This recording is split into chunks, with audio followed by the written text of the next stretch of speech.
The Witching Hour by Anne Rice. Narrated by Laura Gennarelli. Dedication. With love, for Stan Rice and Christopher Rice, for John Preston, for Alice O'Brien Borchardt, Tamara O'Brien Tinker, Karen O'Brien, and Mickey O'Brien Collins, and for Dorothy Van Beaver O'Brien, who bought me my first typewriter in 1959, taking the time and trouble to see that it was a good one. And the rain is brain-colored, and the thunder sounds like something remembering something. Stan Rice. The Witching Hour. Part 1. Come Together. 1. The doctor woke up afraid. He had been dreaming of the old house in New Orleans again. He had seen the woman in the rocker. He'd seen the man with the brown eyes. And even now, in this quiet hotel room above New York City, he felt the old alarming disorientation. He'd been talking again with the brown-eyed man. Yes, help her. No, this is just a dream. I want to get out of it. The doctor sat up in bed. No sound but the faint roar of the air conditioner. Why was he thinking about it tonight in a hotel room in the Parker Meridian? For a moment he couldn't shake the feeling of the old house. He saw the woman again, her bent head, her vacant stare. He could almost hear the hum of the insects against the screens of the old porch. And the brown-eyed man was speaking without moving his lips. A waxen dummy infused with life. No, stop it! He got out of bed and padded silently across the carpeted floor until he stood in front of the sheer white curtains, peering out at black sooty rooftops and dim neon signs flickering against brick walls. The early morning light showed behind the clouds, above the dull concrete facade opposite. No debilitating heat here, no drowsing scent of roses, of gardenias. Gradually his head cleared. He thought of the Englishman at the bar in the lobby again. That's what had brought it all back. The Englishman remarking to the bartender that he'd just come from New Orleans, and that certainly was a haunted city. The Englishman, an affable man, a true old-world gentleman, it seemed, in a narrow seersucker suit with a gold watch chain fixed to his vest pocket. Where did one see that kind of man these days? A man with the sharp, melodious inflection of a British stage actor, and brilliant, ageless blue eyes. The doctor had turned to him and said, "Yes, you're right about New Orleans. You certainly are. I saw a ghost myself in New Orleans, and not very long ago." Then he had stopped, embarrassed. He had stared at the melted bourbon before him, the sharp refraction of light in the base of the crystal glass. Hum of flies in summer, smell of medicine. That much thorazine? Could there be some mistake? But the Englishman had been respectfully curious. He'd invited the doctor to join him for dinner, said he collected such tales. For a moment the doctor had been tempted. There was a lull in the convention, and he liked this man, felt an immediate trust in him. And the lobby of the Parker Meridian was a nice, cheerful place, full of light, movement, people, so far away from that gloomy New Orleans corner, from the sad old city, festering with secrets in its perpetual Caribbean heat. But the doctor could not tell that story. "If ever you change your mind, do call me," the Englishman had said. "My name is Aaron Leitner." He'd given the doctor a card with the name of an organization inscribed on it. "You might say we collect ghost stories. True ones, that is." The Talamasca. We watch, and we are always here. It was a curious motto. Yes, that was what had brought it all back. The Englishman and that peculiar calling card with the European phone numbers. The Englishman who was leaving for the coast tomorrow to see a California man who had lately drowned and been brought back to life. The doctor had read of that case in the New York papers, one of those characters who suffers clinical death and returns after having seen the light. They had talked about the drowned man together, he and the Englishman. "He claims now to have psychic powers, you see," said the Englishman, "and that interests us, of course. Seems he sees images when he touches things with his bare hands. We call it psychometry." The doctor had been intrigued. He had heard of a few such patients himself, cardiac victims, if he rightly recalled, who had come back, one claiming to have seen the future. Near-death experience. One saw more and more articles about the phenomenon in the journals.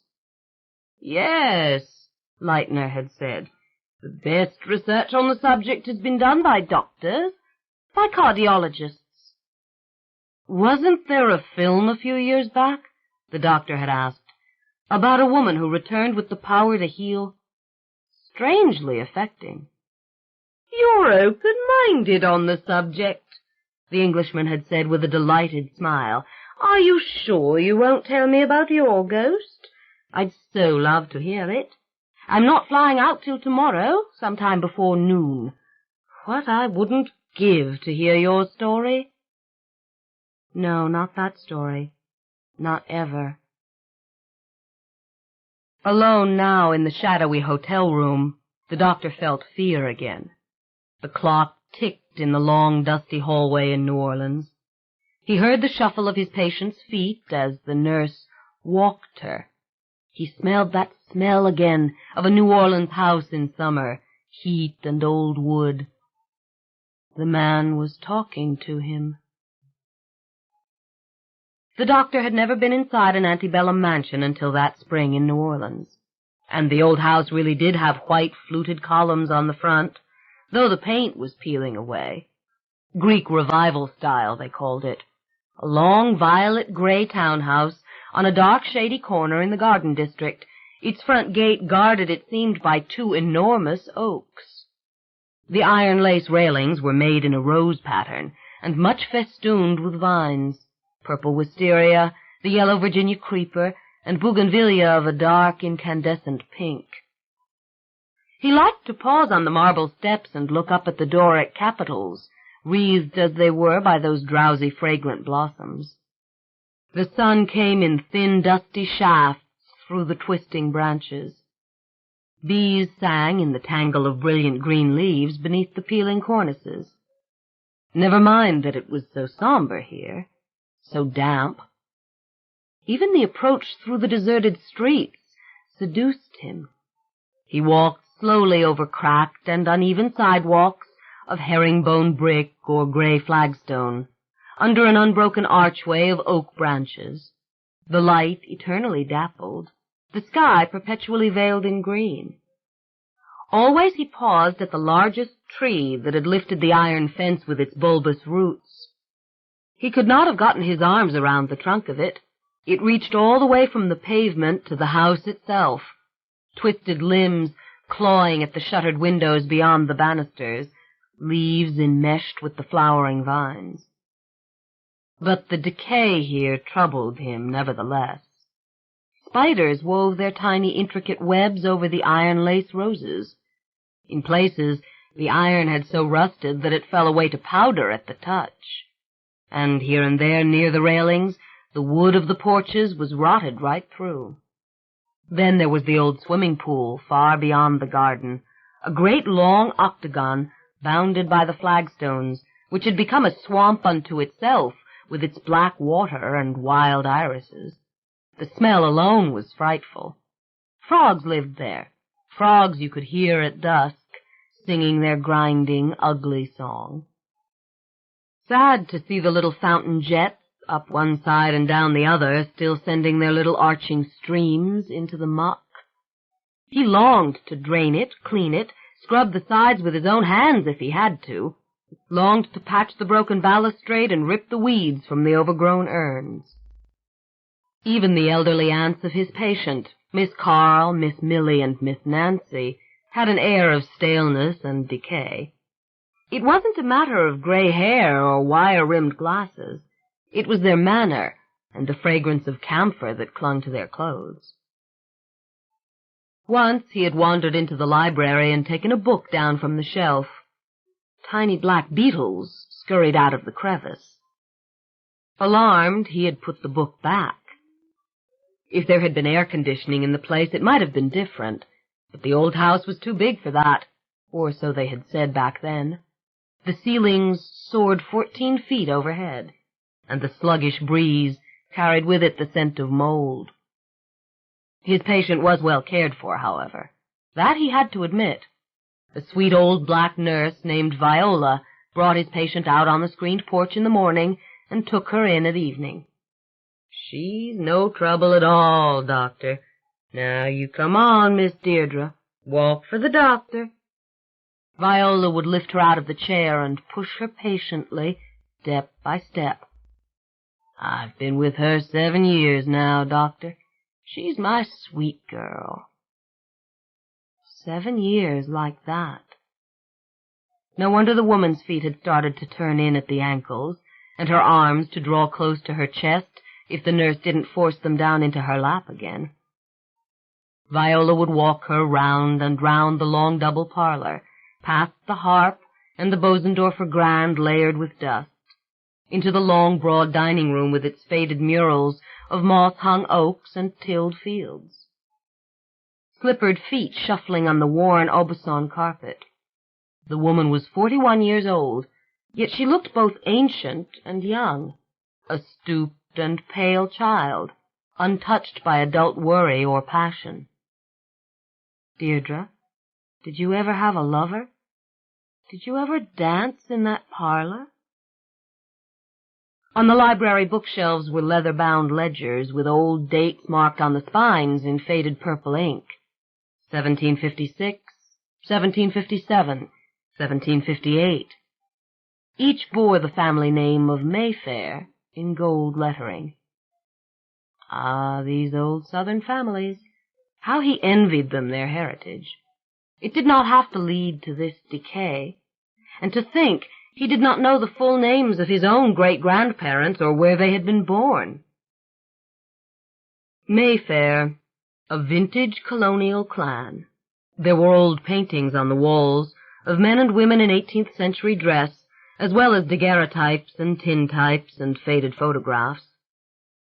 A yellowed map of Saint-Domingue, did they call it that still, in a dirty frame in the hallway, and a darkening painting of a great plantation house. And look at the jewels his patient wore. Heirlooms, surely, with those antique settings. What did it mean that they put that kind of jewelry on a woman who hadn't spoken a word or moved of her own volition in over 7 years? The nurse said she never took off the chain with the emerald pendant, not even when she bathed Miss Deirdre. Let me tell you a little secret, Doctor. Don't you ever touch that. And why not? He wanted to ask, but he had said nothing. He watched uneasily as the nurse put on the patient's ruby earrings, her diamond ring. Like dressing a corpse, he thought. And out there the dark oaks wind their limbs towards the dusty window screens, and the garden shimmers in the dull heat. And look at her hair, said the nurse lovingly. Have you ever seen such beautiful hair? It was black, all right, and thick and curly and long. The nurse loved to brush it, watching the curls roll up as the brush released them. And the patient's eyes, for all their listless stare, were a clear blue. Yet now and then a thin silver line of saliva fell down from the side of her mouth, making a dark circle on the bosom of her white nightgown. It's a wonder somebody hasn't tried to steal those things, he said half to himself. She's so helpless. The nurse had given him a superior, knowing smile. No one who's ever worked in this house would try that. But she sits all alone on that side porch by the hour. You can see her from the street. Laughter. Don't worry about that, Doctor. No one around here is fool enough to come in that gate. Old Ronnie mows the lawn, but that's because he always did. Done it for 30 years now. But then old Ronnie isn't exactly right in the head. Nevertheless... But he had stopped himself. What was he doing, talking like this, right in front of the silent woman, whose eyes only now and then moved just a little, whose hands lay just where the nurse had placed them, whose feet rested limply on the bare floor? How easy it was to forget oneself, forget to respect this tragic creature. Nobody knew what the woman understood. "Might get her out in the sun sometime," the doctor said. "Her skin is so white." But he knew the garden was impossible, even far away from the reek of the pool. The thorny bougainvillea burst in clumps from beneath the wild cherry laurel. Fat little cherubs, streaked with slime, peered out of overgrown lantana like ghosts. Yet once children had played here. Some boy or girl had carved the word lasher into the thick trunk of the giant crepe myrtle that grew against the far fence. The deep gashes had weathered so that they gleamed white against the waxy bark. Strange word, that. And a wooden swing was still hanging from the branch of the distant oak.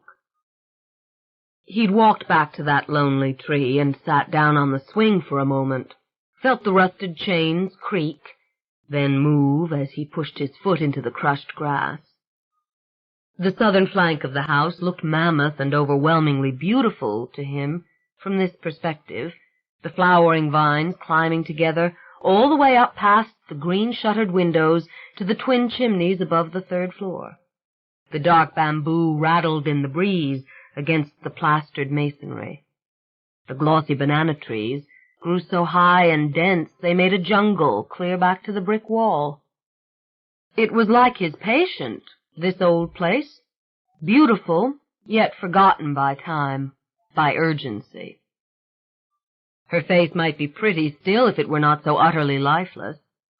Did she see the delicate purple clusters of wisteria shivering against the screens, the writhing tangle of other blooms? Could she see all the way through the trees to the white-columned house across the street? Once he had ridden upstairs with her and her nurse in the quaint yet powerful little elevator with its brass gate and worn carpet. No change in Deirdre's expression as the little car began to rise. It made him anxious to hear the churning machinery. He could not imagine the motor except as something blackened and sticky and ancient, coated with dust. Of course he had questioned the old doctor at the sanitarium. "I remember when I was your age," said the old doctor. "I was going to cure all of them. I was going to reason with the paranoiacs and bring the schizophrenics back to reality and make the catatonics wake up. You give her that shot every day, son. There's nothing there anymore. We just do our best to keep her from getting worked up now and then. You know, the agitation." Agitation? That was the reason for these powerful drugs? Even if the shots were stopped tomorrow, it would be a month before the effects had fully worn off, and the levels used were so high they might have killed another patient. You had to build up to a dosage like that. How could anyone know the true state of the woman when the medication had gone on for so long? If only he could run an electroencephalogram. He'd been on the case about a month when he sent for the records. It was a routine request. No one noticed.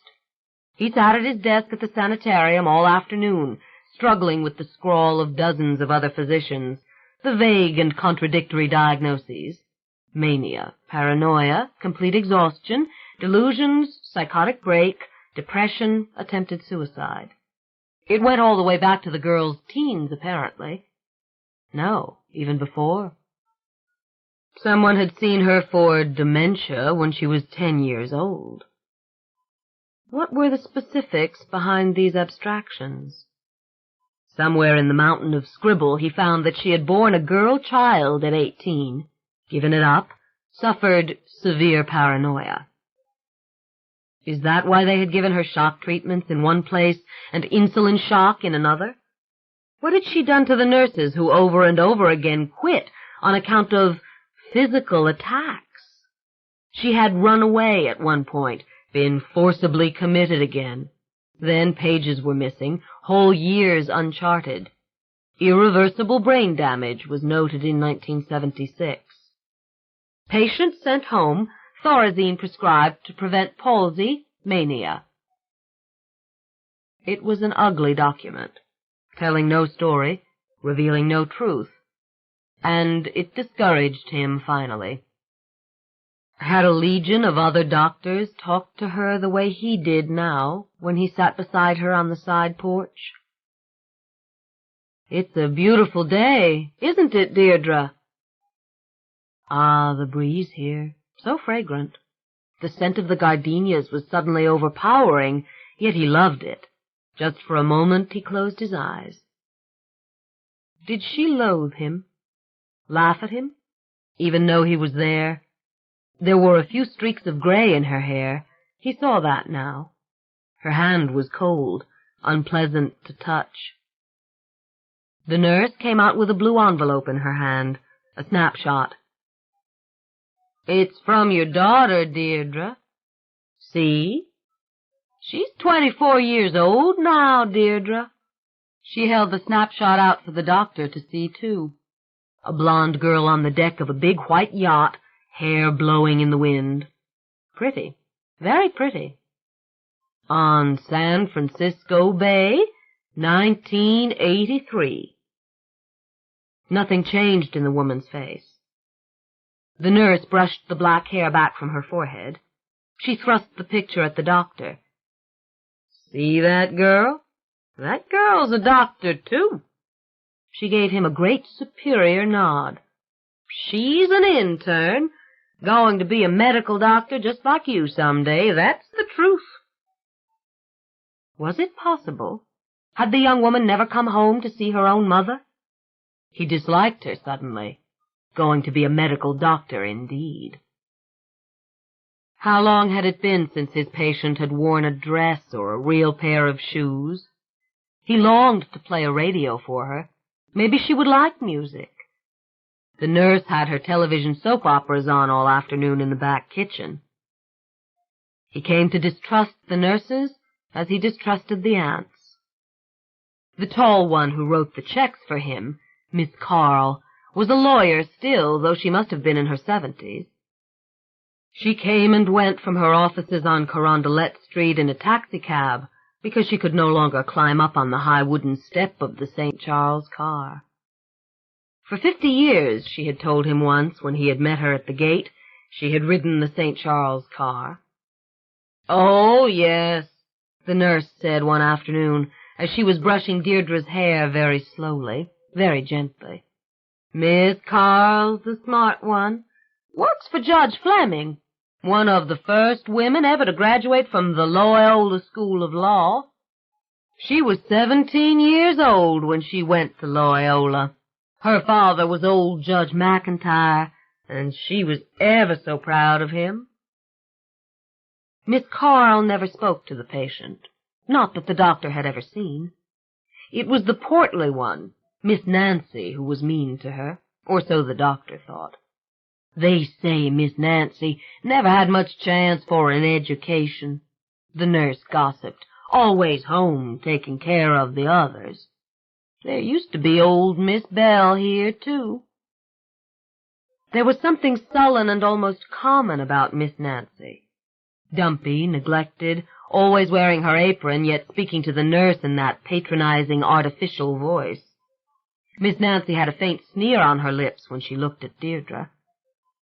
And then there was Miss Milly, the eldest of them all, who was actually some sort of cousin, a classic in old lady black silk and string shoes.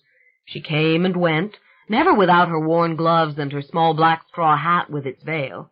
She had a cheery smile for the doctor and a kiss for Deirdre. "That's my poor dear sweetheart," she would say in a tremulous voice. One afternoon he had come upon Miss Millie standing on the broken flags by the pool. "Nowhere to begin any more, Doctor," she had said sadly. It was not his place to challenge her, yet something quickened in him to hear this tragedy acknowledged. "And how Stella loved to swim here," the old woman said. "It was Stella who built it. Stella who had so many plans and dreams. Stella put in the elevator, you know. That's just the sort of thing that Stella would do. Stella gave such parties. Why, I remember hundreds in the house, tables over the whole lawn, and the bands that would play. You're too young, Doctor, to remember that lively music. Stella had those draperies made in the double parlor, and now they're too old to be cleaned any more. That's what they said. They'd fall apart if we tried to clean them now. And it was Stella who had paths of flagstones laid here all along the pool. You see, like the old flags in the front and along the side." She broke off, pointing down the long side of the house at the distant patio, so crowded by weeds. It was as if she couldn't speak any more. Slowly she looked up at the high attic window.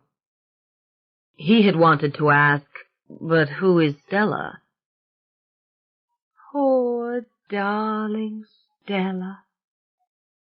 He had envisioned paper lanterns strung through the trees. Maybe they were simply too old, these women. And that young one, the intern or whatever she was, 2,000 miles away. Miss Nancy bullied the silent Deirdre. She'd watch the nurse walking the patient, then shout in the patient's ear, "Pick up your feet! You know damn good and well you could walk on your own if you wanted to." "There's nothing wrong with Miss Deirdre's hearing," the nurse would interrupt her. "Doctor says she can hear and see just fine." Once he tried to question Miss Nancy as she swept the upstairs hallway, thinking, well, maybe out of anger she'll shed a little light. Is there ever the slightest change in her? Does she ever speak, even a single word? The woman squinted at him for a long moment, the sweat gleaming on her round face, her nose painfully red at the bridge from the weight of her glasses. "I'll tell you what I want to know," she said. "Who's going to take care of her when we're no longer here? You think that spoiled daughter out in California is going to take care of her? That girl doesn't even know her mother's name. It's Ellie Mayfair who sends those pictures." She snorted. "Ellie Mayfair hasn't set foot in this house since the day that baby was born, and she came to take that baby out of here. All she wanted was that baby, because she couldn't have a baby of her own, and she was scared to death her husband would leave her. He's some big lawyer out there. You know what Carl paid Ellie to take that baby? To see to it that girl never came home? Oh, just get her out of here, that was the idea. Made Ellie sign a paper." She gave a bitter smile, wiping her hands on her apron. "Send her to California with Ellie and Graham to live in a fancy house on San Francisco Bay with a big boat and all. That's what happened to Deirdre's daughter." Ah, so the young woman did not know, he thought. But he said nothing. "Let Carl and Nancy stay here and take care of things," the woman went on. "That's the song in this family. Let Carl write the checks and let Nancy cook and scrub. And what the hell has Millie ever done? Millie just goes to church and prays for us all. Isn't that grand? Aunt Millie's more useless than Aunt Belle ever was. I'll tell you what Aunt Millie can do best. Cut flowers. Aunt Millie cuts those roses now and then. Those roses growing wild out there." She gave a deep, ugly laugh and went past him into the patient's bedroom, gripping the broom by its greasy handle. "You know you can't ask a nurse to sweep a floor. Oh, no, they wouldn't stoop to that now, would they? Would you care to tell me why a nurse cannot sweep a floor?" The bedroom was clean, all right. The master bedroom of the house, it appeared to be. A large, airy northern room. Ashes in the marble fireplace, and what a bed his patient slept in. One of those massive things made at the end of the last century, with the towering half-tester of walnut and tufted silk. He was glad of the smell of floor wax and fresh linen, but the room was full of dreadful religious artifacts. On the marble dresser stood a statue of the Virgin with the naked red heart on her breast, lurid and disgusting to look at. A crucifix lay beside it, with a twisting, writhing body of Christ in natural colors, even to the dark blood flowing from the nails in his hands. Candles burned in red glasses beside a bit of withered palm. "Does she notice these religious things?" the doctor asked. "Hell no," Miss Nancy said. Whiffs of camphor rose from the dresser drawers as she straightened their contents. "Lot of good they do under this roof." There were rosaries hung about the carved brass lamps, even through their faded satin shades, and it seemed nothing had been changed here for decades. The yellow lace curtains were stiff and rotted in places. Catching the sun, they seemed to hold it, casting their own burnt and somber light. There was the jewel box on the marble-top bedside table, open, as if the contents weren't priceless, which of course they were. Even the doctor, with his scant knowledge of such things, knew those jewels were real. Beside the jewel box stood the snapshot of the pretty blonde-haired daughter, and beneath it a much older and faded picture of the same girl, small but even then quite pretty. Scribble at the bottom. He could only make out Pacific Heights School, 1966. When he touched the velvet cover of the jewel box, Miss Nancy had turned and all but screamed at him. "Don't you touch that, Doctor!" "Good Lord, woman, you don't think I'm a thief. There's a lot you don't know about this house and this patient. Why do you think the shutters are all broken, Doctor? Almost fallen off their hinges? Why do you think the plaster's peeling off the brick?" She shook her head, the soft flesh of her cheeks wobbling, her colorless mouth set. "Just let somebody try to fix those shutters. Just let someone climb a ladder and try to paint this house." "I don't understand you," said the doctor. "Don't ever touch her jewels, Doctor. That's what I'm saying. Don't touch a thing around here you don't have to. That swimming pool out there, for instance, all choked with leaves and filth like it is, but those old fountains run into it still. You ever think about that? Just try to turn off those faucets, Doctor. But who? Leave her jewels alone, Doctor. That's my advice to you." "Would changing things make her speak?" he asked boldly, impatient with all this, and not afraid of this aunt the way he was of Miss Carl. The woman laughed. "No, it wouldn't make her do anything," Nancy answered with a sneer. She slammed the drawer into the bureau. Glass rosary beads tinkled against a small statue of Jesus.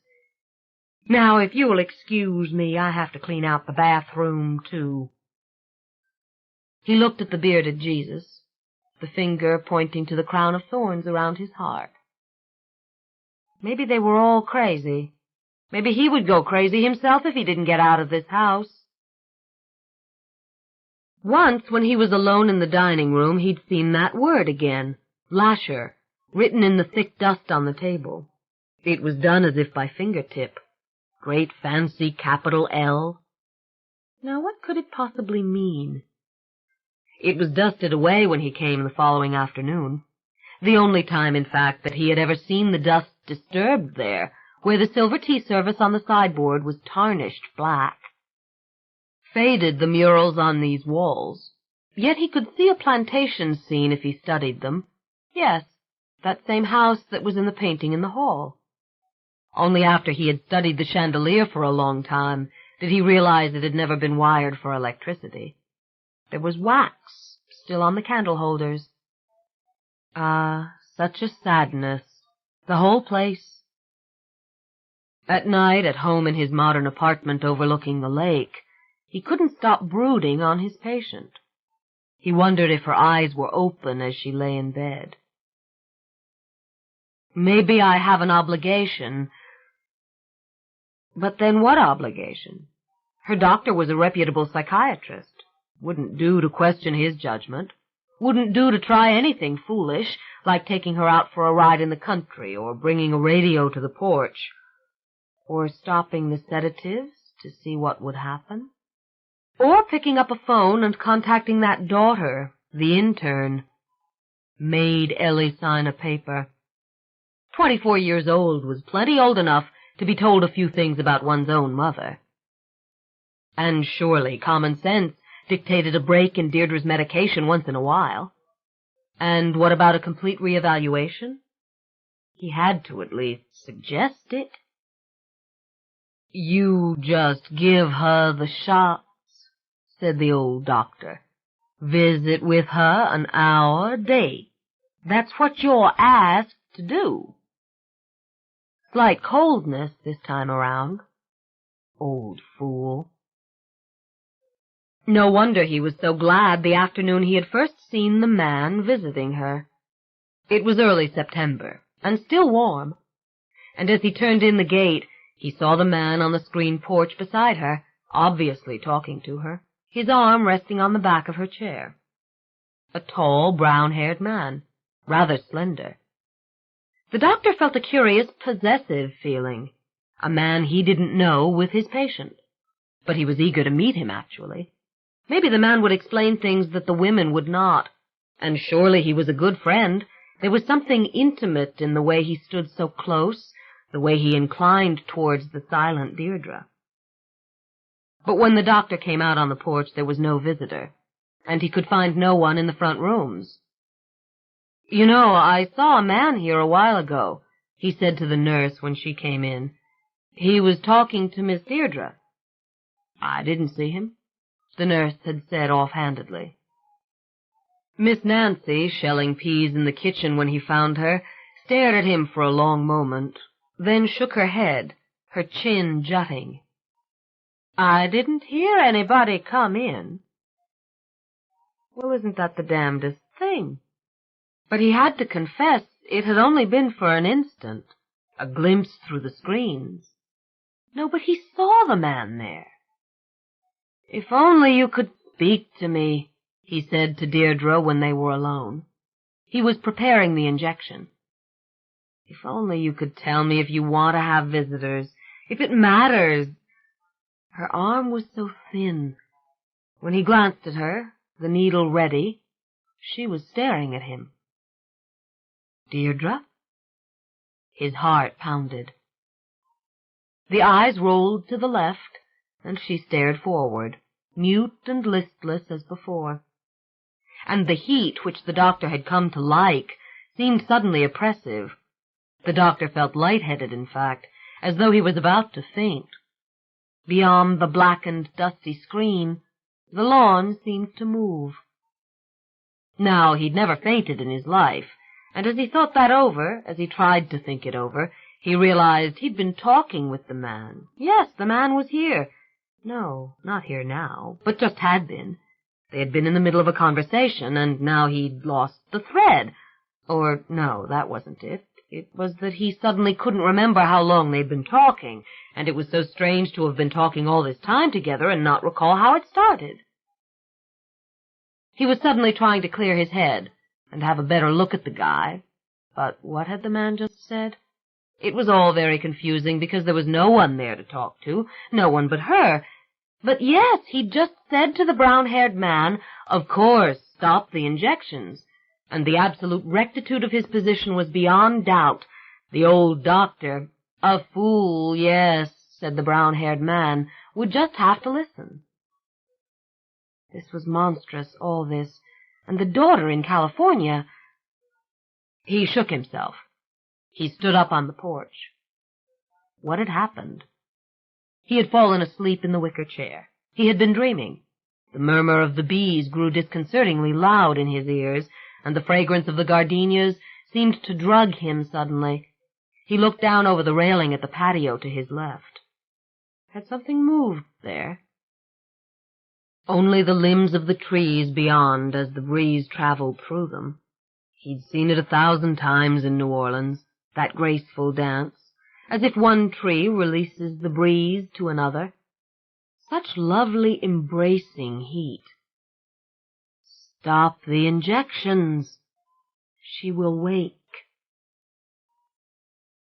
Slowly, awkwardly, a monarch butterfly climbed the screen in front of him.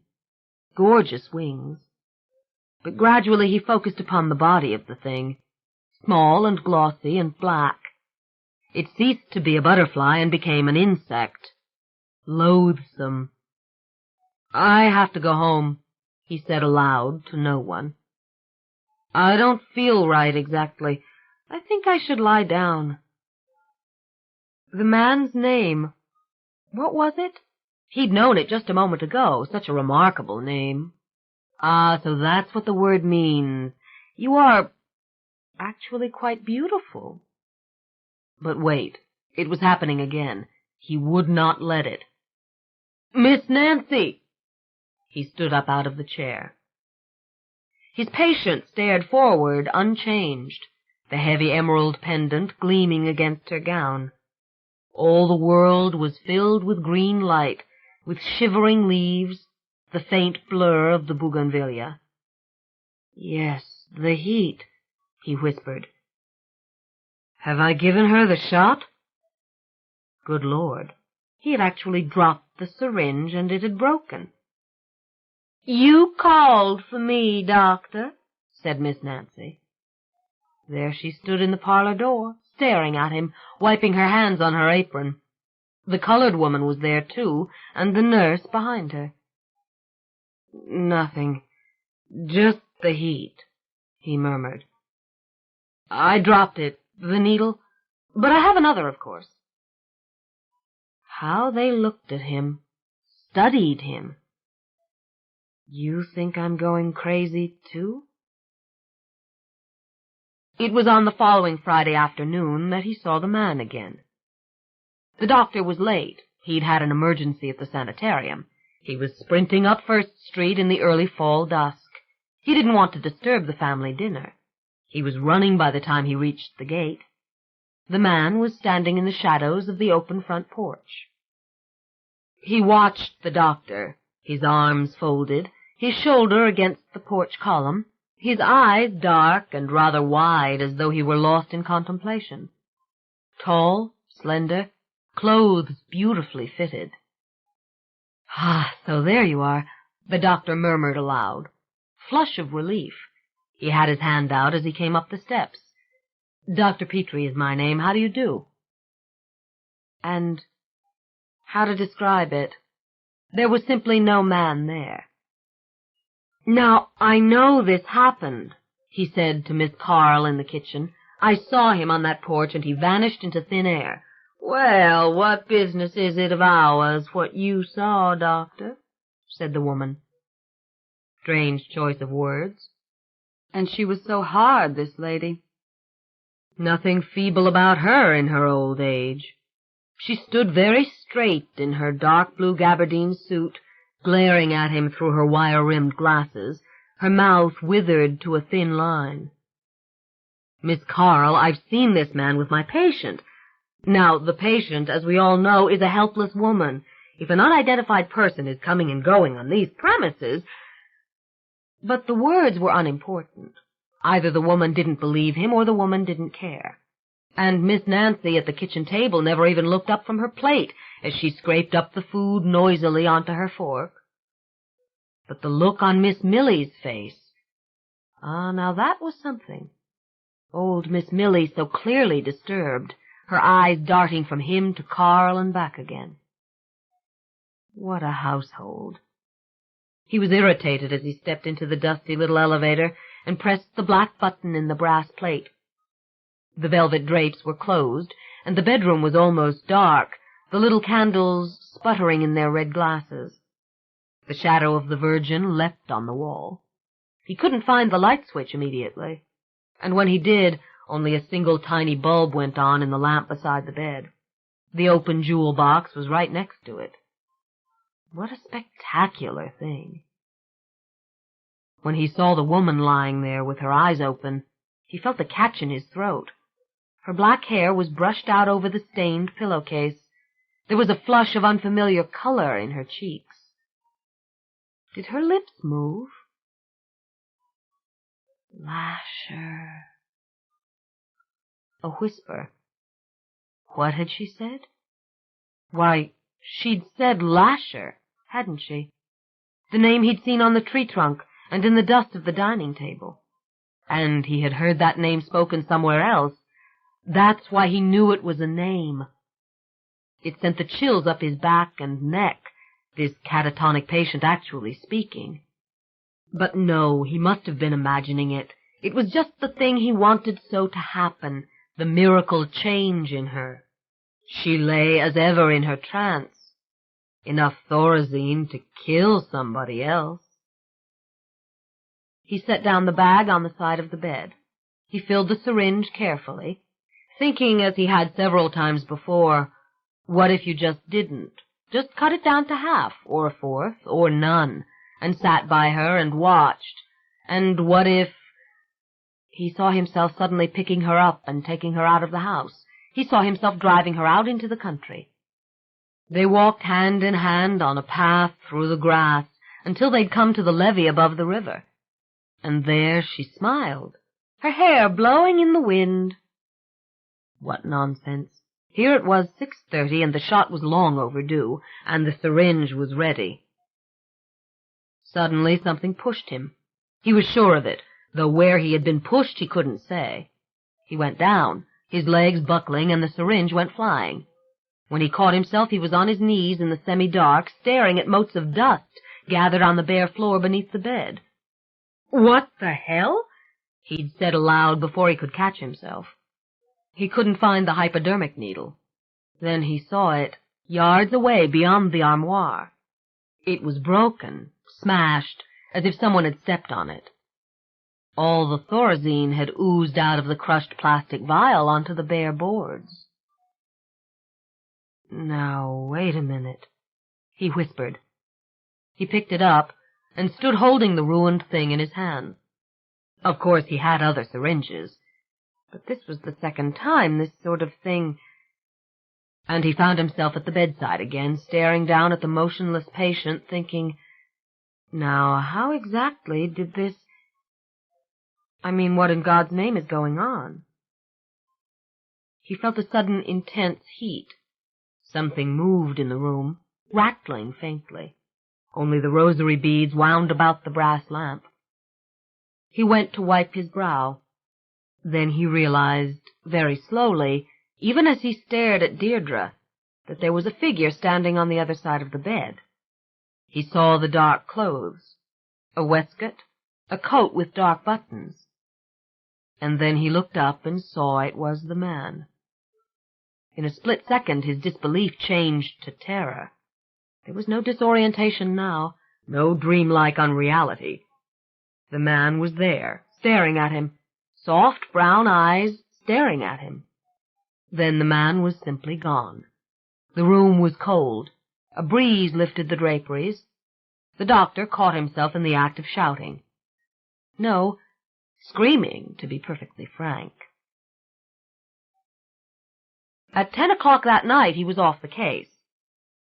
The old psychiatrist came all the way out to the lakefront apartment house to tell him in person. They had gone down to the lake together and strolled along the concrete shore. These old families, you can't argue with them, and you don't want to tangle with Carlotta Mayfair. The woman knows everybody. You'd be amazed how many people are beholden to her for one thing and another, or to Judge Fleming. And these people own property all over the city, if you only... I tell you, I saw this, the doctor found himself saying. But the old psychiatrist was dismissing him. There was a thinly concealed suspicion in his eyes as they measured the younger doctor up and down, though the agreeable tone of his voice never changed. These old families. The doctor was never to go to that house again. The doctor said nothing more. The truth was, he felt foolish. He wasn't a man who believed in ghosts, and he could not now bring himself to mount any intelligent argument about the woman herself, her condition, the obvious need for some periodic evaluation. No, his confidence had been dashed altogether. Yet he knew he'd seen that figure, seen it 3 times, and he could not forget the afternoon of the hazy, imagined conversation. The man had been there, too, yes, but insubstantial, and he had known the man's name, and yes, it was Lasher. But even if he discounted the dreamlike conversation, blamed it on the quiet of the place and the infernal heat, and the suggestion of a word carved into a tree trunk, the other times could not be discounted. He had seen a solid, living being there. No one would ever get him to deny it. As the weeks passed, and he failed to distract himself sufficiently with his work at the sanitarium, he began to write about the experience, describe it in detail. The man's brown hair had been slightly wavy, eyes large, fair skin like the poor sick woman. The man had been young, no more than 25 at best. The man had been without discernible expression. The doctor could even remember the man's hands. Nothing special about them, just nice hands. It struck him that the man, though thin, had been well proportioned. Only the clothes seemed unusual, and not the style of them, which was ordinary enough. It was the texture of the clothing, unaccountably smooth, like the face of the man, as if the whole figure, clothes, flesh, face, were made from the same thing. One morning the doctor awoke with the curiously clear thought, the mysterious man hadn't wanted her to have those sedatives. He'd known they were bad. And the woman was defenseless, of course.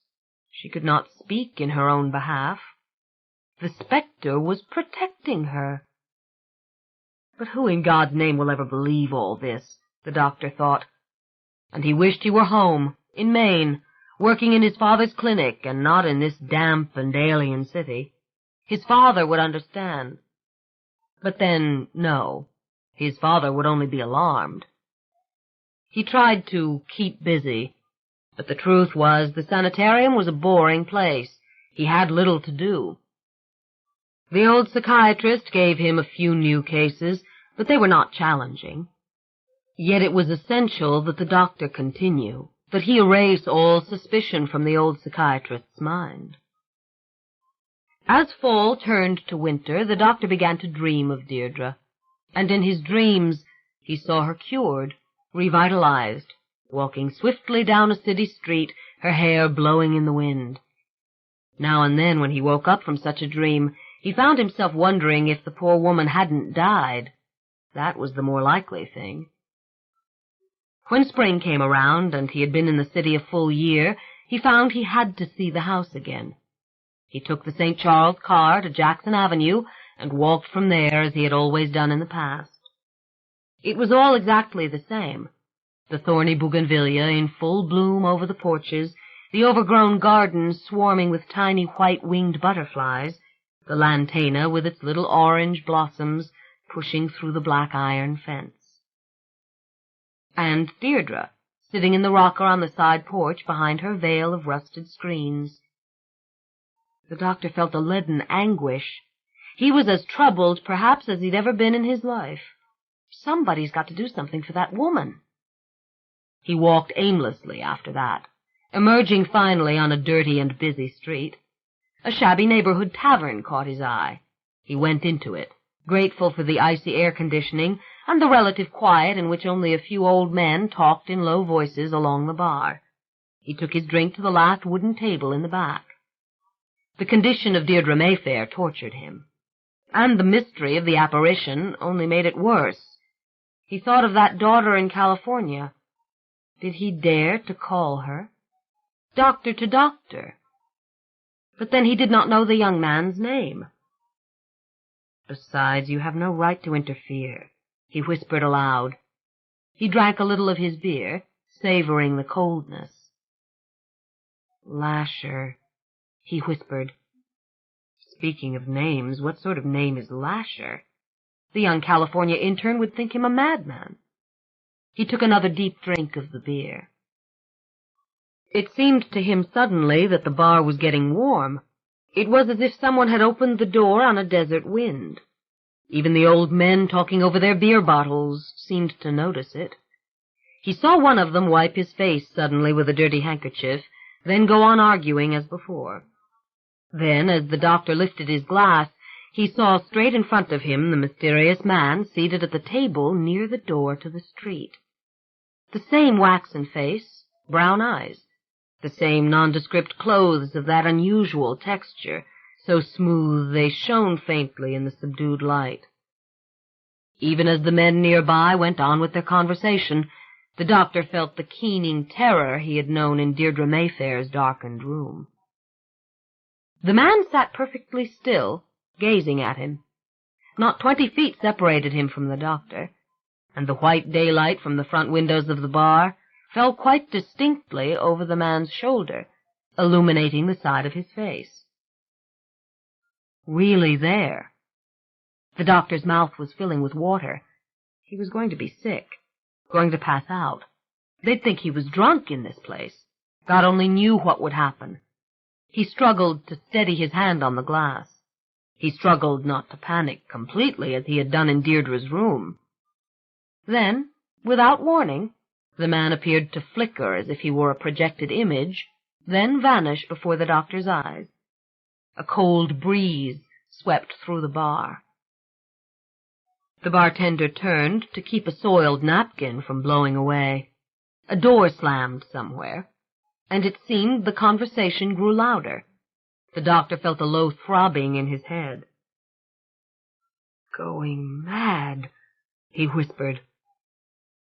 No power on earth could have persuaded him to pass Deirdre Mayfair's house again.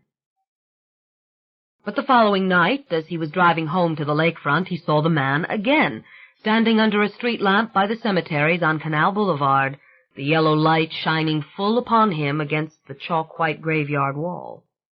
Just a glimpse, but he knew he wasn't mistaken. He began to tremble violently. It seemed for a moment he could not remember how to work the controls of his car, and then he drove it recklessly, stupidly, as if the man were pursuing him. He did not feel safe until he had shut his apartment door. The following Friday he saw the man in broad daylight, standing motionless on the grass in Jackson Square. A woman passing turned to glance at the brown-haired figure. Yes, there, as he had been before. The doctor ran through the French Quarter streets. Finding a cab at a hotel door, he ordered the driver to get him out of there, just to take him anywhere. He did not care. As the days passed, the doctor had ceased to be frightened, so much as horrified. He couldn't eat or sleep. He could concentrate on nothing. He moved perpetually in utter gloom. He stared in silent rage at the old psychiatrist whenever their paths crossed. How in God's name could he communicate to this monstrous thing that he would not come near the miserable woman in the porch rocker? No more needles, no more drugs from him. I am no longer the enemy, don't you see? To ask the help or understanding of anyone he knew was to risk his reputation, even his entire future. A psychiatrist going mad, like his patients. He was desperate. He had to escape this thing. Who knew when it might next appear to him? What if it could come into these very rooms? Finally, on Monday morning, his nerves frayed, his hands shaking, he found himself in the old psychiatrist's office. He had not made up his mind what he would say, only that he could stand the strain no longer. And he soon found himself rattling on about the tropical heat, headaches and sleepless nights, the need for quick acceptance of his resignation. He drove out of New Orleans that very afternoon. Only when he was safe in his father's office in Portland, Maine, did he at last reveal the whole story. There was never anything menacing in the face, he explained. On the contrary, it was strangely unlined. It was as bland as the face of Christ in the portrait on the wall of her room, just staring at me. But it didn't want me to give her the injection.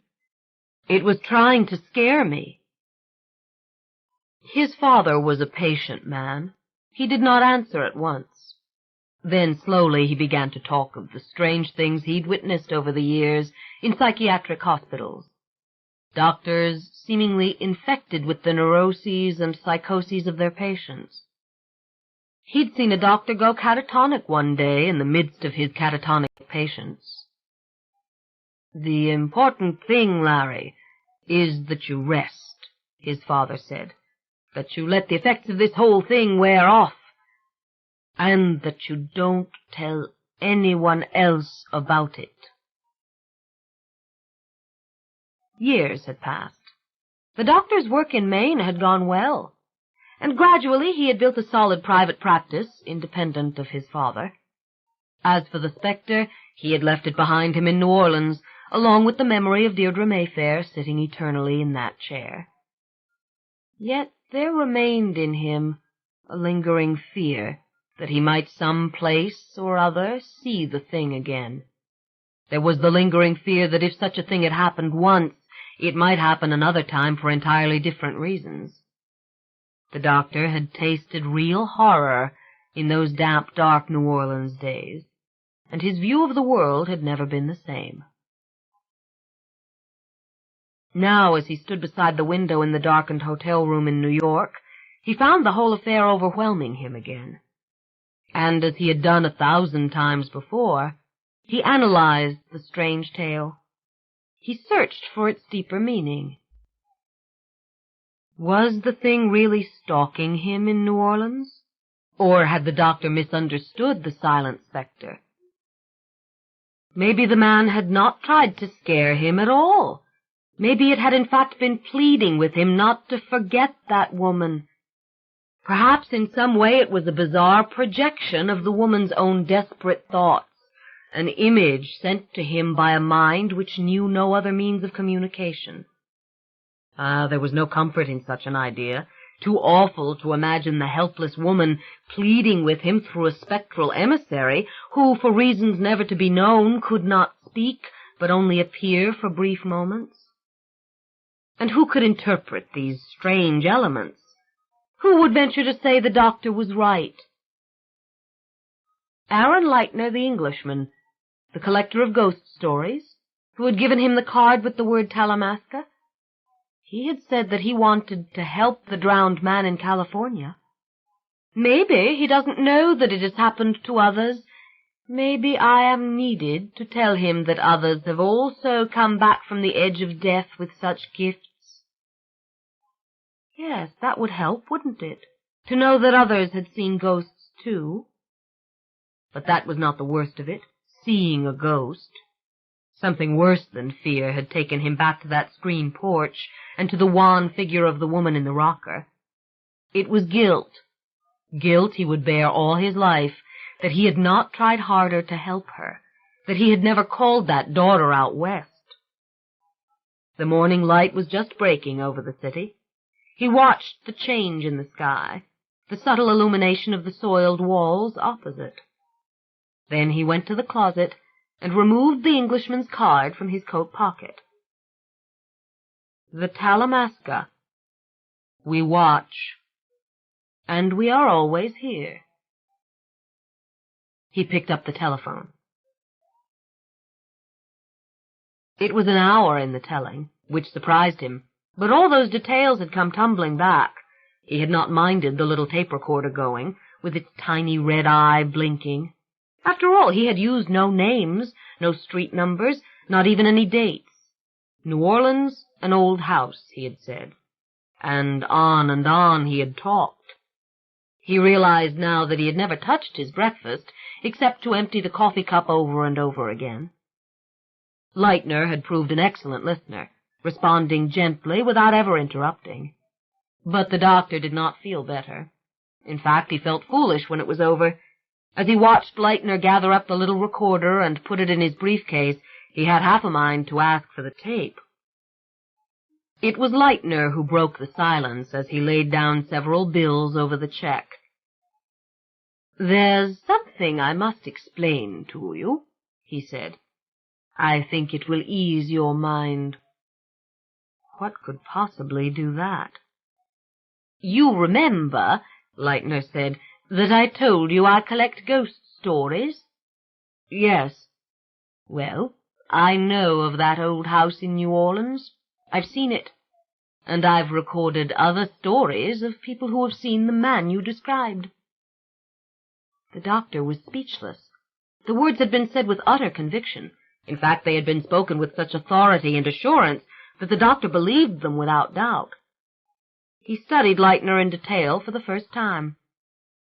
The man was older than he seemed on first inspection, perhaps 65, even 70. The doctor found himself captivated again by Leitner's expression, so affable and trusting, so inviting of trust in return. "Others?" the doctor whispered. "Are you sure?" "I've heard other accounts, some very like your own, and I tell you this so you can understand that you didn't imagine it, and so that it doesn't continue to prey on your mind. You couldn't have helped Deirdre Mayfair, by the way. Carlotta Mayfair would never have allowed it. You ought to put the entire incident out of your mind. Don't ever worry about it again." For a moment the doctor felt relief, as if he'd been in the Catholic confessional and the priest had spoken the words, "I absolve." Then the full import of Leitner's revelation struck him. "You know these people?" he whispered. He felt his face color. This woman had been his patient. He was suddenly and completely confused. "No, I know of them," Leitner answered, "and I shall keep your account entirely confidential. Please be assured. Remember, we did not use names on the tape recording. We did not even use your name or mine."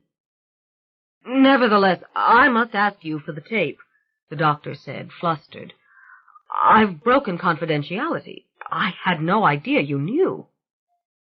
At once Leitner removed the small cassette and placed it in the doctor's hand. The man seemed entirely unruffled. "Of course you may have it," he said. "I understand." The doctor murmured his thanks, the confusion intensifying. Yet the relief was not altogether gone. Others had seen that creature. This man knew it. He wasn't lying.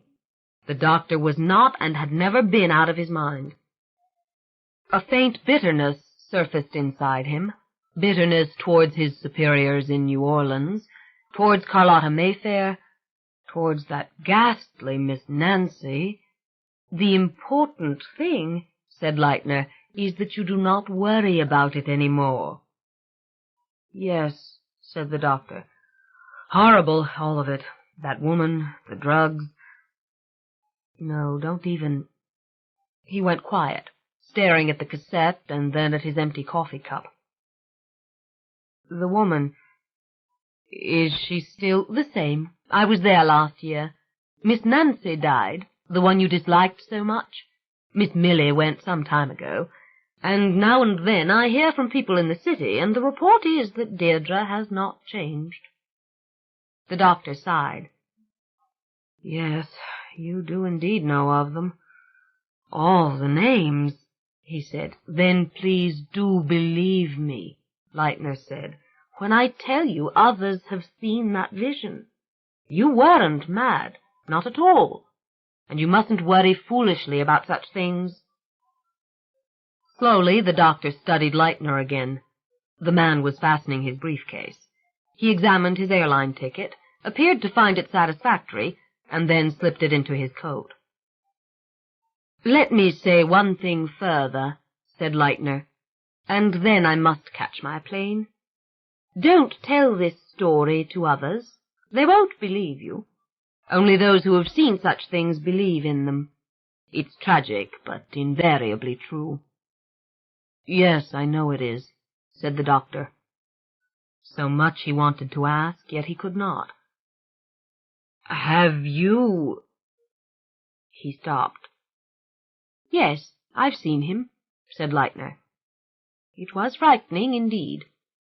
Just as you described." He rose to go. "What is he? A spirit? A ghost?" "I don't know actually what he is. All the stories are very similar.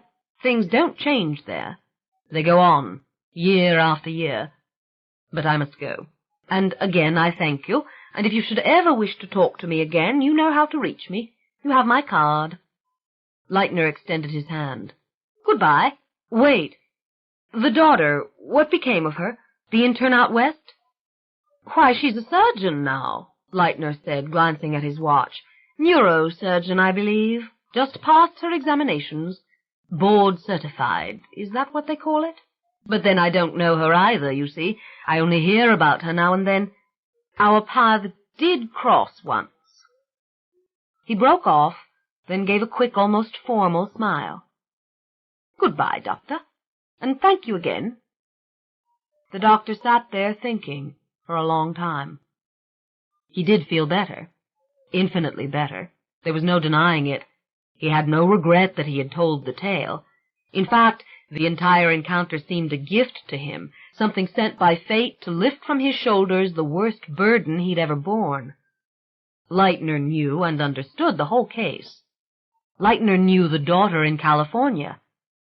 Leitner would tell that young neurosurgeon what she ought to know, that is, if he hadn't done it already. Yes, the burden was lifted. The burden was gone. Whether it weighed upon Leitner didn't matter. Then the most curious afterthought came to the doctor, something which hadn't occurred to him for years. He'd never been in that big garden district house during a rainstorm.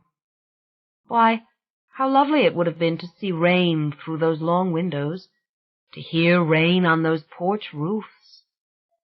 Too bad about that, missing such a thing. He'd thought about it often at the time, but he always missed the rain.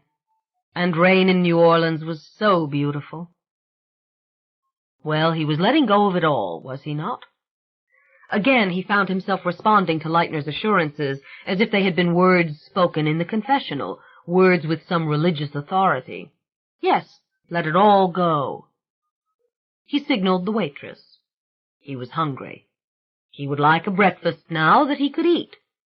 And without thinking much about it, he took Leitner's card out of his pocket, glanced at the phone numbers, the numbers he might call if he had questions, the numbers he never intended to call, and then he tore the card into little pieces and put them in the ashtray, and then he set them afire with a match.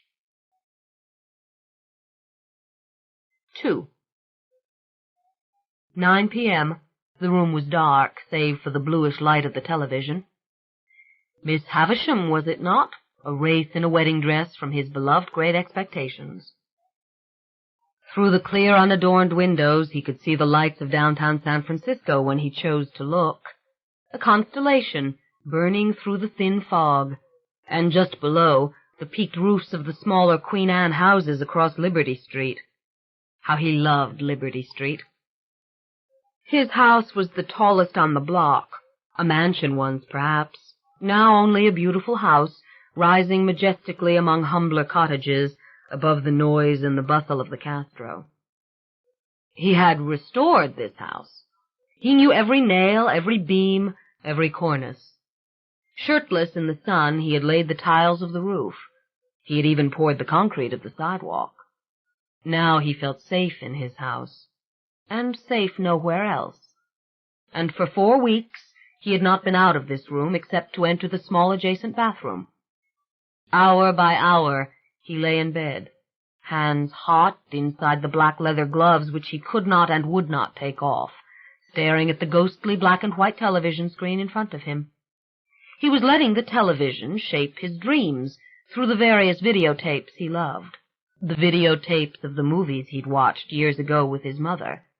They were the house movies to him now, because all of them had not only wonderful stories and wonderful people who had become his heroes and heroines, but wonderful houses. Rebecca had Mandalay. Great Expectations had Miss Havisham's ruined mansion. Gaslight had the lovely London townhouse on the square. The Red Shoes had the mansion by the sea where the lovely dancer went to hear the news that she would soon be the company's prima ballerina. Yes, the house movies, the movies of childhood dreams, of characters as great as the houses. He drank beer after beer as he watched. He drifted in and out of sleep. His hands positively hurt in the gloves. He did not answer the phone. He did not answer the door. Aunt Vivian took care of it. Now and then Aunt Vivian would come into his room. She would give him another beer or some food. He rarely ate the food. "Michael, please eat," she would say. He would smile. "Later, Aunt Viv."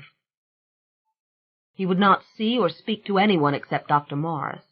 But Dr. Morris couldn't help him. His friends couldn't help him either, and they didn't want to talk to him any more. They were tired of hearing him talk about being dead for an hour and then coming back. And he certainly did not want to talk to the hundreds who wanted to see a demonstration of his psychic power. He was sick to death of his psychic power. Didn't anyone understand? It was a parlor trick, this taking off his gloves and touching things and seeing some simple mundane image. "You got this pencil from a woman in your office yesterday. Her name's Gert." Or, "This locket. This morning you took it out and you decided you'd wear it, but you didn't really want to. You wanted to wear the pearls, and you couldn't find them." Just a physical thing, this. An antenna that maybe all human beings had thousands of years ago. Didn't anyone appreciate the real tragedy? That he could not remember what he saw when he was drowned. "Aunt Viv," he would say, still trying now and then to explain it to her, "I really did see people up there. We were dead. All of us were dead. And I had a choice about coming back. And I was sent back for a purpose." Pale shadow of his dead mother, Aunt Vivian would only nod her head. "I know, darling. Maybe in time you'll remember." In time. His friends had gotten more harsh at the end. "Michael, you're talking crazy. This happens that people drown and they're brought back. There's no special purpose." "That's nuthouse talk, Mike." Therese had cried and cried. "Look, there's no use me being here, Michael. You're not the same person." No, not the same person. That person drowned. Over and over he tried to remember the rescue, the woman who had got him up out of the water and brought him around. If only he could talk to her again. If only Dr. Morris would find her. He just wanted to hear it from her own lips that he'd said nothing. He just wanted to take off his gloves and hold her hand in his when he asked her. Maybe through her he could remember. Dr. Morris wanted him to come in for further evaluation. "Leave me alone. Just find that woman. I know you can reach her. You told me she called you. She told you her name." He was through with hospitals, with brain scans and electroencephalograms, through with shots and pills. The beer he understood. He knew how to pace it. And the beer sometimes brought him close to remembering. And it was a realm he'd seen out there. People. So many of them. Now and then it was there again, a great gossamer hole. He saw her. Who was she? She said, and then it was gone. "I will. I'll do it. If I die again trying, I'll do it." Had he really said that to them? How could he have imagined such things, things so very far afield of his own world, which was full of the solid and the real? And why these odd flashes of being far away, back home in the city of his boyhood? He didn't know. He didn't know anything that mattered any more. He knew he was Michael Curry, that he was 48 years old, that he had a couple of millions socked away, and property that amounted to almost that, which was a very good thing, because his construction company was shut down, cold. He could no longer run it. He'd lost his best carpenters and painters to the other crews around town. He'd lost the big job that had meant so much, the restoration of the old bed and breakfast hotel on Union Street. He knew that if he took off his gloves and started touching anything, the walls, the floor, the beer can, the copy of David Copperfield which lay open beside him, he'd start getting these flashes of meaningless information, and he'd go crazy. That is, if he wasn't already crazy. He knew he had been happy before he drowned. Not perfectly happy, but happy. His life had been good. The morning of the big event he had awakened late, needing a day off, and it was a good time for it. His men were doing just fine out there, and maybe he wouldn't check on them. It was May 1st, and the oddest memory came back to him, of a long drive out of New Orleans and along the Gulf Coast to Florida when he was a boy. It must have been the Easter vacation, but he really didn't know for sure, and all those who would have known, his mother, his father, his grandparents, were dead. What he remembered was the clear green water on that white beach, and how warm it had been, and that the sand was like sugar under his feet. They had all gone down to the waves to swim at sunset, not the slightest chill in the air, and though the great orange sun still hung in the blue western sky, there was a half-moon shining straight overhead. His mother had pointed it out to him. "Look, Michael." Even his father seemed to love it. His father, who never noticed such things, had said in a soft voice that it was a beautiful place. It had hurt him to remember this. The cold in San Francisco was the one thing he powerfully resented, and he could never tell anyone why afterwards, that such a memory of southern warmth had inspired him to go out that day to San Francisco's Ocean Beach. Was there any place colder in all of the Bay Area than Ocean Beach? He had known how drab and forbidding the water would look under the bleached and sullen sky. He had known how the wind would cut through his clothes. Nevertheless, he'd gone. Alone to be at Ocean Beach on this dim, colorless afternoon, with visions of southern waters, of driving with the top down on the old Packard convertible through the soft, caressing southern wind. He didn't turn on the car radio as he drove through town, so he didn't hear the high tide warnings. But what if he had? He knew Ocean Beach was dangerous. Every year people were washed out, natives as well as tourists. Maybe he'd been thinking a little about that when he went out on the rocks just below the Cliff House restaurant. Treacherous, yes, always, and slippery. But he wasn't much afraid of falling, or of the sea, or of anything. And he was thinking about the South again, about summer evenings in New Orleans when the jasmine was blooming. He was thinking of the smell of the 4 o'clocks in his grandmother's yard. The wave must have knocked him unconscious. He had no memory at all of being washed out. Just that distinct recollection of rising into space, of seeing his body out there, tossed on the surf, of seeing people waving and pointing, and others rushing into the restaurant to call for assistance. Yes, he knew what they were doing, all of these people. Seeing them was not really like looking down on people from above. It was like knowing all about them. And how purely buoyant and safe he'd felt up there. Why, safe didn't even begin to describe it. He was free. So free he could not comprehend their anxiety, why they were so concerned about his body being tossed about. Then the other part began, and that must have been when he was really dead, and all the wonderful things were shown to him, and the other dead were there, and he understood all the simplest and the most complex things, and why he had to go back. Yes, the doorway, the promise, shot down suddenly and weightlessly into the body lying on the deck of the ship, the body that had been dead, drowned for an hour out there, into the aches and the pains, and come back alive, staring up, knowing it all, ready to do exactly what they had wanted of him. All that splendid knowledge. In those first few seconds he tried desperately to tell of where he'd been and the things he'd seen, the great long adventure. Surely he had. But all he could remember now was the intensity of the pain in his chest and in his hands and his feet, and the dim figure of a woman near him, a fragile being with a pale, delicate face, all of her hair hidden by a dark cap, her gray eyes flickering for a second like lights in front of him.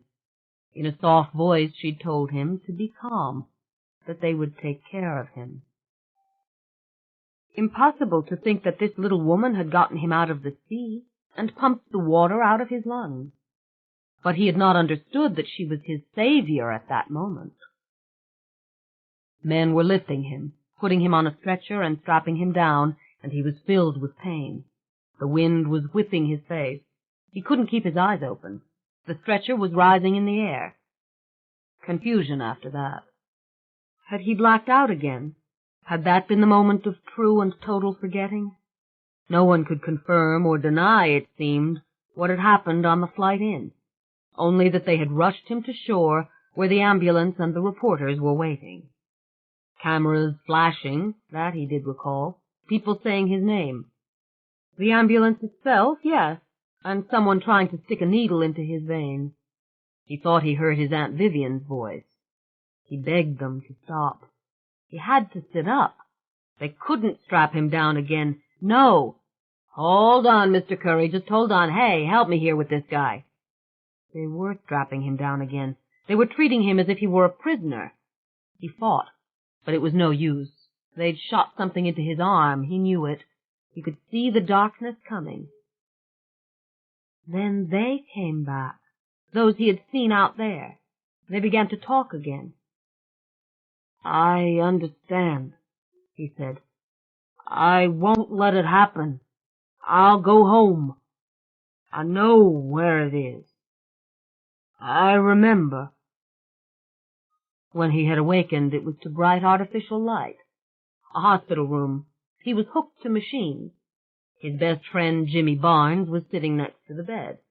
He tried to speak to Jimmy, but then the nurses and the doctors surrounded him. They were touching him, his hands, his feet, asking him questions. But he couldn't concentrate on the proper answers. He kept seeing things, fleeting images of nurses, orderlies, hospital hallways. What is all this? He knew the doctor's name, Randy Morris, and that he'd kissed his wife, Deanie, before he left home. So what? Things were literally popping into his head. He couldn't stand it. It was like being half awake and half asleep, feverish, worried. He shuddered, trying to clear his head. Listen, he said. I'm trying. After all, he knew what this was all about, the touching, that he'd been drowned and they wanted to see if there had been any brain damage. But you needn't bother. I'm fine. I'm all right. I've got to get out of here and get packed. I have to go back home immediately. Plane reservations, closing the company, the doorway, the promise and his purpose, which was absolutely crucial. But what was it? Why did he have to get back home? There came another flash of images. Nurses cleaning this room. Somebody wiping the chrome bar of the bed a few hours ago while he'd been asleep. Stop it.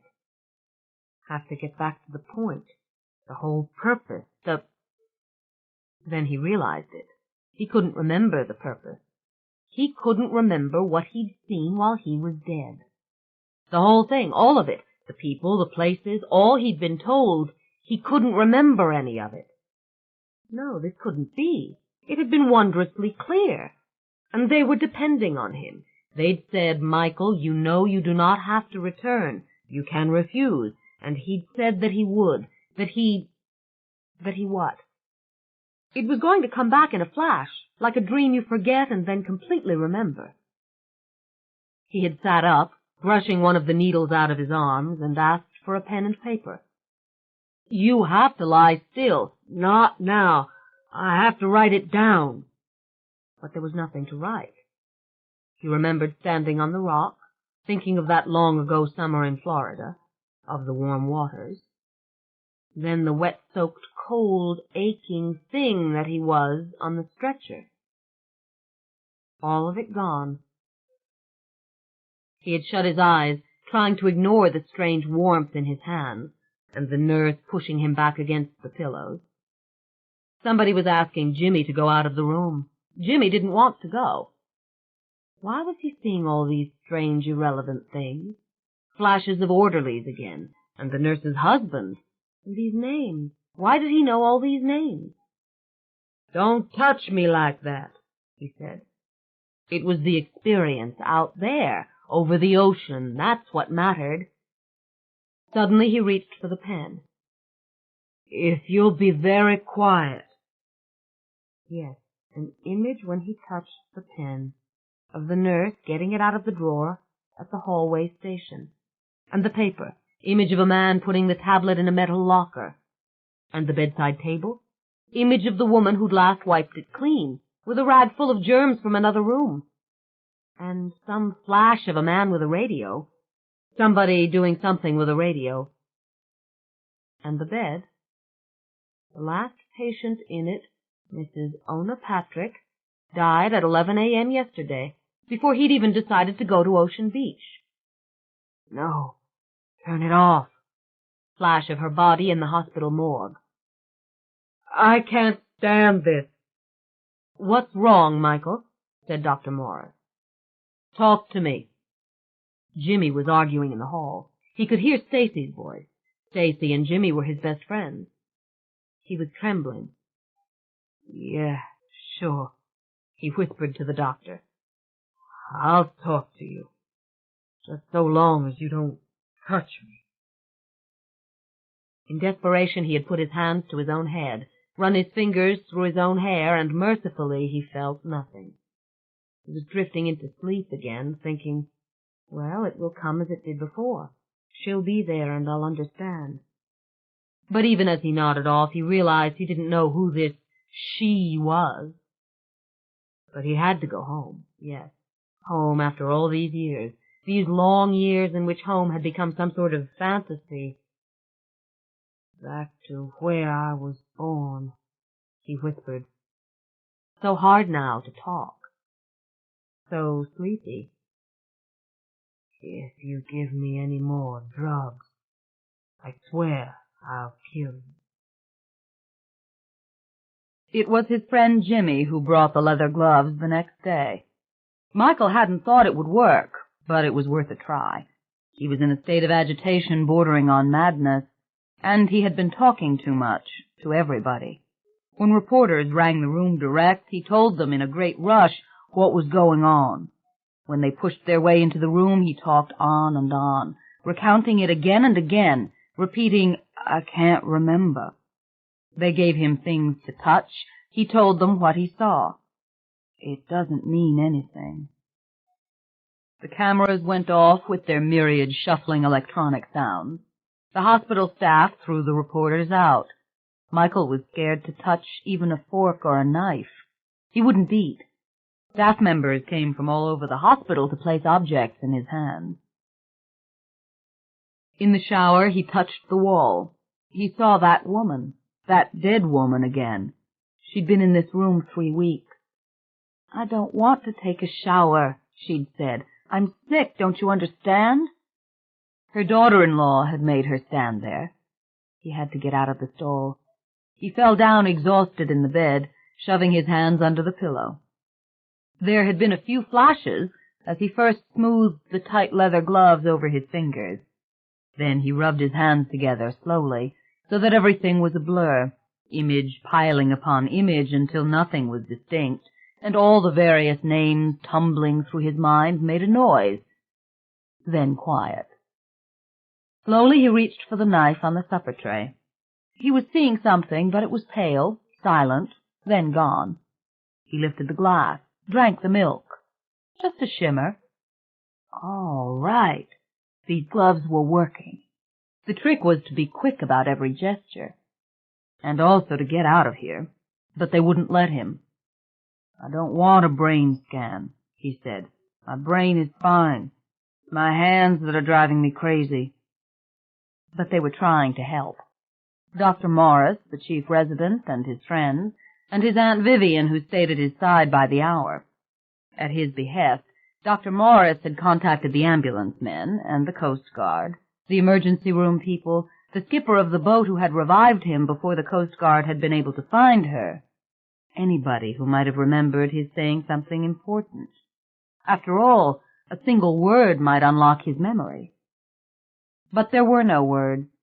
Michael had mumbled something when he opened his eyes, the skipper had said, but she hadn't been able to make out a specific word. It began with an L, she thought. A name, maybe. But that was all. The Coast Guard took him up after that. In the ambulance, he'd thrown a punch, had to be subdued. Still, he wished he could talk to all those people, especially the woman who'd brought him around. He told the press that when they came to question him. Jimmy and Stacy remained with him late each night. His Aunt Vivian was there each morning. Therese finally came, timid, frightened. She didn't like hospitals. She couldn't be around sick people. He laughed. Wasn't that California for you, he thought. Imagine saying something like that. And then he did the impulsive thing. He ripped off the glove and grabbed her hand. Scared. Don't like you. You're the center of attention. Knock it off, all this. I don't believe you drowned out there. Ridiculous. I want to get out of here. You shouldn't have called me. Go on home, honey, he said. Sometime during the silent hours, one of the nurses slipped a silver pen into his hand. He'd been sound asleep. The gloves were on the table. Tell me her name, she said. I don't get her name. I see a desk. Try harder. A beautiful mahogany desk with a green blotter on it. But the woman who used the pen? Allison. Yes. Where is she? I don't know. Try again. I tell you, I don't know. She gave it to you, and you put it in your purse, and this morning you took it out. It's just images, pictures. I don't know where she is. You're in a cafe, and you're drawing on the napkin with the pen. You're thinking about showing it to me. She's dead, isn't she? I don't know, I told you. I don't see it. Allison, that's all I see. She wrote a grocery list with it, for Christ's sake. You want me to tell you what was on the list? You have to see more than that. Well, I don't. He put back on the gloves. Nothing was going to make him take them off again. He left the hospital the following day. The next 3 weeks were an agony. A couple of Coast Guard men called him. So did one of the ambulance drivers, but they had nothing really to tell him that would help. As for the rescue boat, the woman wanted to remain out of it, and Dr. Morris had promised her that she would. Meantime, the Coast Guard admitted to the press that they had failed to record the name of the craft or its registry. One of the newspapers referred to it as an ocean-going cruiser. Maybe it was on the other side of the world. Michael realized by this time that he had told his story to too many people. Every popular magazine in the country wanted to talk to him. He could not go out at all without a reporter blocking his path, and some perfect stranger placing a wallet or photograph in his hand, and the phone wouldn't stop ringing. Mail piled up at the door, and though he kept packing his suitcase to leave, he could not bring himself to do it. Instead, he drank ice-cold beer all day long, then bourbon when the beer did not make him numb. His friends tried to be loyal. They took turns talking to him, trying to calm him, trying to get him to lay off the drink. But it was no good. Stacy even read to him because he couldn't read himself. He was wearing everybody down, and he knew it. The fact was, his brain was teeming. He was trying to figure things out. If he couldn't remember, he could understand about all this earth-shaking thing, this awful thing. But he knew he was rambling on and on about life and death, about what had happened out there, about the way the barriers between life and death were crumbling in our popular art and in our serious art. Hadn't anybody noticed? Movies and novels always told you what was going on. You just had to study them to see it. Why, he'd seen it before this even happened. Take Bergman's film Fanny and Alexander. Why, the dead just come walking in and talk to the living. And the same thing happened in Ironweed. In Cries and Whispers, didn't the dead just get up and talk? And there was some comedy out now, and when you considered the lighter movies, it was happening with even greater frequency. Take The Woman in White, with the little dead girl appearing in the bedroom of the little boy.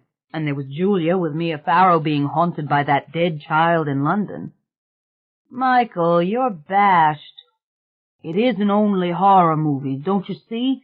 It's happening in all our art. Take the book, The White Hotel. Any of you read that? Well, it goes on right past the heroine's death into the afterlife. I tell you, something is about to happen. The barrier is breaking down. I myself talked to the dead, and I came back, and on some subconscious level we all know the barrier is breaking.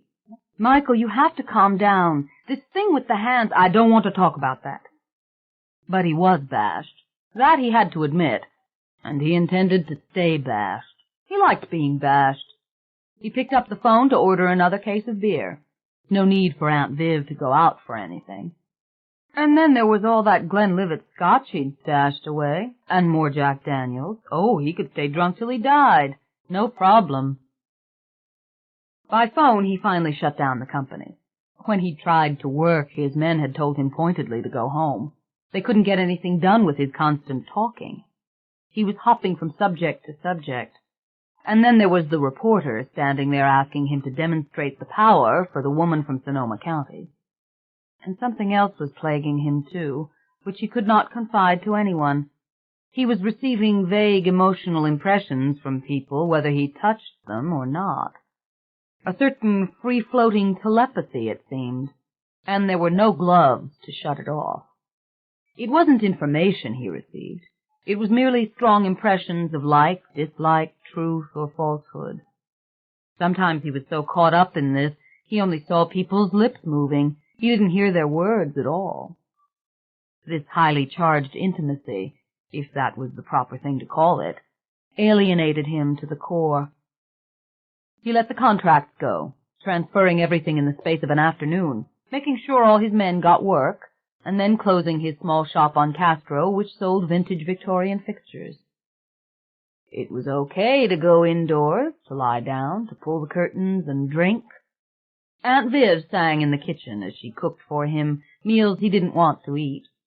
Now and then he tried to read a little of David Copperfield in order to escape from his own mind. At all the worst moments of his life, he had always retired to some remote corner of the world and read David Copperfield. It was easier and lighter than Great Expectations, his true favorite. But the only reason he could follow the book now was that he knew it practically by heart. Therese went to visit her brother in Southern California. A lie, he knew, though he had not touched the phone, merely heard the voice through the answering machine. Fine. Goodbye. When his old girlfriend Elizabeth called from New York, he talked to her until he actually passed out. The next morning she told him he must get psychiatric help. She threatened to drop work and fly out if he didn't agree. He agreed, but he was lying. He did not want to confide in anybody. He did not want to describe the new intensity of feeling.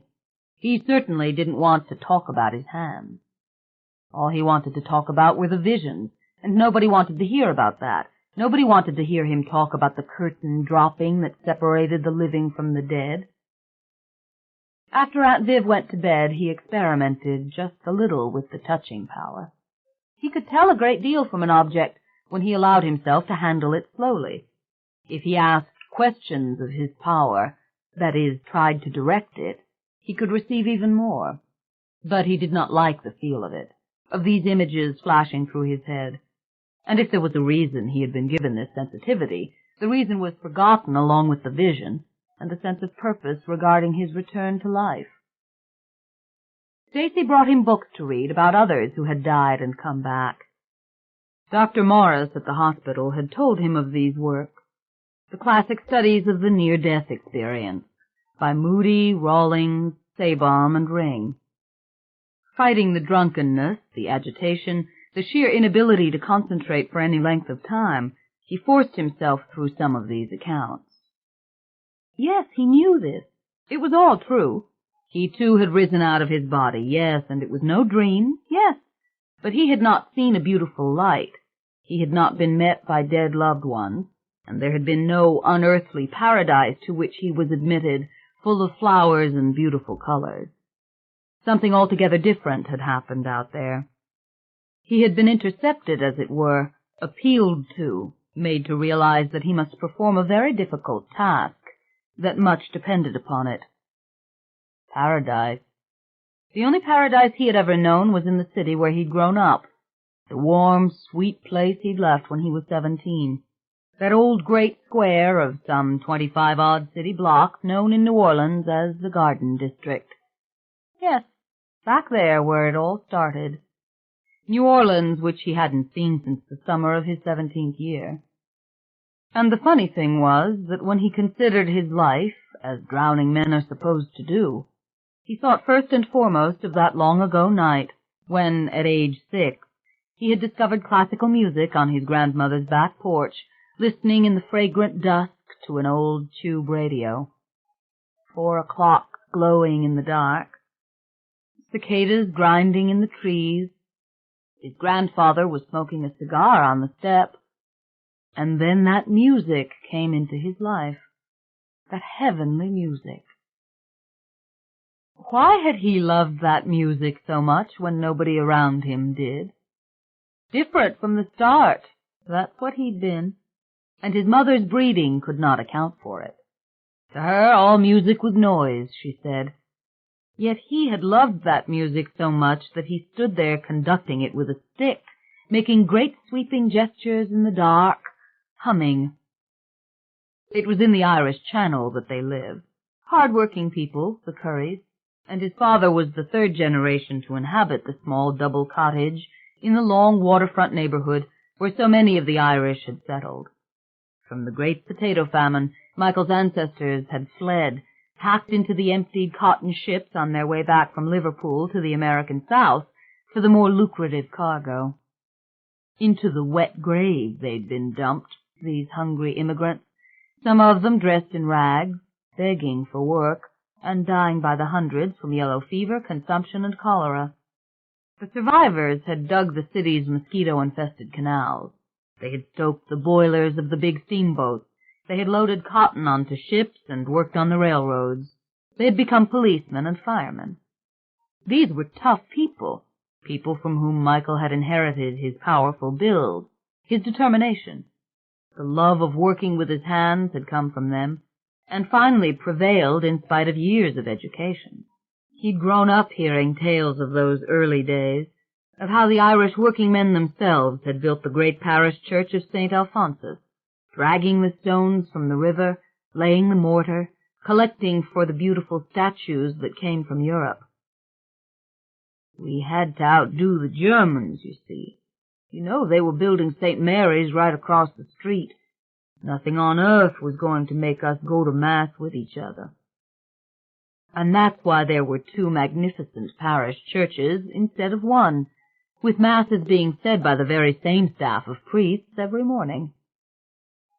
Michael's grandfather had worked as a policeman on the wharves, where his father had once loaded cotton bales.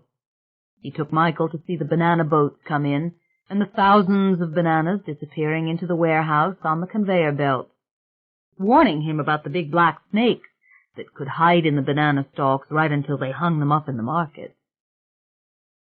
Michael's father was a firefighter until his death one afternoon in a fire on Chapatoulas Street when Michael was 17. That had been the turning point of Michael's life, for by that time his grandparents were gone, and his mother had taken him back with her to the place of her birth, San Francisco. There was never the slightest doubt in his mind that California had been good to him. The 20th century had been good to him. He was the first of that old clan ever to earn a college degree, ever to live in the world of books or paintings or fine houses. But even if his dad had never died, Michael's life would not have been a fireman's life. There were things stirring in him that had not ever stirred at all, it seemed, in his forebears. It wasn't just the music that summer night. It was the way he loved books from the time he learned to read, how he gobbled up Dickens when he was 9 years old, and treasured ever after the novel Great Expectations. Years later in San Francisco, he had given his beloved construction company that name, Great Expectations. He used to fall into Great Expectations or David Copperfield in the school library, where other boys threw spitballs and punched him on the arm and threatened to beat him up if he didn't stop acting simple, the Irish Channel word for someone who did not have the good sense to be hard and brutal and disdaining of all things that defy immediate definition. But nobody ever beat up Michael. He had enough healthy meanness from his father to punish anyone who even tried. Even as a child he was husky and uncommonly strong, a human being for whom physical action, even of a violent sort, was fairly natural. He liked to fight, too, and the kids learned to leave him alone, and also he learned to hide his secret soul enough that they forgave him the few slips and generally liked him. And the walks? What about those long walks that nobody else his age ever took? Even his girlfriends later on never understood. Rita Mae Dwyer laughed at him. Marie Louise said he was nuts. What do you mean, just walk? But from the earliest years he liked to walk, to slip across Magazine Street, the great dividing line between the narrow, sun-baked streets where he'd been born and the grand, quiet streets of the Garden District. In the Garden District were the oldest uptown mansions of the city, slumbering behind their massive oaks and broad gardens. There he strolled in silence over the brick sidewalk, hands shoved in his pockets, sometimes whistling, thinking that someday he would have a great house here. He would have a house with white columns on the front and flagstone walks. He would have a grand piano, such as those he glimpsed through long floor-length windows. He would have lace curtains and chandeliers. And he would read Dickens all day long in some cool library where the books went to the ceiling and the blood-red azaleas drowsed beyond the porch railings. He felt like Dickens' hero, the young Pip, glimpsing what he knew he must possess and being so very far from ever having it. But in his love of walking he was not entirely alone, for his mother had loved to take long walks too, and perhaps it was one of the few very significant gifts she had given him. Houses she had understood and loved, just as he always would, and when he was very small, she had brought him to this quiet sanctuary of old homes, pointing out to him her favorite spots, and the great smooth lawns often half concealed by the camellia shrubs. She had taught him to listen to the cry of the birds in the oaks, to the music of hidden fountains. There was one dark house she dearly loved, which he would never forget, a long, grim townhouse affair, with a great bougainvillea vine spilling over its side porches. And often when they passed, Michael saw a curious and solitary man standing alone among the high, unkempt shrubs, far to the back of the neglected garden. He seemed lost in the tumbling, tangled green, this man, blending with the shadowy foliage so completely that another passer-by might not have noticed him. In fact, Michael and his mother had played a little game in those early years about the man. She would always say that she couldn't see him.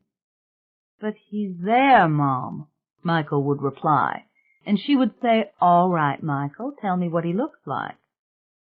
"Well, he has brown hair and brown eyes, and he's very dressed up, as if he's going to a party. But he's watching us, Mom, and I don't think we should stand here and stare at him." "Michael, there is no man," his mother would say. "Mom, you're teasing me." But there had been one occasion on which she had seen that man for certain, and she hadn't liked him. It wasn't at the house. It wasn't in that ruined garden. It was at Christmas time, when Michael was still very small, and the great crib had just been set up at the side altar of St. Alphonsus Church, with the baby Jesus in the manger. Michael and his mother had gone up to kneel at the altar rail. How beautiful the life-sized statues of Mary and Joseph, and the baby Jesus himself, smiling with his chubby little arms extended. Everywhere, it seemed, there had been bright light and the sweet, softening flicker of candles. The church was full of the sound of shuffling feet, of hushed whispers. Perhaps this had been the first Christmas that Michael could remember. Whatever the case, the man had been there, over in the shadows of the sanctuary, quietly looking on. And when he had seen Michael, he had given him that little smile he always did. His hands were clasped. He wore a suit. His face looked very calm. Altogether he looked the same as he did in the garden on First Street. "Look, there he is, Mom," Michael said at once.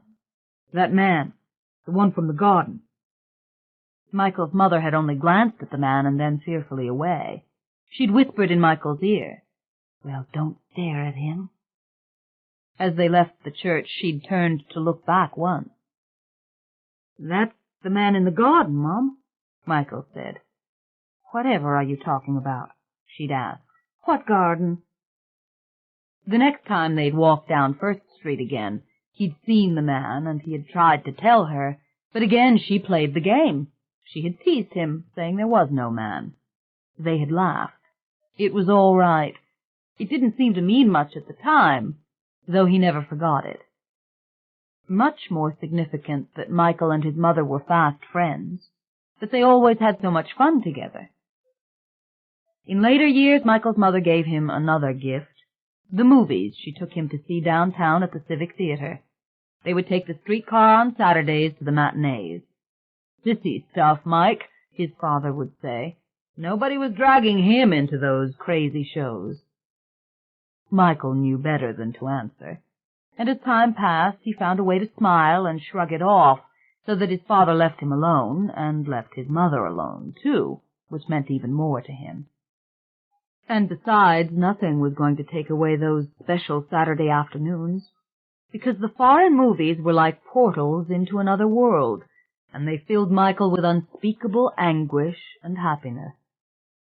He never forgot Rebecca, and the red shoes, and the tales of Hoffmann, and a film from Italy of the opera Aida. And then there was the wonderful story of the pianist called A Song to Remember. He loved Caesar and Cleopatra with Claude Rains and Vivian Leigh. And the late George Apley with Ronald Colman, who had the most beautiful voice Michael ever heard in a man. It was frustrating that he sometimes couldn't understand these films, that sometimes he couldn't even follow them. The subtitles invariably went by too fast for him to read, and in the British films, the actors spoke too fast for him to understand their crisp accents. Sometimes his mother explained things on the way home. They rode the streetcar past their stop, and all the way uptown to Carrollton Avenue. It was a good place for them to be alone. And there were the palatial houses of that street to see, the later, often gaudier houses, built after the Civil War, not as beautiful as the older Garden District homes, but nevertheless sumptuous to behold and endlessly interesting. Ah, the quiet pain of those leisurely rides, of wanting so much and understanding so little. He caught the crepe myrtle blossoms now and then with his fingers through the open streetcar window. He dreamed of being Maxim de Winter. He wanted to know the names of the classical pieces he heard on the radio and loved, to be able to understand and recall the unintelligible foreign words spoken by the announcers. And strangely enough, in the old horror films at the dirty happy-hour theater on Magazine Street, his own neighborhood, he often glimpsed the same elegant world and people. There were the same paneled libraries, arched fireplaces, and men in smoking jackets, and graceful, soft-spoken females, right along with Frankenstein's monster or Dracula's daughter.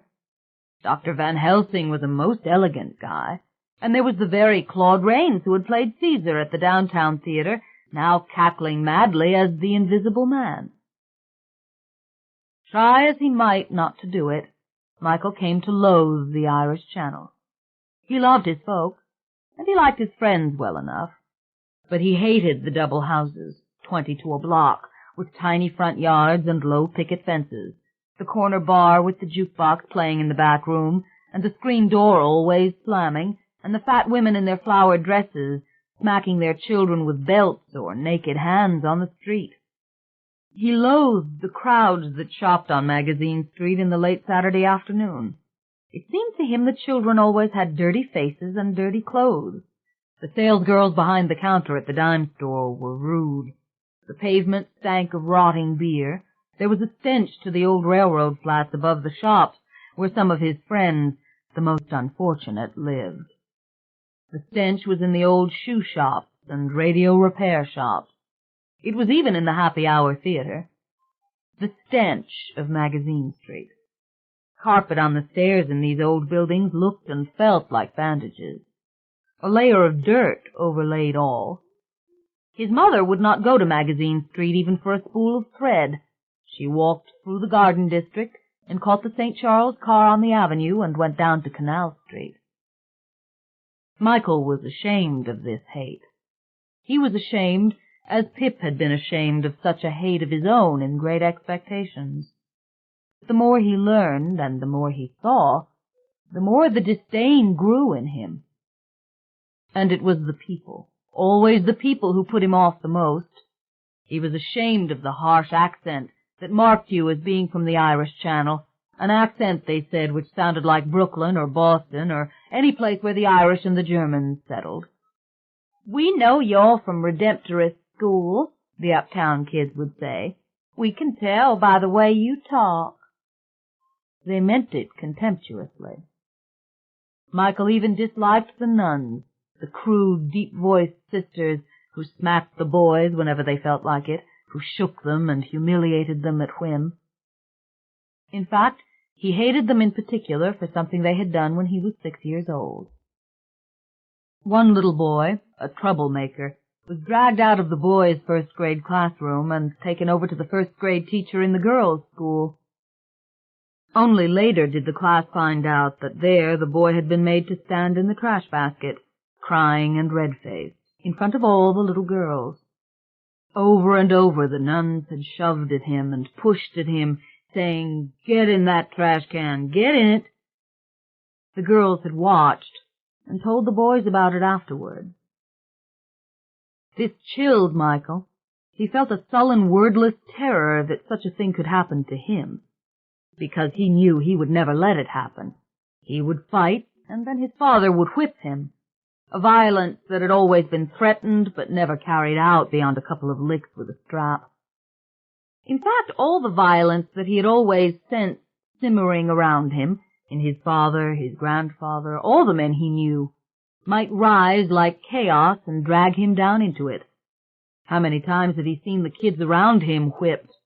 How many times had he heard his father's cold, ironic jokes about the whippings his own father had given him?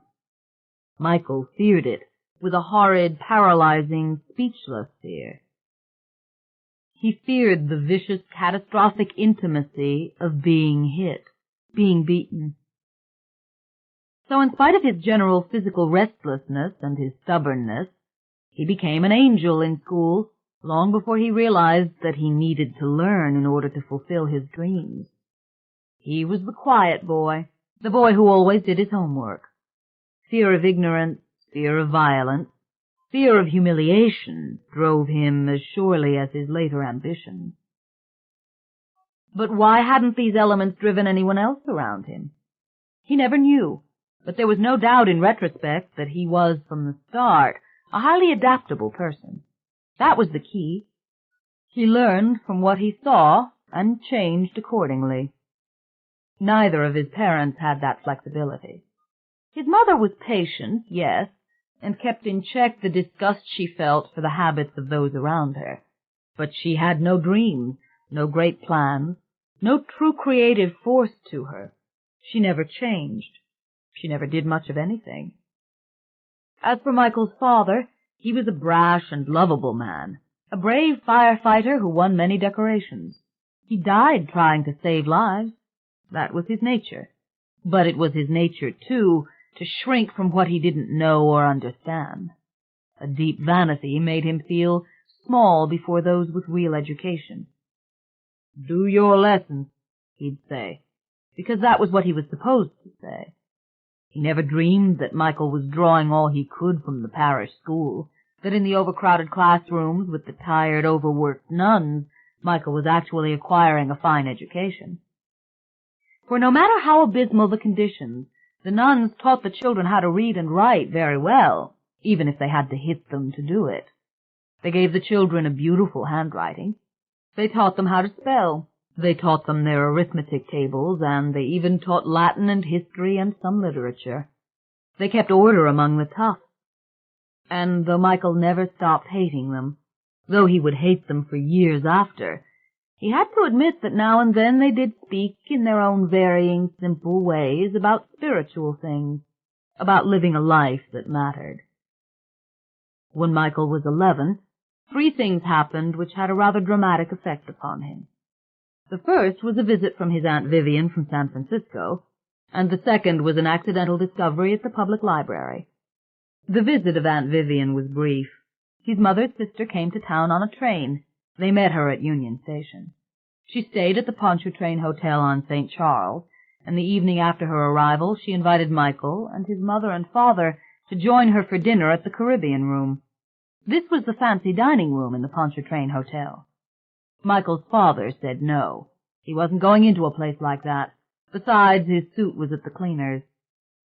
Michael went, the little man, all dressed up, walking through the garden district with his mother. The Caribbean Room quite astonished him. It was a near-silent, eerie world of candlelight, white tablecloths, and waiters who looked like ghosts. Or better yet, they looked like the vampires in the horror movies with their black jackets and stiff white shirts. But the true revelation was that Michael's mother and her sister were entirely at home in this place, laughing softly as they talked, asking the waiter this and that about the turtle soup, the sherry, the white wine they'd have with dinner. This gave Michael an enhanced respect for his mother. She wasn't the lady who just put on airs. She really was used to that life. And he understood now why she sometimes cried and said she'd like to go home to San Francisco. After her sister left, she was sick for days. She lay in bed, refusing everything but wine, which she called her medicine. Michael sat by her, reading to her now and then, getting scared when she didn't speak for an hour. She got well. She got up, and then life went on. But Michael often thought of that dinner, of the easy and natural way the two ladies had been together. Often he walked by the Pontchartrain Hotel. He looked with quiet envy at the well-dressed people who stood outside, under the awning, waiting for their taxis or limousines. Was he just greedy to want to live in their world? Wasn't all that beauty spiritual? He puzzled over so many things. He was bursting with desires to learn, to understand, to possess. Yet he wound up next door in Smith's drugstore, reading the horror comics. Then came the accidental discovery at the public library. Michael had only recently learned about the library itself, and the accidental discovery came in stages. Michael was in the children's reading room, roaming about, looking for something easy and fun to read, when he suddenly saw, open for display on top of a bookcase, a new stiff-backed book on the game of chess, a book that told one how to play it. Now, chess had always struck Michael as highly romantic, but how he knew of it he couldn't have told anyone. He'd never seen a chess set in real life. He checked out the book, took it home, and began to read it. His father saw it and laughed. He knew how to play chess, played it all the time, he said, at the firehouse. You couldn't learn it from a book. That was stupid. Michael said that he could learn it from the book. He was learning it. Okay, you learn it, his father said, and I'll play it with you. This was a great thing. Another person who knew chess. Maybe they would even buy a chessboard. Michael finished the book in less than a week. He knew chess. For an hour he answered every question his father put to him. Well, I don't believe this, his father said, but you know how to play chess. All you need is a chess set. Michael's father went downtown. When he returned home, he had a chess set that surpassed all Michael's visions. It was made up not of symbols, a horse's head, a castle, a bishop's cap, but of fully delineated figures. The knight sat upon his horse with its front feet raised. The bishop held his hands in prayer. The queen had long hair beneath her crown. The rook was a castle riding upon the back of an elephant. Of course it was made of plastic, this thing. It had come from D.H. Holmes' department store. But it was so much finer than anything pictured in the book on chess that Michael was overcome by the sight of it. Never mind that his father called the knight my horseman. They were playing chess, and thereafter they played often. But the great accidental discovery was not that Michael's father knew how to play chess, or that he had the kindness in him to buy such a beautiful set. That was all very well and good. And, of course, playing chess drew father and son together. But the great accidental discovery was that Michael could absorb something more than stories from books, that they could lead him to something other than painful dreaming and wanting. He had learned something from a book which others believed must be learned from doing or practice. He became more courageous in the library after that. He talked to the librarians at the desk. He learned about the subject catalogue, and haphazardly and obsessively he began to research a whole spectrum of subjects. The first was cars. He found lots of books in the library on cars. He learned all about an engine from the books, and all about makes of cars, and quietly dazzled his father and his grandfather with this knowledge. Then he looked up firefighters and fires in the catalogue. He read up on the history of the companies that developed in the big cities. He read about the fire engines and ladder trucks and how they were made, and all about great fires in history, such as the Chicago fire and the Triangle Factory fire. And once again he was able to discuss all this with his father and grandfather. Michael was thrilled. He felt now that he had great power, and he proceeded to his secret agenda, not confiding this to anyone. Music was his first secret subject.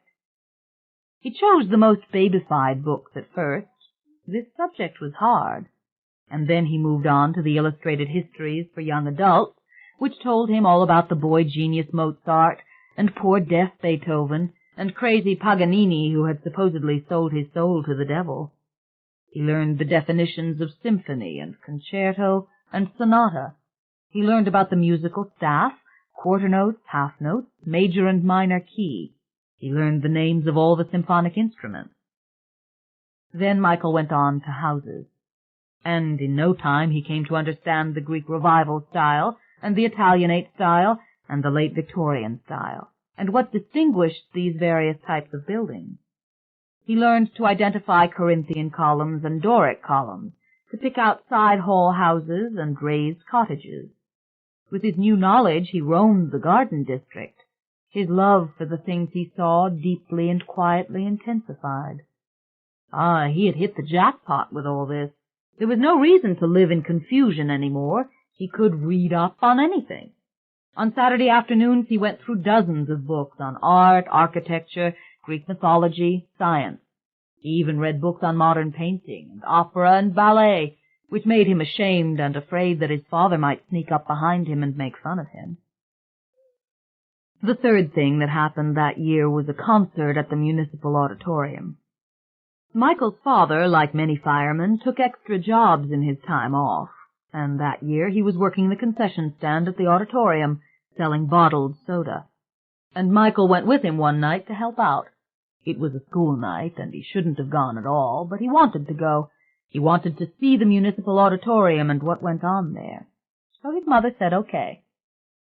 During the first half of the program, before the intermission during which Michael would have to help his father, and after which they would pack up and go home, Michael went inside and up to the very top of the auditorium where the seats were empty, and he sat there waiting to see what the concert would be like. It reminded him of the students in the red shoes, actually, the students in the balcony waiting up there with such expectation.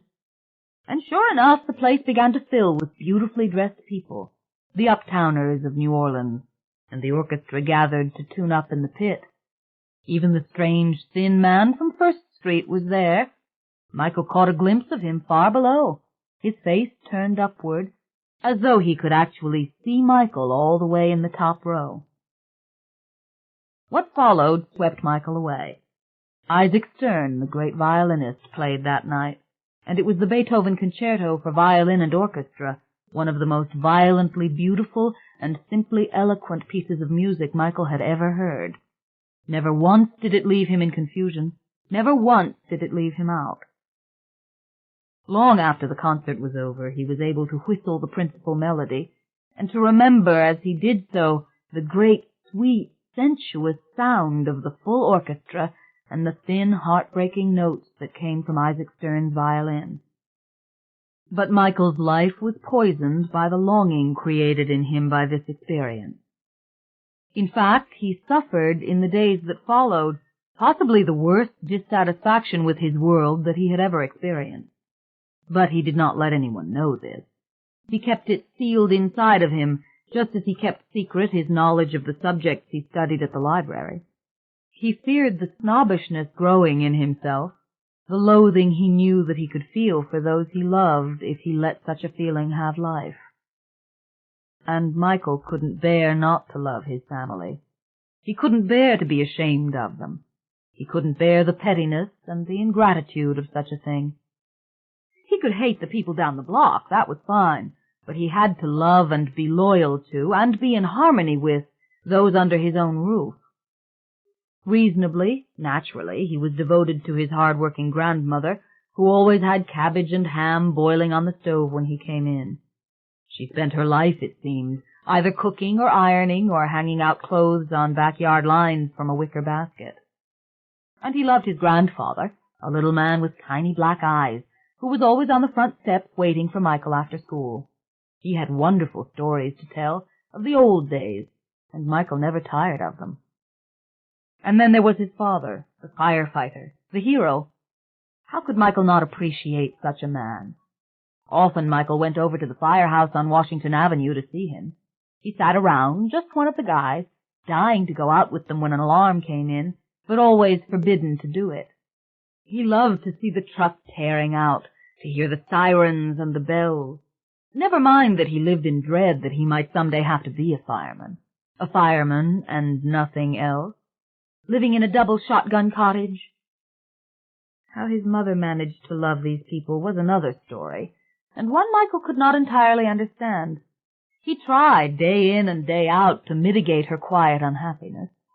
He was her closest and only friend. But nothing could save his mother, and he knew it. She was a lost soul down there in the Irish Channel, a woman speaking better and dressing better than those around her, begging to go back to work as a sales clerk in a department store, and always being told no. A woman who lived for her paperback novels late at night, books by John Dickson Carr and Daphne du Maurier and Francis Parkinson Keyes. Sitting on the living room couch, dressed only in a slip on account of the heat, when everyone else was asleep, drinking wine slowly and carefully from a bottle wrapped in brown paper. Miss San Francisco, Michael's father called her. My mother does everything for you, you know that, he'd say to her. He stared at her with utter contempt on the very few occasions when she drank too much wine and her voice became slurry. But he never moved to stop her. After all, she rarely got that bad. It was just the idea, a woman sitting there drinking like a man, from a bottle all evening long.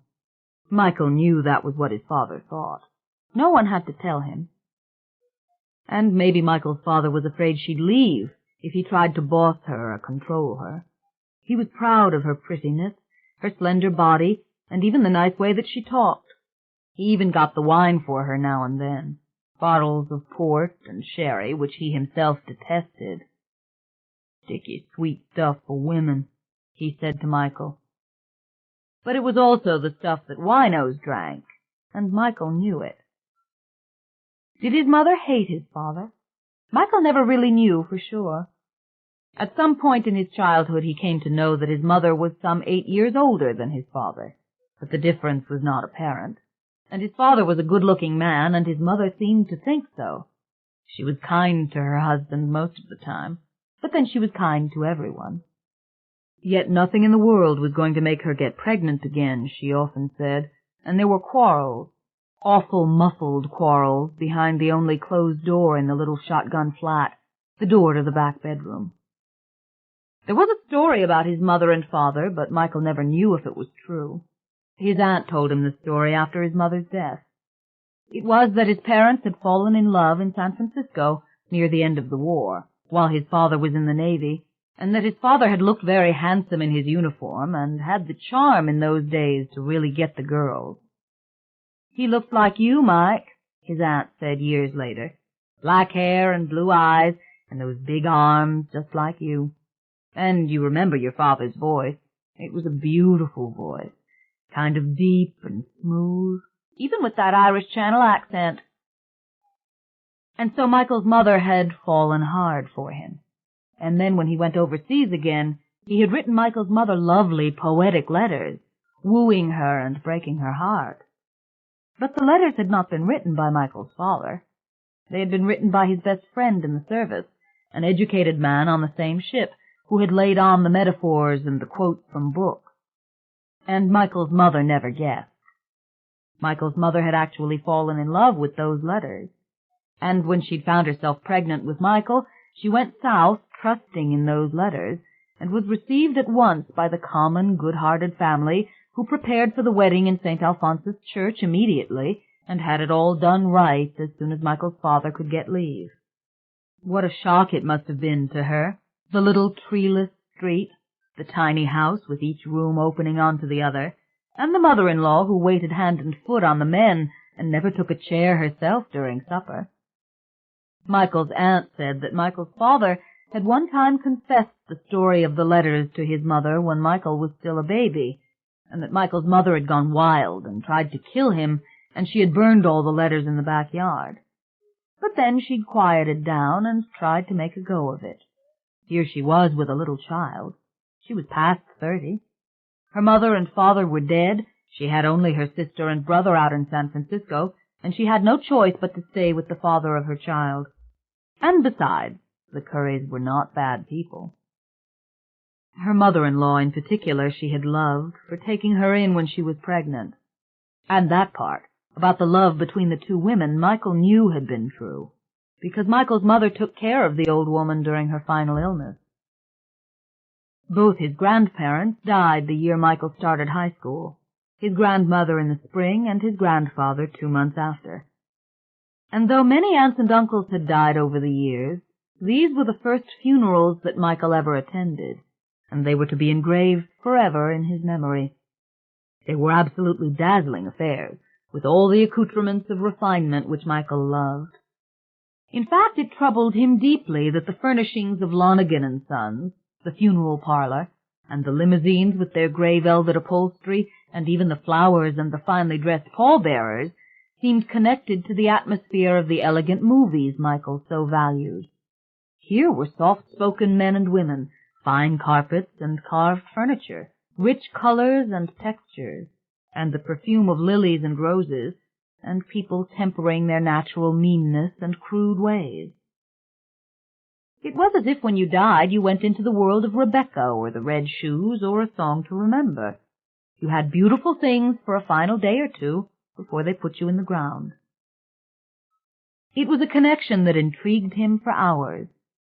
When he saw The Bride of Frankenstein for a second time at the happy hour on Magazine Street, he watched only the great houses in the picture, and he listened to the music of the voices and studied the clothes more than anything else.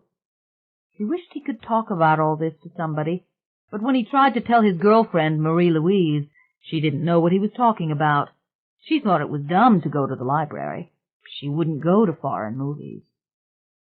He saw that same look in her eyes that he had seen so often in his father's eyes. It wasn't fear of the unknown thing. It was disgust, and he didn't want to be disgusting. Besides, he was in high school now. Everything was changing. Sometimes he was really afraid that maybe now was the time that his dreams were supposed to die and the real world was supposed to get him. Seems other people felt that way. Marie Louise's father, sitting on his front steps, looked at him coldly one night and demanded, "What makes you think you're going to college? Your daddy got the money for Loyola?" He spat on the pavement, looked Michael up and down. There it was again, the disgust. Michael had shrugged. There was no state school in those days in New Orleans. "Maybe I'll go to LSU at Baton Rouge," he said. "Maybe I'll get a scholarship." "Bull Durham," the guy muttered under his breath. "Why don't you think about being half as good a fireman as your father?" And maybe they were all in the right, and it was time to think of other things. Michael had grown to almost 6 feet, a prodigious height for an Irish Channel kid. and a record for his branch of the Curry family. His father bought an old Packard and taught him how to drive in a week's time, and then he got a part-time job delivering flowers for a florist on St. Charles Avenue. But it was not until his sophomore year that his old ideas began to give way, that he himself began to forget his ambitions. He went out for football, made first string, and suddenly he was out there on the field in the stadium at City Park, and the kids were screaming. "Brought down by Michael Curry," they said over the loudspeakers. Marie Louise told him in a swooning voice on the phone that as far as she was concerned he had taken over her will, that with him she would do anything. And these were good days for Redemptorist School, the school which had always been the poorest white school in the city of New Orleans. A new principal had come, and she climbed on a bench in the schoolyard and shouted through a microphone to inflame the kids before the games. She sent huge crowds to City Park to cheer. Soon she had scores of students out collecting quarters to build a gym, and the team was working small miracles.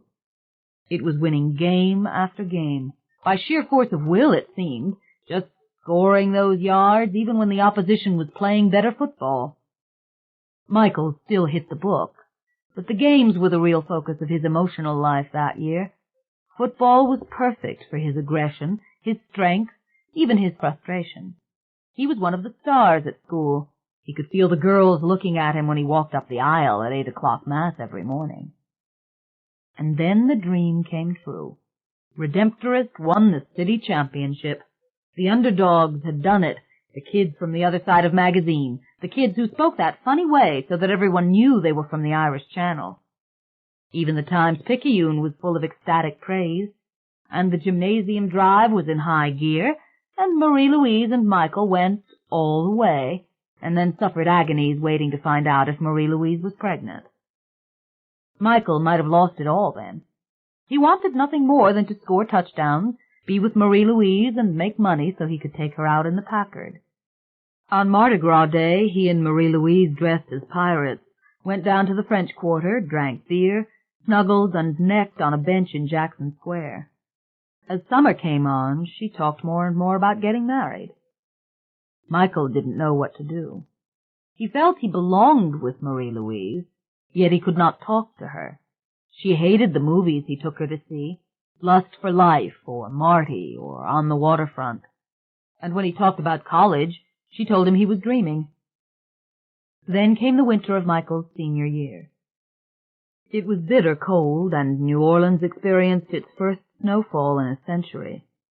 When the schools let out early, Michael went walking alone through the Garden District, its streets beautifully blanketed in white, watching the soft, soundless snow descend all around him. He did not want to share this moment with Marie-Louise. He shared it instead with the houses and the trees he loved, marveling at the spectacle of the snow-trimmed porches and cast-iron railings. Kids played in the streets. Cars drove slowly on the ice, skidding dangerously at the corners. For hours the lovely carpet of snow stayed on the ground. Then Michael finally went home, his hands so cold he could scarcely turn the key in the lock. He found his mother crying. His dad had been killed in a warehouse fire at 3 that afternoon. He'd been trying to save another firefighter. It was over for Michael and his mother in the Irish Channel. By late May, the house on Annunciation Street was sold, and 1 hour after Michael received his high school diploma before the altar of St. Alphonsus Church, he and his mother were on a Greyhound bus, headed for California. Now Michael would get to have nice things, and go to college and mix with people who spoke good English. All this turned out to be true.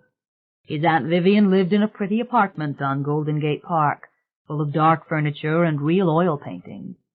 They stayed with her until they could get their own place a few blocks away. And Michael at once applied to the state college for the freshman year, his father's insurance money taking care of everything.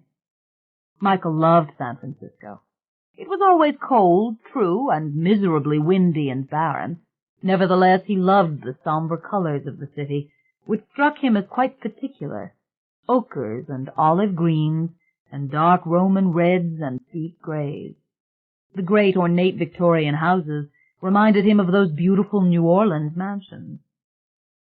Taking summer courses at the downtown extension of the State College to make up for the math and science which he lacked, he had no time to miss home, to think of Marie-Louise, or of girls at all. When he wasn't studying, he was busy trying to figure things out, how San Francisco worked, what made it so different from New Orleans. It seemed the great underclass to which he had belonged in New Orleans did not exist in this city, where even policemen and firefighters spoke well and dressed well and owned expensive houses. It was impossible to tell from what part of town a person came. The pavements themselves were amazingly clean, and an air of restraint seemed to affect the smallest exchanges between people. When he went to Golden Gate Park, Michael marveled at the nature of the crowds, that they seemed to add to the beauty of the dark green landscape rather than to be invading it. They rode their glamorous foreign bicycles on the paths, picnicked in small groups on the velvet grass, or sat before the band shell listening to the Sunday concert. The museums of the city were a revelation, too, full of real old masters, and they were crowded with average people on Sundays, people with children, who seemed to take all this quite for granted. Michael stole weekend hours from his studies so that he could roam the De Young and gaze in awe at the great El Greco painting of St. Francis of Assisi, with its haunted expression and gaunt gray cheeks. "Is this all of America?" Michael asked. It was as if he'd come from another country into the world he had only glimpsed in motion pictures or television. Not the foreign films of the great houses and the smoking jackets, of course, but the later American films and television shows in which everything was neat and civilized. And here Michael's mother was happy, really happy, as he had never seen her, putting money in the bank from her job at I-Magnin, where she sold cosmetics, as she had years ago, and visiting with her sister on weekends, and sometimes her older brother, Uncle Michael, a genteel drunk who sold fine china at Gump's on Post Street. One weekend night they went to an old-fashioned theater on Geary Street to see a live stage production of My Fair Lady. Michael loved it. After that they went often to little theaters to see remarkable plays. Albert Camus' Caligula and Maxim Gorky's The Lower Depth, and a peculiar mishmash of soliloquies based on the work of James Joyce called Ulysses in Nighttown. Michael was entranced with all this. Uncle Michael promised him that when the opera season came he would take him to see La Bohème. Michael was speechless with gratitude. It was as if his childhood in New Orleans had never really happened. He loved the downtown of San Francisco, with its noisy cable cars and overflowing streets, the big dime store on Powell and Market, where he could stand reading at the paperback rack unnoticed for hours. He loved the flower stands, which sold bouquets of red roses for almost nothing, and the fancy stores on Union Square. He loved the little foreign movie theaters, of which there were at least a dozen, where he and his mother went to see Never on Sunday with Melina Mercouri, and La Dolce Vita made by Fellini, absolutely the most wonderful film Michael had ever seen. There were also comedies with Alec Guinness and dark, murky philosophical films from Sweden by Ingmar Bergman, and lots of other wonderful films from Japan and from Spain and from France. Many people in San Francisco went to see such movies. There was nothing secret about them at all. He loved having coffee with other summer students in the big, garishly lighted Foster's restaurant on Sutter Street, talking for the first time in his life with Orientals and Jews from New York, and educated colored people who spoke perfect English, and older men and women who were stealing time from families and jobs to go back to school just for the sheer joy of it. It was during this period that Michael came to comprehend the little mystery of his mother's family. By bits and pieces he put it together that they had once been very rich, these people, and it was Michael's mother's paternal grandmother who had squandered the entire fortune. Nothing was left from her but one carved chair and 3 heavily framed landscape paintings. Yet she was spoken of as something beyond wonderful, a goddess, one would think, who had traveled the whole world and ate caviar and managed to put her son through Harvard before going completely bankrupt. As for the son, Michael's mother's father, he had drunk himself to death after the loss of his wife, a beautiful Irish-American girl from the Mission District of San Francisco. Nobody wanted to talk about Mother, and it soon came clear that Mother had committed suicide. Father, who drank unceasingly until he had a fatal stroke, left his 3 children a small annuity. Michael's mother and her sister Vivian finished their education at the Convent of the Sacred Heart and went into genteel occupations. Uncle Michael was the spitting image of Dad, they said with a sigh, when he had fallen asleep from his cognac on the sofa. Uncle Michael was the only salesman that Michael ever knew who could sell people things while he himself was sitting down. He would come back to Gump's, drunk from lunch, and sit there, flushed and exhausted, and merely point to the beautiful china, explaining everything from his chair, while the young customers, couples soon to be married, made up their minds. People seemed to find him charming. He did know all about fine china, and he was a terribly nice guy. This gradual education regarding his mother's family illuminated much for Michael. As time went on, he came to see that his mother's values were essentially those of the very rich, though she herself did not know it. She went to see foreign films because they were fun, not for cultural enhancement, and she wanted Michael to go to college because that's where he ought to be. It was perfectly natural for her to shop at young man's fancy and buy him the crew-neck sweaters and button-down shirts that made him look like a prep school boy. But of middle-class drive or ambition, she and her sister and her brother really knew nothing. Her work appealed to her because I. Magnin was the finest store in town, and she met nice people there. In her leisure hours, she drank her ever-increasing amounts of wine, read her novels, visited with friends, and was a happy, satisfied person. It was the wine that killed her eventually, for as the years passed, she became a ladylike drunk, sipping all evening long from a crystal glass behind closed doors, and invariably passing out before bedtime. Finally, one night, late, she struck her head in a bathroom fall, put a towel to the wound, and went back to sleep, never realizing that she was slowly bleeding to death. She was cold when Michael finally broke down the door. That was in the house on Liberty Street, which Michael had bought and restored for his family, though Uncle Michael was gone by then, too, of drink also, though in his case they had called it a stroke. But in spite of her own lassitude and final indifference to the world at large, Michael's mother was always proud of Michael's ambition. She understood his drive because she understood him, and he was the one thing that had given her own life true meaning. And Michael's ambition was a raging flame when he finally entered San Francisco State College in the fall as a matriculating freshman. Here on an enormous college campus, amid full-time students from all walks of life, Michael felt inconspicuous and powerful and ready to start his true education. It was like those old days in the library, only now he got credit for what he read. He got credit for wanting to understand all the mysteries of life which had so provoked him in years past when he'd hidden his curiosity from those who might ridicule him. He could not believe his luck, going from class to class, deliciously anonymous among the great proletarian student body with their backpacks and their brogans. Michael listened, rapt, to the lectures of his professors and the stunningly clever questions asked by the students around him.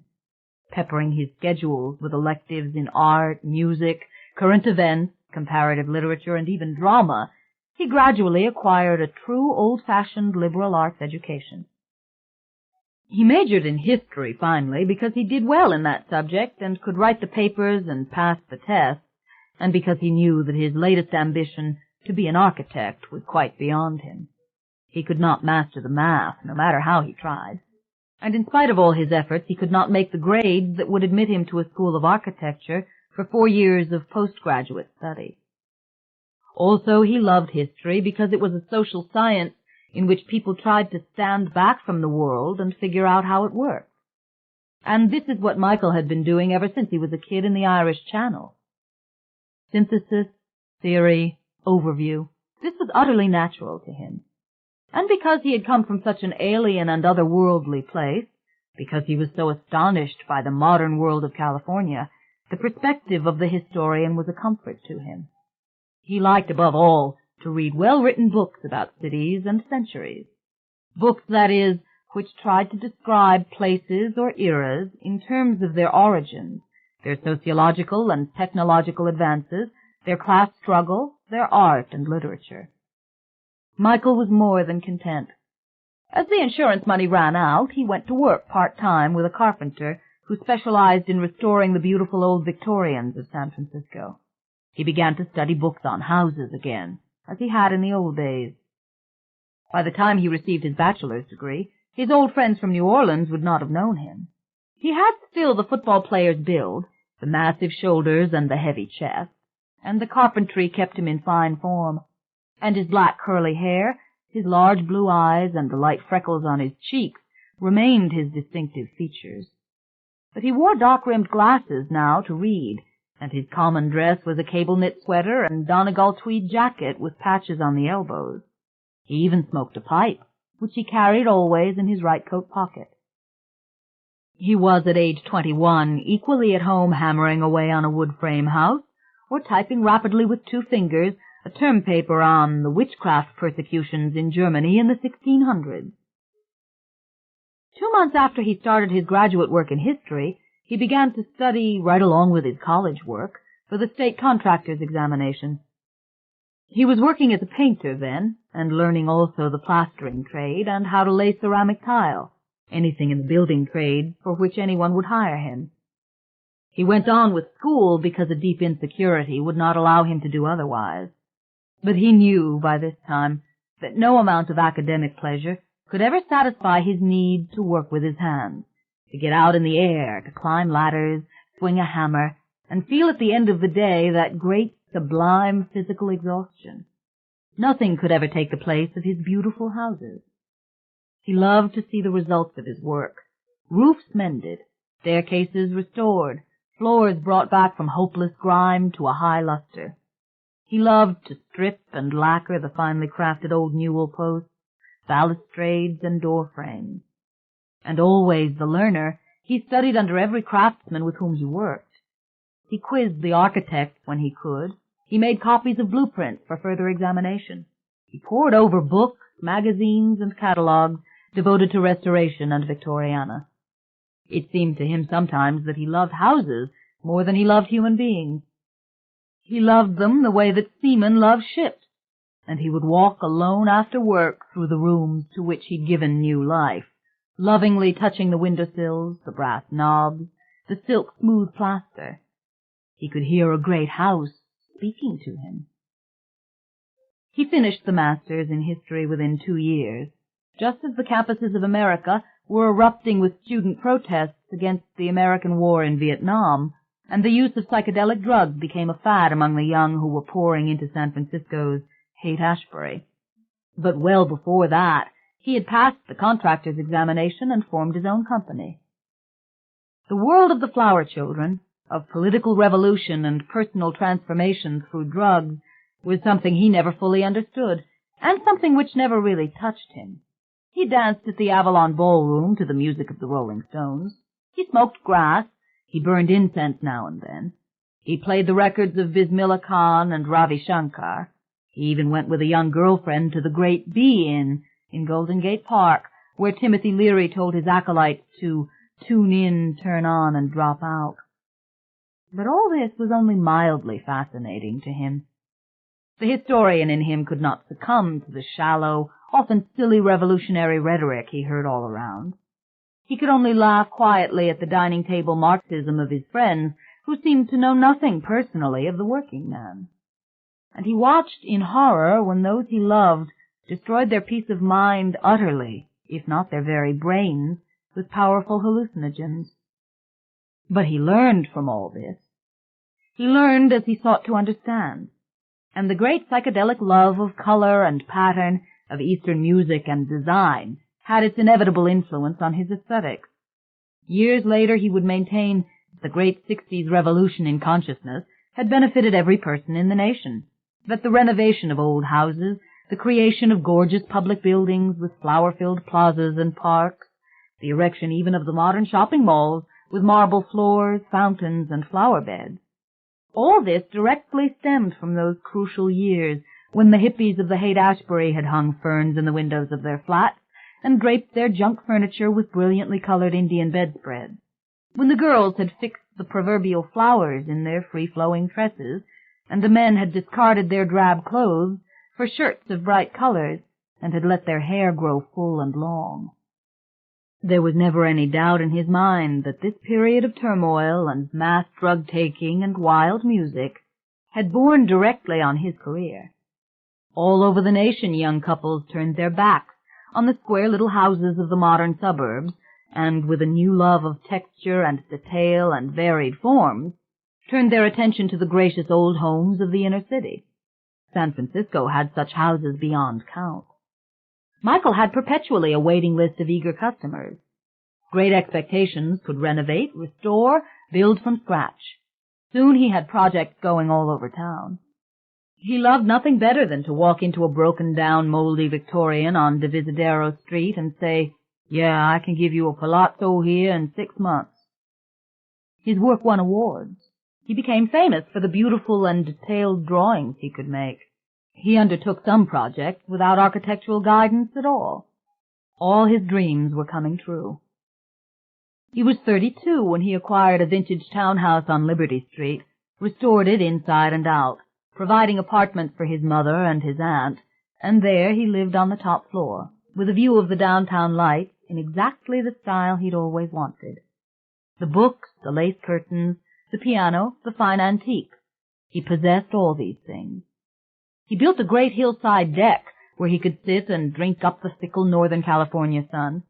The eternal fog of the ocean front frequently burned off before it reached the hills of his district, and so he had captured, it seemed, not only the luxury and refinement he'd glimpsed those many years ago in the South, but a little of the warmth and sunshine he so fondly remembered. By the age of 35 he was a self-made man, and an educated one. He had netted and socked away his first $1 in a portfolio of municipal bonds. He loved San Francisco because he felt that it had given him everything he ever wanted. Though Michael had invented himself, as many a person has done in California, creating a style perfectly in tune with the style of so many other self-invented people, he was always partly that tough kid from the Irish Channel who had grown up using a piece of bread to push his peas onto his fork. He never entirely erased his harsh accent, and sometimes when he was dealing with workmen on the job, he would slip back into it entirely. He never lost some of his crude habits or ideas either, and he understood that about himself. His way of dealing with all this was perfect for California. He simply let it show. After all, it was only part of him. He thought nothing of saying, "Where's the meat and potatoes?" when he walked into some fancy nouvelle cuisine restaurant. He did actually like meat and potatoes a lot, and ate them whenever it was possible to the exclusion of other things. Or of letting his Camel cigarette hang on his lip when he talked, just the way his father had always done. And he got along with his liberal friends, principally because he did not bother to argue with them. And while they were shouting at each other over pitchers of beer about foreign countries where they had never been and would never go, he was drawing pictures of houses on napkins. When he did share his ideas, it was in a highly abstract way, from a remove, for he felt like an outsider in California, really, an outsider in the American 20th century. And he wasn't the least bit surprised that nobody paid much attention to him. But whatever the politics involved, he always connected most truly with those who were passionate as he was. Craftsmen, artists, musicians, people who went about in the grip of obsession. And an amazing number of his friends and lovers were Russian-American Jews. They really seemed to understand his overall desire to live a meaningful life, to intervene in the world, even if in a very small way, with his visions.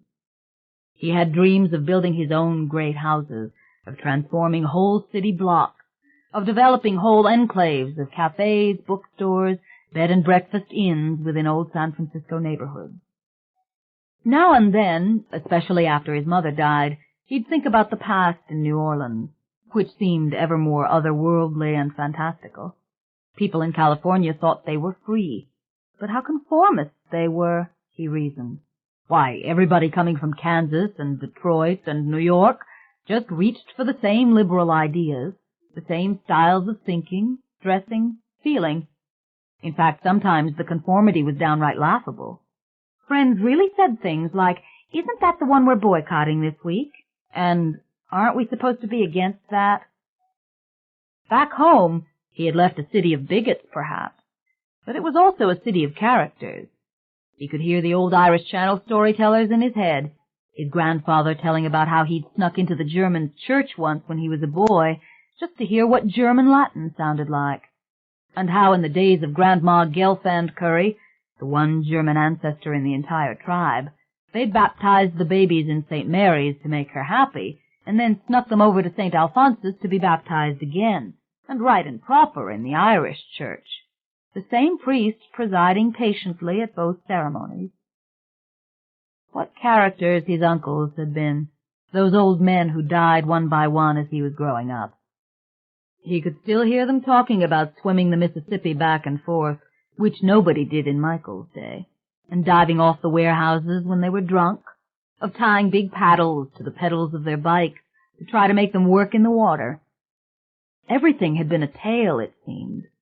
Talk could fill the summer night of Cousin Jamie Joe Curry in Algiers, who became such a religious fanatic they had to chain him to a post all day long, and of Uncle Timothy, who went nuts from the linotype ink so that he stuffed all the cracks around the doors and windows with newspapers, and spent his time cutting out thousands and thousands of paper dolls. And what about beautiful Aunt Lelia, who had loved the Italian boy when she was young, and never knew till she was old and dried up that her brothers had beaten him up one night and driven him out of the Irish Channel. No Dagos for them. All her long life mourning for that boy. She had turned the supper table over in a rage when they told her. Even some of the nuns had had fabulous stories to tell, old ones like Sister Bridget Marie, who had substituted for 2 weeks when Michael was in the 8th grade, a really sweet little sister who still had an Irish brogue. She didn't teach them a thing. She just told them tales about the Irish ghost of Petticoat Loose and witches. Witches, can you believe it, in the Garden District. And some of the best talk in those times had been merely talk of life itself, of how it was to bottle your own beer, to live with only 2 oil lamps in a house, and how they'd had to fill the portable bathtub on Friday night so everybody could take a bath before the living room fireplace. Just life. Laundry boiling over a wood fire in the backyard, water from cisterns covered with green moss, mosquito netting tucked in tight before you went to sleep. Things now probably utterly forgotten. It would come back to him in the oddest flashes.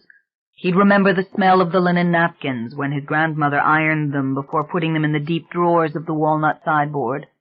He'd remember the taste of crab gumbo with crackers and beer, the scary sound of the drums at the Mardi Gras parades.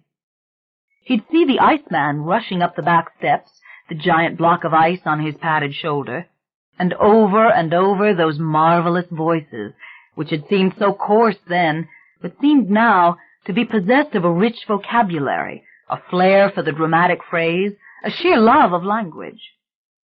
Tales of great fires, and the famous streetcar labor riots, and the cotton loaders who had screwed the bales into the holds of the ships with giant iron screws, singing as they worked in the days before the cotton compressors. It seemed a great world in retrospect. Everything was so antiseptic in California sometimes. Same clothes, same cars, same causes.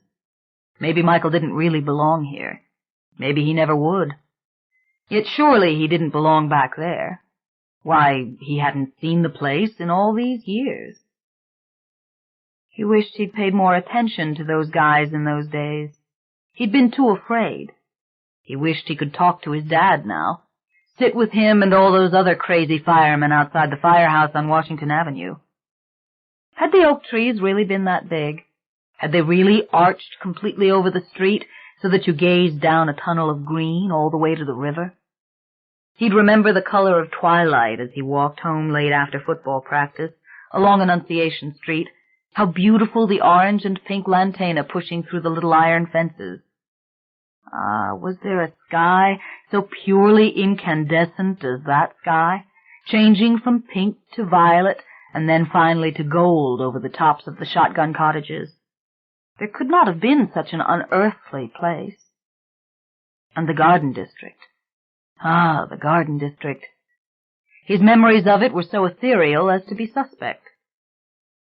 Sometimes he dreamed of it, a warm, glowing paradise where he found himself walking among splendid palaces, surrounded by ever-blooming flowers and shimmering green leaves. Then he'd wake and think, yes, I was back there, walking down First Street. I was home. But it couldn't really be like that. Not really. And he'd want to see it all again. Particular houses would come back to him. The great rambling house on Colosseum and Third, painted pure white even to its cast-iron railings. And the double-galleried side-hall houses he had always loved the most, with their 4 front columns up and down, their long flanks and high twin chimneys. He'd remember even people whom he had often glimpsed on his regular walks, old men in seersucker suits and straw hats, ladies with canes, black nurses in crisp blue cotton uniforms, pushing white babies in carriages. And that man, that strange, immaculately dressed man whom he so often saw on First Street in that deep overgrown garden. He wanted to go back to check memory against reality. He wanted to see the little house on Annunciation Street where he had grown up. He wanted to see St. Alphonsus, where he'd been an altar boy when he was 10, and St. Mary's across the street with its Gothic arches and wooden saints, where he had also served Mass. Were the murals on the ceiling of St. Alphonsus really so lovely? Sometimes, as he drifted off to sleep, he would imagine himself in that church again on Christmas Eve, when it had been packed for midnight Mass. Candles blazed on the altars. He would hear the euphoric hymn, Adeste Fideles. Christmas Eve, with the rain gusting in the doors, and at home after, the little tree glowing in the corner and the gas heater blazing on the grate. How beautiful those tiny blue flames had been. How beautiful that little tree, with its lights which meant the light of the world, and its ornaments which meant the gifts of the wise men, and its green-smelling branches which meant the promise of the summer to come even in the depths of the winter's cold. There came to him a memory of a midnight mass procession in which the little girls of the first grade had been dressed as angels as they came through the sanctuary and down the main aisle of the church.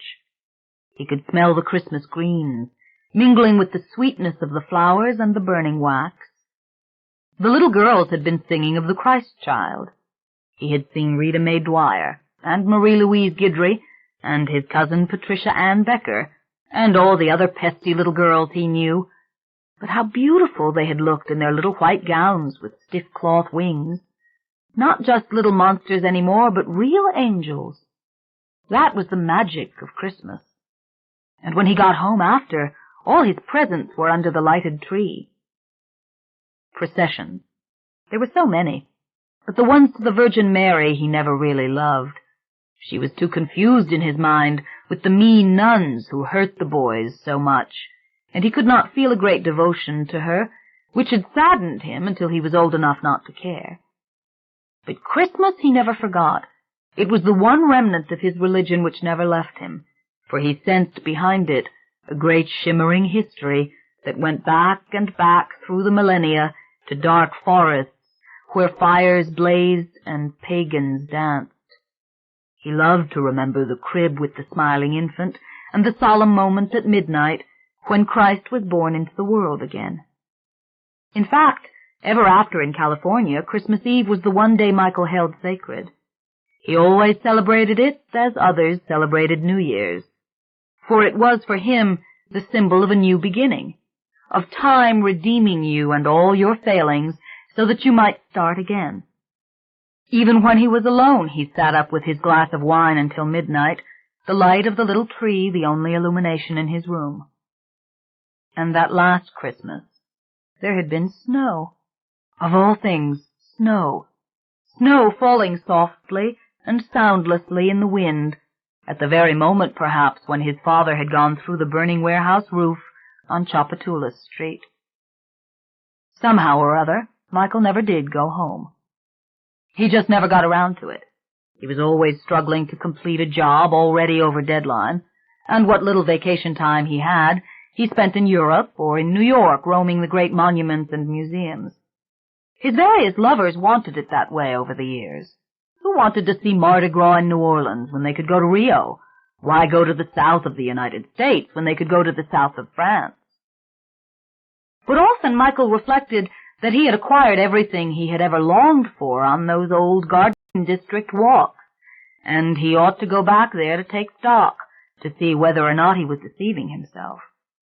Were there not moments when he felt empty, when he felt as if he were waiting for something of extreme importance, and he did not know what that was? The one thing he had not found was a great and enduring love, but he knew this would come in time, and maybe then he would take his bride with him to visit his home, and he wouldn't be alone as he walked the cemetery paths or the old sidewalks. Who knows? Maybe he could even stay for a while, wandering the old streets. Michael did have several affairs over the years, and at least 2 of these were like marriages. Both women were Jewish, of Russian descent, passionate, spiritual, brilliant, and independent. And Michael was always painfully proud of these polished and clever ladies. These affairs were born in talk as much as in sensuality. Talk the night long after making love, talk over pizza and beer, talk as the sun came up. That's what Michael had always done with his lovers. He learned much from these relationships. His egoless openness was highly seductive to these women, and he soaked up whatever they had to teach rather effortlessly. They loved traveling with him to New York or the Riviera or Greece, and seeing his charming enthusiasm and deep feeling for what he beheld. They shared their favorite music with him, their favorite painters, their favorite foods, their ideas about furniture, clothes. Elizabeth instructed him in how to buy a proper Brooks Brothers suit and Paul Stewart shirts. Judith took him to Bullock & Jones for his first Burberry, and to fancy salons for proper haircuts, and taught him how to order European wines, and how to cook pasta, and why Baroque music was just as good as the classical music he loved. He laughed at all this, but he learned it. Both women teased him about his freckles and his heavyweight build, and the way his hair hung in his big blue eyes, and how visiting parents loved him, and about his bad little boy charm, and how splendid he looked in black tie. Elizabeth called him her tough guy with the heart of gold, and Judith nicknamed him Sluggo. He took them to Golden Glove boxing matches and basketball games, and to good bars for drinking beer, and taught them how to appreciate soccer and rugby games in Golden Gate Park on Sundays, if they didn't already know it, and even how to street fight if they wanted to learn. But that was more of a joke than anything serious. He also took them to the opera and to the symphony, which he attended with religious fervor, and they introduced him to Dave Brubeck, Miles Davis, Bill Evans, and the Kronos Quartet. Michael's receptiveness and his passion tended to seduce everybody. But his meanness charmed his girlfriends, too, almost always. He could, when angry or even slightly threatened, revert to the grim-faced Irish Channel kid in a moment, and when he did this, he did it with great conviction and confidence and a certain unconscious sexuality. Women were impressed by his mechanical skills as well, his talent with the hammer and nails, and by his fearlessness. Fear of humiliation, yes, that he secretly understood, and there were a few irrational childhood fears which still haunted him. But fear of anything real? As an adult, he did not know the meaning of it. When there was a cry in the night, Michael was the first one down the steps to investigate. This was not so common among highly educated men. Neither was Michael's characteristically direct and lusting and enthusiastic approach to physical sex. He liked it plain and simple, or fancier if that's what they wanted, and he liked it in the morning when he first woke up as well as at night. This stole heart for him. The first break-up with Elizabeth was Michael's fault, he felt, because he was just too young and had not remained faithful.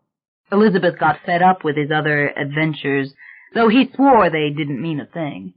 and finally packed her bags and left him. He was heartbroken and contrite. He followed her to New York, but it was no good. He came back home to his empty flat and got drunk off and on for 6 months of mourning. He could not believe it when Elizabeth married a professor at Harvard, and he was jubilant when a year later she got divorced. He flew to New York to console her. They had a fight in the Metropolitan Museum of Art, and he cried for hours on the flight back. In fact, he looked so sad that the stewardess took him home with her when they landed and took care of him for 3 whole days. By the time Elizabeth came the next summer, Judith had already come into Michael's life. Judith and Michael lived together for almost 7 years, and no one ever thought they would break up. Then Judith accidentally conceived a child by Michael, and against his wishes decided not to give birth to it. It was the worst disappointment Michael had ever experienced, and it destroyed all love between the couple. Michael didn't contest Judith's right to abort the child. He could not imagine a world in which women did not have such a right. And the historian in him knew that laws against abortion had never been enforceable because no relationship existed quite like the relationship between a mother and her unborn child. No, he never quarreled with her right, and would in fact have defended it. But he had never foreseen that a woman living with him in luxury and security, a woman whom he would marry in an instant if she permitted it, would want to abort their child. Michael begged her not to do it. It was theirs, was it not, and its father wanted it desperately, and could not bear the thought that it would miss its chance at life. It didn't have to grow up with them if Judith didn't want it. Michael would arrange everything for its care elsewhere. He had plenty of money. He would visit the child on his own so that Judith never had to know. He had visions of governesses, fine schools, all the things he'd never had. But more significant, it was a living thing, this unborn baby, and it had his blood in its little veins, and he couldn't see any good reason for it to die. These remarks were horrifying to Judith. They cut her to the quick. She did not want to be a mother at this time. She didn't feel that she could do it. She was almost finished with her Ph.D. at UC Berkeley, but she had her dissertation still to write, and her body was not something to be used merely to deliver a child to another person.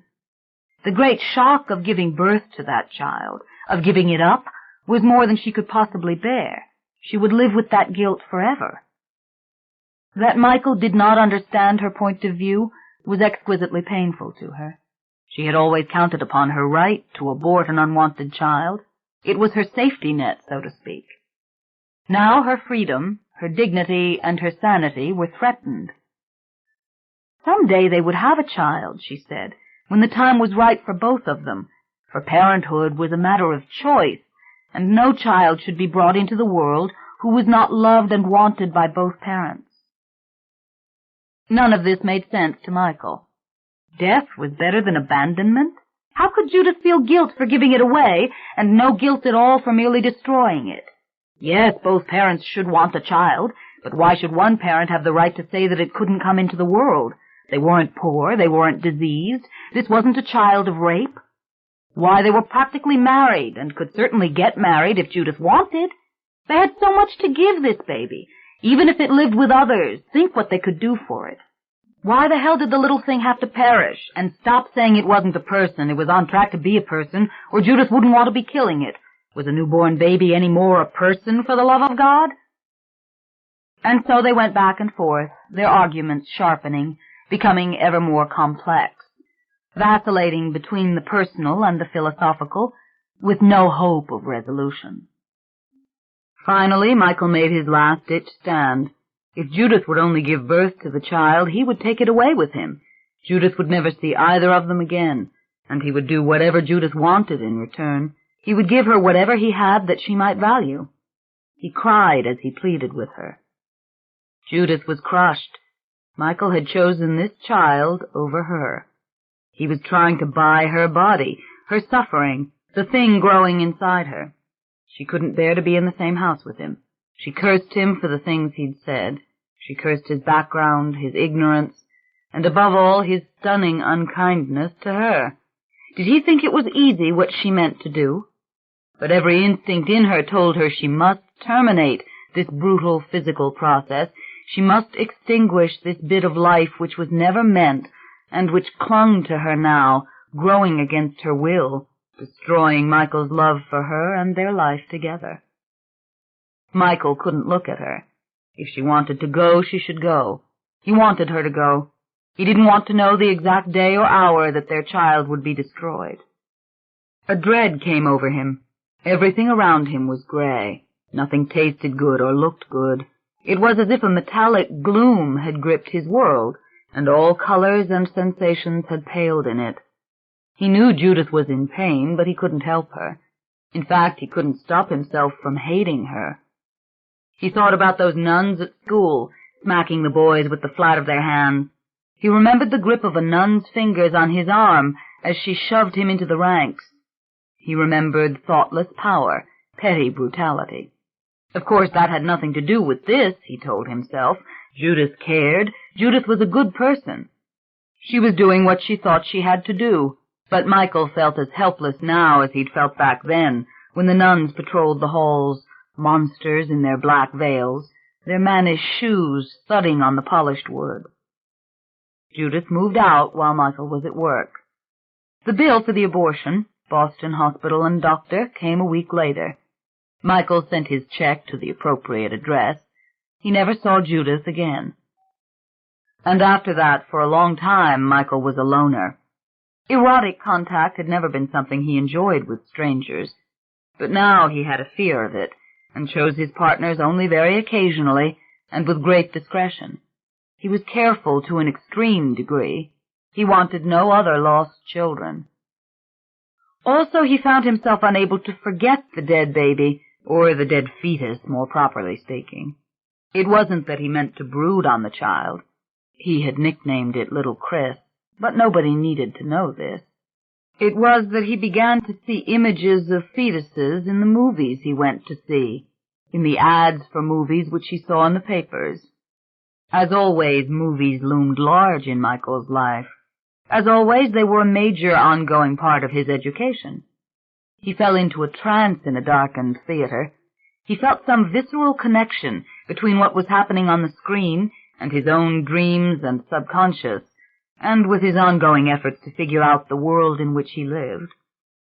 And now he saw this curious thing which no one else around him mentioned.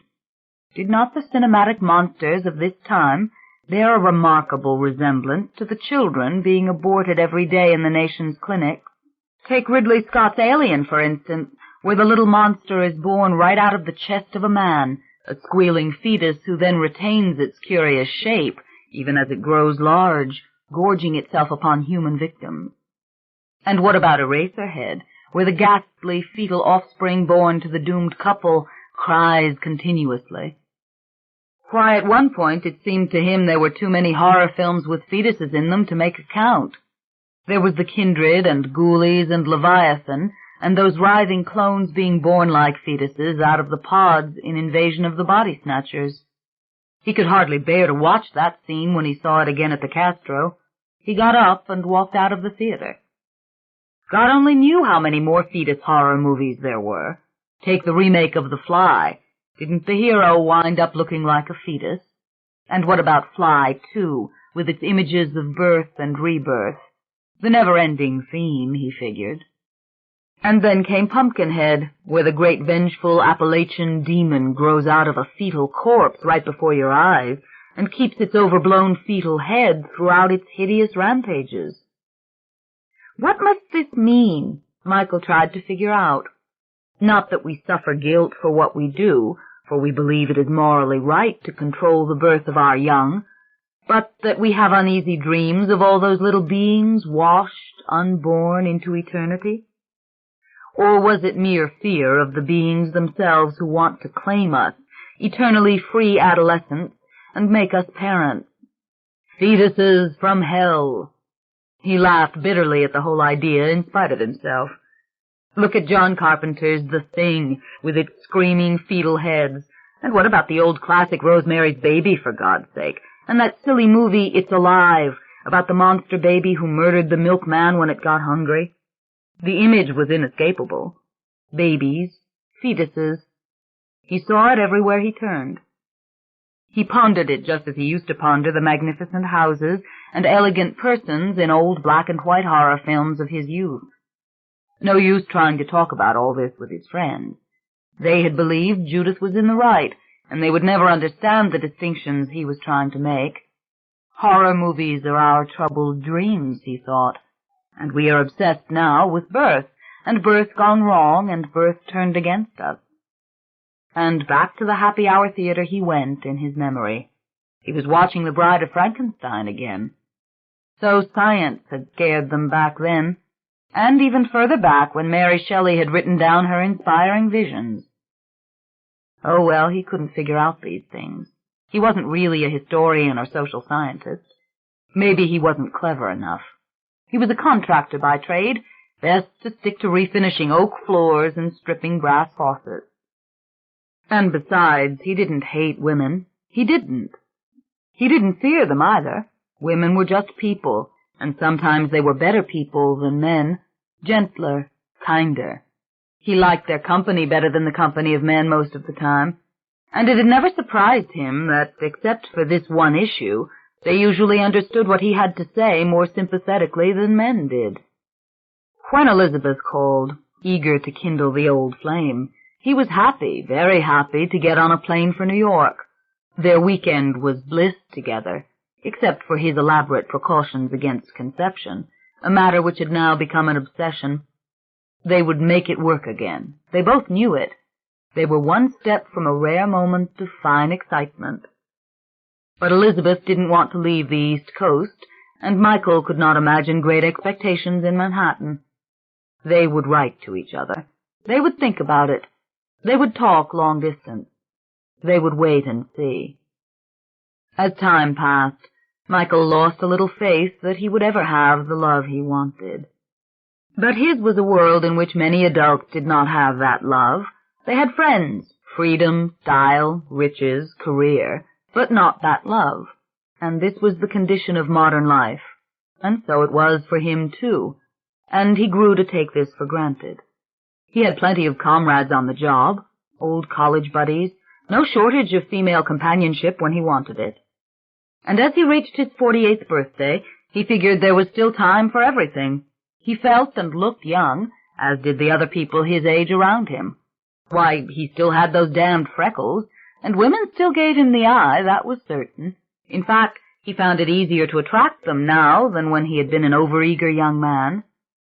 Who could say? Maybe his little casual affair with Therese, the young woman he'd recently met at the symphony, would start to mean something. She was too young, he knew that. He was angry with himself on that score. But then she would call and say, "Michael, I expected to hear from you by this time. You're really manipulating me." Whatever that meant. And off they would go to supper and her place after that. But was it only a deep love that he missed? Was there something else? One morning he woke up and realized in a flash that the summer he had been waiting for all these years was never going to come, and the miserable damp of the place had worked itself into the marrow of his bones. There would never be warm nights full of the smell of jasmine. There would never be warm breezes from the river or the Gulf. But this he had to accept, he told himself. After all, this was his city now. How could he ever go home? Yet at times it seemed to him that San Francisco was no longer painted in rich colors of ochre and Roman red, that it had become a drab sepia, and that the dull glare of the perpetually gray sky had permanently blunted his spirit.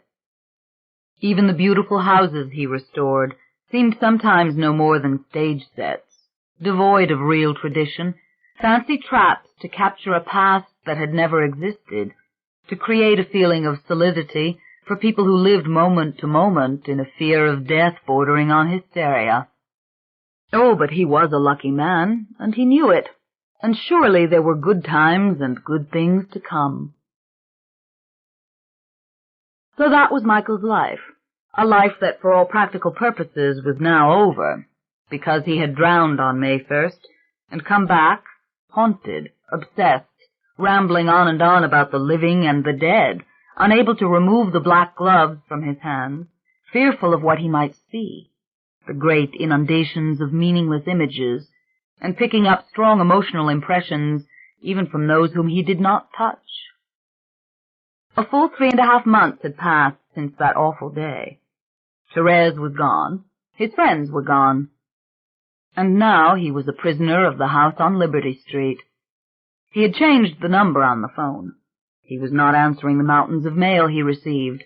Aunt Viv went out by the back door to obtain those few supplies for the house which could not be delivered. In a sweet, polite voice she fielded the few calls. "No, Michael isn't here any more." He laughed every time he heard it, because it was true. The papers said he had disappeared. That made him laugh, too. About every 10 days or so, he called Stacy and Jim just to say he was alive, then hung up. He couldn't blame them if they didn't care.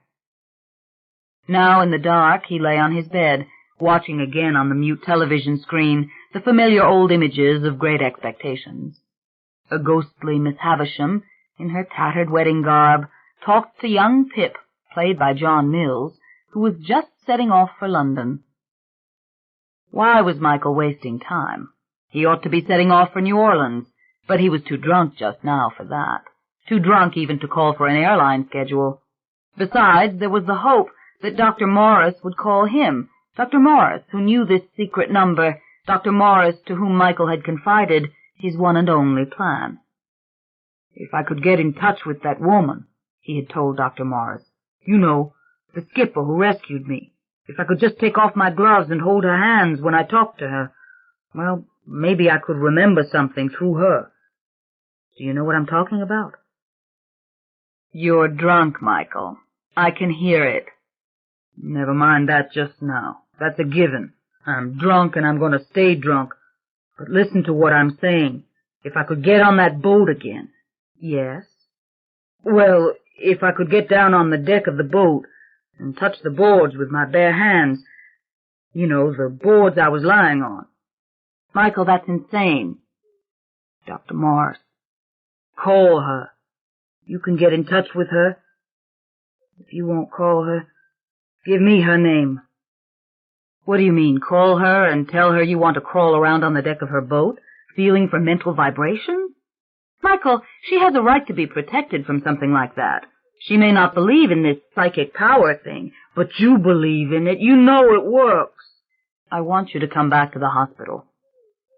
Michael had hung up in a rage. No more needles, no more tests, thank you. Over and over again Dr. Morris had called back, but the telephone messages were all the same. "Michael, come in. We're worried about you. We want to see you." Then finally the promise. "Michael, if you sober up, I'll give it a try. I know where the lady can be found." Sober up. He thought about it now as he lay in the dark. He groped for the nearby cold can of beer, then cracked it open. A beer drunk was the best kind of drunk. And in a way it was being sober, because he hadn't poured a slug of vodka or scotch in the can, had he? Now that was really drinking, that mainline poison, and he ought to know. Call Dr. Morris. Tell him you're sober as you ever intend to get. Seems like he'd done that. But maybe he dreamed it. Maybe he was just drifting off again. Sweet to lie here. Sweet to be so drunk you couldn't feel the agitation, the urgency, the pain of not remembering. Aunt Viv said, "Eat some supper." But he was in New Orleans, walking through those Garden District streets, and it was warm, and oh, the fragrance of the night jasmine. To think that all these years he had not smelled that sweet, heavy scent, and had not seen the sky behind the oaks catch fire, though each tiny leaf was suddenly distinct. The flagstones buckled over the roots of the oaks. The cold wind bit at his naked fingers. Cold wind. Yes, it was not summer after all, but winter. The sharp, freezing New Orleans winter, and they were rushing through the dark to see the last parade of Mardi Gras night, the mystic crew of Comus. Such a lovely name, he thought, as he dreamed. But way back then he had also thought it wondrous. And far ahead on St. Charles Avenue he saw the torches of the parade and heard the drums which always scared him. "Hurry, Michael," his mother said. She almost pulled him off his feet. How dark the street was, how terrible this cold, like the cold of the ocean. "But look, Mom." He pointed through the iron fence. He tugged on her hand. "There's the man in the garden." The old game. She would say there was no man there, and they would laugh about it together. But the man was there all right, just as he'd always been, way back at the edge of the great lawn, standing beneath the bare white limbs of the crepe myrtles. Did he see Michael on that night? Yes, it seemed he did. Surely they had looked at each other. "Michael, we don't have time for that man." "But, Mom, he's there. He really is." The mystic crew of Comus. The brass bands played their dark, savage music as they marched by, the torches blazing. The crowds surged into the street. From atop the quivering papier-mâché floats, men in glittering satin costumes and masks threw glass necklaces, wooden beads. People fought to catch them. Michael clung to his mother's skirt, hating the sound of the drums. Trinkets landed in the gutter at his feet. On the long way home, with Mardi Gras dead and done, and the street littered with trash and the air so cold that their breath made steam, he had seen the man again, standing as he was before, but this time he had not bothered to say so. "Got to go home," he whispered now in his sleep. "Got to go back there." He saw the long iron-lace railings of that First Street house, the side porch with its sagging screens, and the man in the garden. So strange that the man never changed. And that last May, on the very last walk that Michael had ever taken through those streets, he had nodded to the man, and the man had lifted his hand and waved. "Yes, go," he whispered. But wouldn't they give him a sign? The others who had come to him when he was dead? Surely they understood that he couldn't remember now. They'd help him. The barrier is falling away between the living and dead. Come through. But the woman with the black hair said, "Remember, you have a choice." "But no, I didn't change my mind. I just can't remember." He sat up. The room was dark. Woman with the black hair. What was that around her neck?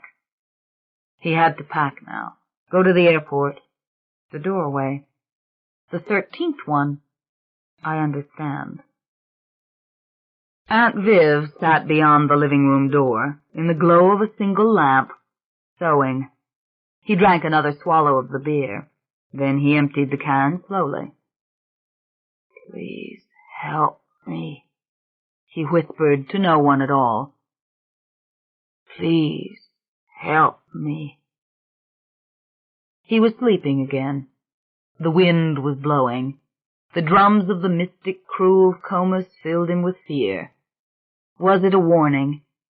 "Why don't you jump?" said the mean housekeeper to the poor frightened woman at the window in the movie Rebecca. Had he changed the tape? He could not remember that. But we are at Manderley now, aren't we? He could have sworn it was Miss Havisham. And then he heard her whisper in Estella's ear, "You can break his heart." Pip heard it too, but still he fell in love with her. "I'll fix up the house," he whispered. Let in the light. "Estella, we shall be happy forever. This is not the schoolyard, not that long hollow hallway that leads to the cafeteria, with Sister Clement coming towards him. You get back in that line, boy. If she slapped me the way she slapped Tony Vedros, I'll kill her." Aunt Viv stood beside him in the dark. "I'm drunk," he said. She put the cold beer in his hand. What a darling.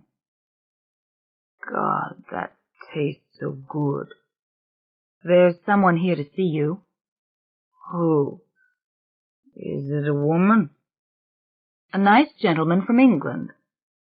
No, Aunt Viv. But he's not a reporter. At least he says he's not. He's a nice gentleman. Mr. Leitner is his name. He says he's come all the way from London. His plane from New York just landed, and he came right to the front door. Not now. You have to tell him to go away. Aunt Viv, I have to go back. I have to go to New Orleans. I have to call Dr. Morris. Where's the phone? He climbed out of the bed, his head spinning, and stood still for a moment until the dizziness passed. But it was no good. His limbs were leaden. He sank back into the bed, back into the dream. Walking through Miss Havisham's house, the man in the garden nodded again. Someone had switched off the television. Sleep now, Aunt Viv said. He heard her steps moving away. Was the phone ringing? Someone help me, he whispered. 3. Just go by. Take a little walk across Magazine Street, and down first, and pass by that grand, undilapidated old house. See for yourself if the glass is broken out of the front windows. See for yourself if Deirdre Mayfair is still sitting on that side porch. You don't have to go up and ask to see Deirdre. What the hell do you think is going to happen? Father Mattingly was angry with himself. It was a duty, really, to call on that family before he went back up north. He had been their parish priest once. He had known them all, and it had been well over a year since he'd been south, since he'd seen Miss Carl, since the funeral of Miss Nancy. A few months ago, one of the young priests had written to say that Deirdre Mayfair had been failing badly. Her arms were drawn up now, close to the chest, with the atrophy that always sets in such cases. And Miss Carl's checks to the parish were coming in as regular as always, one every month now, it seemed, made out for $1,000 to the Redemptorist parish, with no strings attached. Over the years she had donated a fortune. Father Mattingly ought to go, really, just to pay his respects and say a personal thank you the way he used to do years ago. The priests in the rectory these days didn't know the Mayfairs. They didn't know the old stories. They'd never been invited to that house. They had come only in recent years to this sad old parish, with its dwindling congregation, its beautiful churches locked now on account of vandals, the older buildings in ruins. Father Mattingly could remember when the earliest masses each day were crowded, when there were weddings and funerals all week long in both St. Mary's and St. Alphonsus. He remembered the May processions and the crowded novenas, midnight mass with the church jammed. But the old Irish and German families were gone now. The high school had been closed years ago. The glass was falling right out of the windows. He was glad that his was only a brief visit, for each return was sadder than the one before it. Like a missionary outpost this was, when you thought about it. He hoped, in fact, that he would not be coming south again. But he could not leave without seeing that family. Yes, go there. You ought to. You ought to look in on Deirdre Mayfair. Was she not a parishioner, after all? And there was nothing wrong with wanting to find out if the gossip was true, that they'd tried to put Deirdre in the sanitarium and she had gone wild, smashing the glass out of the windows before lapsing back into her catatonia. On August 13th it was supposed to have happened, only 2 days ago. Who knows, maybe Miss Carl would welcome a call. But these were games Father Mattingly played with his mind. Miss Carl didn't want him around any more now than she ever had. It had been years since he was invited in, and Deirdre Mayfair was now and forever a nice bunch of carrots, as her nurse once put it. No, he'd been going out of curiosity.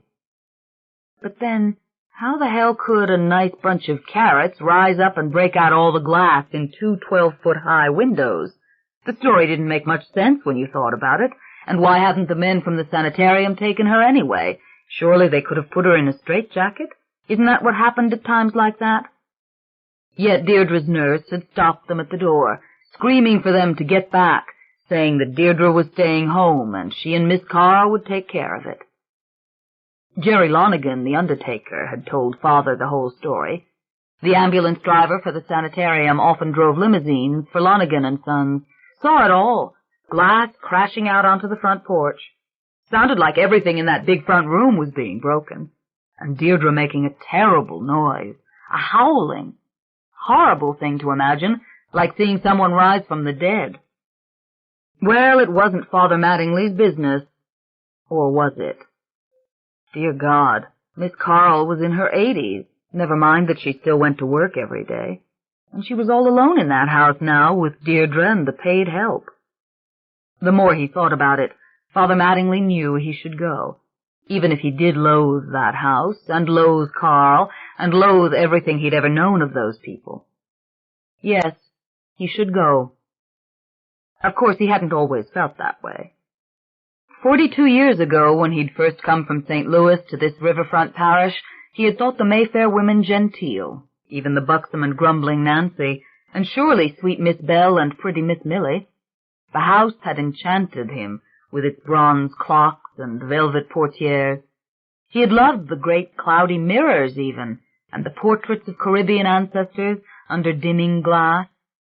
He had loved also the obvious intelligence and purpose of Carlotta Mayfair, who served him café au lait in a garden room where they sat in white wicker chairs at a white wicker table among potted orchids and ferns.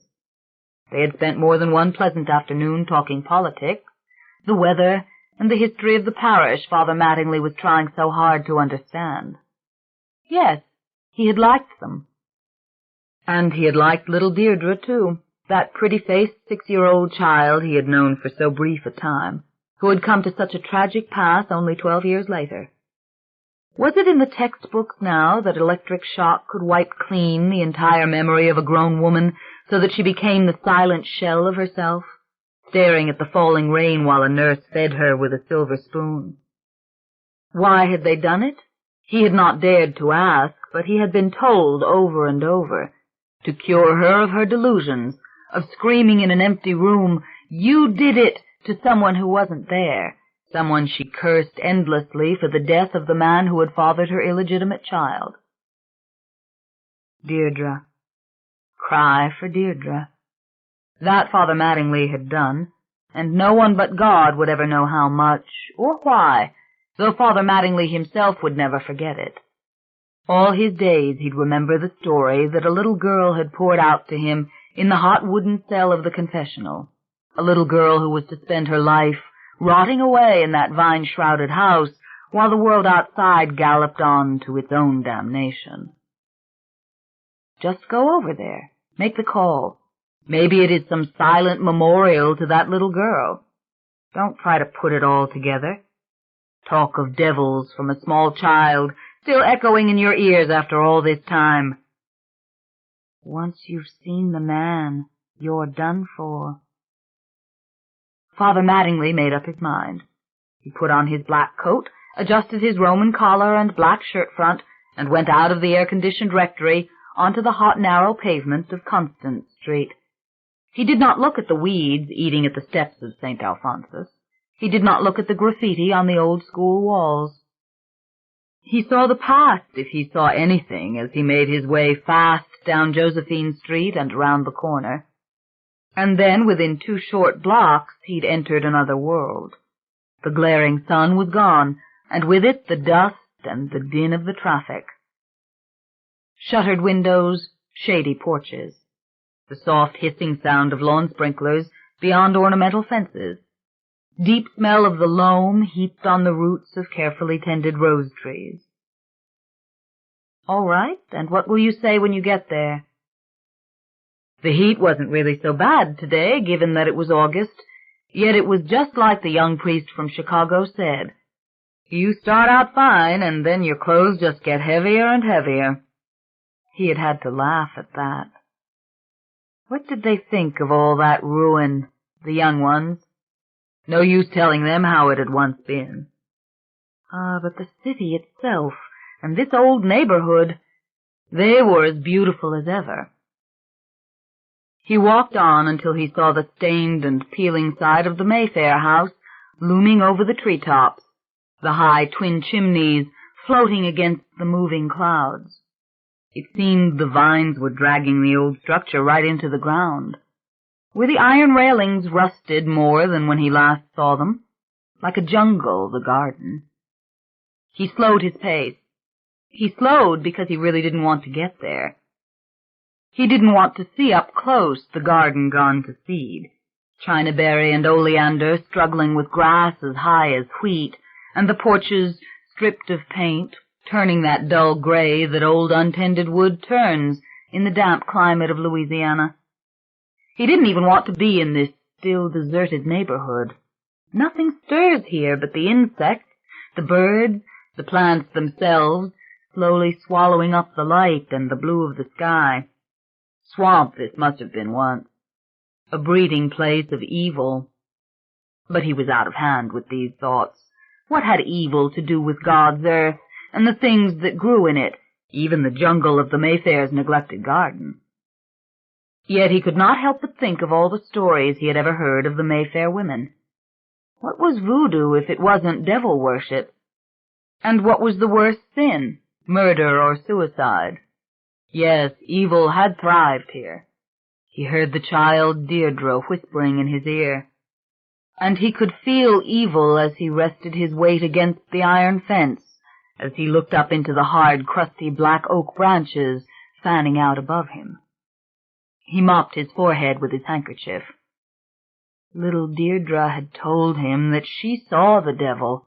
He heard her voice just as clearly now as he had heard it in the confessional decades ago, and he heard her footsteps, too, as she ran from the church, ran from him, ran from his failure to help her. But it had started before that. It had started on a dreary, slow Friday afternoon when a call came from Sister Bridget Marie for a priest to please come quick to the schoolyard. It was Deirdre Mayfair again. Father Mattingly had never heard of Deirdre Mayfair. Father Mattingly had only just come south from the seminary in Kirkwood, Missouri. He found Sister Bridget Marie quickly enough in an asphalt yard behind the old convent building. How European it had seemed to him then, quaint and sad with its broken walls, and the gnarled tree with the wooden benches built in a square around it. The shade had felt good to him as he approached. Then he saw that the little girls seated along the bench were crying. Sister Bridget Marie held one pale, shivering child by the thin part of her upper arm. The child was white with fear. Yet very pretty she was, her blue eyes too big for her thin face, her black hair in long, careful corkscrew curls that shivered against her cheeks, her limbs well-proportioned yet delicate. There were flowers strewn all over the ground, big gladiolus and white lilies and long fronds of green fern, and even big, beautifully formed red roses. Florist flowers, surely, yet there were so many. "Do you see that, Father?" Sister Bridget Marie exclaimed. "And they have the nerve to tell me it was her invisible friend, the devil himself, that put those flowers here, brought them right into her arms while they watched. The little thieves! They stole those flowers from the very altar of St. Alphonsus." The little girls began to scream. One of them stamped her feet. A chorus of we did see, broke out with alarming fury. They egged each other on with their choking sobs into a regular chorus.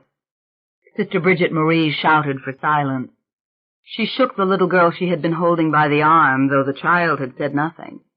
The child's mouth dropped open in shock, her eyes rolling to Father Mattingly in a silent entreaty. "Now, sister, please," Father Mattingly said. He had gently freed the child. She was dazed, utterly pliant. He wanted to pick her up, wipe her face where the tears had smudged it with dirt. But he didn't. "Her invisible friend," the sister said. "The one that finds everything that's lost, Father. The one that puts the pennies for candy into her pockets. And they all eat it, too, stuffing their mouths with it. Stolen pennies, you can be sure of it." The little girls were wailing even louder, and Father Mattingly realized he was stepping all over the flowers, and the silent white-faced child was staring at his shoes, at the white petals crushed beneath them. "Let the children go in," Father Mattingly had said. It was essential to take command. Only then could he make sense of what Sister Bridget Marie was telling him. But the story was no less fantastic when he and the sister were alone. The children claimed they saw the flowers flying through the air. They claimed they saw the flowers land in Deirdre's arms. They had been laughing and laughing. Deirdre's magic friend always made them laugh, they said. Deirdre's friend could find your notebook or your pencil if you lost it. You asked Deirdre, and he brought it to her. And there it was. And they even claimed to have seen him themselves. A nice man, a man with dark brown hair and eyes, and he would stand for 1 second right next to Deirdre. "She's got to be sent home, Father," Sister Bridget Marie had said. "It happens all the time. I call her Great-Aunt Carl or her Aunt Nancy, and then it stops for a while, then it starts up again. But you don't believe—" "Father, I tell you it's 6 of one, half a dozen of another. Either the devil's in that child, or she's a devil of a liar, and makes them believe her wild tales as if she's got them bewitched. She cannot stay at St. Alphonsus."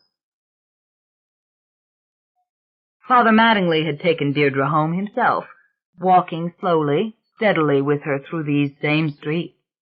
Not a word was spoken. Miss Carl had been phoned at her downtown office.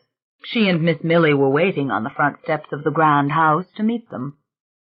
And how lovely it was then, painted a deep violet color with green shutters and the trim all in white, and the porch railings painted a shiny black so you could see the cast-iron roses so clearly. The vines had been a graceful etching of leaf and color, not the menacing tangle they had since become. "Overactive imagination, Father," Miss Carl said without a trace of concern. "Merely what Deirdre needs is a warm bath."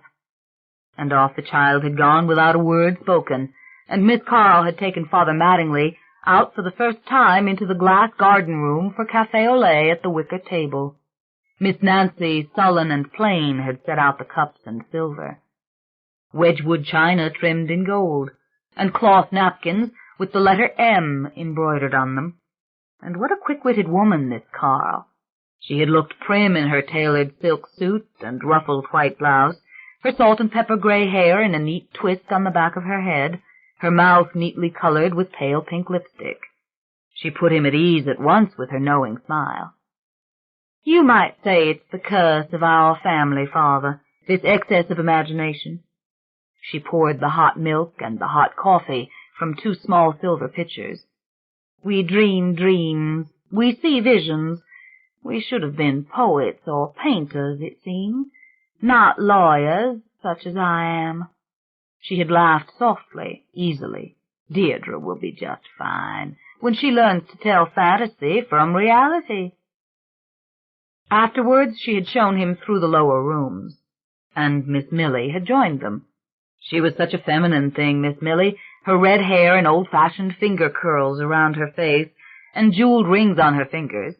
She'd taken him to the window to wave to old Miss Bell, who had been cutting back the roses with large wooden-handled shears. Carl explained that Deirdre would be going to the Sacred Heart Sisters just as soon as there was a place. She was so sorry for this silly disturbance at St. Alphonsus, and of course they'd keep Deirdre home if that was what Sister Bridget Marie wanted. Father had started to object, but it was all decided. Simple matter to get Deirdre a governess, someone who knew children, why not? They walked along the deep-shaded porches. "We are an old family, Father," Carl said as they went back into the double parlor. "We don't even know how old. There is no one now who can identify some of the portraits you see around you." Her voice was half amused, half weary. "We came from the island, that's what we know for certain, a plantation on Saint-Domingue, and before that from some dim European past that is now completely lost. The house is full of unexplained relics. Sometimes I see it as a great hard snail shell that I must carry on my back." Her hands passed lightly over the grand piano, over the gilded harp. She had little taste for such things, she said. What an irony that she had become the custodian. Miss Millie had only smiled, nodded. And now, if Father would excuse them, Miss Carl did have to go back downtown. Clients waiting. They walked out to the gate together. "Thank you so much, Father." And so it had all been waved away, and the little white-faced girl with the black curls had left St. Alphonsus. But in the days that followed, it had bothered Father Mattingly, the question of those flowers. Impossible to imagine a gang of little girls climbing over the communion rail and robbing the altars of an enormous and impressive church like St. Alphonsus. Even the gutter-snipes Father Mattingly had known as a boy would not have dared such a thing. What did Sister Bridget Marie really think had happened? Had the children really stolen the flowers? The small, heavy-set, round-faced nun studied him a moment before she answered. Then she said no. "Father, as God is my witness, they're a cursed family, the Mayfairs are, and the grandmother of that very child, Stella she was called, told the very same tales in this very same schoolyard many a year ago.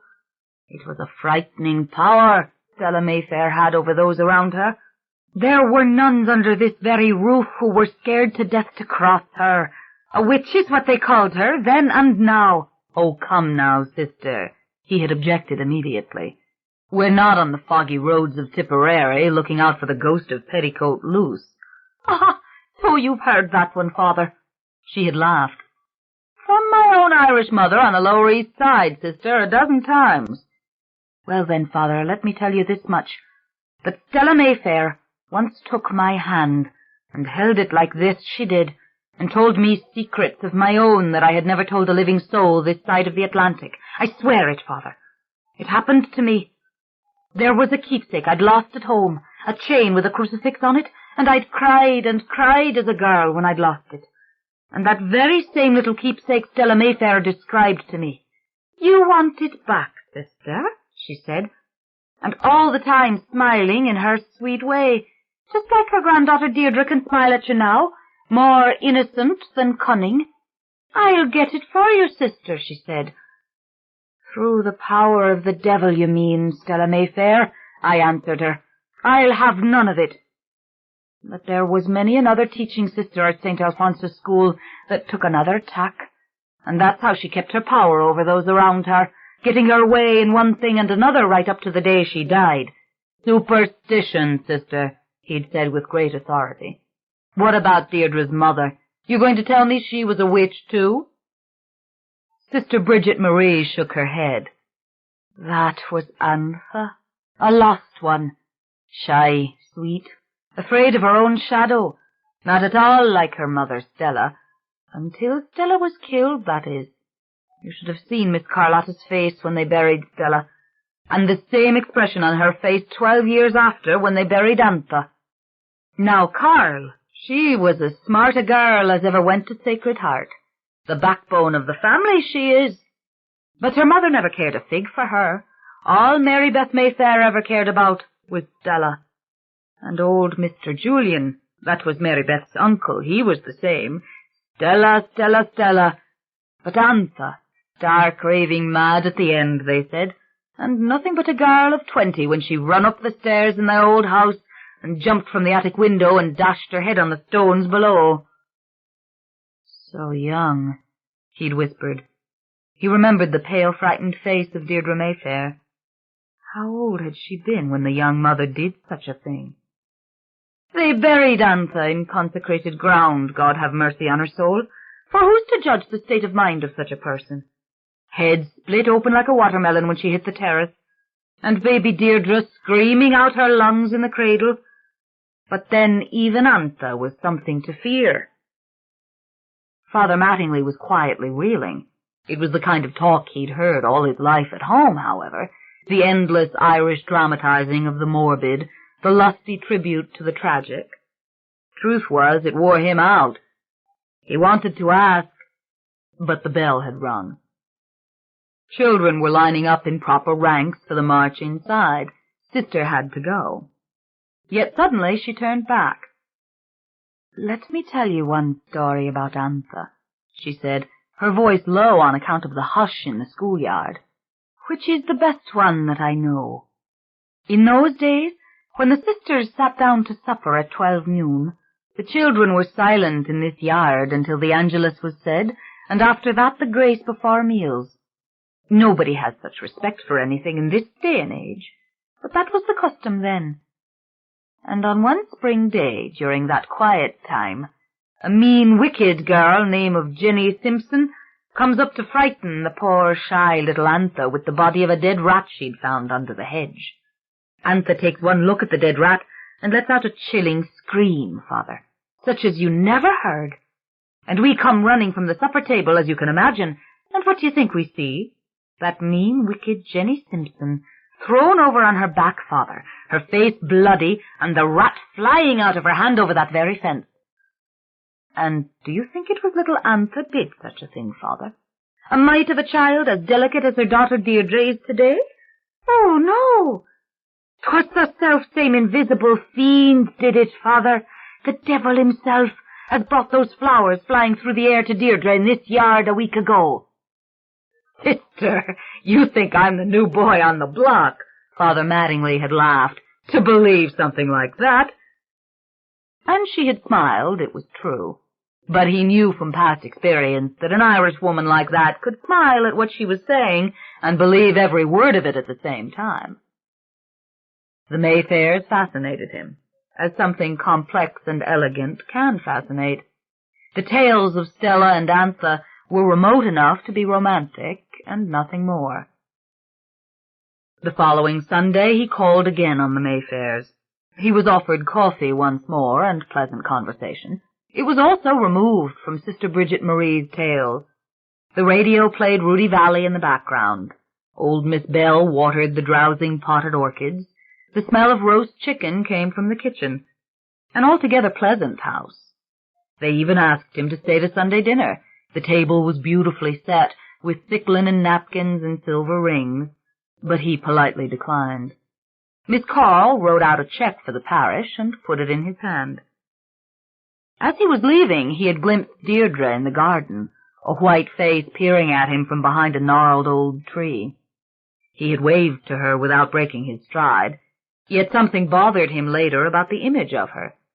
Was it her curls all tangled, or the distracted look in her eyes? Madness, that's what Sister Bridget had described to him, and it disturbed him to think it threatened that wan little girl. There was nothing romantic to Father Mattingly about actual madness. He had long held the belief that the mad lived in a hell of irrelevance. They missed the point of life around them. But Miss Carlotta was a sensible, modern woman. The child wasn't doomed to follow in the footsteps of a dead mother. She would, on the contrary, have every chance. A month passed before his view of the Mayfairs changed forever. On the unforgettable Saturday afternoon, that Deirdre Mayfair came to confession in St. Alphonsus Church. It was during the regular hours, when all the good Irish and German Catholics could be counted upon to clear their consciences before Mass and Communion on Sunday. And so he was seated in the ornate wooden house of the confessional, in his narrow chair behind a green serge curtain, listening in alternation to the penitents who came to kneel in the small cells to the left and the right of him. These voices and sins he could have heard in Boston or New York City, so similar the accents, the worries, the ideas. 3 Hail Marys he would prescribe, or 3 Our Fathers, but seldom more than that to these laboring men and good housewives who came to confess routine peccadillos. Then a child's voice had caught him off guard, coming rapid and crisp through the dark, dusty grill, eloquent of intelligence and precocity. He had not recognized it. After all, Deirdre Mayfair had not spoken one word before in his presence. "Bless me, Father, for I have sinned. My last confession was weeks and weeks ago. Father, help me, please. I cannot fight the devil. I try and I always fail, and I'm going to go to hell for it." What was this? More of Sister Bridget Marie's influence? But before he could speak, the child went on, and he knew that it was Deirdre. "I didn't tell the devil to go away when he brought the flowers. I wanted to, and I know that I should have done it, and Aunt Carl is really, really angry with me. But, Father, he only wanted to make us happy. I swear to you, Father, he's never mean to me, and he cries if I don't look at him or listen to him. I didn't know he'd bring the flowers from the altar. Sometimes he does very foolish things like that, Father, things like a little child would do, with even less sense than that. But he doesn't mean to hurt anyone. Now, wait a minute, darling. What makes you think the devil himself would trouble a little girl? Don't you want to tell me what really happened? Father, he's not like the Bible says. I swear it. He's not ugly. He's tall and beautiful, just like a real man. And he doesn't tell lies. He does nice things, always.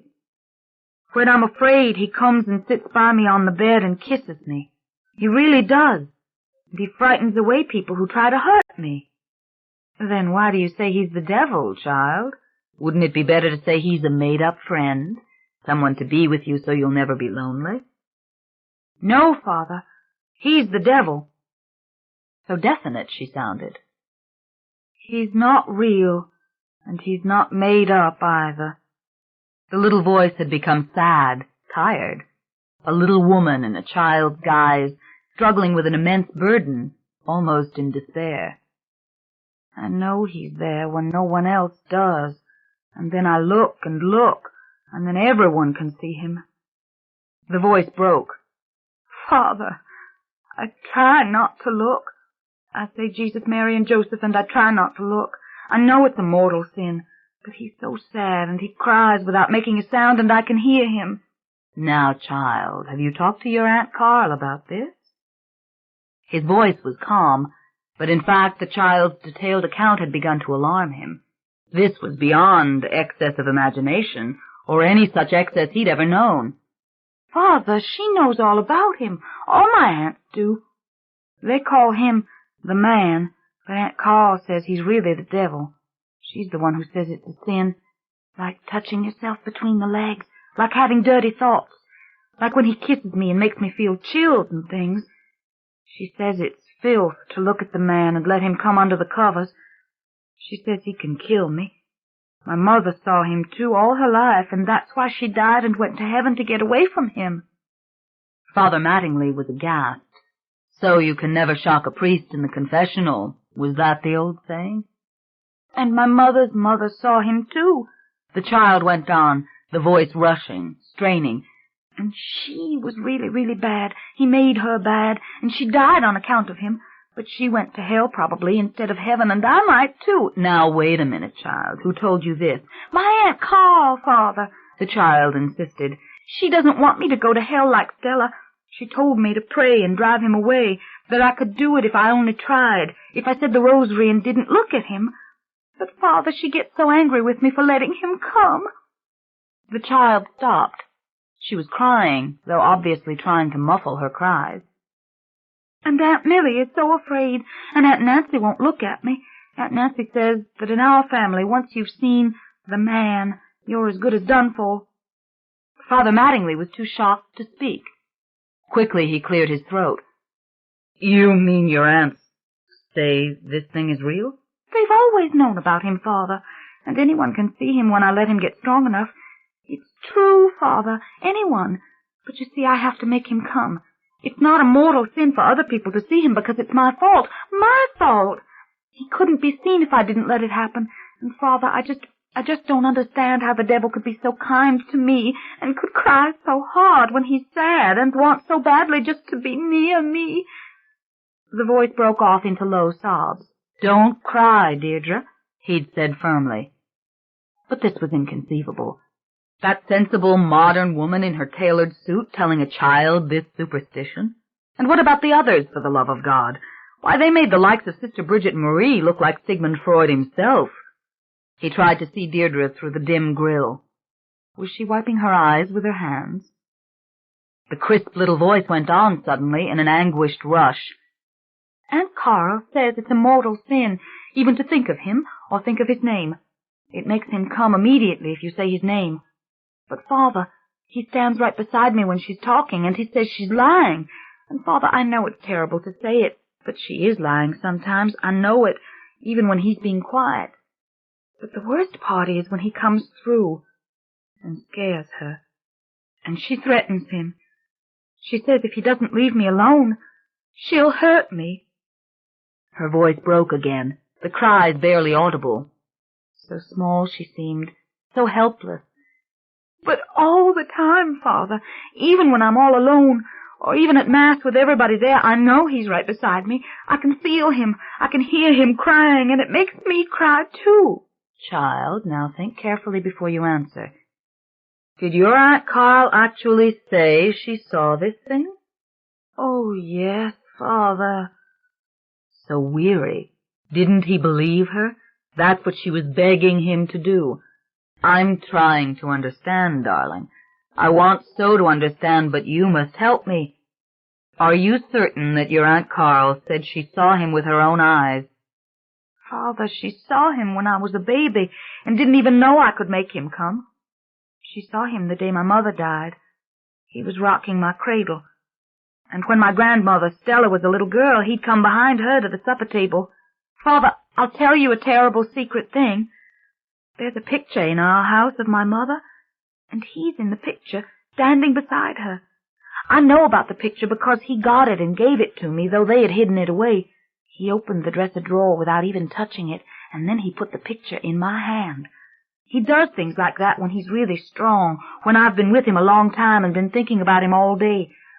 That's when everybody knows he's in the house, and Aunt Nancy meets Aunt Carl at the door and whispers, 'The man is here. I just saw him.' And then Aunt Carl gets so mad. It's all my fault, Father, and I'm scared I can't stop him, and they're all so upset." Her sobs had gotten louder, echoing against the wooden walls of the little cell. Surely they could hear her outside in the church itself. And what was he to say to her? His temper was boiling. What craziness went on with these women? Was there no one with a particle of sense in the whole family who could get a psychiatrist to help this girl? "Darling, listen to me.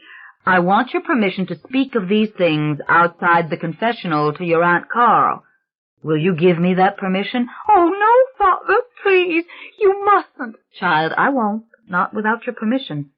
But I tell you, I need to speak to your Aunt Carl about these things. Deirdre, she and I can drive away this thing together." "Father, she'll never forgive me for telling, never. It's a mortal sin to ever tell. Aunt Nancy would never forgive me. Even Aunt Millie would be angry. Father, you can't tell her I told you about him." She was becoming hysterical. "I can wipe that mortal sin away, child," he'd explained. "I can give you absolution. From that moment on, your soul is as white as snow, Deirdre. Trust in me, Deirdre. Give me permission to talk to her." For a tense moment, the crying was his only answer. Then, even before he heard her turn the knob of the little wooden door, he knew he'd lost her. Within seconds, he heard her steps running fast down the aisle away from him. He had said the wrong thing, made the wrong judgment, and now there was nothing he could do, bound as he was by the seal of the confessional. And this secret had come to him from a troubled child who was not even old enough to commit a mortal sin or benefit from the sacrament she'd been seeking. He never forgot that moment, sitting helpless, hearing those steps echoing in the vestibule of the church, the closeness and the heat of the confessional suffocating him. Dear God, what was he going to do? But the torture had only begun for Father Mattingly. For weeks after, he'd been truly obsessed. Those women, that house. But he could not act upon what he had heard, any more than he could repeat it. The confessional bound him to secrecy in deed and word. He did not dare even question Sister Bridget Marie, though she volunteered enough information when he happened to see her on the playground. He felt guilty for listening, but he could not bring himself to move away. "Sure, they've put Deirdre in the Sacred Heart, they have. But do you think she'll stay there? They expelled her mother Antha when she was but 8 years old, and from the Ursulines, too, she was expelled. They found a private school for her finally, one of those crazy places where they let the children stand on their heads. And what an unhappy thing she was as a young girl, always writing poetry and stories and talking to herself and asking questions about how her mother had died. And you know it was murder, don't you, Father? That Stella Mayfair was shot dead by her brother Lionel? And at a fancy-dress ball in that house he did it. Caused a regular stampede. Mirrors, clocks, windows, everything broken by the time the panic was over, and Stella lying dead on the floor. Father Mattingly only shook his head at the pity of it. No wonder Antha went wild after, and not 10 years later took up with a painter, no less, who never bothered to marry her, leaving her in a 4-story walk-up in Greenwich Village in the middle of winter, with no money and little Deirdre to take care of, so that she had to come home in shame. And then to jump from that attic window, poor thing. But what a hellish life it was, with her aunts picking on her, and watching her every move, and locking her up at night, and her running down to the French Quarter and drinking, mind you, at her age, with the poets and the writers, and trying to get them to pay attention to her work. I'll tell you a strange secret, Father. For months after she died, letters came for her, and manuscripts of hers came back from the New York people to whom she sent them. And what an agony for Miss Carlotta, the postman bringing her a reminder of such pain and suffering when he rang the bell at the gate. Father Mattingly said his silent prayer for Deirdre. Let the shadow of evil not touch her. There was one of Antha's stories in a magazine, they told me, published in Paris, they said, but it was all in English, and that come too to Miss Carlotta, and she took one look at it and locked it away. 'Twas one of the Mayfair cousins told me that part of it, and how they offered to take the baby off her hands, little Deirdre, but she said no, she'd keep it. She owed that to Stella, and to Antha, and to her mother, and to the child itself. Father Mattingly stopped in the church on his way back to the rectory. He stood for a long time in the silent chamber of the sacristy, looking through the door at the main altar. For a sordid history, he could forgive the Mayfairs easily enough. They were born ignorant into this world like the rest of us. But for warping a little girl with lies of the devil who drove a mother to suicide? But there was nothing, absolutely nothing, Father Mattingly could do but pray for Deirdre as he was praying now. Deirdre was expelled from St. Margaret's private academy near Christmas time, and her aunts packed her off to a private school up north. Sometime after that, he'd heard she was home again, sickly, studying with a governess, and once after that he did glimpse her at a crowded 10 o'clock mass. She had not come to communion, but he had seen her seated in the pew with her aunt. More and more of the Mayfair story came to him in bits and pieces. Seems everybody in the parish knew he'd been to that house. Over a kitchen table, Grandma Lucy O'Hara took his hand. So I hear Deirdre Mayfair's been sent away, and you've been to that house on her account. Is that not so, Father? What on earth could he say? And so he listened. Now, I know that family. Mary Beth, she was the grande dame. She could tell you all about how it had been on the old plantation, born there right after the Civil War. Didn't come to New Orleans until the 1880s, though, when her Uncle Julian brought her. And such an old Southern gentleman he was. I can still remember Mr. Julian riding his horse up St. Charles Avenue. He was the handsomest old man I ever saw.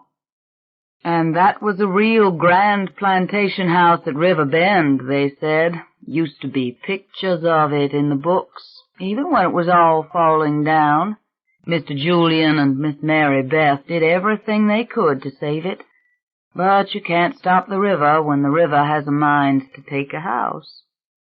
Now, she was a real beauty, Mary Beth. Dark and wild-looking, not delicate like Stella, or plain like Miss Carlotta. And they said Antha was a beauty, though I never did get to see her. Or that poor baby Deirdre. But Stella was a real, true voodoo queen. Yes, I mean Stella, Father. Stella knew the powders, the potions, the ceremonies. She could read your fortune in the cards. She did it to my grandson Sean, frightened him half out of his wits with the things she told him. That was at one of those wild parties up there on First Street, when they were swilling the bootleg liquor, and had a dance band right there in the parlor. That was Stella. She liked my Billy, she did. Sudden gesture to the faded photograph on the bureau top. The one who died in the war. I told him, Billy, you listen to me. Don't you go near the Mayfair women. She liked all the handsome young men. That's how come her brother killed her. On a clear day she could make the sky above you cloud over. That's the God's truth, Father. She used to scare the sisters at St. Alphonsus, making storms like that right over the garden. And when she died that night, you should have seen the storm over that house. Why, they said every window in the place was broken. Rain and wind like a hurricane around that place. Stella made the heavens weep for her. Speechless, Father Mattingly sat, trying to like the tepid tea full of milk and sugar, but he was remembering every word. He didn't call on the Mayfairs any more. He didn't dare. He could not have that child think, if she was there at all, that he meant to tell what he was bound forever to keep secret. He watched for the women at Mass. He seldom saw them, but this was a big parish, of course. They could have gone to either church or to the little chapel for the rich over there in the Garden District. Miss Carlotta's checks were coming in, however. That he knew. Father Lafferty, who did the accounts for the parish, showed him the check near Christmas time. It was for $2,000, quietly remarking on how Carlotta Mayfair used her money to keep the world around her nice and quiet. They've sent the little niece home from the school in Boston. I suppose you heard that. Father Mattingly said that he hadn't. He stood in the door of Father Lafferty's office, waiting. Well, I thought you got on famous with those ladies, Father Lafferty said. Father Lafferty was a plain-spoken man, older than his 60 years, not a gossip. Only visited once or twice, said Father Mattingly. Now they're saying little Deirdre's sickly, Father Lafferty said. He laid the check down on the green blotter of his desk, looked at it. Can't go to regular school, has to stay home with a private tutor. Sad thing. So it seems, but nobody's going to question it. Nobody's going to go over and see if that child's really getting a decent education. They have money enough, indeed, enough to keep everything quiet, and they always have. They could get away with murder. You think so? Father Lafferty seemed to be having a little debate with himself. He kept looking at Carlotta Mayfair's check. You heard about the shooting, I suppose, he said. When Lionel Mayfair shot his sister Stella? Never spent a day in prison for it. Miss Carlotta fixed all that. So did Mr. Cortland, Julian's son. Between them, those two could have fixed anything. No questions asked here by anyone. But how on earth did they— The insane asylum, of course, and there Lionel took his own life, though how no one knows, since he was in a straitjacket. You don't mean it? Father Lafferty nodded. Of course I do, and again no questions asked. Requiem Mass, same as always. And then little Antha, she came here, Stella's daughter, you know, crying, screaming, saying it was Miss Carlotta who made Lionel murder her mother. Told the pastor downstairs in the left parlor. I was there. Father Morgan was there, so was Father Graham, too. We all heard her. Father Mattingly listened in silence. Little Antha said she was afraid to go home, afraid of Miss Carlotta. She said Miss Carlotta said to Lionel, "You're no man if you don't put a stop to what's going on," even gave him the .38 caliber pistol to shoot Stella. You'd think somebody would have asked a few questions about that, but the pastor didn't. Just picked up the phone and called Miss Carlotta. A few minutes later, a big black limousine comes and gets little Antha. Father Mattingly stared at the small, thin man at the desk. No questions asked by me either. The pastor said later the child was insane. She'd told the children she could hear people talking through the walls, and she could read their minds. He said she'd calmed down. She was just wild over the death of Stella. But she got worse after that. Jumped out of the attic window when she was 20. That's what she did. No questions asked. She wasn't in her right mind, and besides, she was just a child. Requiem Mass, as usual. Father Lafferty turned the check over, hit the back of it with the rubber stamp that carried the parish endorsement. "Are you saying, Father, that I should call on the Mayfairs?" "No, Father, I'm not. I don't know what I'm saying if you want the truth, but I wish now Miss Carlotta had given that child up, gotten her out of that house. There are too many bad memories under that roof. It's no place for a child now." When Father Mattingly heard that Deirdre Mayfair had been sent off to school again, this time in Europe, he decided he had to call. It was spring, well over 3 years since the haunting confession. He had to make himself go up to that gate, if for no other reason than because he could think of nothing else. It came as no surprise that Carlotta invited him into the long double parlor, and the coffee things were brought in on the silver tray, all quite cordial. He loved that big room. He loved its mirrors facing each other. Miss Millie joined them, then Miss Nancy, though she apologized for her dirty apron, and even old Miss Bell came down by means of an elevator he had not even known was there, hidden as it was behind a great 12-foot-high door that looked like all the others. Old Miss Bell was deaf. He caught on to that immediately. Through the veil of small talk he studied these women, trying to fathom what lay behind their restrained smiles. Nancy was the drudge, Millie the scatterbrain, old Miss Bell almost senile. And Carl was everything they said she was, the clever one, the business lady, the lawyer. They talked of politics, corruption in the city, of rising prices and changing times. But not on that visit or any other did she speak the names Antha, Stella, Mary Beth, Lionel. In fact, there was no talk any more of history, and he could not bring himself to broach the subject, not even to ask a simple question about a single object in the room. Leaving the house, he glanced at the flagstone patio overgrown with weeds. Head split open like a watermelon. Going down the street, he looked back at the attic windows. All covered with the vines they were now, shutters askew. That was his last visit, he told himself. Let Father Lafferty take care of it. Let no one take care of it. But his sense of failure deepened as the years passed. When she was 10 years old, Deirdre Mayfair ran away from home, and was found 2 days later walking along the Bayou St. John in the rain, her clothes soaking wet.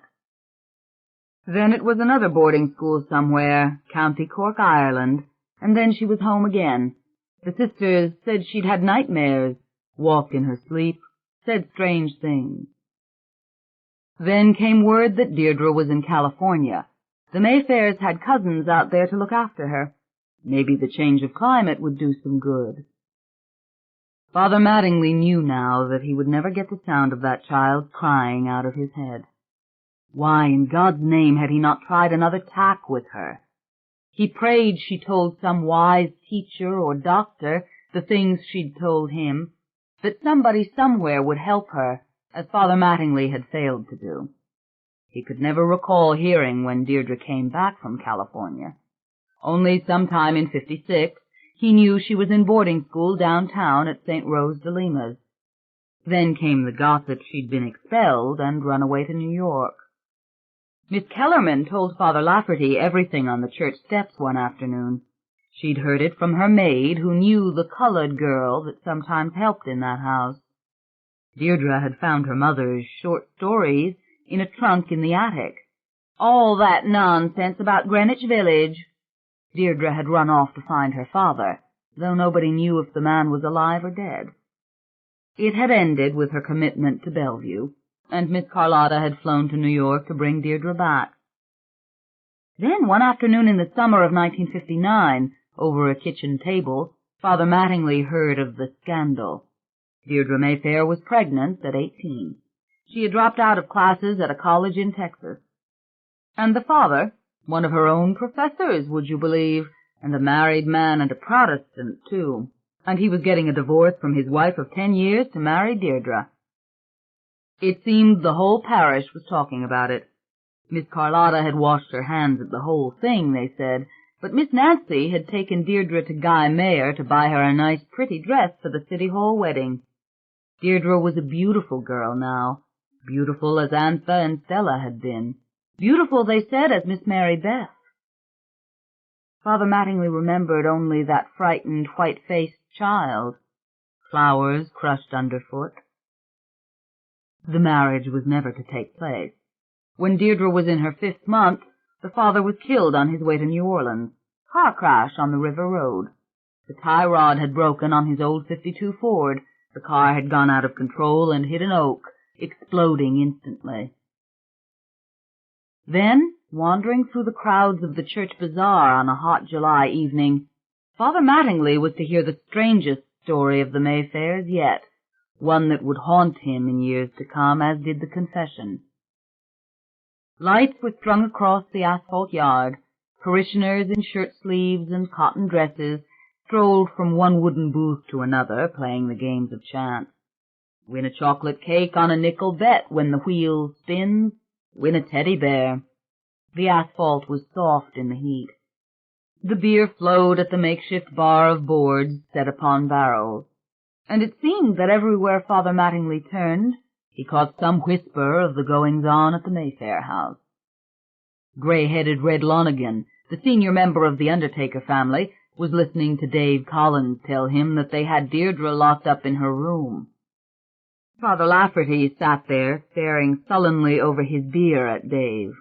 Dave said he'd known the Mayfairs longer than anybody, even longer than Red. Father Mattingly got a cold bottle of Jack from the bar and took his place on the bench at the end. Dave Collins was now in his glory with 2 priests in the audience. "I was born in 1901, Father," he declared, though Father Mattingly did not even look up. "Same year as Stella Mayfair, and I remember when they kicked Stella out of the Ursuline Academy uptown and Miss Mary Beth sent her to school down here." "Too much gossip about that family," Red said gloomily. "Stella was a voodoo queen, all right," Dave said. "Everybody knew it. But you can forget about the penny ante charms and spells. They wasn't for Stella. Stella had a purse of gold coins that was never empty." Red laughed sadly under his breath. "All she ever had in the end was bad luck." "Well, she crammed in a lot of living before Lionel shot her," Dave said, narrowing his eyes and leaning forward on his right arm, his left hand locked to the beer bottle. "And no sooner was she dead and gone than that purse turned up right beside Antha's bed, and no matter where they hid it, it always came back again." "In a pig's eye," said Red.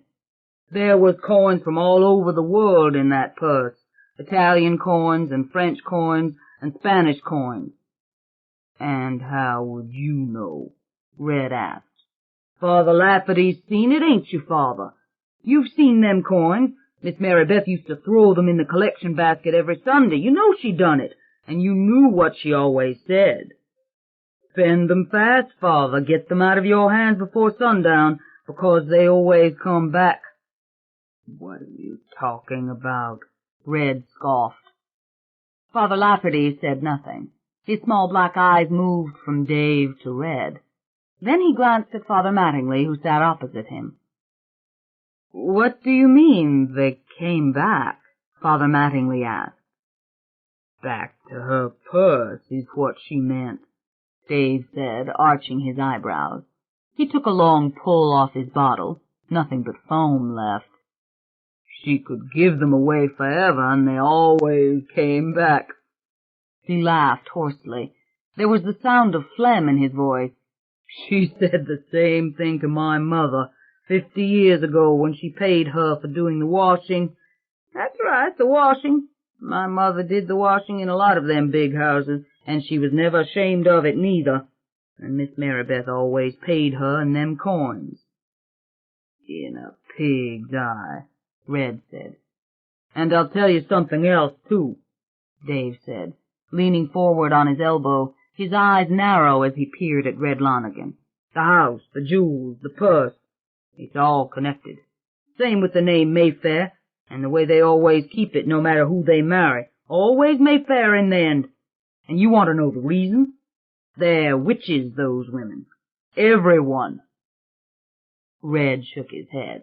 He pushed his full beer bottle towards Dave and watched as Dave wrapped his fingers around it. It's the God truth I'm telling you.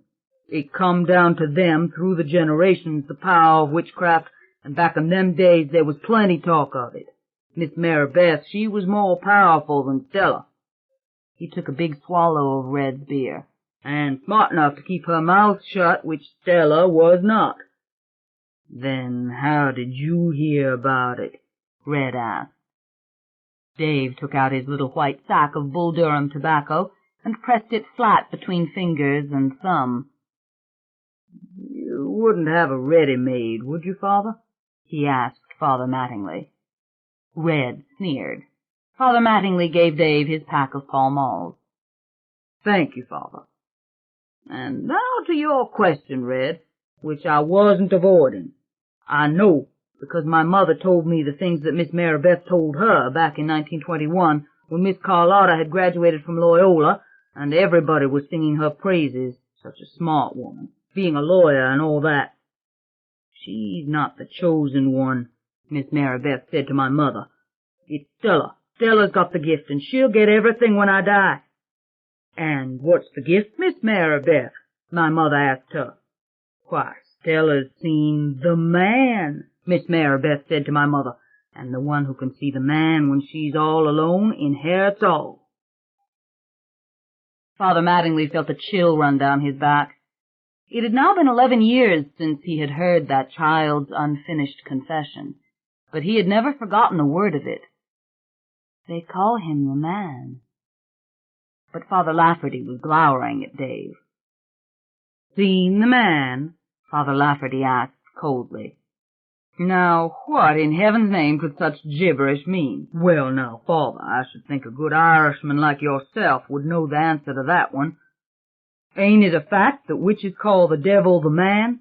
Ain't it fact they call him that when he comes in the middle of the night to tempt them to unspeakable evil? He gave another of his deep, cracking, unhealthy laughs, and pulled a filthy snot rag from his pocket to wipe his nose. Witches!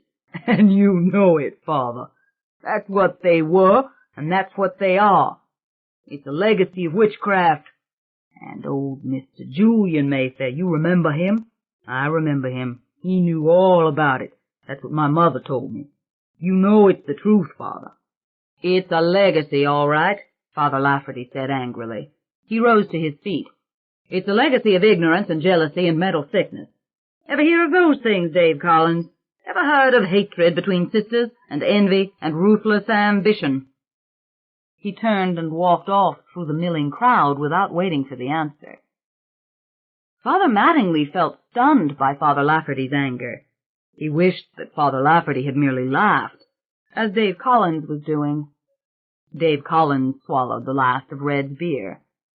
Couldn't spare 2 bits now, could you, Red?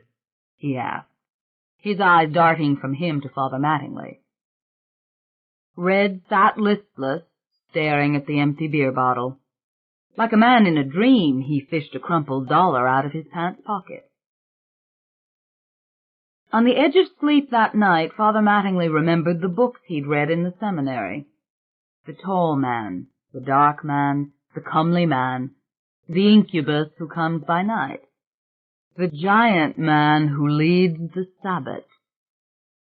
He remembered dim pictures in a book, finely drawn, gruesome. Witches, he said the word as he passed into sleep. She says he's the devil, Father, that it's a sin even to look at him. He awoke sometime before dawn, hearing Father Lafferty's angry voice. Envy, mental sickness. Was that the truth to read between the lines? It seemed a crucial piece had been fitted into the puzzle. He could almost see the full picture. A house ruled by an iron hand, a house in which beautiful and high-spirited women had met tragedy. And yet something bothered him still.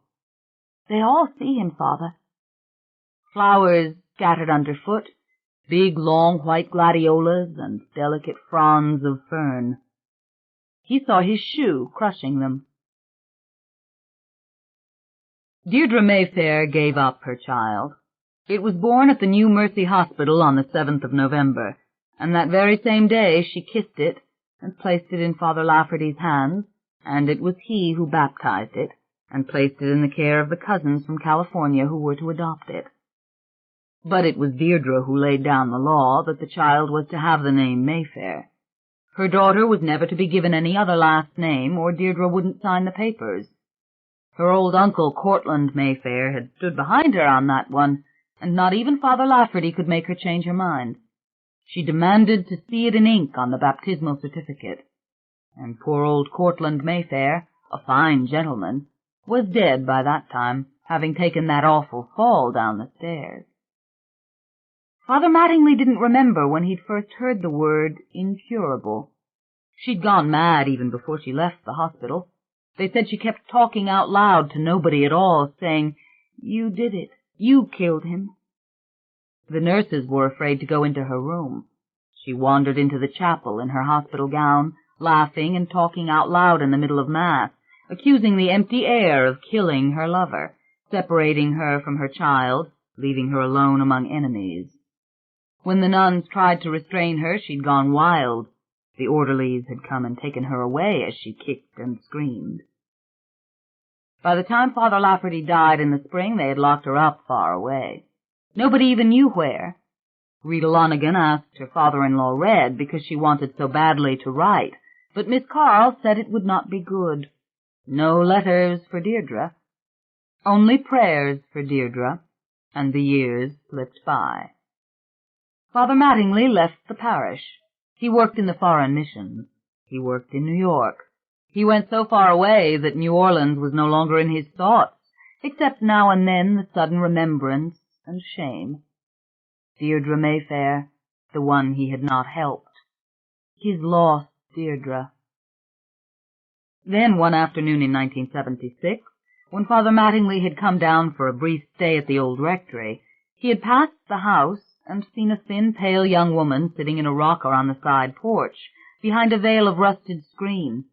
She seemed no more than a wraith in a white nightgown, but he'd known at once it was Deirdre. He'd recognized those black curls hanging around her shoulders. And as he opened the rusted gate and came up the flagstone walk, he saw that even the expression on the face was the same. Yes, it was Deirdre whom he'd brought home to this house almost 30 years ago. Expressionless she was behind the screen, which sagged on its light wooden framing. No answer when he whispered, "Deirdre." Around her neck on a chain was an emerald, a beautiful stone, and on her finger a ruby ring. Were these the jewels he'd heard tell of? How incongruous they looked on this silent woman in her limp white nightgown. She gave no sign that she either heard or saw him. His visit with Miss Millie and Miss Nancy had been brief, uncomfortable. Carl was downtown at work, of course, and yes, that was Deirdre on the side porch, and she was home to stay, but there was no need to whisper. "The mine's gone," Nancy said with a bitter smile. "The electric shock wiped out her memory first, then everything. She couldn't get up to save herself if the place was burning down. Every now and then she wrings her hands, tries to speak, but she can't." "Don't," Millie had whispered, with a little shake of the head and twist of her mouth, as though it wasn't in good taste to discuss this. She was old now, Miss Millie, old and beautifully gray, dainty as Miss Bell had been, Miss Bell who was now long gone. "Have some more coffee, Father." But it was a pretty woman sitting in the chair on the porch. The shock treatments had not grayed her hair, and her eyes were still a deep blue, though they were utterly empty. Like a statue in church she was. "Father, help me." The emerald caught the light, exploded like a tiny star. Father Mattingly did not come south very often after that, and in the following years when he rang the bell he was not welcome. Miss Nancy's excuses became more abrupt. Sometimes nobody even answered. If Carl was there, the visit was rushed, artificial. No more coffee in the garden room, just a few quick words in that vast, dusty parlor. Didn't they ever turn on the lights any more? The chandeliers were filthy. Of course, the women were getting quite old. Millie died in 1979. The funeral had been enormous, with cousins coming from all over the country. Then last year Nancy had gone. Father Mattingly had gotten a letter from Red Lonigan. The priest had been in Baton Rouge at the time, and he had driven down just for the funeral. Miss Carl, in her late 80s, was bone-thin, hawk-nosed, with white hair and thick glasses that magnified her eyes unpleasantly. Her ankles were swollen over the tops of her black string shoes. She had to sit down on a gravestone during the final words at the cemetery. The house itself was going down pitifully. Father Mattingly had seen that for himself when he drove past. Deirdre, too, had changed, inevitably. He could see that her fragile hothouse beauty had at last been lost. And in spite of the nurses who walked her back and forth, she had grown stooped, and her hands bent down and out at the wrists, like those of an arthritic patient. They said that her head had now fallen permanently to one side, and her mouth was always open. It was a sad sight to behold even from a distance, and the jewels only made it more sinister. Diamond earrings on a senseless invalid, an emerald big as a thumbnail, and Father Mattingly, who believed above all in the sanctity of human life, thought Deirdre's death would have been a blessing. The afternoon following Nancy's funeral, as he had paid a silent visit to the old place, he had met an Englishman stopped at the far end of the fence, a very personable man, who introduced himself to the priest as Aaron Leitner. "Do you know anything about that poor woman?" Leitner had asked quite frankly. "For over 10 years I've seen her on that porch. You know, I worry about her." "I worry myself," Father Mattingly had confessed, "but they say there's nothing anyone can do for her." "Such a strange family," said the Englishman sympathetically. "It's so very hot. I wonder does she feel the heat? You'd think they'd fix the overhead fan. You see, it seems to be broken." Father Mattingly had taken an immediate liking to the Englishman, such a forceful yet polite man, and he was dressed so well in a fine 3-piece linen suit, even carried a walking stick. Made Father Mattingly think of the gentlemen who used to stroll in the evening on St. Charles Avenue. You used to see them on the front porches, wearing their straw hats, watching the traffic pass. Ah, another era. Father Mattingly found himself chatting easily with the Englishman in a hushed voice under the low-hanging oaks about all the known things with which the man seemed quite familiar, the shock treatments, the sanitariums, the baby daughter long ago adopted out in California. But Father Mattingly would not have dreamed of mentioning old Dave Collins's gossip of Stella or the man. To repeat such nonsense would be flat-out wrong, and besides, it came too near to those painful secrets Deirdre had confided in him. He and Leitner had somehow ended up at Commander's Palace for a late lunch at the Englishman's invitation. What a treat for the priest! How long had it been since he dined in a fine New Orleans restaurant like that, with tablecloths and linen napkins? And the Englishman had ordered an excellent wine. The man admitted candidly that he was interested in the history of families like the Mayfairs. "You know, they had a plantation in Haiti when it was still called Saint-Domingue. Mayfair was the name of the place, I believe. They made a fortune in coffee and sugar in the days before the slave uprising." "So you know of them that far back?" said the priest, amazed. "Oh, indeed I do," said Leitner. "It's in the history books, you see. Powerful woman ran that place, Marie Claudette Mayfair Landry, following in the footsteps of her mother, Angelique Mayfair. But they had been there for 4 generations. It was Charlotte who had come from France in, what was it, the year 1689. Yes, Charlotte. And she gave birth to twins, Peter and Jean Louise, and they both lived to be 81. "You don't say. I've never heard tell of them that far back." "I believe it's a simple matter of record." The Englishman gave a little shrug. Even the black rebels didn't dare touch the plantation. Marie Claudette managed to emigrate with a king's ransom in possessions, as well as her entire family. Then it was La Victoire at Riverbend, below New Orleans. I think they called it simply Riverbend. Miss Mary Beth was born there. Yes, that's correct.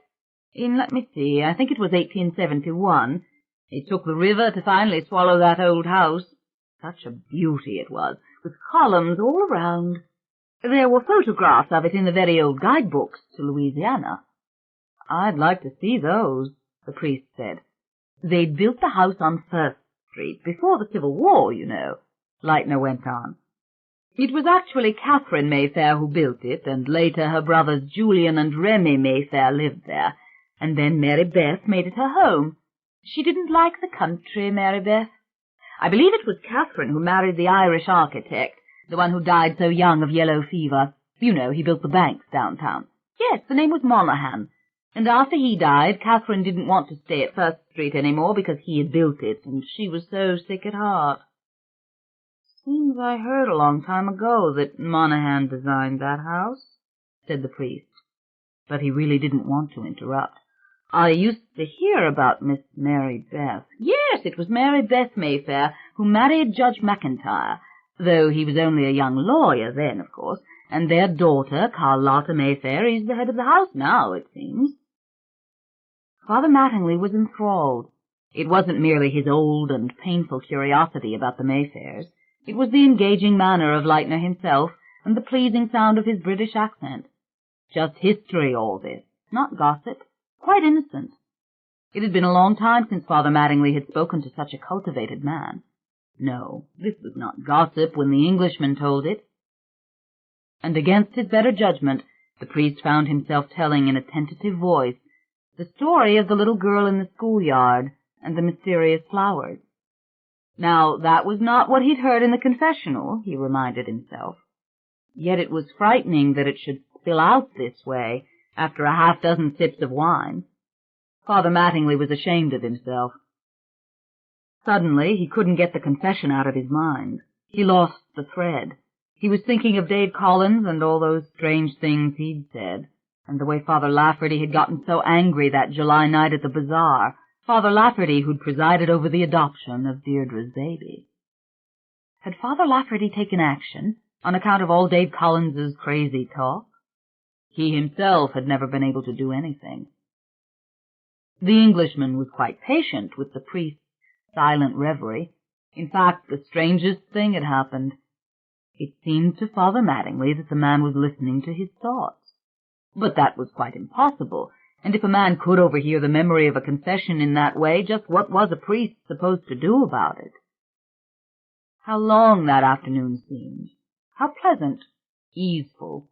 Father Mattingly had finally repeated Dave Collins's old tales, and he had even talked of the pictures in the books of the Dark Man and of witches dancing. And the Englishman had seemed so interested, only moving now and then to pour the wine or to offer the priest a cigarette, never interrupting. Now, what do you make of all that? The priest whispered at last. Had the man said anything back?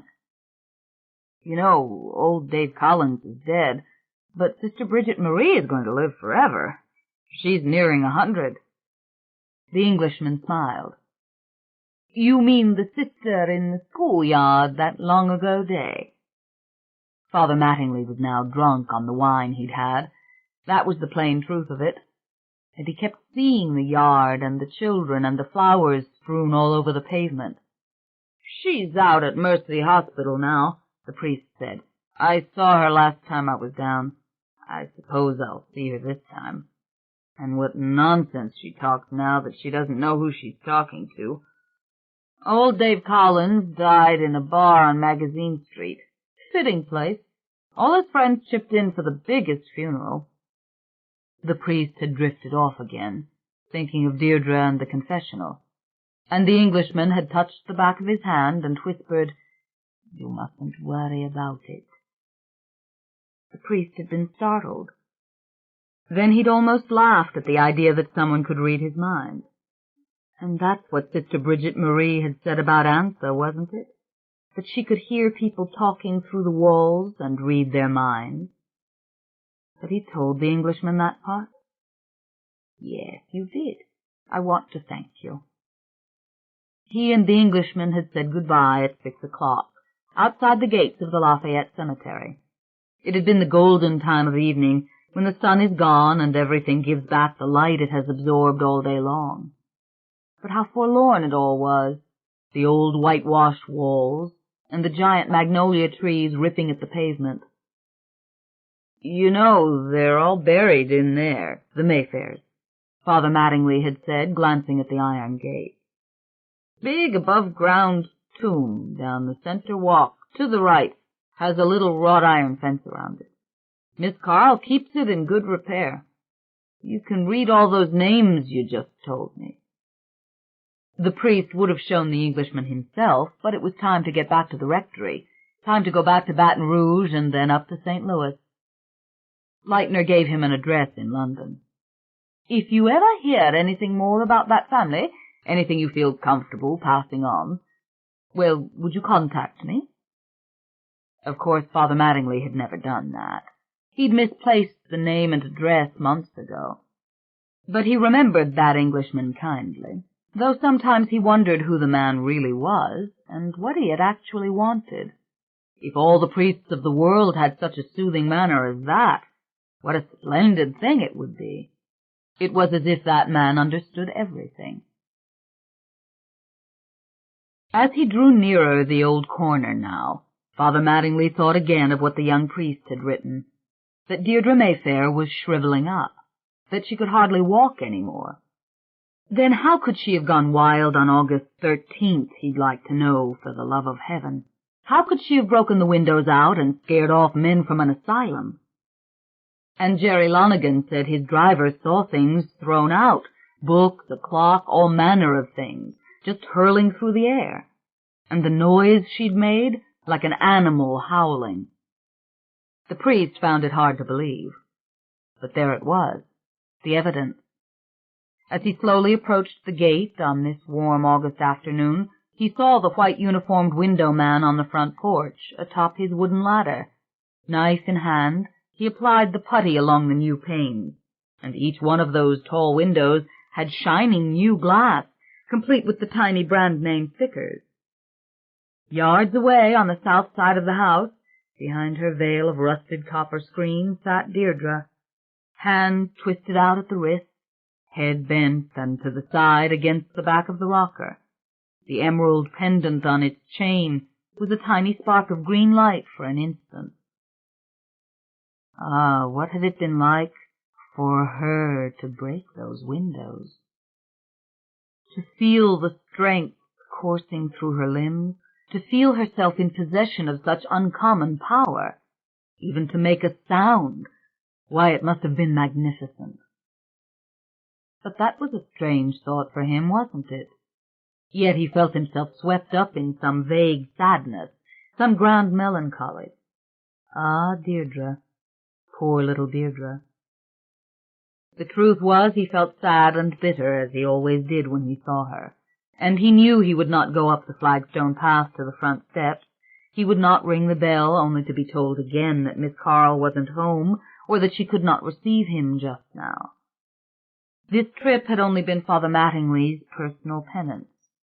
Over 40 years ago he had done the wrong thing on a fateful Saturday afternoon, and a girl's sanity had hung in the balance. And no visit now would ever make the slightest difference. He stood at the fence for a long moment, listening to the scrape of the window man's knife, curiously clear in the soft tropical quiet around him. He felt the heat penetrate his shoes, his clothes. He let the soft, mellow colors of this moist and shady world work on him. It was a rare place, this. Better for her, surely, than some sterile hospital room or vista of close-cropped lawn with no more variation than a synthetic carpet. And what made him think that he could have ever done for her what so many doctors had failed to do? Maybe she had never had a chance. Only God knows. Suddenly he glimpsed a visitor behind the rusted screens, sitting beside the poor mad woman. Nice young man, it seemed. tall, dark-haired, well-dressed in spite of the wilting temperature. Maybe one of those cousins from far away, from New York City or California. The young fellow must have just come out on the porch from the parlor, because a moment ago he had not been there. So solicitous he seemed. It was positively loving the way he inclined towards Deirdre, just as if he was kissing her cheek. Yes, that was what he was doing. Even in the dense shade the priest could see it, and it touched him deeply. It made the sadness well in him painfully.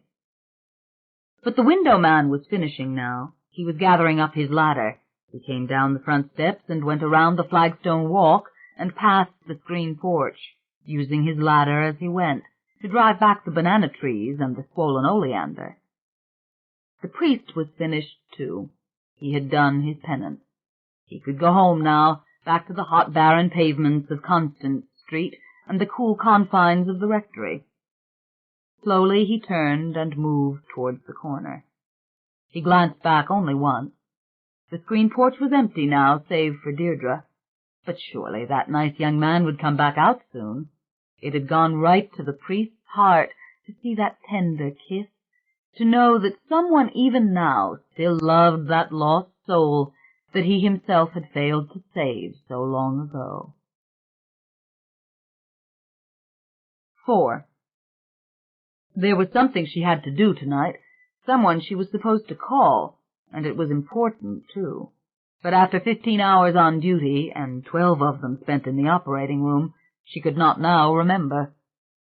She wasn't Rowan Mayfair yet, with all Rowan's personal griefs and concerns.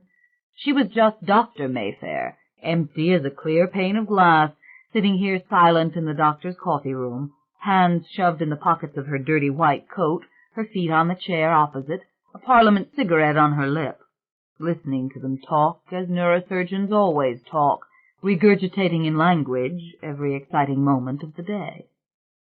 Soft bursts of laughter, voices overlapping on voices, smell of alcohol, rustle of starched clothes, sweet aroma of the cigarette.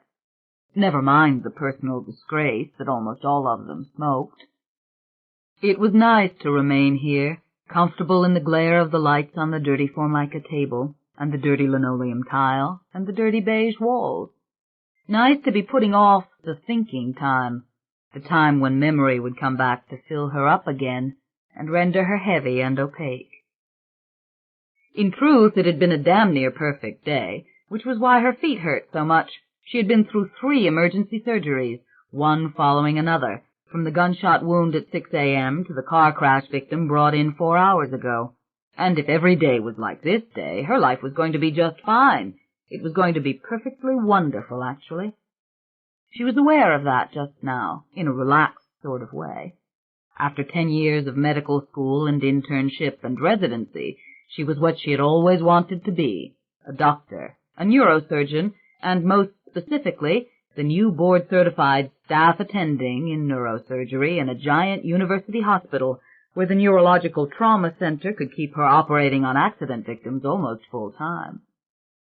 She had to admit she was glorying in it, glorying in her first week as something other than an overworked and critically exhausted chief resident who still had to operate 50% of the time under someone else's eye.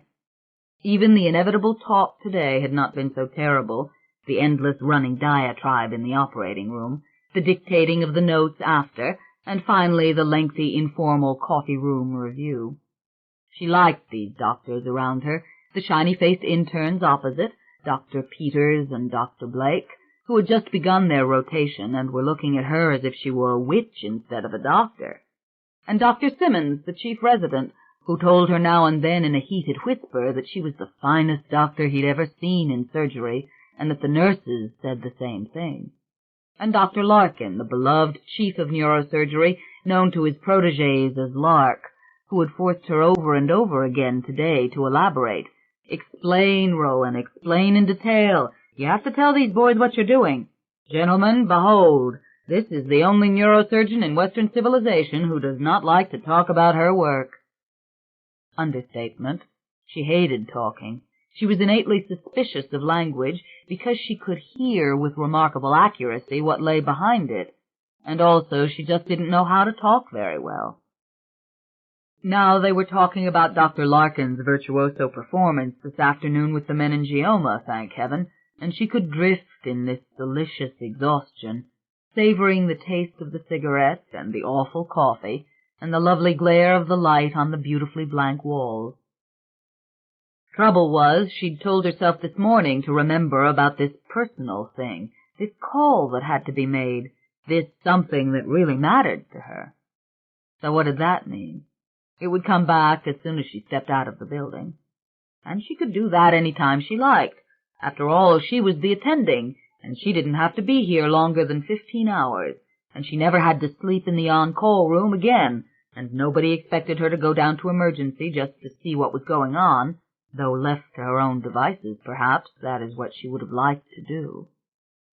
2 years ago, less than that perhaps, she would have been long gone by this time, headed over the Golden Gate at the speed limit, eager to be Rowan Mayfair again, in the wheelhouse of the sweet Christine, single-handing her out of Richardson Bay and into the open sea. Only when she had set the autopilot for a great circular course, well out of the way of the channels, would the exhaustion have conquered her. She would have gone down below deck into the cabin, where the wood shone as brilliantly as the polished brass, and falling into the double bunk, she would have lost herself in a thin sleep, through which all the little sounds of the boat penetrated sweetly. But that was before the process of working miracles on the operating table had become positively addictive. Research had still now and then beckoned, and Ellie and Graham, her adoptive parents, were still living, and the glass-walled house on the Tiburon shore was not a mausoleum filled with dead people's books, dead people's clothes. She had to walk through that mausoleum to get to the sweet Christine. She had to see the inevitable mail which still came for Ellie and Graham, and maybe even hear a phone machine message or two from an out-of-town friend who didn't know that Ellie had died of cancer last year and that Graham had died of a stroke, to put it simply, 2 months before Ellie's death.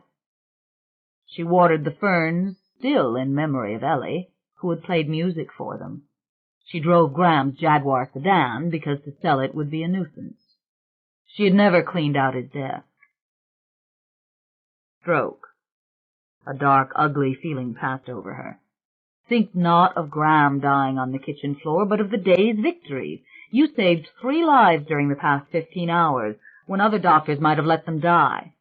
To other lives in other hands you gave your skillful assistance.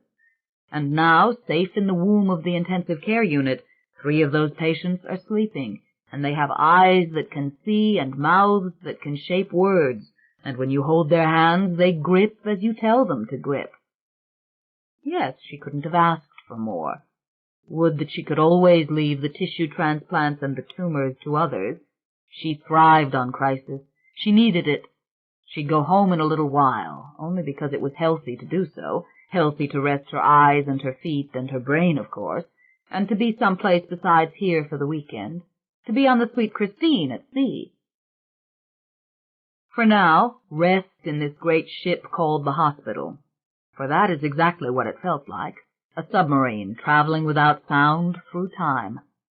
The lights never went out, the temperature never varied, the engines never shut down, and we, the crew, are bonded together in spite of anger or resentment or competition.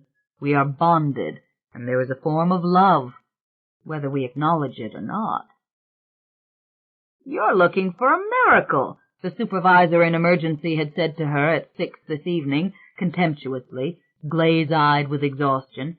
"Wheel this woman over against the wall and save your juices for somebody you can do something for."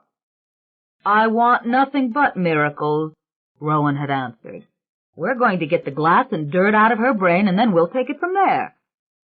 No way to tell him that when she had placed her hands on the woman's shoulders, she had listened with her diagnostic sense to 1,000 little signals, and they had told her infallibly that the woman could live. She knew what she'd see when the bone fragments had been carefully lifted out of the fracture and frozen for later replacement, when the torn dura mater had been further slit and the bruised tissue beneath it magnified by the powerful surgical scope. Plenty of living brain, unharmed, functioning once she'd sucked the blood away from it and cauterized the tiny ruptured vessels so that the bleeding would stop. It was the same infallible sense she'd had that day out on the ocean when she'd hoisted the drowned man, Michael Curry, onto the deck with the winch and touched his cold gray flesh. Yes, there is life in there. Bring him back. The drowned man, Michael Curry.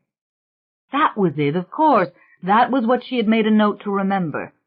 Call Curry's doctor. Curry's doctor had left a message for her both at the hospital and on her machine at home. It had been over 3 months since that bitter cold evening in May, with the fog blanketing the distant city so that not a single light was visible, and the drowned man on the deck of the Sweet Christine had looked as dead as any corpse she'd ever seen. She stubbed out the cigarette. "Good night, doctors," she said, rising. "Monday, 8 o'clock, she said to the interns. "No, don't stand up." Dr. Larkin caught her sleeve between 2 fingers.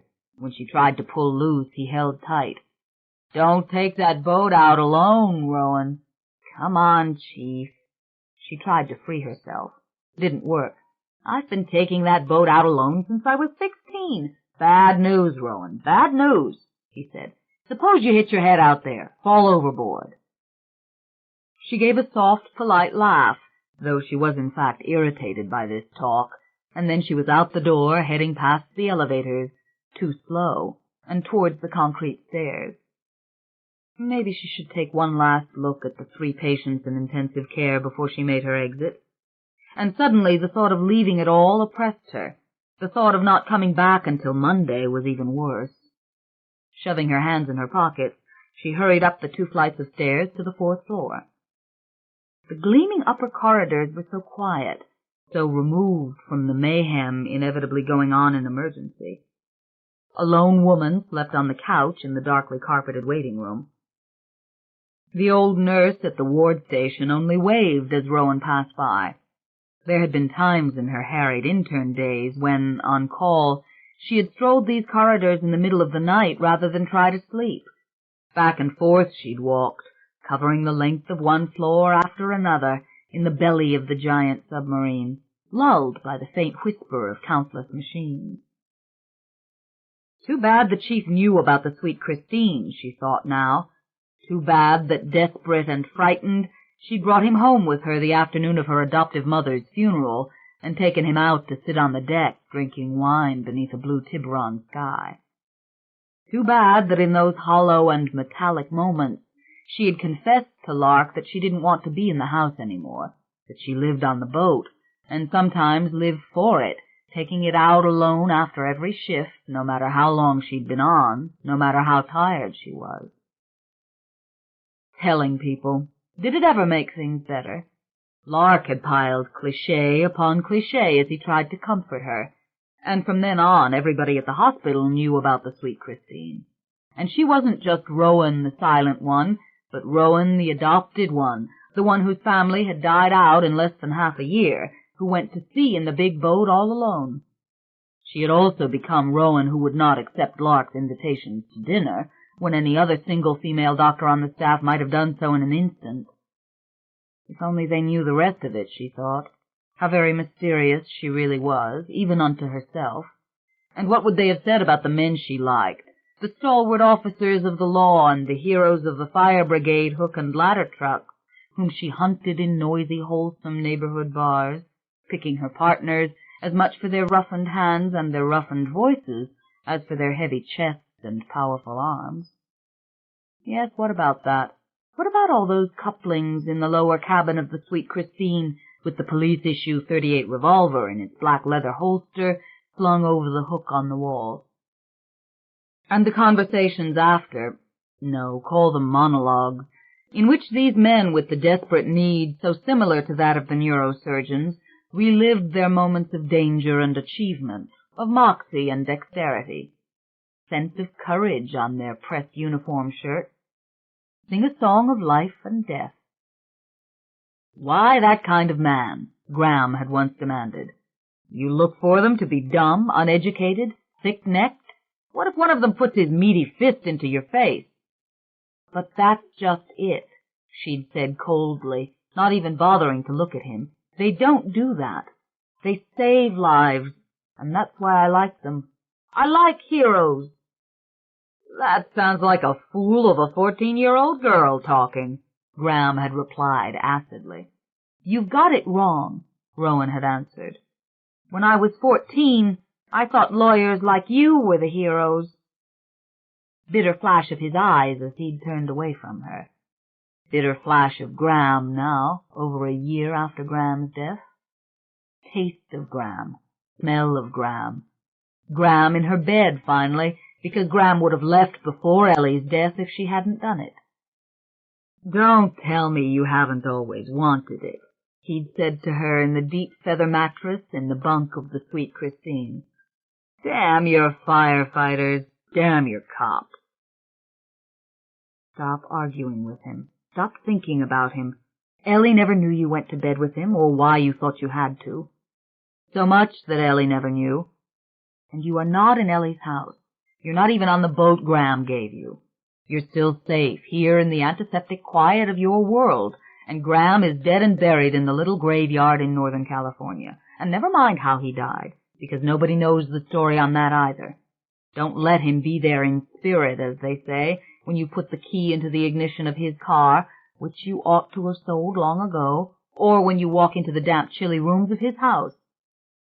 Yet she still talked to him, still carried on the endless case for the defense. His death had prevented forever any real resolution, and so a ghost of him had been created by her hatred and her rage. It was fading, yet it still stalked her, even here in the safe hallways of her own domain. I'll take the other ones any day, she had wanted so to say to him. I'll take them with their ego and their rambunctiousness and their ignorance and their rollicking sense of humor. I'll take their roughness, their heated and simple love of women and fear of women. I'll even take their talk, yes, their endless talk, and thank God that unlike the neurosurgeons, they don't want me to say anything back to them. They don't even want to know who I am or what I am. Might as well say rocket scientist, master spy, magician, as say neurosurgeon. You don't mean you operate on people's brains? What did it matter, all this? The fact is, Rowan understood the man question a little better now than in those days when Graham argued with her. She understood the connection between herself and her uniformed heroes. That going into the operating room and slipping on those sterile gloves and lifting the microcoagulator and the microscalpel was like going into a burning building, was like going into a family fight with a gun to save the wife and the child. How many times had she heard neurosurgeons compared to firefighters? And then the slick criticism, but it's different because your life is not at stake. The hell it isn't. Because if you failed in there, if you failed horribly enough and often enough, you'd be destroyed as surely as if the burning roof had come down on you.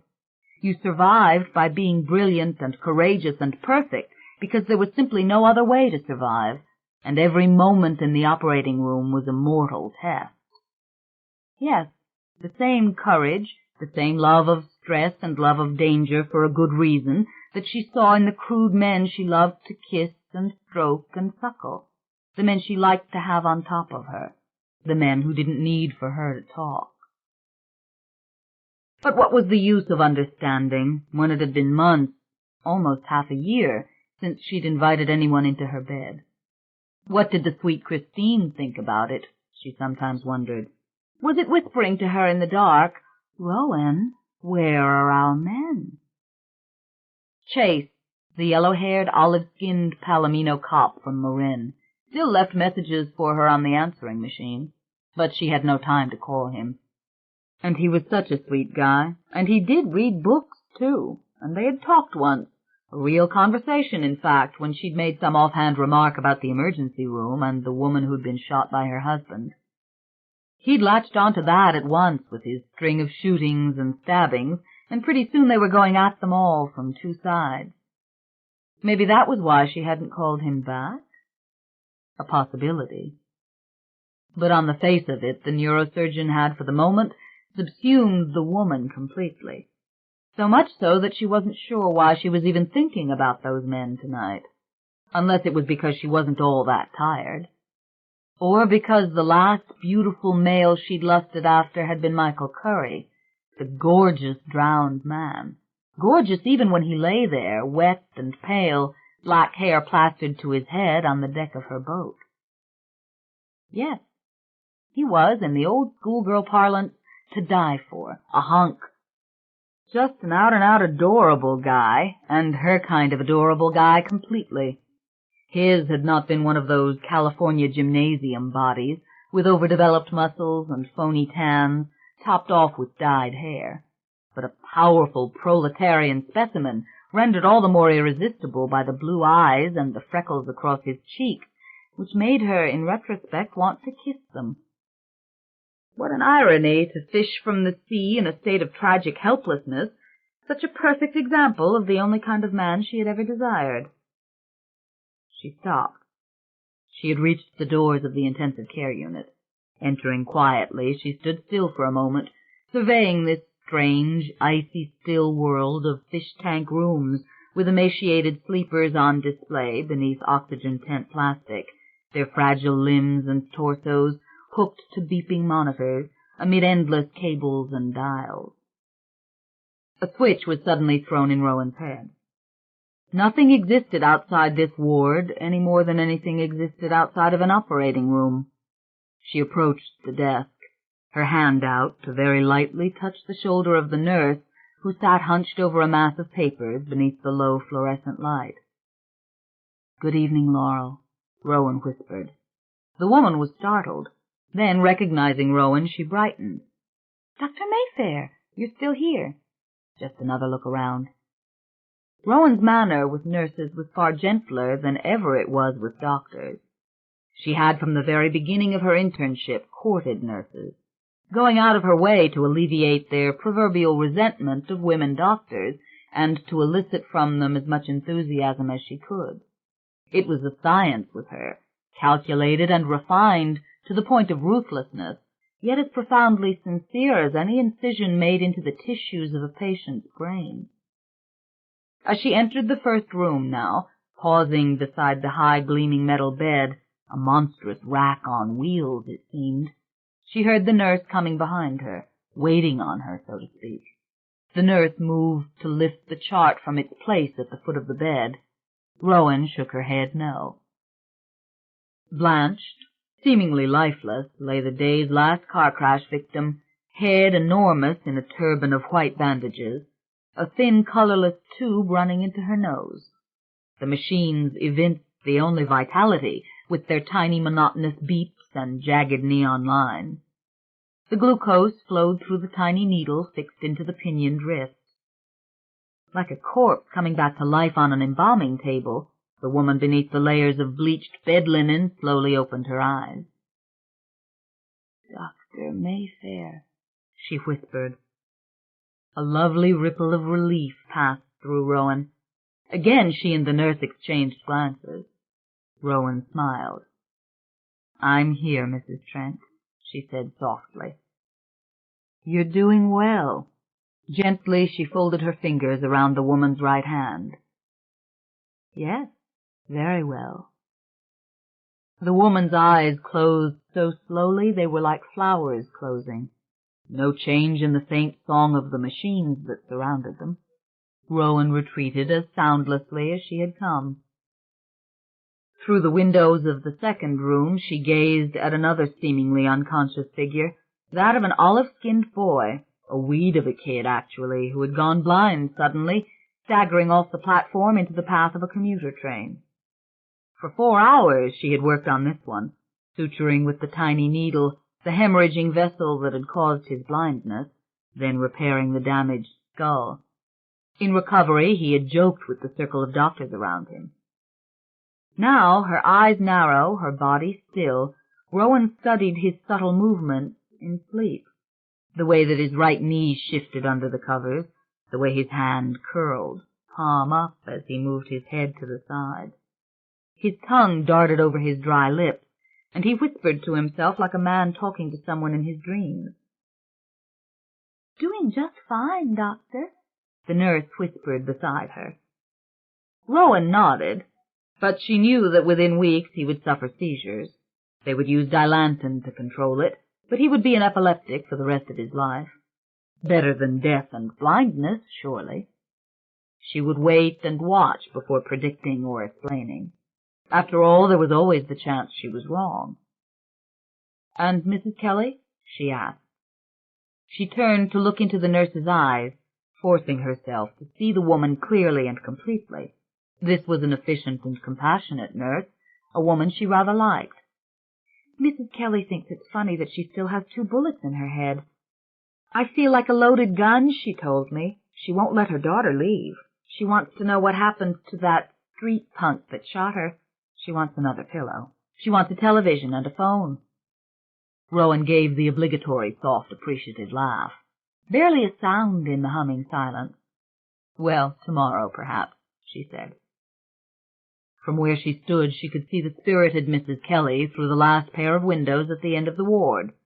Unable to lift her head from the pillow, Mrs. Kelly gestured easily with her right hand as she talked to her grown daughter, a thin and obviously exhausted woman with drooping eyelids, who nevertheless nodded repeatedly as she hung upon her mother's every word. "She is good for her mother," Rowan whispered. "Let her stay as long as she likes." The nurse nodded. "I'm off till Monday, Laurel," said Rowan. "I don't know if I like this new schedule." The nurse gave a soft laugh. "You deserve the rest, Dr. Mayfair." "Do I?" Rowan murmured. "Dr. Simmons will call me if there's a problem. You can always ask him to call me Laurel. You understand?" Rowan went out the double doors, letting them swish shut softly behind her. Yes, a good day it had been. And there really was no excuse for staying here any longer, except to make a few notes in the private diary she kept in her office, and to check her personal machine for calls. Maybe she would rest for a while on the leather couch.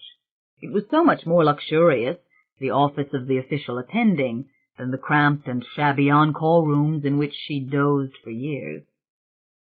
But she ought to go home. She knew it. Ought to let the shades of Graham and Ellie come and go as they pleased. And what about Michael Curry? Why, she had forgotten again about Michael Curry, and now it was almost 10 o'clock. She had to call Dr. Morris as soon as she could. Now, don't let your heart skip beats over Curry, she thought, as she took her time padding softly down the linoleumed hallway, choosing the cement stairway again rather than the elevator, and plotting a jagged route through the giant slumbering hospital that would take her only eventually to her office door. But she was eager to hear what Morris had to say, eager for news of the only man in her life at this moment, a man she didn't know and had not seen since that violent interlude of desperate effort and crazed accidental accomplishment on the turbulent sea almost 4 months before. She'd been in a near daze that night from exhaustion. A routine shift during the last month of her residency had yielded 36 hours of duty on call, during which she'd slept perhaps an hour. But that was fine until she'd spotted a drowned man in the water. The Sweet Christine had been crawling through the rough ocean under the heavy leaden sky, the wind roaring against the windows of the wheelhouse. No small craft warnings mattered to this 40-foot twin-engined Dutch-built steel cruiser, her heavy full-displacement hull moving smoothly though slowly, without the slightest rise through the choppy waves. She was, strictly speaking, too much for a single-hander, but Rowan had been operating her alone since she was 16. Getting such a boat in and out of the dock is really the tricky part, where another crew member is required, and Rowan had her own channel, dug deep and wide beside her home in Tiburon, and her own pier, and her own slow and methodic system. Once the Sweet Christine had been backed out and turned towards San Francisco, one woman on the bridge who knew and understood all the boat's complex electronic whistles and bells was really quite enough. The Sweet Christine was built not for speed, but for endurance. She was equipped that day, as she always was, for a voyage around the world.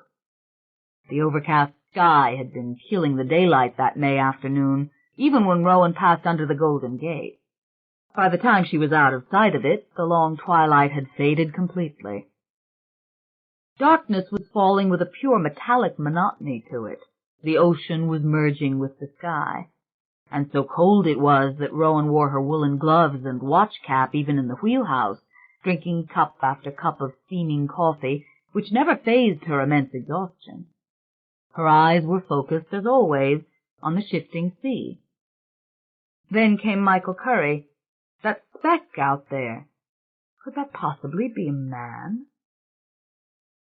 On his face in the waves, his arms out loosely, hands floating near his head, and the black hair a mass against the shining grey water, the rest just clothes, ballooning ever so slightly over the limp and shapeless form, a belted raincoat, brown heels.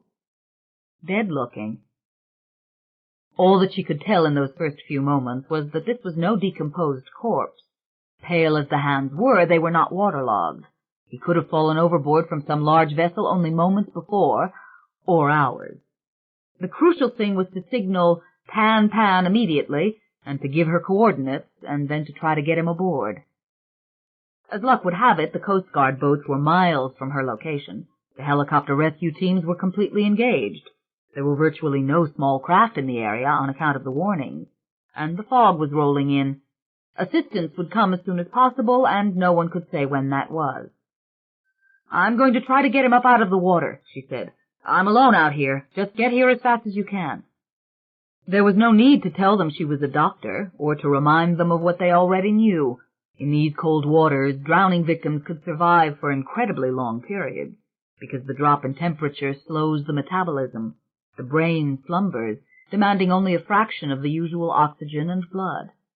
The important thing was to bring him in and start resuscitation. And that was the tough part, because she had never done such a thing alone.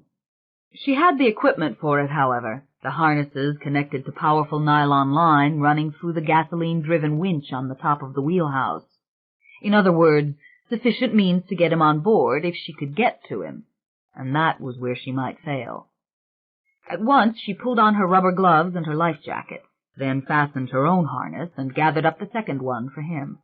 She checked the rigging, including the line connected to the dinghy, and found it secure. Then she dropped the dinghy over the side of the Sweet Christine and headed down the swim ladder towards it, ignoring the tossing sea and the swaying of the ladder and the spray of the cold water in her face. He was floating towards her as she paddled towards him, but the water was almost swamping the dinghy. For 1 second she thought clearly, "This is impossible," but she refused to give up.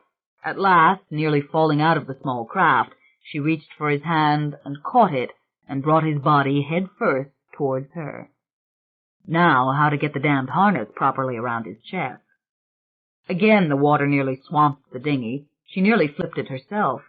Then a wave lifted her and carried her over the man's body.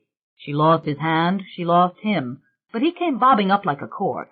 She caught his left arm this time, and forced the harness over his head and left shoulder, bringing the left arm through it. But it was crucial to get the right arm through as well. The harness had to be well on him if she was to pull him up, heavy as he was with wet clothing. And all the while the diagnostic sense was working as she kept her eyes on the half-submerged face, as she felt the cold flesh of his outstretched hand. Yes, he's in there. He can come back. Get him on deck. One violent wave after another prevented her from doing anything except holding on to him.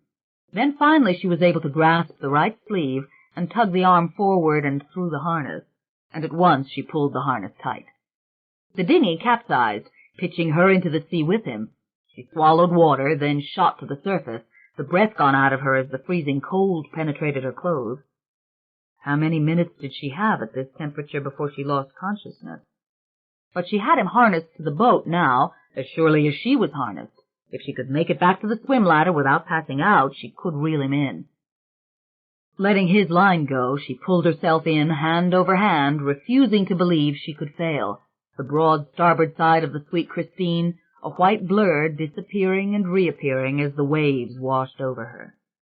At last she slammed against the side of the boat. The shock jolted her into full alertness. Her gloved fingers refused to flex as she reached for the bottom rung of the swim ladder, but she gave them the order. Close, damn you, close on the rope. And she watched what she could no longer feel as her right hand obeyed. Her left hand went out for the side of the ladder. Again she was giving her numbed body orders, and half disbelieving, she found herself climbing up, rung by rung. For one moment, lying on the deck, she couldn't move. The warm air from the open door of the wheelhouse was steaming like hot breath. Then she began to massage her fingers until feeling returned to them.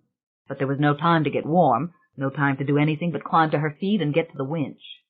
Her hands were hurting now, but they were doing what she wanted automatically as she started the motor. The winch groaned and sang as it reeled in the nylon line. Suddenly she saw the man's body rising above the rail of the deck, the head bowed, the arms spread wide and falling limp over the nylon loop of the harness, water streaming from the heavy, colorless clothes. The man fell forward, head first, onto the deck.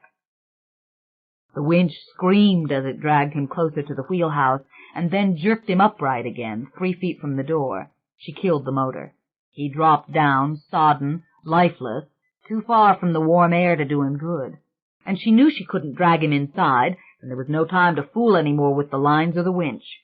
With a great heave she rolled him over and pumped a good quart of seawater out of his lungs. Then she lifted him, pushing herself under him and flopping him again on his back. She pulled off her gloves because they were hampering her, and then she slid her left hand under his neck, clamped her right fingers on his nose, and breathed into his mouth. Her mind worked with him, envisioning the warm air pumped into him, but it seemed forever that she breathed, and nothing was changing in the inert mass beneath her. She switched to his chest, pressing down as hard as she could on the breastbone, then releasing the pressure, over and over for 15 beats. "Come on, breathe," she said as if it were a curse. "Damn it, breathe." Then she went back to mouth. Impossible to know how much time had passed. She was as oblivious to time as she ever was in the operating room. She simply went on, alternating between the chest massage and the lung inflation, stopping only now and then to feel the lifeless carotid artery and to realize that the diagnostic message was the same, alive, before she continued. His body tossed on the deck under her efforts, the skin gleaming and waxen in its wetness, the heels of his brown leather shoes rolling on the boards.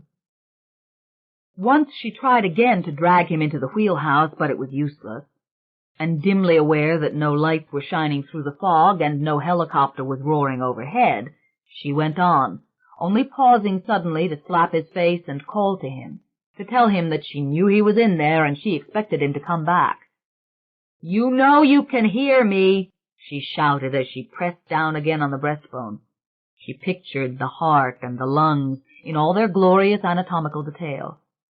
Then, as she made to lift his neck again, his eyes snapped open and his face suddenly fired with life. His chest gave a heave against her. She felt the breath pour out of him hot against her face. "That's it! Breathe!" she'd shouted over the wind. And why was she so amazed that he was alive, that he was staring at her when she had not thought of giving up? His right hand shot up and took hold of hers, and he said something to her, something murmured, incoherent, something that sounded nevertheless like a proper name. Again she slapped his cheek, but only gently, and his breath came ragged yet rapid, his face knotted with pain. How blue his eyes were, how clearly and certainly alive. It was as if she'd never seen eyes before in a human being, never seen these fierce, brilliant, gelatinous orbs staring up at her from a human face. "Keep it up. Breathe, you hear me? I'm going for blankets below deck."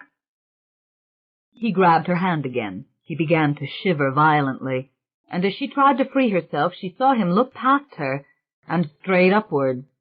He lifted his left hand. He was pointing. A light was finally sweeping the deck.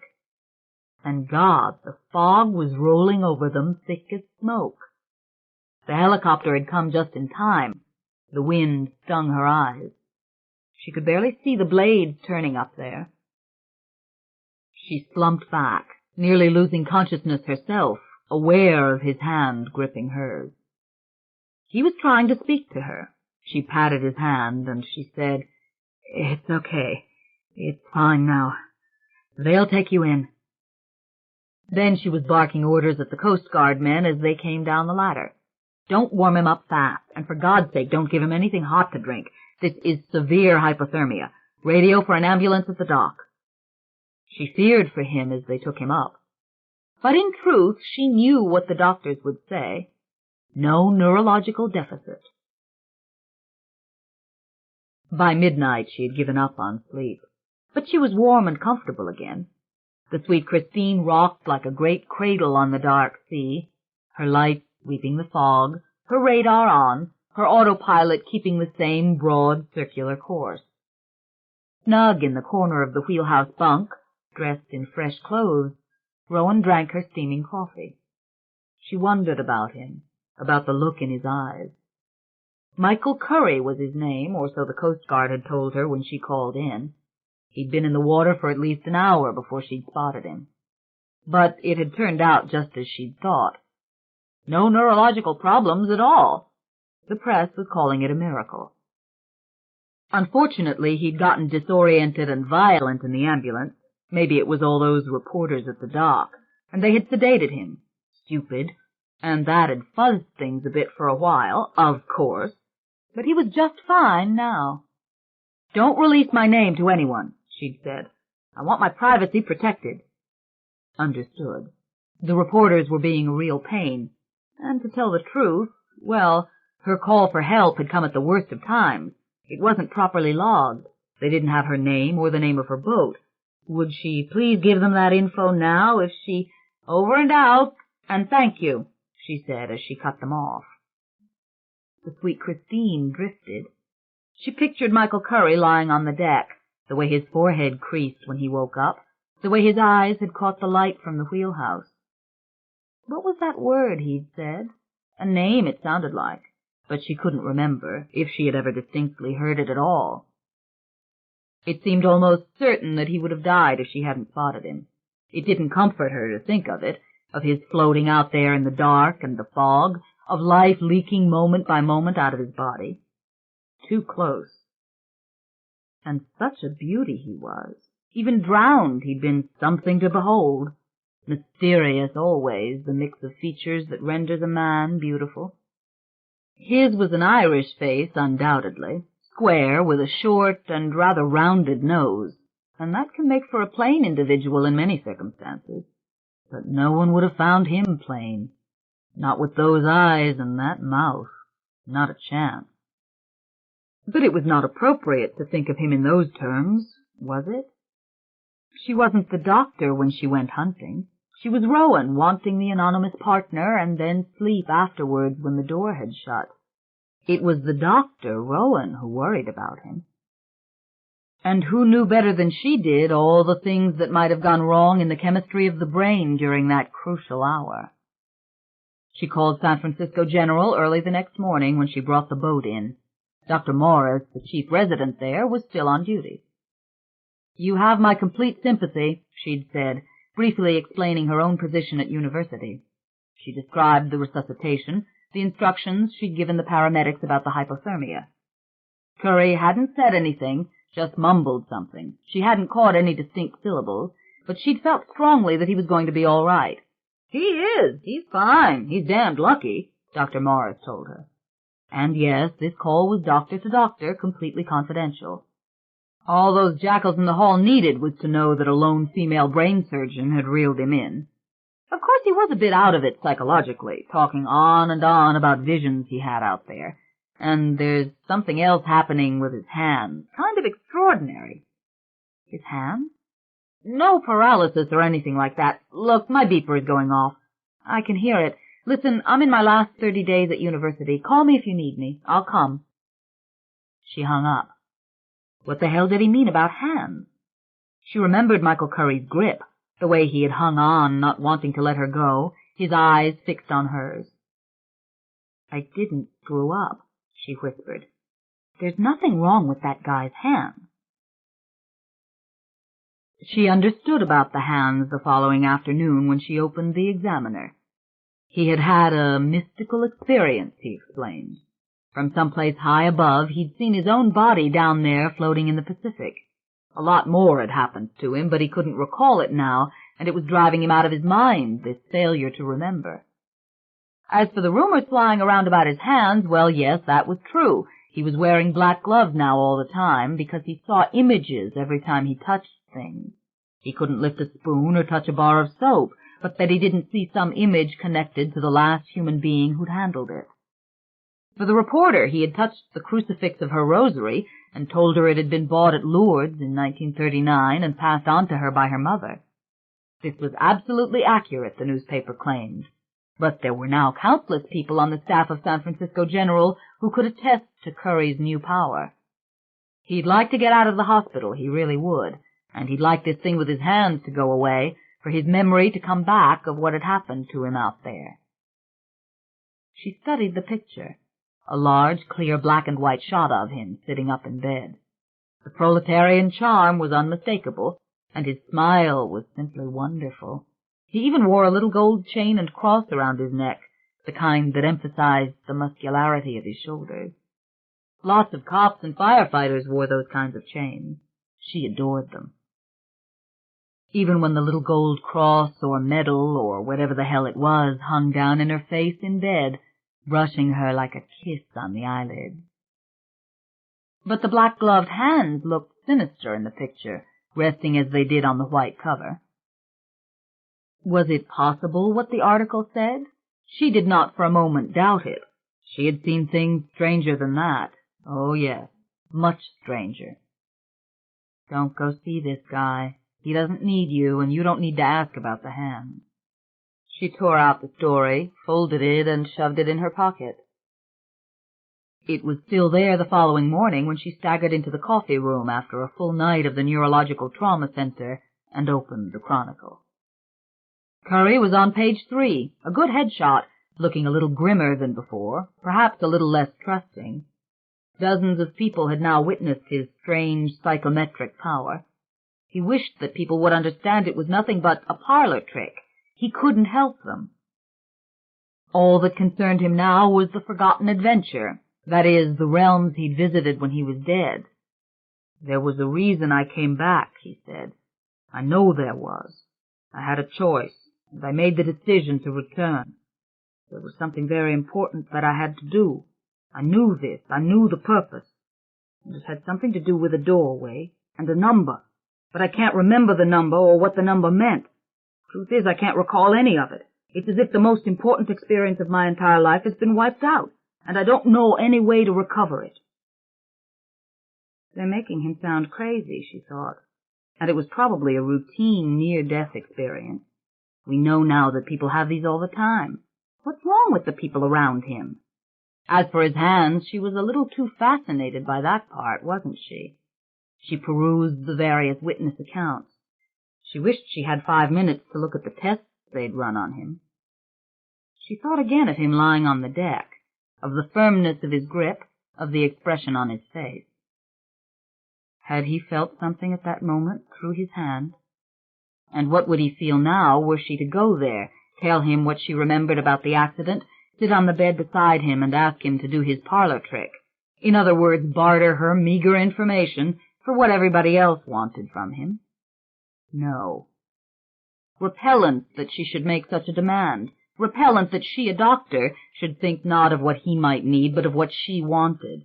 It was worse than wondering what it would be like to take him to bed, to drink coffee with him at the table in the little cabin at 3 a.m. She'd call Dr. Morris when she had time, see how he was, though when that would be she couldn't say. She was the walking dead herself right now from lack of sleep, and she was needed right now in recovery. Maybe she ought to leave Curry entirely alone. Maybe that was the best thing she could do for both of them. At the end of the week, the San Francisco Chronicle ran a long feature story on the front page. What happened to Michael Curry? He was 48, a contractor by profession, a specialist in renovating old Victorian houses, owner of a company called Great Expectations. Seems he was a legend in San Francisco for turning ruins into mansions, a stickler for authenticity right down to the wooden pegs and square nails. He owned a little shop in the Castro, full of claw-footed tubs and pedestal lavatories. His detailed drawings for restorations were famous. In fact, a book of them had been published, called Grand Victorian Inside and Out. He'd done the award-winning Barbary Coast Bed and Breakfast on Clay Street and the Jack London Hotel on Buena Vista West. But he wasn't doing anything now. Great Expectations was temporarily closed. Its owner was too busy trying to remember what had been revealed to him during that crucial hour when he'd been dead in the water. "It was no dream," he said. "I know that I talked to people. They explained what they meant for me to do, and I accepted. I asked to come back." As for the new psychic ability, that had nothing to do with it, he maintained. It seemed to be no more than some accidental side effect. "Look, all I get is a flash, a face, a name. It's totally unreliable." That night in the hospital coffee room, she caught him on the TV news. The vivid, three-dimensional man. There were those unforgettable blue eyes again, and the wholesome smile. Something innocent about him, actually. His simple, straightforward gestures, indicative of one who has long ago given up on dishonesty, or of trying to fox the complications of the world in any way. "I've got to go home," he said. Was it a New York accent?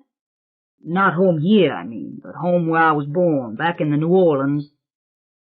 Ah, so that was the accent. "I could swear it's got something to do with what happened. I keep getting these flashes of home." Again he gave a little shrug. He seemed like a damned nice guy.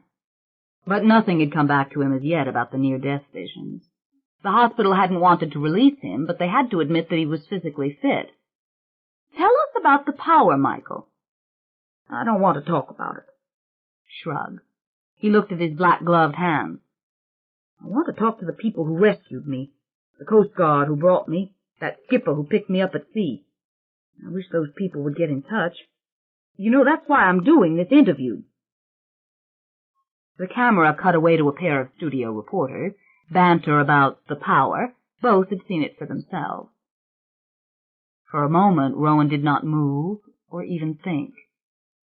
New Orleans. And he was asking for her to contact him. New Orleans. Well, that settled it. Rowan had an obligation. She had heard his plea from his own lips. And this question of New Orleans, she had to clarify it. She had to talk to him, or write. As soon as she reached home that night, she went to Graham's old desk, pulled out some stationery, and wrote Curry a letter.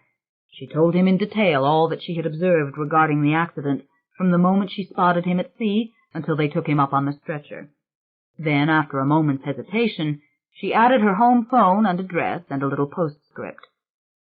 "Mr. Curry, I, too, am from New Orleans, though I never lived there. I was adopted the day I was born and immediately taken away. It is probably no more than a coincidence that you are a Southerner, too, but I thought you should know this. On the boat, you held my hand quite tightly, and for some time. I would not want your situation confused by some vague telepathic message you received in that instant, something which may not be relevant at all. If you need to talk to me," she finished, "call me at University Hospital or at my home phone." This was mild enough, neutral enough, surely. She had only indicated that she believed in his power and that she was there if he needed her. No more than that, no demand. And she would see to it that she remained responsible no matter what transpired. Yet she couldn't get it out of her head. The idea of being able to place her hand in his, of just asking, "I'm going to think about something specific that happened once, no, 3 times in my life, and all I want is that you tell me what you see. Would you do that? I cannot say you owe me this for saving your life. That's right, you can't, so don't do it."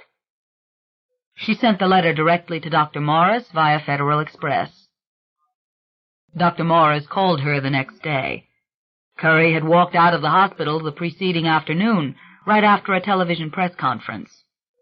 "He's crazy as a loon, Dr. Mayfair, but we had no legal grounds to hold him. I told him what you told me, by the way, that he hadn't said anything.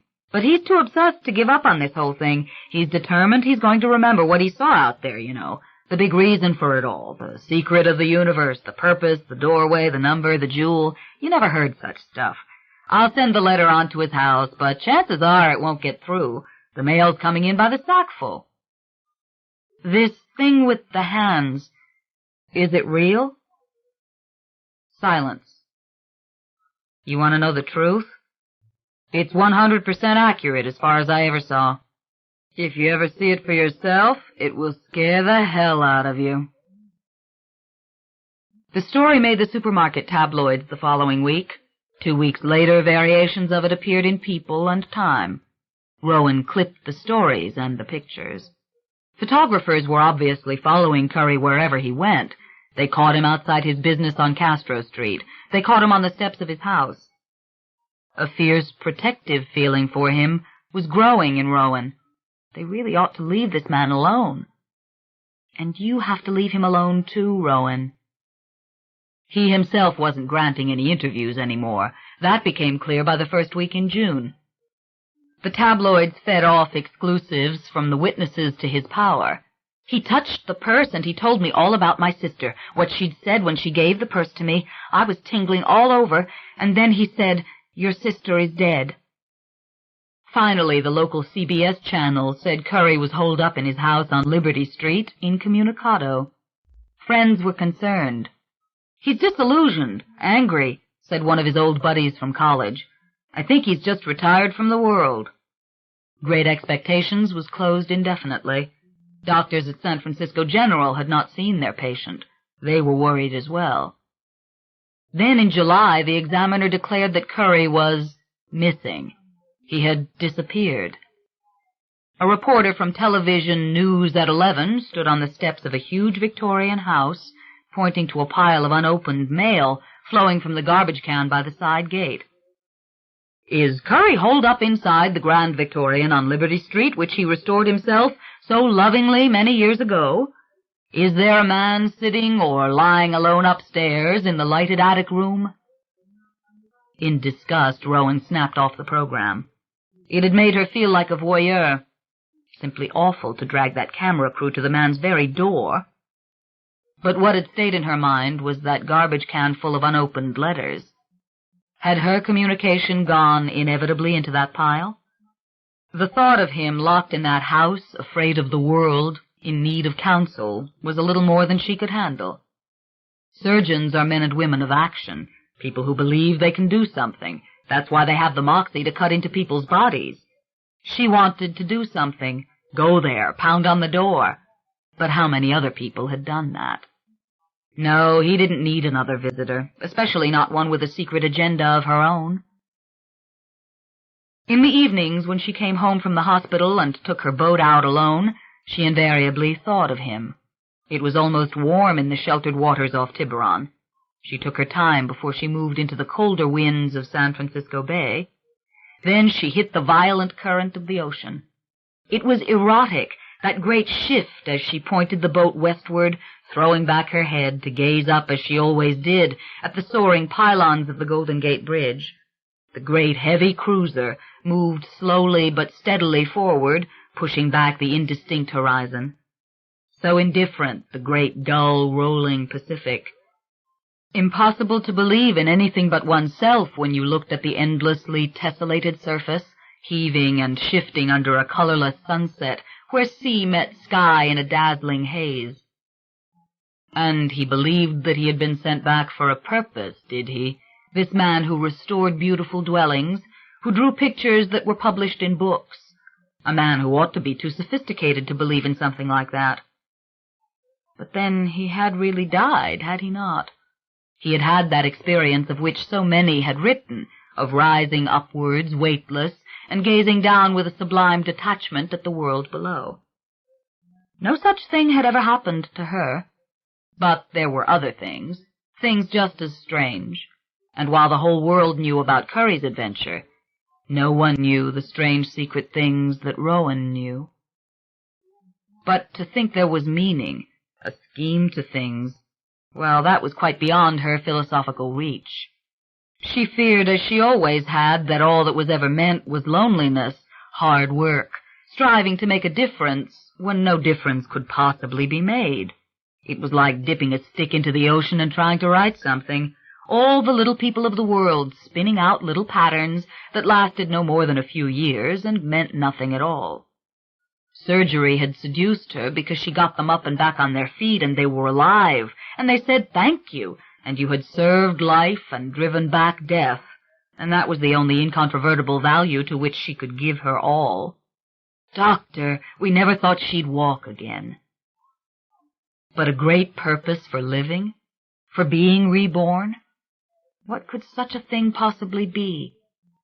What was the purpose for the woman who died of a stroke on the delivery table while her newborn cried in the doctor's arms? What was the purpose for the man struck by the drunk driver on his way home from church? There had been a purpose, all right, for the fetus she had once seen, a living, breathing thing, its eyes still sealed shut, its little mouth like that of a fish, wires running in all directions from its horrid, oversized head and tiny arms as it slumbered in the special incubator, waiting for its tissue to be harvested, while it continued to live and breathe, of course, for the transplant recipient who waited 2 floors upstairs.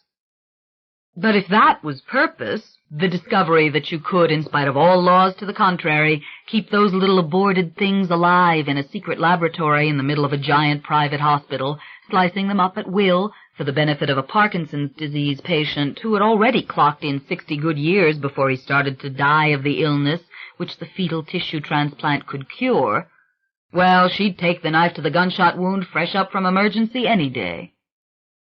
Never would she forget that cold, dark Christmas Eve, and Dr. Lemley leading her up through the deserted floors of the Keplinger Institute. "We need you here, Rowan. I could finesse your leaving university. I know what to say to Larkin. I want you here. And now I'm going to show you something you'll appreciate, which Larkin would never appreciate, something you will never see at university, something that you will understand." Ah, but she didn't. Or rather, she understood too perfectly the horror of it. "It isn't viable in the strict sense of the word," he'd explained. This Dr. Carl Lemley, whose brilliance had so enticed her. Brilliance and ambition and vision, yes, that too. And technically, of course, it is not even alive. It's dead, quite dead, because its mother aborted it, you see, in the clinic downstairs, and so technically it is a non-person, a non-human being. So who is to say, Rowan, that we have to shove it in a plastic trash bag when we know that through keeping this tiny body alive and keeping others like it alive, these little gold mines of unique tissue, so flexible, adaptable, so unlike any other human tissue, swarming with countless tiny extraneous cells which would eventually have been discarded in the normal fetal process, we can make discoveries in the field of neurological transplants that make Shelley's Frankenstein read like a bedtime story. Yes, right on that score, exactly. And there was little doubt that he spoke the truth when he predicted a future of entire brain transplants, when the organ of thought would be lifted safely and completely out of one worn-out body into a young and fresh one, a world in which altogether new brains might be created as tissue was added here and there to supplement nature's work. You see, the important thing about fetal tissue is the recipient doesn't reject it. Now, you know that, but have you thought about it, what it really means? One tiny implant of fetal cells into the eye of an adult human, and the eye accepts those cells. The cells continue to develop, adapting themselves to the new tissue. My God, don't you realize this allows us to participate in the evolutionary process? Why, we are only on the verge— Not us, Carl. You. Rowan, you are the most brilliant surgeon I have ever worked with. I will not do this. I will not kill. And if I don't get out of here, I'll start screaming. I have to. Because I have killed. Yes, that was purpose, all right. Purpose taken, as they say, to the max. She had not blown the whistle on Lemley, of course. Doctors don't do things like that to other doctors, especially not when they are residents and their enemies are powerful and famous researchers. She had simply backed off. And besides, he had said over coffee later before the fire in Tiburon, the Christmas lights reflected in the glass walls around them, "This is going on everywhere, this research with live fetuses. There wouldn't be a law against it if it were not." No surprise, actually. It was too tempting. In fact, the strength of the temptation was exactly equal to the strength of her revulsion. What scientist, and a neurologist was most definitely a scientist, had not dreamed such dreams? Watching Frankenstein on the Late Show, she had longed to be the mad scientist. How she would have loved her own mountain laboratory, And yes, she wanted to see what would happen if you only had the nerve to take the living human brain as a laboratory specimen, divorced of all moral... But no, she would not. What a horrid Christmas present, that revelation. And yet her dedication to trauma surgery had redoubled. Seeing that tiny monster gasping for breath in the artificial light, she'd been reborn herself, her life narrowing and gaining inestimable power as she became the miracle worker of university, the one they called when the brains were oozing out on the stretcher, or when the patient blundered in off the street with the axe still lodged in his head. Maybe the wounded brain was to her the microcosm for all tragedy, life mutilated continuously and haphazardly by life. When Rowan had killed, and killed she had, the act had been just as traumatic, the brain assaulted, its tissue mangled, the way she so often found it now in victims of whom she knew nothing. There had been nothing anyone could do for those she killed. But it wasn't to argue about purpose that she wanted to see Michael Curry, and it wasn't to drag him into her bed. She wanted the same thing from him everybody else wanted, and that was why she hadn't gone to San Francisco General to see him, to check on his recovery on her own. She wanted to know about those killings, and not what the autopsies could tell her. She wanted to know what he saw and he felt, if and when she held his hand, while she thought about those deaths. He'd sensed something the first time he touched her, but maybe that too had been stricken from his memory, along with the things he saw when he was dead. She understood all this. She had understood, at least in the back of her mind, all along, and it wasn't any less repellent to her as the months passed that she wanted to use Michael Curry for her own ends. Curry was inside that house on Liberty Street. She knew it. He needed help. But what would it matter to Curry if she said, "I'm a doctor, and I believe in your visions as well as the power in your hands, because I know myself that there are things such as that, psychic things which no one can explain. I myself have just such an illicit and confusing and sometimes utterly uncontrollable power, the power to kill at will." Why should he care? He was surrounded by people who believed in what he could do, wasn't he? But that wasn't helping him. He'd died and come back, and he was going crazy. But still, if she told him her story, and the idea was now most definitely a full-blown obsession, he might be the one person in the entire world who would believe what she said. Perhaps it was madness to dream of telling the whole story to anybody, and there were times she tried to convince herself that she was wrong. Sooner or later she was going to talk to someone, she knew it. Sooner or later the silence of her 30 years would be shattered, if she didn't start talking, by a never-ending cry that would blot out all words. After all, no matter how many heads she patched up, she could not forget those 3 murders. Graham's face as the life bled out of him, the little girl convulsing on the tarmac, the man pitching forward over the wheel of his jeep. As soon as she had started her internship, she had managed, through official channels, to obtain those 3 autopsy reports. Cerebrovascular accident, subarachnoid hemorrhage, congenital aneurysm. She had read over all the details. And what it spelled out in the layman's language was a secret weakness in the wall of an artery, which for no discernible reason finally ruptured, causing totally unforeseen and sudden death. No way to predict, in other words, that a 6-year-old child would suddenly go into seizures on the playground, a 6-year-old who'd been healthy enough to be kicking 6-year-old Rowan and pulling her hair only moments before. Nothing anybody could do for the child, either, as the blood poured out of her nose and her ears and her eyes rolled up into her head. On the contrary, they'd protected the other children, shielding their eyes from the spectacle as they took them into the schoolroom. "Poor Rowan," said the teacher later. "Darling, I want you to understand it was something in her head that killed her. It was medical. It had nothing to do with the fight." And that's when Rowan had known, absolutely, what the teacher would never know. She did it. She caused that kid to die. Now, that you could dismiss easily enough, a child's natural guilt for an accident she didn't understand.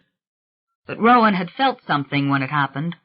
She had felt something inside herself, a great, pervasive sensation which was not unlike sex when she thought about it, had washed through her and seemingly out of her at the moment the child fell over backwards. And then there had been the diagnostic sense, operative even then, which had told her that the child would die. Nevertheless, she forgot the incident. Graham and Ellie, in the manner of good California parents, took her to a psychiatrist. She played with his little girl dolls. She said what he wanted her to say. And people died of strokes all the time. 8 years passed before the man got out of his jeep on that lonely road in the hills of Tiburon and clapped his hand over her mouth and said in that awful, intimate and insolent voice, "Now, don't you scream." Her adoptive parents never made a connection between the little girl and the rapist who had died as Rowan struggled, as the same blazing anger galvanized her, passing into that exquisite sensation which rendered her body suddenly rigid as the man let go of her and fell forward over the wheel. But she had made the connection. Quietly and certainly she'd made it. Not then, when she had forced open the door of the jeep and run down the road screaming. No, she had not even known she was safe. But later, as she lay alone in the dark, after the highway patrol and the homicide detectives had left them, she knew. Almost a decade and a half had elapsed before it happened with Graham, and Ellie was too sick with cancer by then to think of much of anything. And surely Rowan wasn't going to pull up a chair to her bedside and say, "Mama, I think I killed him. He was cheating on you constantly. He was trying to divorce you. He couldn't wait the bloody goddamn 2 months it's going to take for you to die."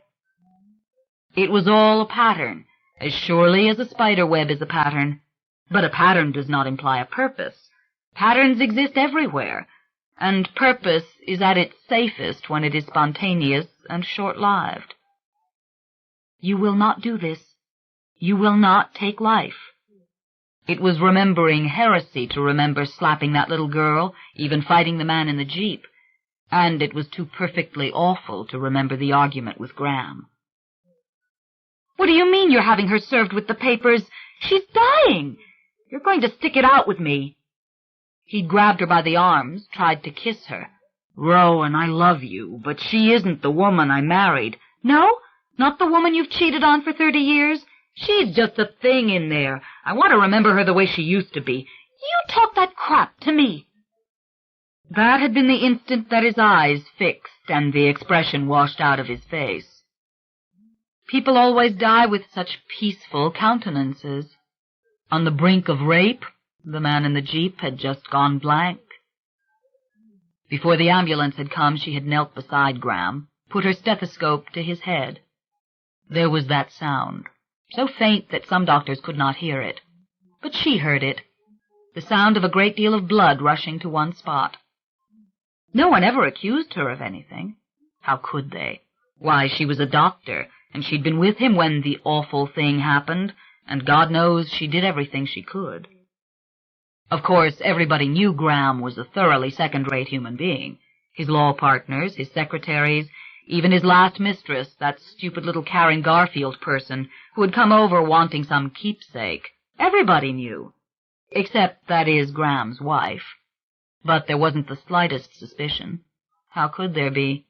It was just death by natural causes when he was about to make away with the fortune made through his wife's inheritance, and a 28-year-old idiot who had already sold her furniture and bought their airline tickets for St. Croix.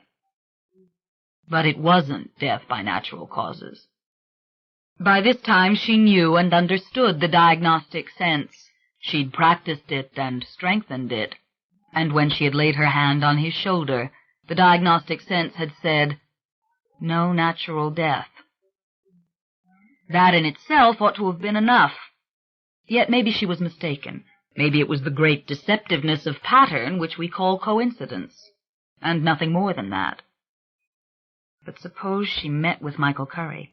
Suppose he held her hand as she closed her eyes and thought about those deaths. Would he see only what she had seen? Or would some objective truth be known to him? You killed them. It was worth a try. What she realized tonight as she wandered slowly and almost aimlessly through the hospital, as she took detours through vast carpeted waiting rooms and down long wards where she was not known and would never be known, was that she had felt an overwhelming desire just to talk to Michael Curry for a long time. She felt connected to Michael Curry, as much by the accident at sea as by these psychic secrets. She wanted, perhaps for reasons she didn't fully understand, to tell him and him alone what she'd done. It wasn't easy for her to face this weakness. Absolution for murder came only when she operated. She was at the altar of God when the nurses held out the sterile gown for her, when they held up the sterile gloves. And all her life she'd been a solitary person, a good listener, but invariably colder than those around her. That special sense, the one that aided her so as a physician, had always made her too keenly aware of what others truly felt. She'd been 10 or 12 years old before she realized other people didn't have it, sometimes not even a particle of it. That her beloved Ellie, for instance, didn't have the slightest idea that Graham did not love her so much as he needed her, and needed to denigrate her and lie to her, and to depend on her always being there and being inferior to him. Rowan had sometimes wished for that kind of ignorance, not to know when people envied you or disliked you, not to know that many people lied all the time. She liked the cops and the firefighters because they were to some extent perfectly predictable. Or maybe it was simply that their particular brand of dishonesty didn't bother her so much. It seemed harmless compared to the complex, insidious, and endlessly malicious insecurity of more educated men. Of course, diagnostic usefulness had redeemed this special psyche sense completely. But what could ever redeem the ability to kill at will? To atone was another matter. To what proper use could a telekinetic ability like that ever be put? And such a power was not beyond scientific possibility. That was the truly terrifying part. Like the psychometric power of Michael Curry, such things might have to do with measurable energy, complex physical talents, which might someday be as definable as electricity or microwaves or high-frequency sounds. Curry was capturing an impression from the objects he handled, and that impression was very likely the product of energy. Very likely every object in existence, every surface, every definable bit of matter contained such stored impressions. They existed in a measurable field. But parapsychology wasn't Rowan's love. She was mesmerized by what could be seen in test tubes, slides, and graphs. She didn't care to test or analyze her own killing power. She wanted only to believe that she had never used it, that maybe there was some other explanation for what had happened, that maybe somehow she was innocent. And the tragic thing was, maybe nobody could ever tell her what had really occurred with Graham and the man in the jeep and the kid on the playground. And all she could hope for was to tell someone, to unburden and exorcise as everybody else did through talk. Talk, talk, talk. That's exactly what Rowan wanted. She knew. Only once before had this desire to confide nearly overcome her. And that had been quite an unusual event. In fact, she had almost told a perfect stranger the entire story. And there were times since when she wished that she had done just that. It was late last year, a full 6 months after Ellie's death. Rowan was feeling the keenest loneliness she'd ever known. It seemed to her the great pattern called Our Family had been washed away overnight. Their life had been so good before Ellie's illness. Even Graham's affairs couldn't spoil it, because Ellie pretended the affairs weren't happening. And though Graham was not a man whom any human being would have called a good person, he possessed a relentless and infectious personal energy that maintained the family life in high gear. And how Rowan had depended upon them both. Her dedication to medicine had pretty much taken her away from her old college cronies. None of them had gone into the sciences, but the family was all that the three of them ever needed.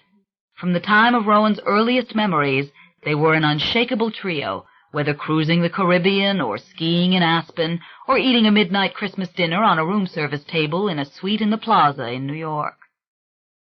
Now the dream house on the Tiburon shore stood empty as a beached shell, and Rowan had the odd feeling that the sweet Christine did not belong so much to her and her various well-chosen love partners, but rather to the family who had left the more dominant impression over a decade of happy years. One night after Ellie's death, Rowan had stood alone in the wide living room beneath the high-beamed ceiling, talking aloud to herself, laughing even, thinking there is no one to know, no one to hear. The glass walls were dark and indistinct with reflected carpet, furniture. She couldn't see the tide that lapped ceaselessly at the pilings. The fire was dying out. The eternal chill of the coastal night was moving slowly through the rooms.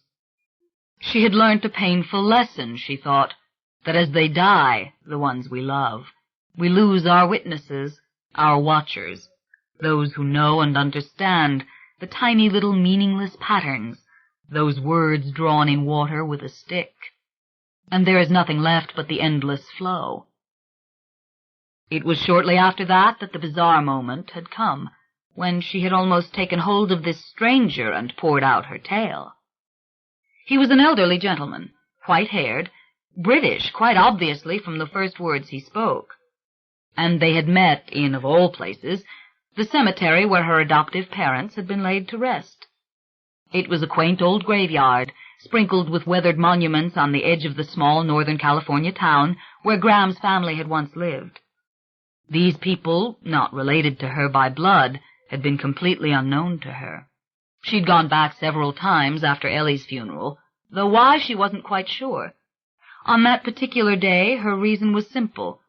The gravestone had finally been completed, and she wanted to see that the names and the dates were correct. It had occurred to her several times on the drive north that this new gravestone would stand as long as she was living, and after that it would tumble and crack and lie there in the weeds. The relatives of Graham Franklin had not even been notified about his funeral.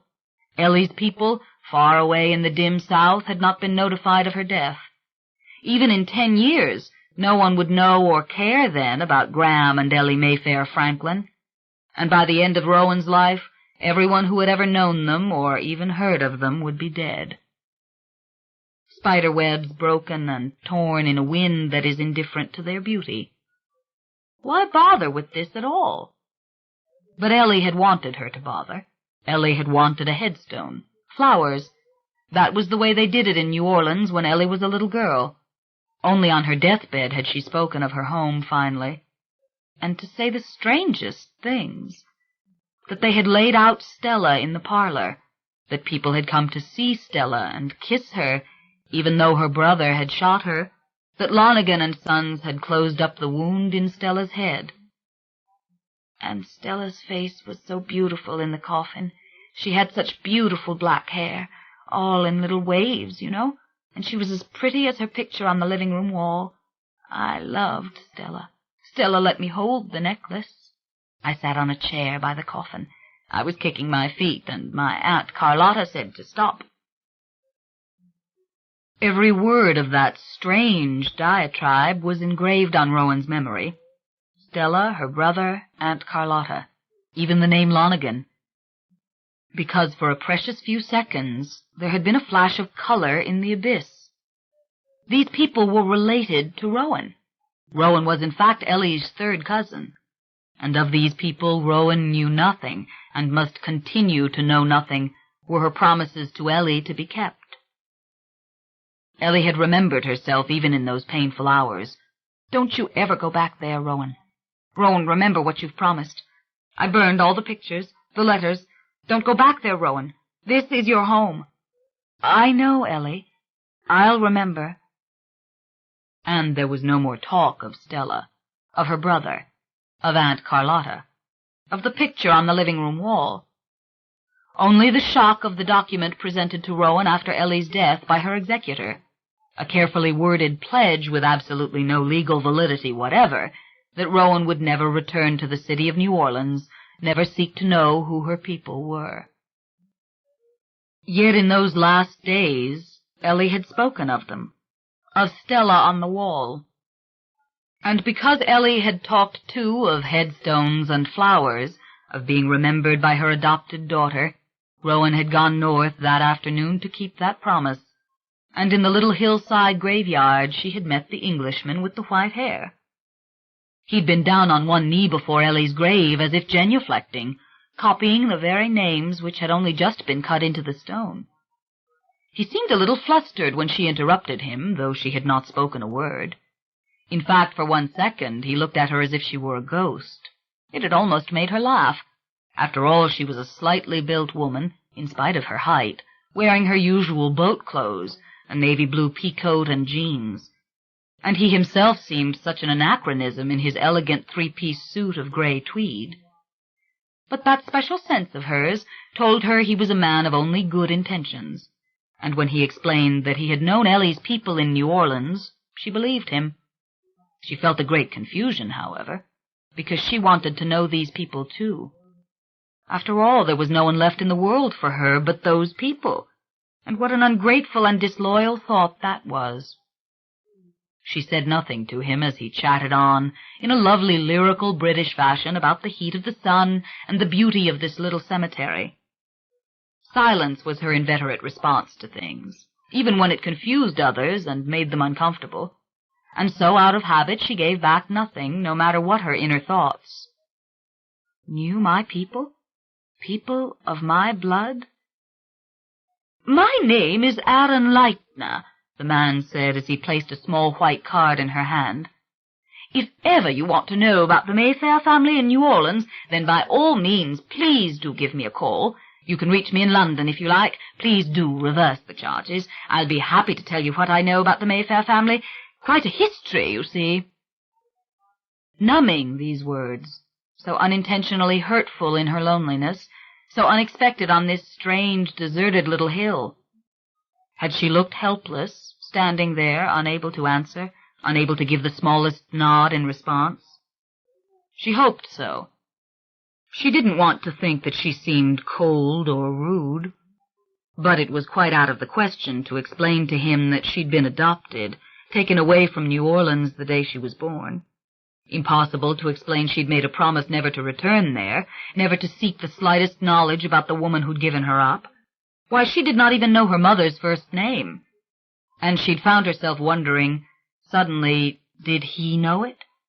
Know perhaps the identity of the Mayfair who had been pregnant out of wedlock and given away her child? Best certainly not to say anything, lest he carry back with him some gossip. After all, perhaps her real mother had gone on to marry and have 7 children, and talk now could only do the woman harm. Over the miles and the years, Rowan felt no malice for this faceless, nameless creature, only a dreary, hopeless longing. No, she had not said a word. He had studied her for a long moment, quite unruffled by her impassive face, her inevitable quiet. When she gave him back the card, he took it graciously, but he held it out tentatively as if he hoped she would take it again. "I should so like to talk to you," he continued. "I should like to discover how life has been for the transplanted one, so very far from the home soil."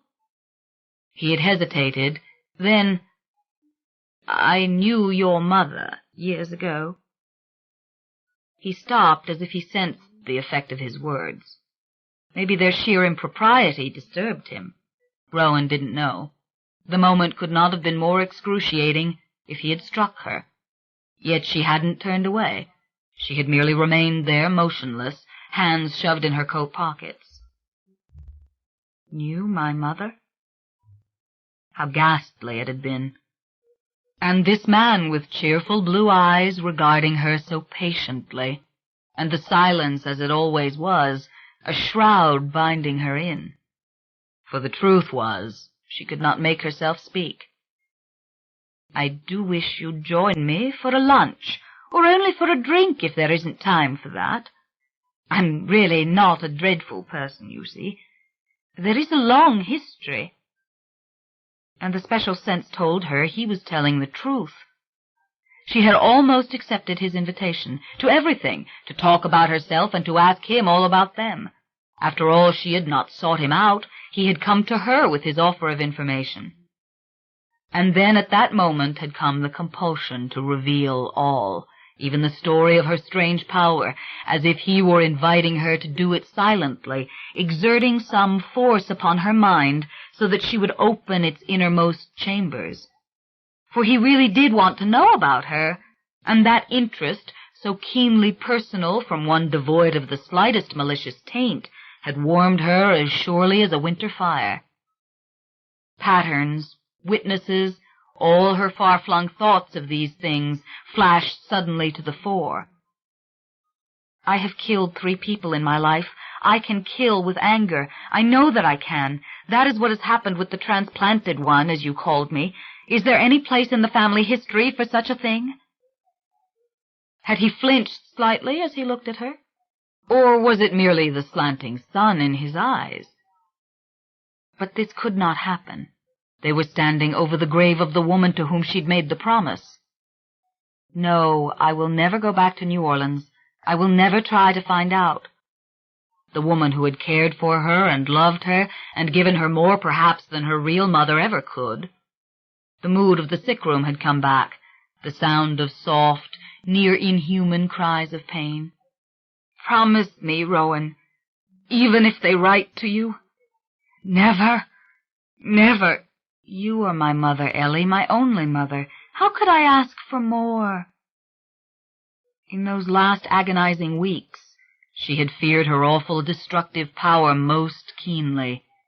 For what if in her rage and grief she turned it on Ellie's weakened body, and thereby ended this stupid, useless suffering once and for all? I could kill you, Ellie. I could deliver you. I know I could. I can feel it inside me, just waiting to be put to that test. What am I? A witch, for the love of God. I am a healer, not a destroyer. I have a choice, as all human beings have a choice. And there the Englishman had stood, studying her as if fascinated, as if she had been speaking when she hadn't been at all. It was almost as if he said, I understand. But of course that was only an illusion. He had said nothing. Tormented, confused, she'd turned on her heel and left him there. He must have thought her hostile, or mad even. But what did it matter? Aaron Leitner. She'd never even glanced at the card before she'd given it back to him. She did not know why she remembered the name, except that she remembered him and the strange things he'd said. Months had passed since that awful day when she had driven home, opened the wall safe, and taken out the paper which Ellie's executor had had her sign. I, Rowan Mayfair, do solemnly swear before God and in the presence of the undersigned witness that I shall never return to the city of New Orleans where I was born, that I shall never seek to know the identity of my biological parents, and that I shall eschew all contact with the family called Mayfair should any member approach me for any reason whatsoever or on any pretext. On and on it went in that near-hysterical language, attempting to cover every foreseeable contingency. So many words to have so little meaning. No wonder Rowan distrusted language. It was Ellie's wish that carried all the weight. But Rowan had signed it. The lawyer, Milton Kramer, had witnessed it. Into his files the executed copy had gone.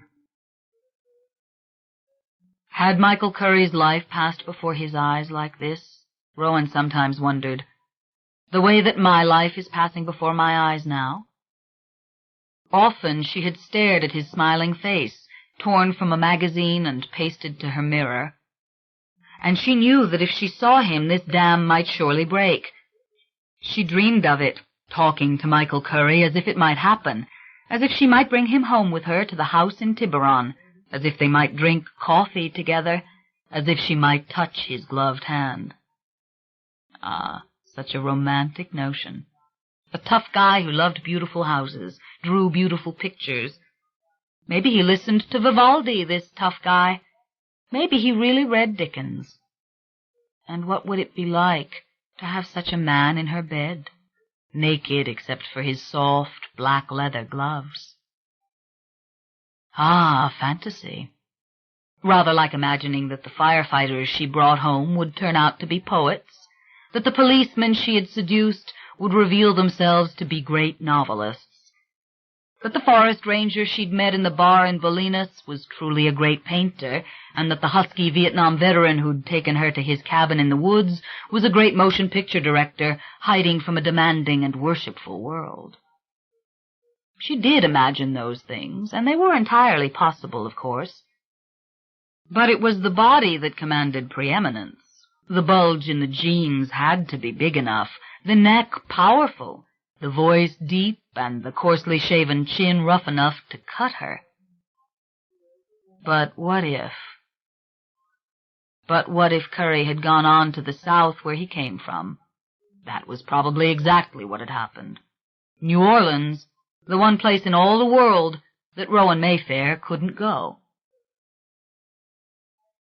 The phone was ringing when she unlocked her office door.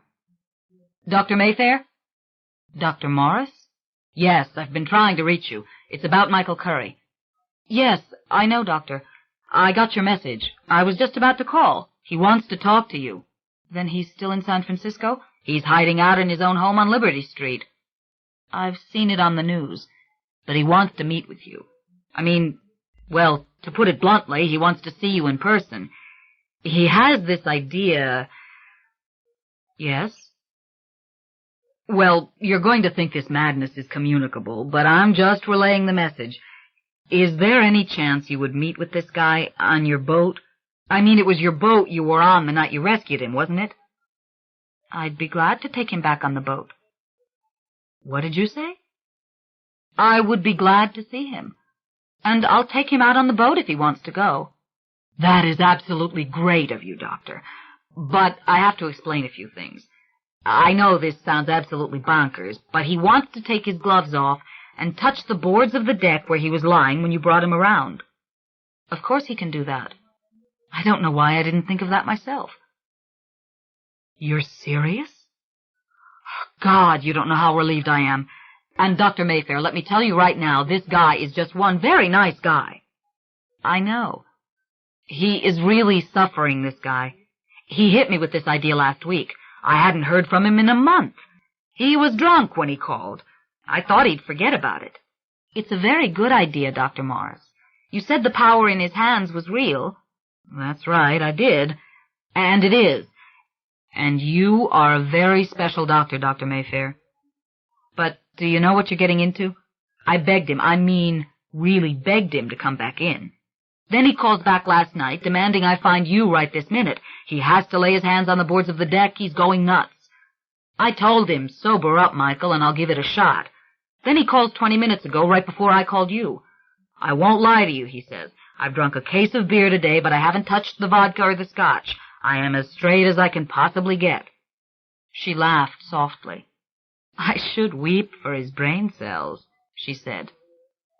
I hear you, but what I'm getting to is the man is desperate. He isn't getting any better, and I would never ask this of you if he wasn't just one of the nicest. I'll go get him. Can you call him and tell him that I'm on my way? God, that's terrific. Dr. Mayfair, I can't thank you enough. No thanks is necessary. I want to see him. Look, strike a bargain with him, Doctor. You'll let him play psychic on the boat if he'll come in here and dry out. Call him now, Dr. Morris. Within the hour, I'll be at his front door. She put down the phone and stood quite still, staring at it for a moment. Then she removed her name tag and stripped off her soiled white jacket and slowly pulled the pins out of her hair. 5. So they had tried to put Deirdre Mayfair away again after all these years. With Miss Nancy gone and Miss Carl getting more feeble by the day, it was best. That was the talk, anyway. On August 13th, they'd tried. But Deirdre had gone wild, and they had left her alone, and now she was going down badly, just real badly. When Jerry Lonigan told his wife Rita, she cried. It had been 13 years since Deirdre came home from the sanitarium, a mindless idiot who couldn't tell you her own name. But that didn't matter to Rita. Rita would never forget the real Deirdre. Rita and Deirdre were 16 when they went to boarding school at St. Rose de Lima's. It was an ugly old brick building on the very edge of the French Quarter, And Rita was sent there because she was bad, had been out drinking on the riverboat The President with boys. Her dad had said St. Rose would straighten her out. All the girls slept in an attic dormitory, and they went to bed at 9 o'clock. Rita had cried herself to sleep down there. Deirdre Mayfair had been at St. Rose for a long time. She didn't mind that it was old and gloomy and strict, but she held Rita's hand when Rita cried. She listened when Rita said it was like a prison. The girls watched Father Knows Best on an old television set with a round 6-inch screen, swear to God. And the creaky old wooden radio that stood on the floor under the window was no better. You couldn't get to the phonograph. The South American girls always had it, playing that awful La Cucaracha and doing those Spanish dances. "Don't mind them," Deirdre said. She took Rita with her down to the play yard in the late afternoon. They swung on the swings under the pecan trees. You wouldn't think that was much fun for a 16-year-old girl, but Rita loved it when she was with Deirdre. Deirdre sang when they were on the swings, old Irish and Scotch ballads, she called them. She had a real true soprano voice, delicate and high, and the songs were so sad. It gave Rita chills to hear them. Deirdre loved to stay out until the sun was gone and the sky was a pure purple, and the cicadas were really going in the trees. Deirdre called it twilight. Rita had seen that word written out all right, but she'd never heard anyone really say it. Twilight. Deirdre took Rita's hand, and they walked along the brick wall, right under the pecan tree, so that they had to duck under the low leafy branches. There were places you could stand where you were completely hidden by the trees. It was crazy to describe it, but it had been such a strange and lovely time for Rita, standing there in the half-dark with Deirdre, and the trees swaying in the breeze and the tiny leaves showering down on them. In those days, Deirdre had looked like a real old-fashioned girl from a picture book, with a violet ribbon in her hair and her black curls tumbling down her back. She could have been real sharp if she'd wanted to be. She had the build for it, and new clothes in her locker she never bothered to try on. But it was easy to forget about things like that when you were with Deirdre. Her hair had been so soft. Rita had touched it once. So soft. They walked in the dusty cloister beside the chapel. They peeped through the wooden gate into the nuns' garden. "Secret place," Deirdre said, "full of the loveliest flowers." "I don't ever want to go home," Deirdre explained. "It's so peaceful here." Peaceful. Alone at night, Rita cried and cried. She could hear the jukebox of the Negro bar across the street, the music rising over the brick walls and all the way up to the 4th-story attic. Sometimes when she thought everybody was asleep, she got up and went out on the iron balcony and looked towards the lights of Canal Street. There was a red glow over Canal Street. All New Orleans was having fun out there, and Rita was locked up, with a nun sleeping behind a curtain at either end of the dormitory. What would she do if she didn't have Deirdre? Deirdre was different from anybody Rita had ever known. She had such beautifully made things, long white flannel gowns trimmed in lace. They were the same kind she wore now, 34 years later, on the side screen porch of that house where she sat like a mindless idiot in a coma. And she had showed Rita that emerald necklace she always wore now, too, right over the white nightgown. The famous Mayfair emerald necklace, though Rita had not heard of it then. Of course, Deirdre had not worn it at school. You couldn't wear jewelry at all at St. Rose, and no one would have worn a big old-fashioned necklace like that anyway, except to a Mardi Gras ball, perhaps. It looked just awful now on Deirdre in her nightgown. All wrong, a thing like that on an invalid who just stared and stared through the screens of the porch. But who knows? Maybe somehow Deirdre knew it was there, and Deirdre sure had loved it. She let Rita touch it when they sat on the side of the bed at St. Rose. No nuns around to tell them not to rumple the bedspread. Rita had turned the emerald pendant over in her hands. So heavy, the gold setting. It looked like something was engraved on the back. Rita made out a big capital L, It looked like a name to her. "Oh, no, don't read it," Deirdre said. "It's a secret." And she'd looked frightened for a moment, her cheeks suddenly red and her eyes moist. And then she took Rita's hand and squeezed it. You couldn't be mad at Deirdre. "Is it real?" Rita asked. "Must have cost a fortune." "Oh, yes," Deirdre said. "It came from Europe years and years ago. It belonged to a great-great-great-great-grandmother back then." They both laughed at all the greats. It was innocent, the way Deirdre said it. She never bragged. It wasn't like that at all. She never hurt anybody's feelings. Everybody loved her. "My mother left it to me," Deirdre explained, "and someday I'll pass it on. That is, if I ever have a daughter." Trouble in her face. Rita put her arm around Deirdre. You just wanted to protect Deirdre. Deirdre brought out that feeling in everybody. Deirdre said she'd never known her mother. "She died when I was a baby. They say she fell from the upstairs window, and they said her mother died when she was young, too, but they never talk about her. I don't think we're like other people." Rita was stunned. Nobody she knew said such things. "But how do you mean, Dee-Dee?" she asked. "Oh, I don't know," Deirdre said. "We feel things, sense things. We know when people don't like us and mean to hurt us." "Who could ever want to hurt you, Dee-Dee?" Rita asked. "You'll live to be 100, and you'll have 10 children." "I love you, Rita May," Deirdre said. "You're pure of heart, that's what you are." "Oh, Dee-Dee, no." Rita May shook her head.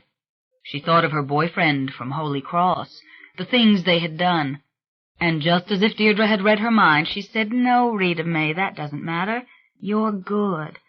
You never want to hurt anybody, even when you're really unhappy."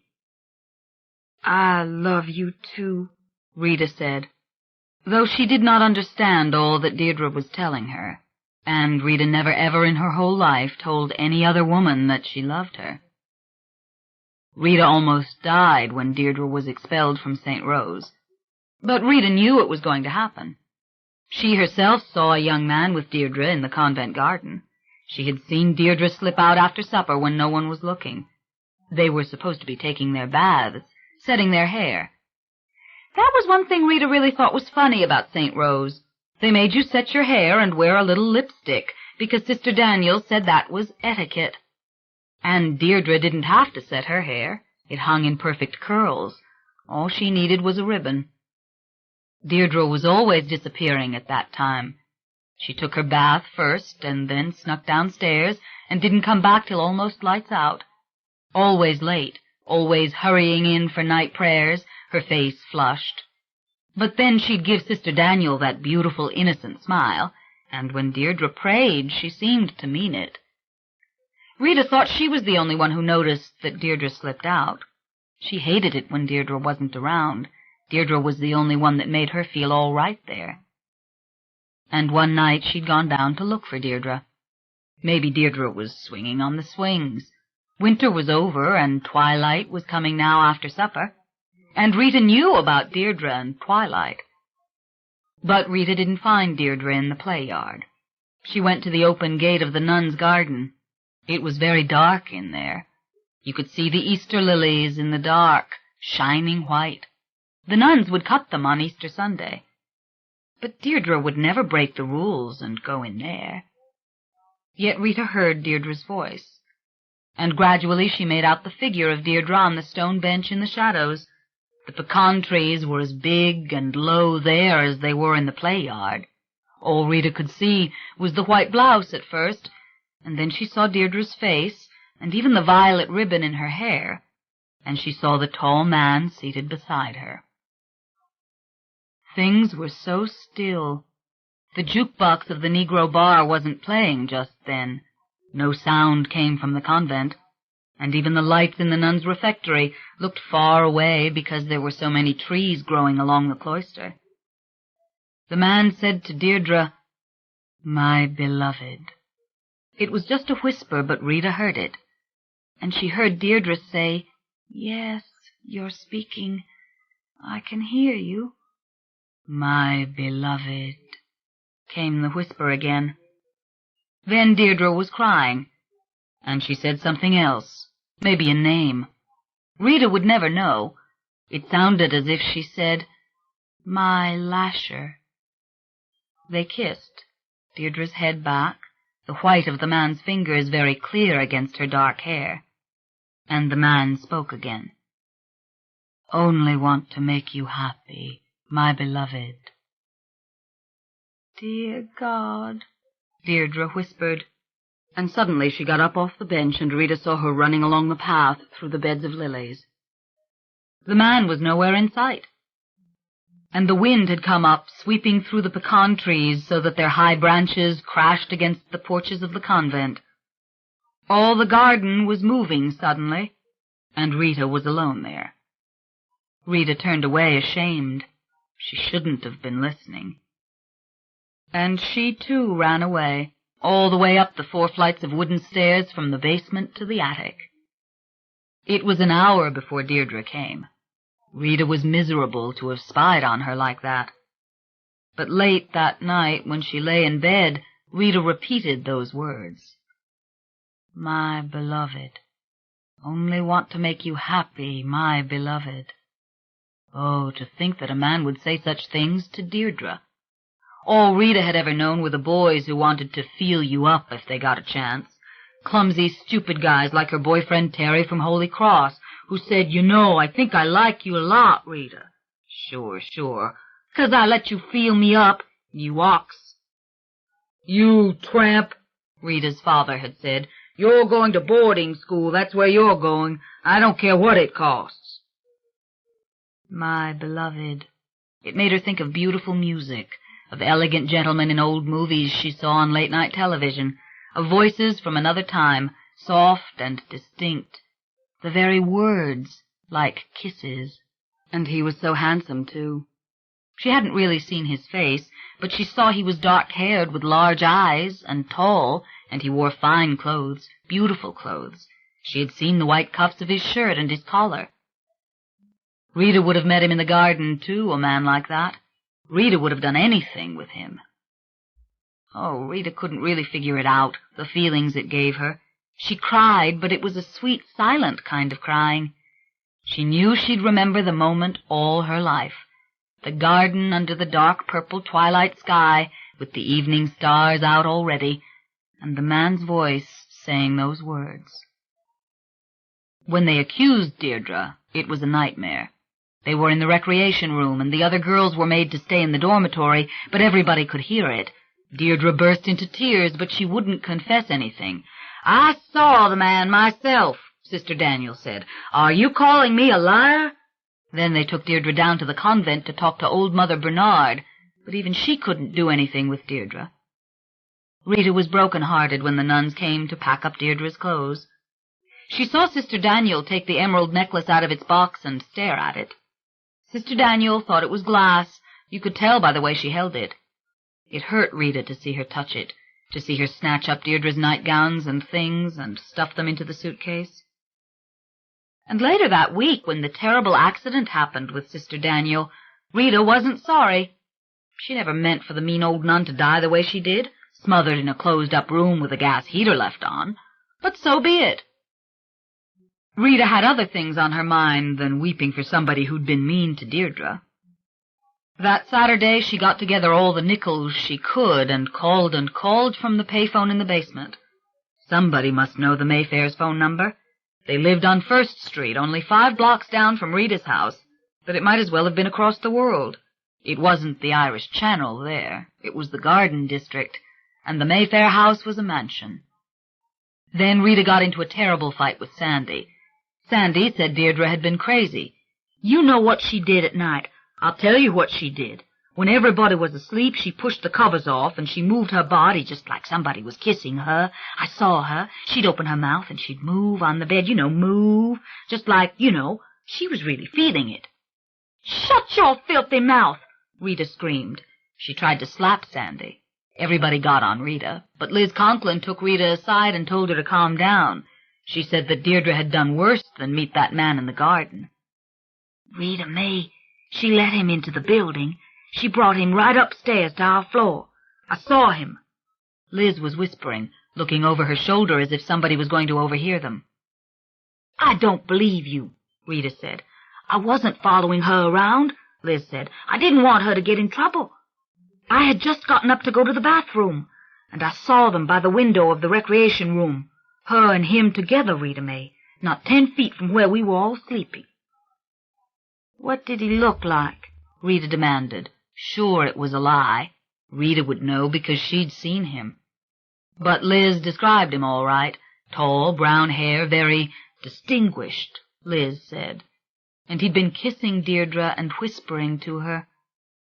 "Rita May, imagine her opening all the locks, bringing him up the stairs. She was just crazy." "All I know is this," Rita said later to Jerry Lonergan when they were courting. "She was the sweetest girl I ever knew in my life. She was a saint compared with those nuns, I tell you. And when I thought I'd go crazy in that place, she held my hand and told me she knew how I was feeling. I would have done anything for her." But when the time came to do something for Deirdre Mayfair, Rita hadn't been able to do it. Over a year had passed. Rita's teenaged life was gone, and she never for a second missed it. She had married Jerry Lonergan, who was 12 years older than her and nicer than any boy she'd ever met, a decent and kind man who made a good living from Lonergan and Sons Funeral Home, one of the oldest in the parish, which he ran with his daddy. Jerry was the one who gave Rita news about Deirdre. He told her Deirdre was pregnant by a man who'd been killed already in a highway accident, and those aunts of hers, those mean, crazy Mayfair women, were going to make her give up her baby. Rita was going by that house to see Deirdre. She had to. Jerry didn't want her to go. "What the hell you think you can do about it? Don't you know that aunt of hers, Miss Carlotta, she's a lawyer? She could get Deirdre committed if she didn't give up that baby." Red Lonergan, Jerry's dad, shook his head. "That's been done plenty of time, Rita," he said. "Deirdre will sign the papers or wind up in the nut house. Besides, Father Lafferty's got a hand in this thing, and if there's any priest at St. Alphonsus I trust, it's Tim Lafferty." But Rita went. It was the hardest thing she'd ever done, walking up to that enormous house and ringing the bell, but she did it. And naturally it was Miss Carl who came to the door, the one everybody was afraid of. Jerry told her later that if it had been Miss Millie or Miss Nancy, it might have been different. Still, Rita walked right in, just sort of pushed past Miss Carl. Well, she had opened the screen door a crack, hadn't she? And Miss Carl really didn't look mean, she just looked businesslike. "Just want to see her, you know. She was my best friend at St. Rose." Every time Miss Carl said no in her polite way, Rita said yes in some other way, talking about how close she'd been to Deirdre. Then she'd heard Deirdre's voice at the top of the steps. "Rita May!" Deirdre's face was wet from crying, and her hair was all in straggles over her shoulders. She ran down the steps barefoot towards Rita, and Miss Nancy, the heavy-set one, came right behind her. Miss Carl took Rita firmly by the arm and tried to move her towards the front door. "Wait just a minute," Rita said. "Rita May, they're going to take my baby." Miss Nancy caught Deirdre around the waist and lifted her off her feet on the stairway.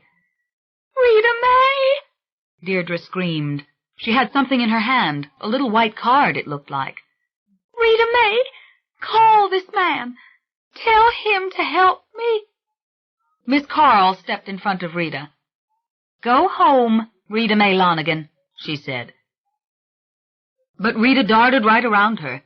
Deirdre was struggling to get free of Miss Nancy, and Miss Nancy was leaning against the banister off balance. Deirdre tried to throw the little white card to Rita, but it just fluttered down on the stairs. Miss Carl went to get it. And then it was just like fighting for Mardi Gras trinkets thrown from the parade floats. Rita pushed Miss Carl to the side and snatched the card up, just the way you snatched a junk necklace off the pavement before anybody else could get it. "Rita May, call that man," Deirdre screamed. "Tell him I need him." "I will, Dee Dee." Miss Nancy was carrying her back up the steps. Deirdre's bare feet swinging out, her hands clawing at Miss Nancy's arm. It was awful, just awful. And then Miss Carl grabbed Rita's wrist. "Give me that, Rita May Lonigan," said Miss Carl. Rita pulled loose and ran out of the front door, the little white card clutched in her hand. She heard Miss Carl running across the porch right after her. Her heart was pounding as she ran down the path. Jesus, Mary, and Joseph, this was a madhouse, and Jerry was going to be so upset, and what would Red say? Then Rita felt a sharp, ugly pain as her hair was jerked from the back. The woman pulled her almost off her feet. "Don't you do that to me, you old witch," Rita said, her teeth clenched. Rita couldn't stand to have her hair pulled. Miss Carl tried to tear the little white card out of her fingers. This was almost the worst thing that had ever happened to Rita. Miss Carl was twisting and tearing off the corner of the card as Rita held on to it, and with the other hand Miss Carl was still yanking Rita's hair as hard as she could. She was going to pull it out by the roots. "Stop it!" Rita screamed. "I'm warning you now! I'm warning you!" She got the card away from Miss Carl, and she crumpled it in her fist. You just couldn't hit an old lady like this. But when Miss Carl jerked her hair again, Rita did hit her. She hit Miss Carl across the chest with her right arm, and Miss Carl fell into the chinaberry trees. If there hadn't been so many chinaberry trees, she would have fallen on the ground. Rita ran out the gate. A storm was blowing up. The trees were all moving. She could see the big black branches of the oaks swaying in the wind, hear that loud roar that big trees always made. The branches were lashing the house, scratching at the top of the upstairs porch. She heard the sound of breaking glass suddenly. She stopped and looked back, and she saw a shower of little green leaves falling all over the property. Tiny branches and twigs were falling. It was like a hurricane. Miss Carl was standing on the path, staring up at the trees. At least her arm or leg wasn't broken. Good Lord, the rain would come any minute. Rita was going to be soaked before she even got to Magazine Street. That on top of everything else, her hair torn to pieces and the tears streaming down her face. She was a sight, all right. But there was no rain. She made it back to Lonigan and Sons without getting wet. And when she sat down in Jerry's office, she broke down completely. "You shouldn't have gone there. You should never have gone," he said. He had a funeral going on out front. He should have been helping Red out there. "Honey, they could turn everybody against us, old family like that."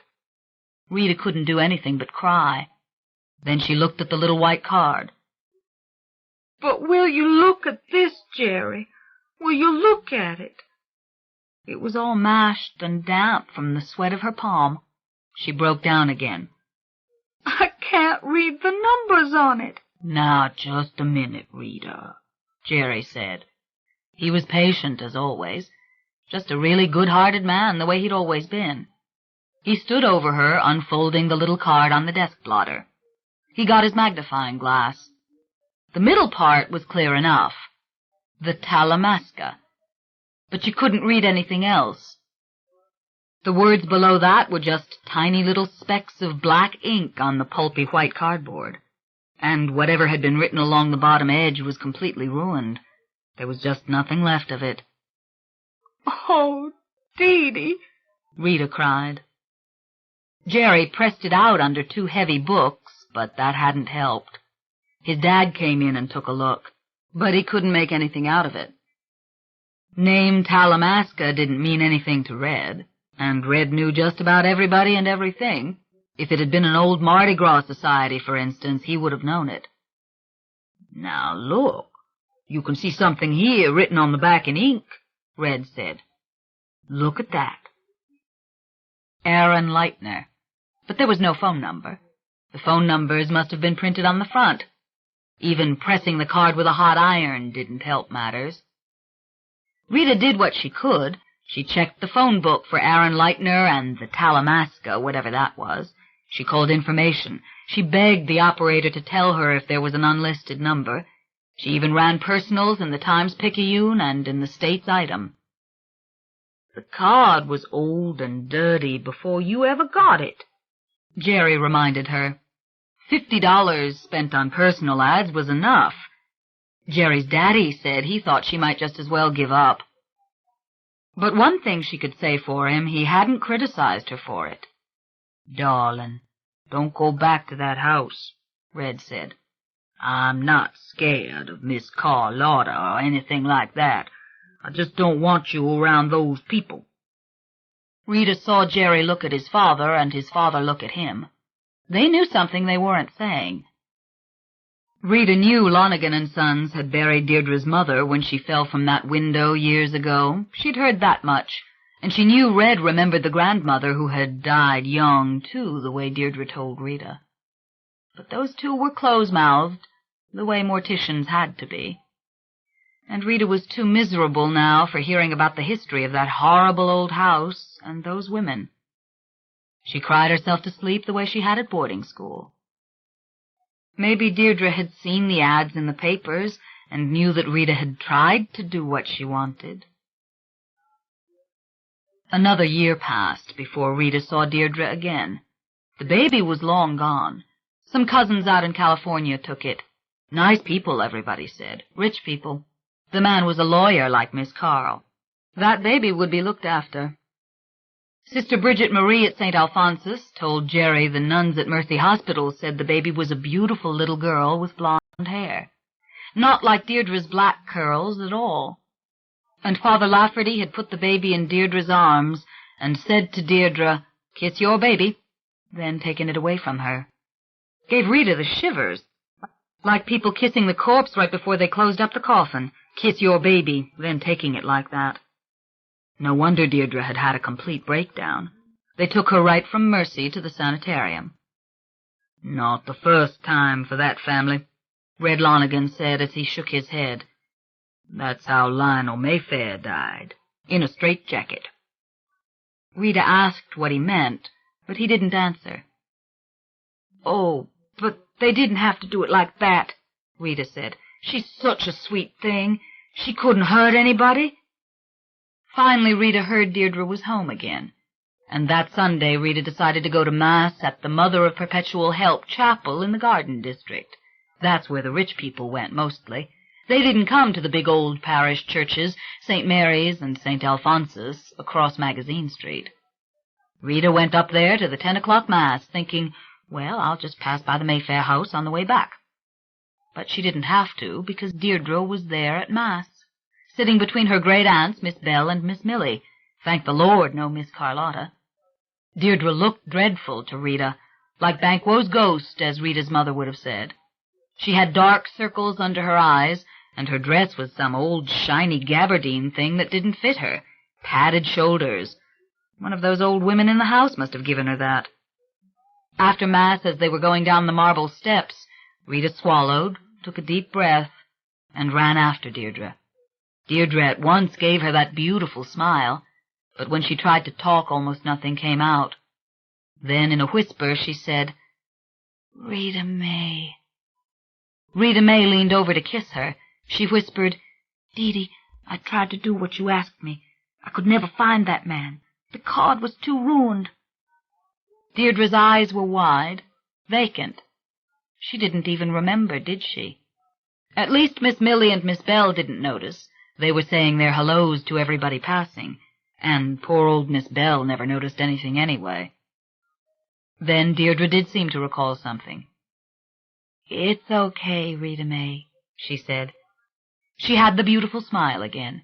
She squeezed Rita May's hand and leaned forward and kissed her this time on the cheek.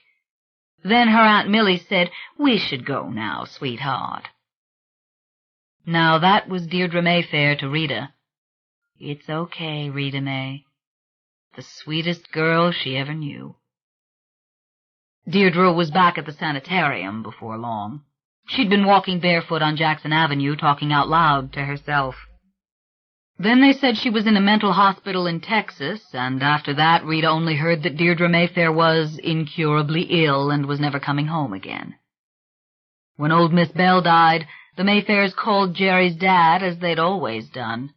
Maybe Miss Carl didn't even remember the fight with Rita May. Mayfairs came from all over for that funeral, but no Deirdre. Mr. Lonergan hated opening the tomb in Lafayette No. 1. That cemetery had so many ruined graves with rotting coffins plainly visible even the bones showing. It sickened him to take a funeral there. "But those Mayfairs have been buried there since 1861, he said, "and they do keep up that tomb, I'll give them that. They have the wrought iron fence painted every year. And when the tourists come through there, well, that's one of the graves they always look at, what with all the Mayfairs in there, and those little babies' names going back to the Civil War. It's just the rest of that place is so sorry. You know they're going to tear that place down someday." They never did tear down Lafayette No. 1. The tourists liked it too much, and so did the families of the Garden District. Instead, they cleaned it up, repaired the whitewashed walls, planted new magnolia trees. But there were still enough broken-down tombs for people to get their peek at the bones. It was a historical monument. Mr. Lonergan took Rita through there one afternoon, showing her the famous yellow fever graves, where you could read a long list of those who had died within days of each other during the epidemics. He showed her the Mayfair tomb, a big affair with 12 oven-sized vaults inside. The little iron fence ran all the way around it, enclosing a tiny strip of grass, and the 2 marble vases stuck to the front step were full of fresh-cut flowers. "Why, they keep it up real nice, don't they?" she said. "Such beautiful lilies and gladiolas and baby's breath." Mr. Lonergan stared at the flowers. He didn't answer. Then, after he'd cleared his throat, he pointed out the names of those he knew. "This one here, Antha Marie, died 1941. Now that was Deirdre's mother." "The one who fell from the window," Rita said. Again he didn't answer her. "And this one here, Stella Louise, died 1929. Now that was Antha's mother. And it was this one over here, Lionel, her brother, died 1929, who ended up in the straitjacket after he shot and killed Stella." "Oh, you don't mean he murdered his own sister?" "Oh, yes, I do," Mr. Lonergan said. Then he pointed out the other names going way back. "Miss Marybeth, now that was the mother of Stella, and of Miss Carl, and now Miss Millie is actually Remy Mayfair's daughter. He was Miss Carl's uncle, and he died at First Street, but that was before my time. I remember Julian Mayfair, however.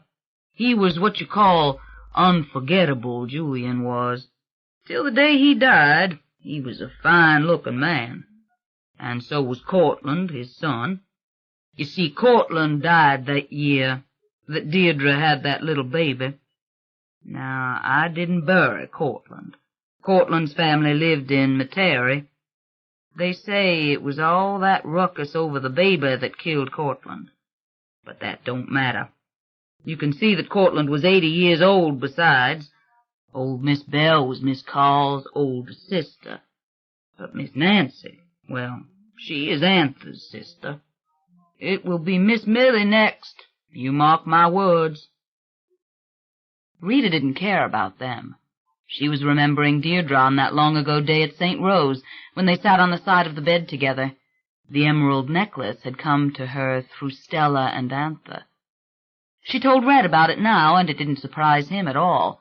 He just nodded and said yes, and before that the emerald necklace had belonged to Miss Mary Beth, and before that to Miss Catherine, who had built the house on First Street, but Miss Catherine was really before his time.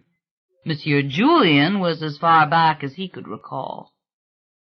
"But, you know, it's the strangest thing," Rita said. "Them all carrying the Mayfair name.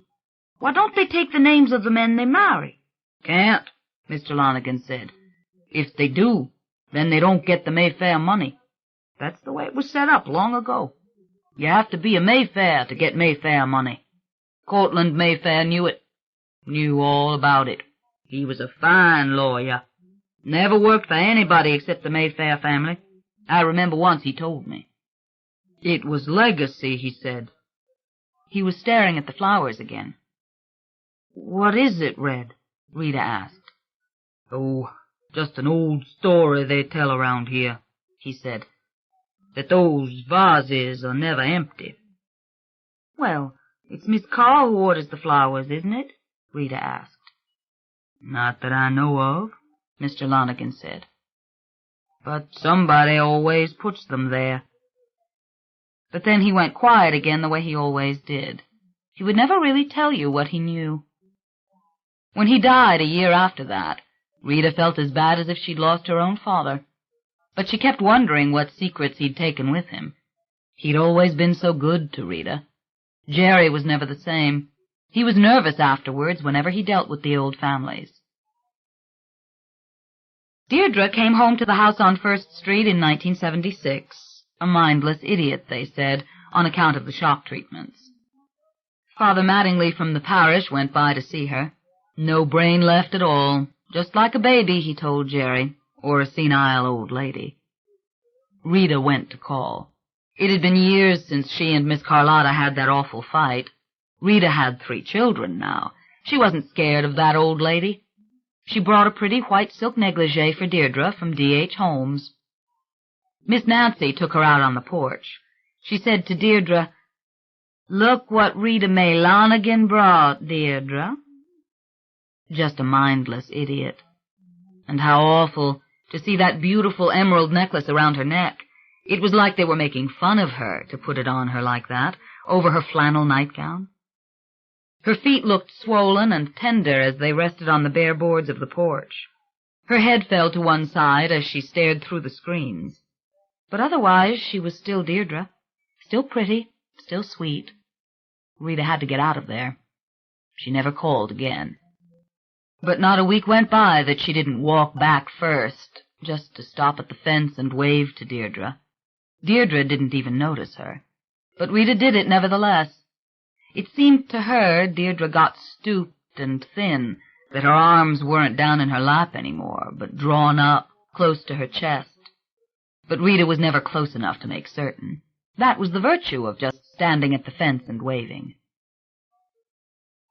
When Miss Nancy died last year, Rita said she was going to the funeral. "It's for Deirdre's sake." "But, honey," Jerry had said, "Deirdre won't know you're doing this." Deirdre hadn't spoken a single syllable in all these years. But Rita didn't care. Rita was going. As for Jerry, he didn't want to have anything to do with the Mayfairs. He missed his daddy more than ever. "Why the hell can't they call some other funeral home?" he had said under his breath. Other people did it now that his daddy was dead and gone. Why didn't the Mayfairs follow suit? He hated the old families. "At least this is a natural death, or so they tell me," he said. Now that really startled Rita. "Well, weren't Miss Belle and Miss Millie natural deaths?" she asked. After he'd finished work that afternoon on Miss Nancy, he told Rita it had been terrible going into that house to get her. Right out of the old days, the upstairs bedroom with the draperies drawn, and 2 blessed candles burning before a picture of the Mother of Sorrows. The room stank of piss, and Miss Nancy dead for hours in that heat before he got there. And poor Deirdre on the screen porch like a human pretzel, and the colored nurse holding Deirdre's hand and saying the rosary out loud, as if Deirdre even knew she was there, let alone heard the Hail Marys. Miss Carlotta didn't want to go into Nancy's room. She stood in the hallway with her arms folded. "Bruises on her, Miss Carr, on her arms and legs. Did she have a bad tumble?" "She had the first attack on the stairs, Mr. Lonergan." But boy, had he wished his dad was still around. His dad had known how to handle the old families. "Now you tell me, Rita May, why the hell wasn't she in a hospital? This isn't 1842. This is now. Now I'm asking you." "Some people want to be at home, Jerry," Rita said. "Didn't he have a signed death certificate?" "Yes, he did. Of course he did. But he hated these old families. You never know what they're going to do," he swore. "Not just the Mayfairs. I mean any of the old ones." Sometimes the relatives trooped into the viewing room and started right in working on the corpse with their own powder and lipstick. Now nobody with any sense did that kind of thing anymore. And what about those old Irish guys who'd laugh and joke while they were acting as pallbearers? One would let his end of the coffin go, just so his brother would get the full weight of it, prancing around on the graveyard path like it was Mardi Gras. And the stories the old ones told at the wake could make you sick. Old Sister Bridget Marie the other night downstairs, telling about coming over on the boat from Ireland. The mama said to the baby in the bassinet, "If you don't stop crying, I'll throw you overboard." Then she tells her little boy to watch the baby.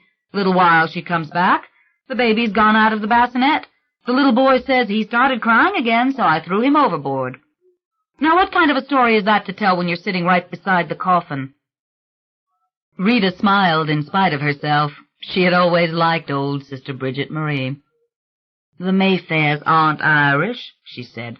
"They're rich, and rich people don't carry on like that." "Oh, yes, they are Irish, Rita May, or Irish enough anyway to be crazy. It was the famous Irish architect D'Arcy Monaghan who built that house, and he was the father of Miss Mary Beth. And Miss Carl is the daughter of Judge McIntyre, and he was Irish as they come, just a real old-timer. Sure they're Irish, as Irish as anybody else around here in this day and age." She was amazed that her husband was talking this much. The Mayfairs bothered him, that was clear enough, just as they had bothered his daddy, and nobody had ever told Rita the whole story. Rita went to the Requiem Mass at the chapel for Miss Nancy. She followed the procession in her own car. It went down First Street to pass the old house out of respect for Deirdre. But there was no sign Deirdre even saw all those black limousines gliding by. There were so many Mayfairs. Why, where in the world did they come from? Rita recognized New York voices and California voices and even Southern voices from Atlanta and Alabama. And then all the ones from New Orleans. She couldn't believe it when she went over the register. Why, there were Mayfairs from uptown and downtown and Metairie and across the river. There was even an Englishman there, a white-haired gentleman in a linen suit who actually carried a walking stick. He hung back with Rita. "My, what a dreadfully warm day this is," he said in his elegant English voice. When Rita had tripped on the path, he'd steadied her arm. Very nice of him. What did all these people think of that awful old house, she wondered, and of the Lafayette Cemetery with all the mouldering vaults? They were crowded all through the narrow aisles, standing on tiptoe trying to see over the high tombs. Mosquitoes in the high grass. And there was one of the tour buses stopped at the gates right now. Those tourists sure loved it all right. Well, get an eyeful. But the big shock was the cousin who'd taken Deirdre's baby. For there she was, Ellie Mayfair from California. Jerry pointed her out while the priest was saying the final words. She had signed the register at every funeral for the last 30 years. Tall, dark-haired woman, in a sleeveless blue linen dress with beautiful sun-tanned skin. She wore a big white hat like a sunbonnet and a pair of dark glasses. Looked like a movie star. How they gathered around her, people clasping her hand, kissing her on her powdered cheek. When they bent real close, were they asking her about Deirdre's daughter? Rita wiped her eyes. "Rita May, they're going to take my baby." Whatever had she done with that little fragment of white card with the word Talamasca on it? It was probably right here in her prayer book somewhere. She never threw anything away. Maybe she should speak to that woman, just ask her how to get in touch with Deirdre's daughter. Maybe someday that girl ought to know what Rita had to tell. But then, what right had she to meddle like that? Yet, if Deirdre died before Rita did, and Rita saw that woman again, well, then she'd go and ask. Nothing would stop her. She had almost broken down right then and there, and imagine, people would have thought she was crying for old Miss Nancy. That was a laugh. She had turned around trying to hide her face, and then she'd seen that Englishman, that gentleman staring at her. He had a real strange expression on his face, like he was worried about her crying. And then she did cry, and she made a little wave to him to say, "It's all right," but he came over to her anyway. He gave her his arm, the way he had before, and helped her to walk just a little ways away, and there was one of those benches, so she sat down on it.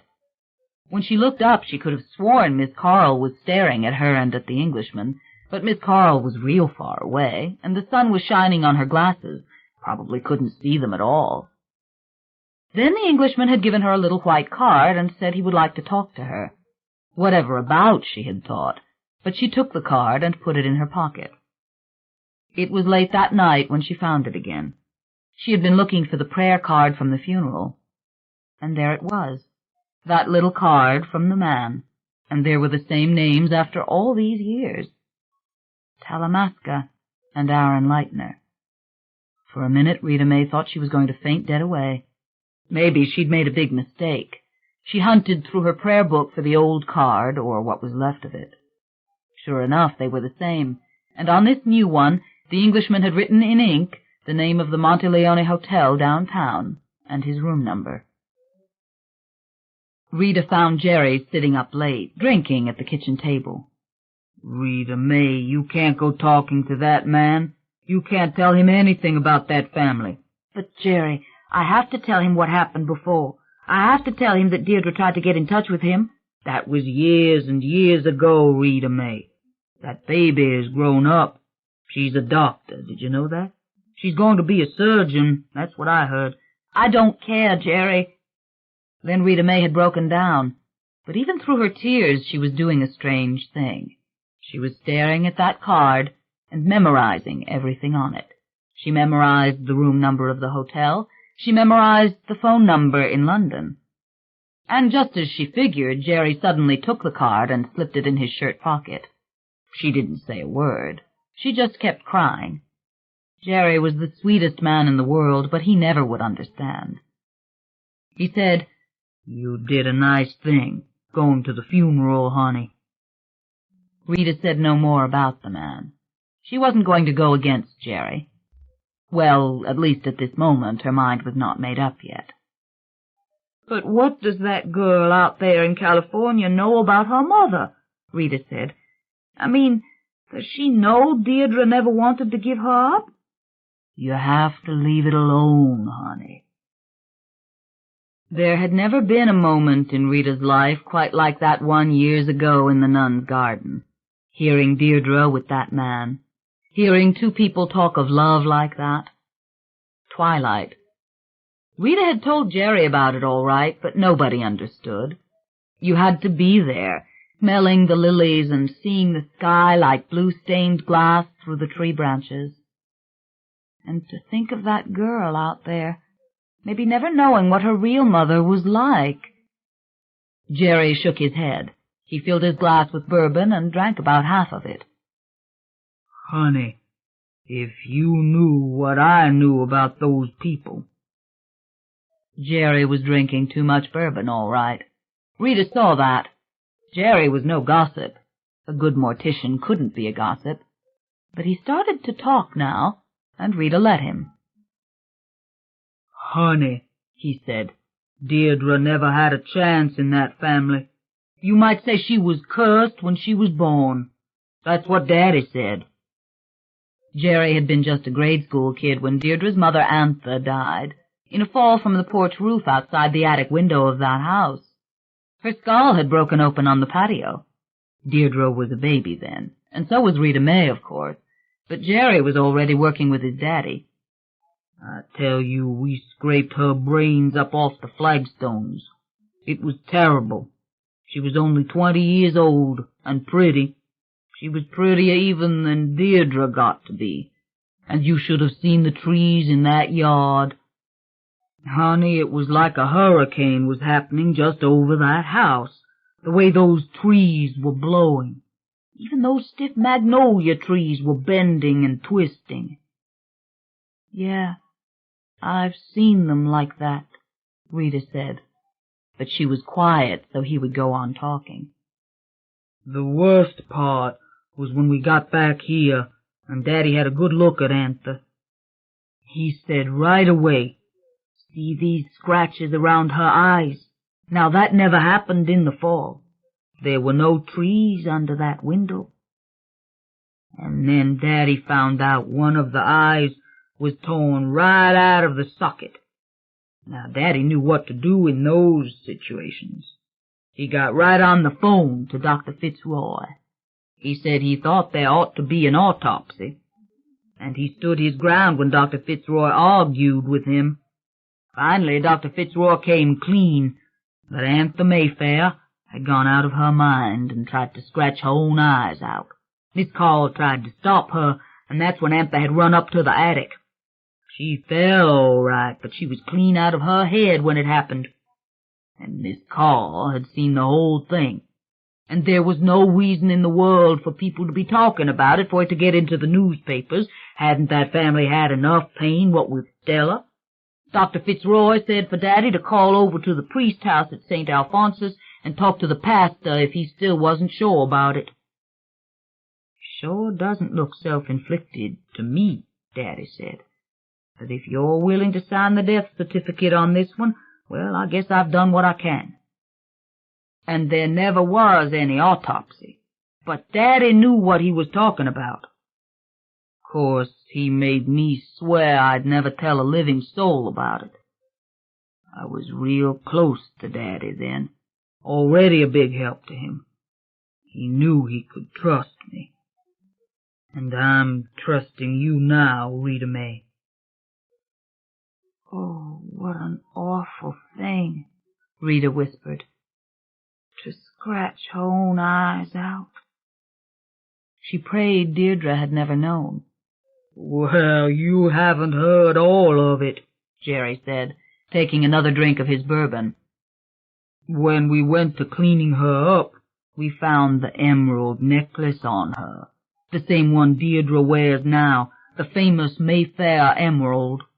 The chain was twisted around her neck, and the thing was caught in her hair in back. It was covered with blood, and God knows what else was on it. Well, even Daddy was shocked with all he'd seen in this world, picking the hair and the splinters of bone out of that thing. He said, "And this is not the first time I've had to clean the blood off this necklace." The time before that, he'd found it around the neck of Stella Mayfair, Antha's mother. Rita remembered the long-ago day at St. Rose, the necklace in Deirdre's hand, and many years later Mr. Lonergan showing her Stella's name on the gravestone. And Stella was the one shot by her own brother. Yes, and that was a terrible thing to hear Daddy tell it. Stella was the wild one of that generation. Even before her mother died, she filled that old house with lights, with parties going on night after night, with the bootleg booze flowing and the musicians playing. Lord only knows what Miss Carl and Miss Millie and Miss Bell thought of all that. But when she started bringing her men home, that's when Lionel took matters into his own hands and shot her. Jealous of her is what he was. Right in front of everybody in the parlor, he said, "I'll kill you before I let him have you." Now, what are you telling me? Rita said. It was brother and sister going to bed together? Could have been, honey, Jerry said. Could have been. Nobody ever knew the name of Antha's father. Could have been Lionel for all anybody knew. They even said... But Stella didn't care what anybody thought. They said when she was carrying Antha, she invited all her lady friends to come up there for a big party. Never bothered Stella that she had that baby out of wedlock. Well, that's the damnedest thing I ever heard, Rita May whispered. Especially in those days, Jerry. That's the way it was, honey. And it wasn't just from Daddy I heard about some of those things either. Lionel shot Stella in the head, and everybody in the house went just plain wild, breaking out the windows to the porches to get out of there. Regular panic. And don't you know that little Antha was upstairs, and she came down during all that commotion and seen her mother lying there dead on the living room floor? Rita shook her head. What had Deirdre said on that long-ago afternoon? And they said her mother died when she was young, too, but they never talk about her. Lionel ended up in a straitjacket after he shot Stella. Daddy always said the guilt drove him out of his mind. He kept screaming the devil wouldn't leave him alone, that his sister had been a witch and she'd sent the devil after him. Finally died in a fit. swallowed his own tongue, and no one there to help him. They opened up the padded cell, and there he was, dead, and turning black already. But at least that time the corpse came all neatly sewn up from the coroner. It was the scratches on Anther's face 12 years later that always haunted Daddy. Poor Dee. She must have known some of it. Yeah, Jerry said. Even a little baby knows things. You know they do. And when Daddy and I went to get Anther's body out of that yard, we could hear little Deirdre just wailing away in there, as if she could feel it that her mother was dead.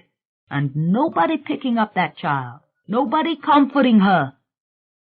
I tell you, that little girl was born under a curse. Never had a chance with all the goings-on in that family. That's why they sent her baby daughter out west, to get her away from all that. And if I were you, honey, I wouldn't meddle in it. Rita thought of Ellie Mayfair, so pretty, probably on a plane right this minute for San Francisco. They say those California people are rich, Jerry said. Deirdre's nurse told me that.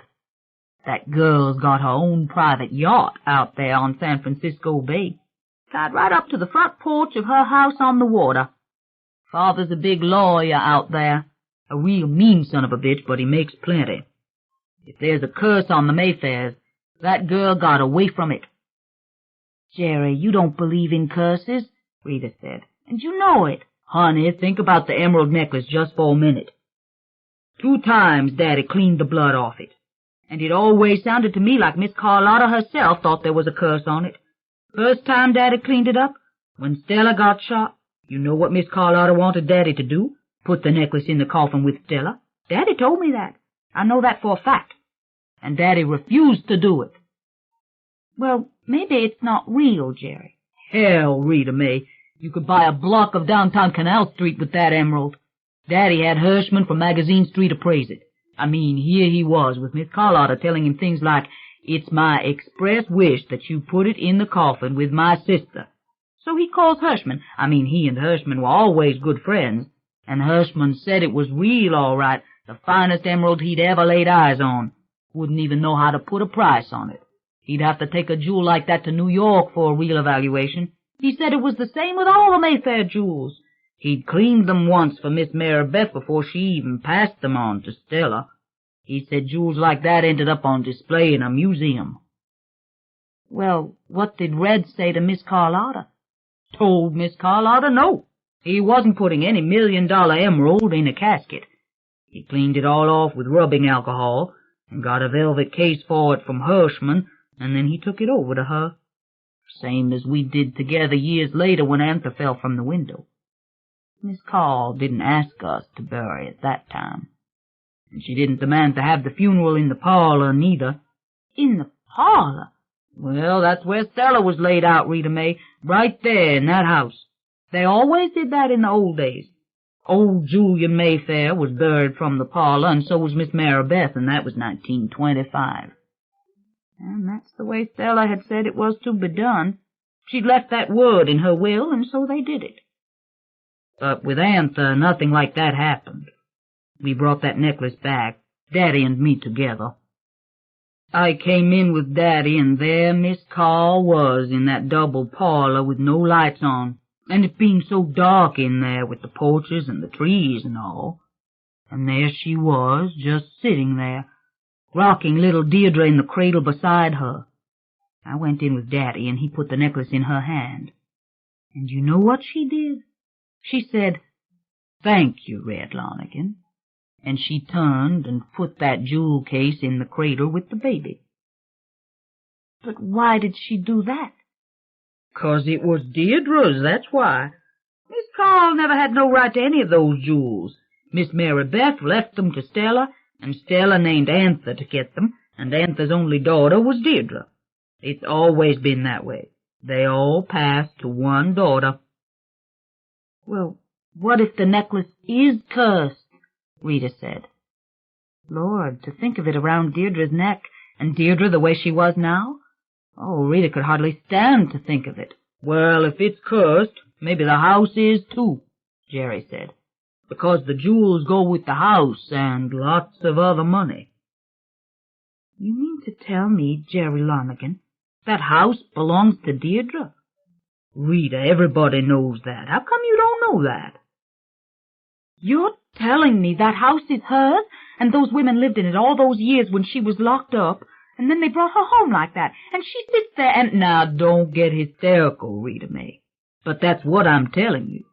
It's Deirdre's, same as it was Antha's and Stella's, and it will pass to that California daughter when Deirdre dies, unless somebody managed to change all those old papers, and I don't think you can change a thing like that.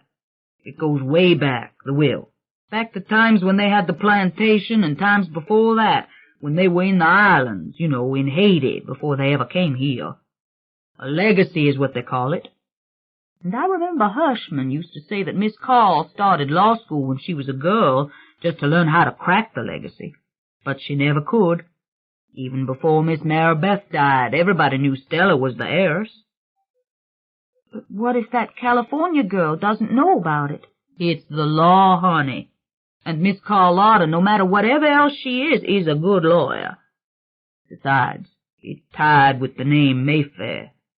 You have to go by the name or you can't inherit anything from the legacy. And that girl goes by the name of Mayfair. I heard that when she was born. So does her adopted mother, Ellie Mayfair, the one that came today and signed the register. They know. People always know when they're coming into money. And besides, the other Mayfairs would tell her. Ryan Mayfair would tell her. He's Cortland's grandson, and Cortland loved Deirdre. He really did. He was real old by the time Deirdre had to give up the baby, and the way I heard it, he was against it all the way. A lot of good it did. I heard he really took on Miss Carlotta about that baby, said it would drive Deirdre crazy to give it up, and Miss Carlotta said Deirdre was already crazy. A lot of good it did. Jerry finished his bourbon. He poured another glass. But, Jerry, what if there are other things that Deirdre's daughter doesn't know? Rita asked. Why didn't she come down here today? Why didn't she want to see her mother? Rita May, they're going to take my baby. Jerry didn't answer. His eyes were bloodshot. He was over the hill with the bourbon. Daddy knew a lot more about those people, he said. His words slurred now. More than he ever told me.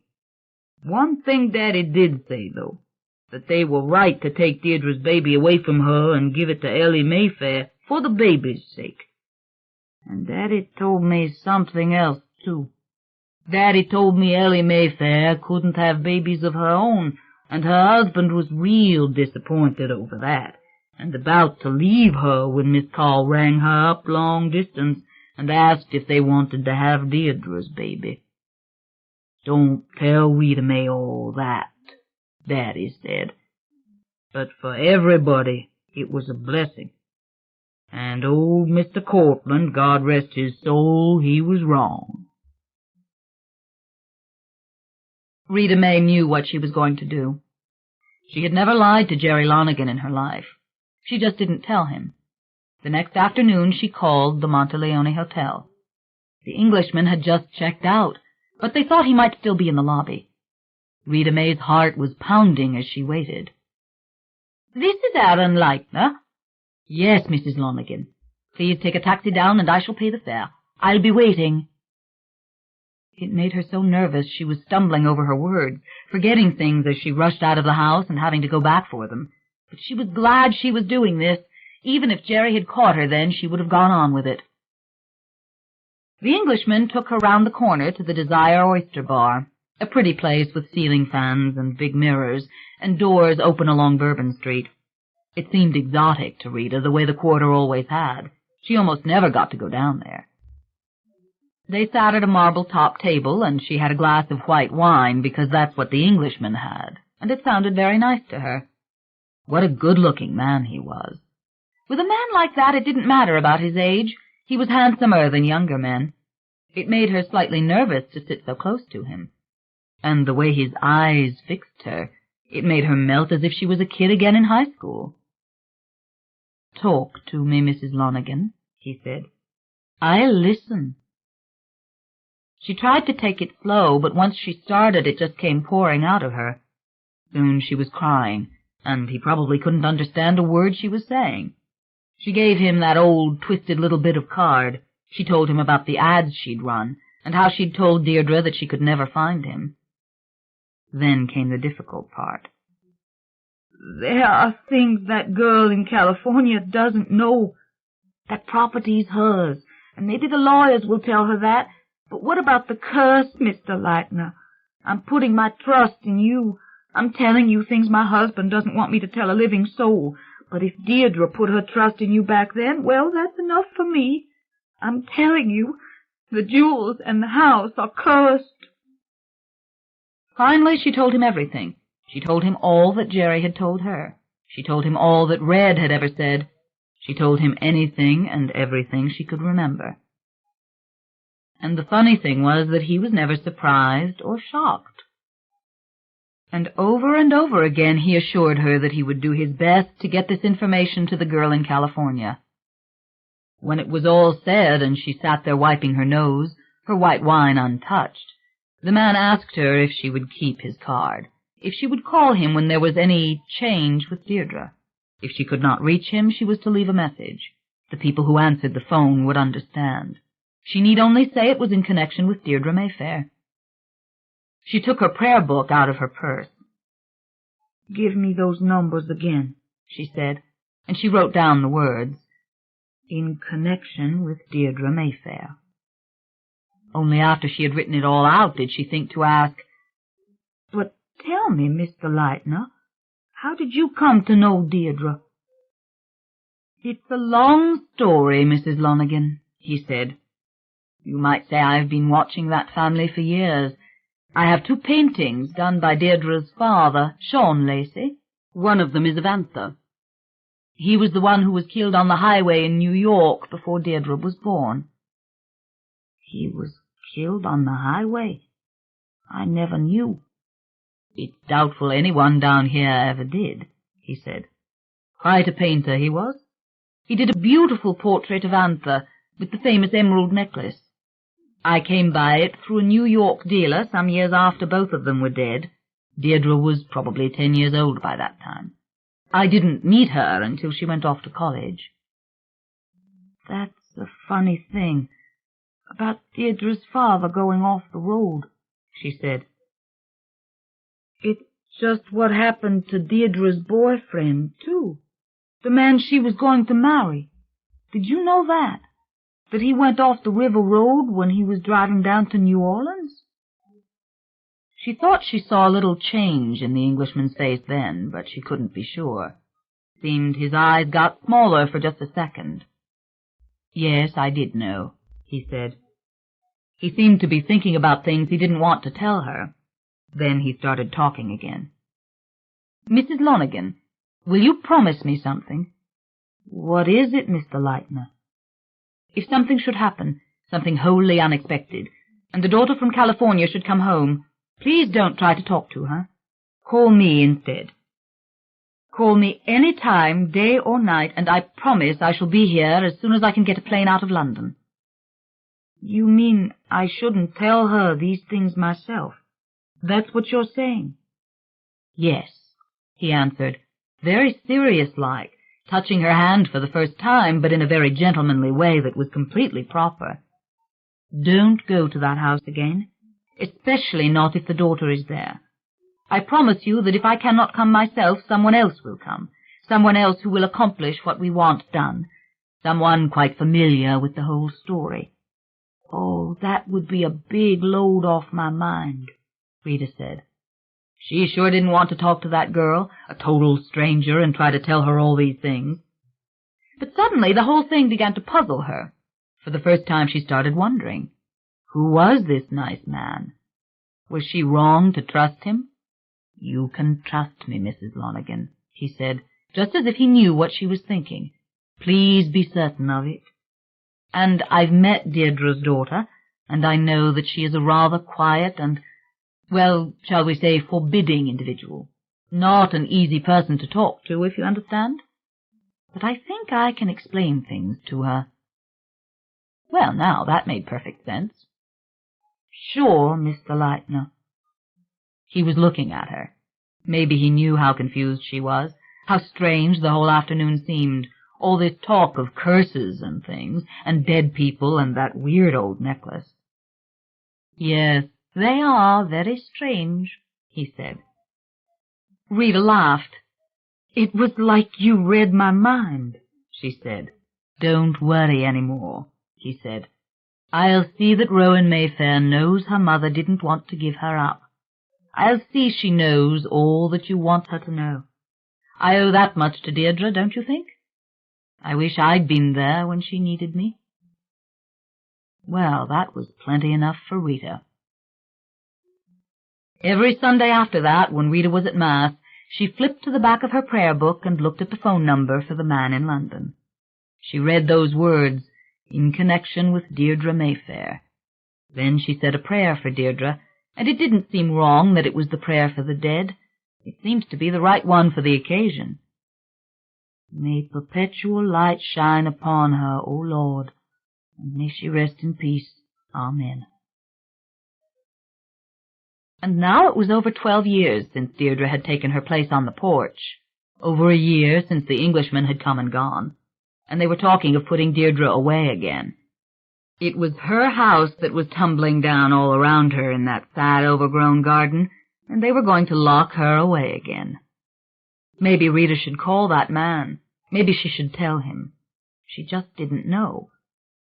"It's the wise thing, them putting her away," Jerry said, "before Miss Carl is too far gone to make the decision. And the fact is, well, I hate to say it, honey, but Deirdre's going down fast. They say she's dying." Dying. She waited till Jerry had gone to work. Then she made the call. She knew it would show on the bill, and she probably would have to say something eventually to Jerry, but it didn't matter. What mattered now was getting the operator to understand that she had to call a number all the way across the ocean. It was a nice woman who answered over there, and they did reverse the charges just as the Englishman had promised. At first, Rita couldn't understand everything the woman said. She spoke so fast. But then it came out that Mr. Lightner was in the United States. He was out in San Francisco. The woman would call him right away. Would Rita care to leave her number? "Oh, no, I don't want him to call here," she said. "You just tell him this for me. It's real important, that Rita May Lanigan called in connection with Deirdre Mayfair. Can you write that down? Tell him that Deirdre Mayfair is very sick, that Deirdre Mayfair is going down fast, that maybe Deirdre Mayfair is dying." It took the breath out of Rita to say that last word. She couldn't say any more after that. She tried to answer clearly when the woman repeated the message. The woman would call Mr. Lightner right away at the St. Francis Hotel in San Francisco. Rita was in tears when she put down the phone. That night she dreamed of Deirdre, but she could remember nothing when she woke up except that Deirdre was there, and it was twilight, and the wind was blowing in the trees behind St. Rose de Lima's. When she opened her eyes, she thought of wind blowing through trees. She heard Jerry tell of how it had been when they went to get the body of Antha. She remembered the storm in the trees, that horrible day when she and Miss Carl had fought for the little card that said Talamasca. Wind in the trees in the garden behind St. Rose de Lima's. Rita got up and went to early Mass. She went to the shrine of the Blessed Virgin and lighted a candle. "Please let Mr. Lightner come," she prayed. "Please let him talk to Deirdre's daughter." And she realized as she prayed that it was not the inheritance that worried her, or the curse upon that beautiful emerald necklace. For Rita did not believe Miss Carl had it in her to break the law, no matter how mean Miss Carl was, and Rita did not believe that curses really existed. What she believed in was the love she felt in her heart of hearts for Deirdre Mayfair. And she believed a child had a right to know that her mother had once been the sweetest and kindest of creatures, a girl that everybody loved, a beautiful girl in the spring of 1957 when a handsome, elegant man in a twilight garden had called her my beloved. 6. He stood in the shower 10 full minutes, but he was still drunk as hell. Then he cut himself twice with the razor. Nothing major, just a clear indication that he had to play very careful with this lady who was coming here, this doctor, this mysterious someone who'd pulled him out of the sea. Aunt Viv helped him with the shirt. He took another quick swallow of the coffee. Tasted awful to him, though it was good coffee. He'd brewed it himself. A beer was what he wanted. Not to have a beer right now was like not breathing, but it was just too great a risk. "But what are you going to do in New Orleans?" Aunt Viv asked plaintively. Her small blue eyes looked watery, sore. She straightened the lapels of his khaki jacket with her thin, gnarled hands. "Are you sure you don't need a heavier coat?" "Aunt Viv, it's New Orleans in August." He kissed her forehead.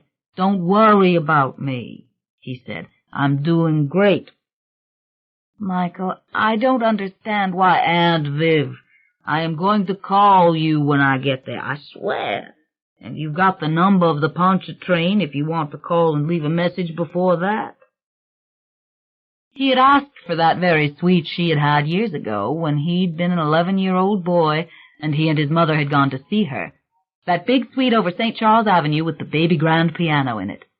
Yes, they knew the suite he wanted, and yes, he could have it. And yes, the baby grand piano was still there.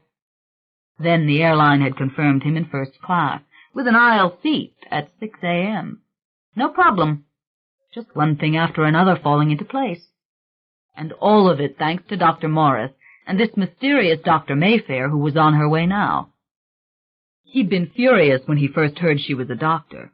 "So that's why the secrecy," he'd said to Morris. "We don't disturb other doctors, do we? We don't give out their home numbers.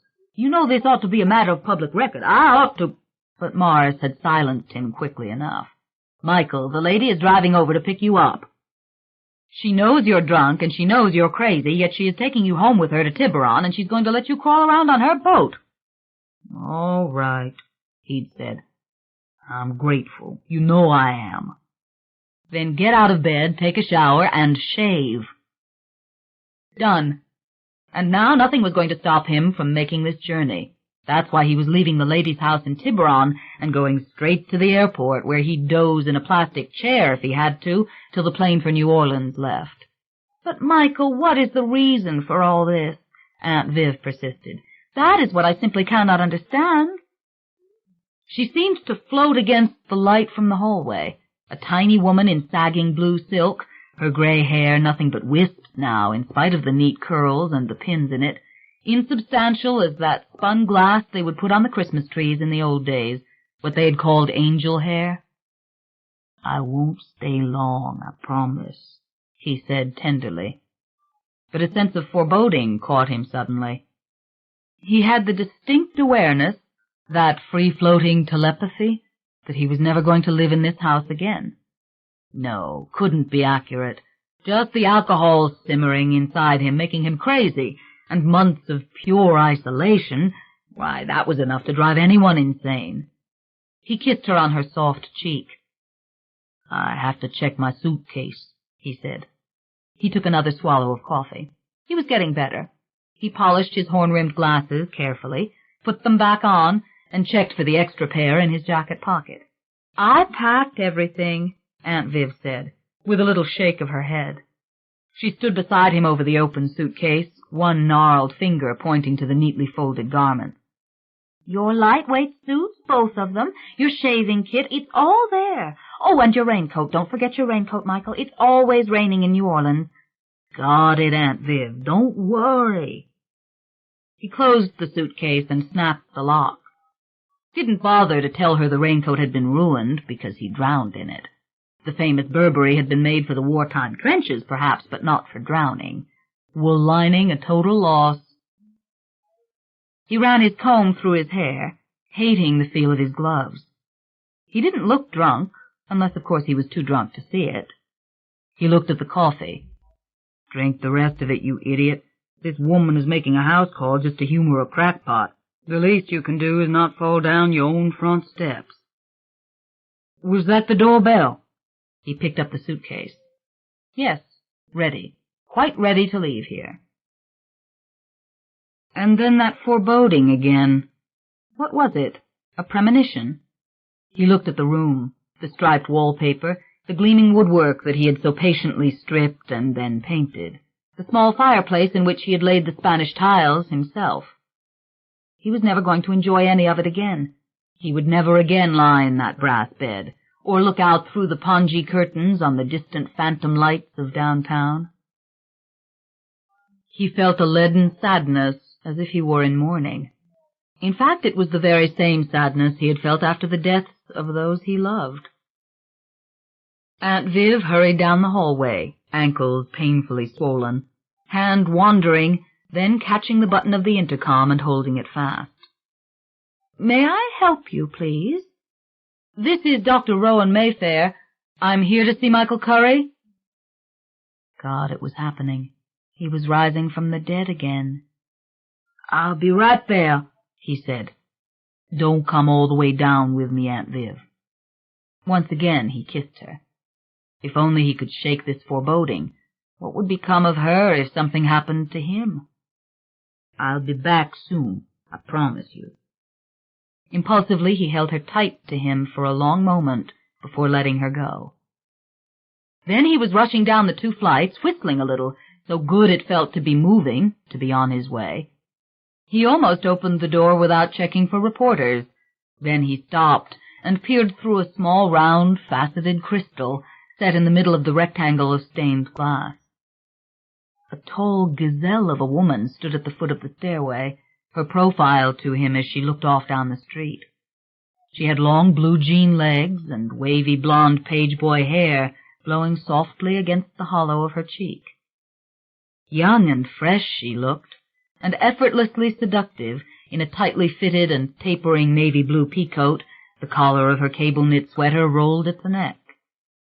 Nobody had to tell him she was Dr. Mayfair, and a sudden warmth rose in his loins and coursed through him, causing his face to burn. He would have found her alluring and interesting to look at no matter where or when he saw her, but to know she was the one overpowered him. He was thankful she wasn't looking up at the door and would not see his shadow, perhaps, against the glass. "This is the woman who brought me back," he thought, quite literally, vaguely thrilled by the warmth building, by the raw feeling of submissiveness mingling in him with an almost brutal desire to touch, to know, perhaps to possess. The mechanics of the rescue had been described to him numerous times, mouth to mouth, alternating with heart massage. He thought of her hands on him now, of her mouth on his mouth. It seemed brutal suddenly that after such intimacy they had been separated for so long. He felt resentment again, but that didn't matter now. Even in her profile he could see dimly the face he remembered, a face of taut skin and subtle prettiness, with deep-set, faintly luminous gray eyes. And how beguiling her posture seemed, so frankly casual and downright masculine, the way she leaned on the banister with one foot on the bottom step. The feeling of helplessness in him grew oddly and surprisingly sharper, and just as strong came the inevitable drive to conquer. No time to analyze it, and frankly he didn't want to. He knew that he was happy suddenly, happy for the first time since the accident. The searing wind of the sea came back to him, the lights flashing in his face, Coast Guard men coming down the ladder like angels from fog heaven. "No, don't let them take me." And her voice next to him, "You're going to be all right." Yes, go out. Talk to her. This is the closest you'll ever get to that moment. This is your chance. And how delicious to be so physically drawn to her, so laid bare by her presence. It was as if an invisible hand were unzipping his pants. Quickly he glanced up and down the street. No one about but a lone man in a doorway. The man, in fact, at whom Dr. Mayfair was staring rather fixedly, and surely that could not possibly be a reporter, not that white-haired old fellow in the 3-piece tweed, gripping his umbrella as if it were a walking stick. Yet it was odd the way Dr. Mayfair continued to stare at the man, and the way that the man was staring back at her. Both figures were motionless, as if this were perfectly normal, when of course it was not. Something Aunt Viv had said hours ago came back to Michael. Something about an Englishman come all the way from London to see him. And that man certainly looked like an Englishman, a very unfortunate one who had made a long journey in vain. Michael turned the knob. The Englishman made no move to pounce, though he stared at Michael now as intently as ever he'd stared at Dr. Mayfair. Michael stepped out and shut the door. Then he forgot all about the Englishman, because Dr. Mayfair turned and a lovely smile illuminated her face. In a flash he recognized the beautifully drawn ash-blonde eyebrows and the thick dark lashes that made her eyes seem all the more brilliantly gray. "Mr. Curry," she said, in a deep, husky, and perfectly gorgeous voice. "So we meet again." She stretched out her long right hand to greet him as he came down the steps towards her, and it seemed perfectly natural the way that she scanned him from head to toe. "Dr. Mayfair, thank you for coming," he said, squeezing her hand, then letting it go instantly, ashamed of his gloves. "You've resuscitated me again. I was dying up there in that room." "I know," she said. "And you brought this suitcase because we're going to fall in love and you're going to live with me from now on?" He laughed. The huskiness of her voice was a trait he adored in women, all too rare and always magical. And he did not remember that little aspect of it from the deck of the boat. "Oh, no, I'm sorry, Dr. Mayfair," he said. But I have to get to the airport afterwards. I have to make a 6 a.m. plane to New Orleans. I have to do that. I figured I'd take a cab from there. Wherever we're going. And because if I come back here..." And there it was again. Never live in this house again. He looked up at the high bay windows, at the gingerbread millwork so carefully restored. It didn't seem to be his house now, this narrow, forlorn structure, its windows full of the dull gleam of the colorless night. He felt vague for a moment, as though he were losing the thread of things. "I'm sorry," he whispered. He had lost the thread. He could have sworn he was in New Orleans just now. He was dizzy. He had been in the midst of something, and there had been a great, lovely intensity. And now there was only the dampness here, the thick overhanging sky, and the strong knowledge that all the years of waiting were finished, that something for which he'd been prepared was about to begin. He realized he was looking at Dr. Mayfair. She was almost as tall as he was, and she was gazing at him steadily in a wholly unself-conscious way. She was looking at him as if she enjoyed it, found him handsome or interesting, or maybe even both. He smiled because he liked looking at her, too, suddenly, and he was so glad, more glad than he dared tell her, that she had come. She took his arm. "Come on, Mr. Curry," she said.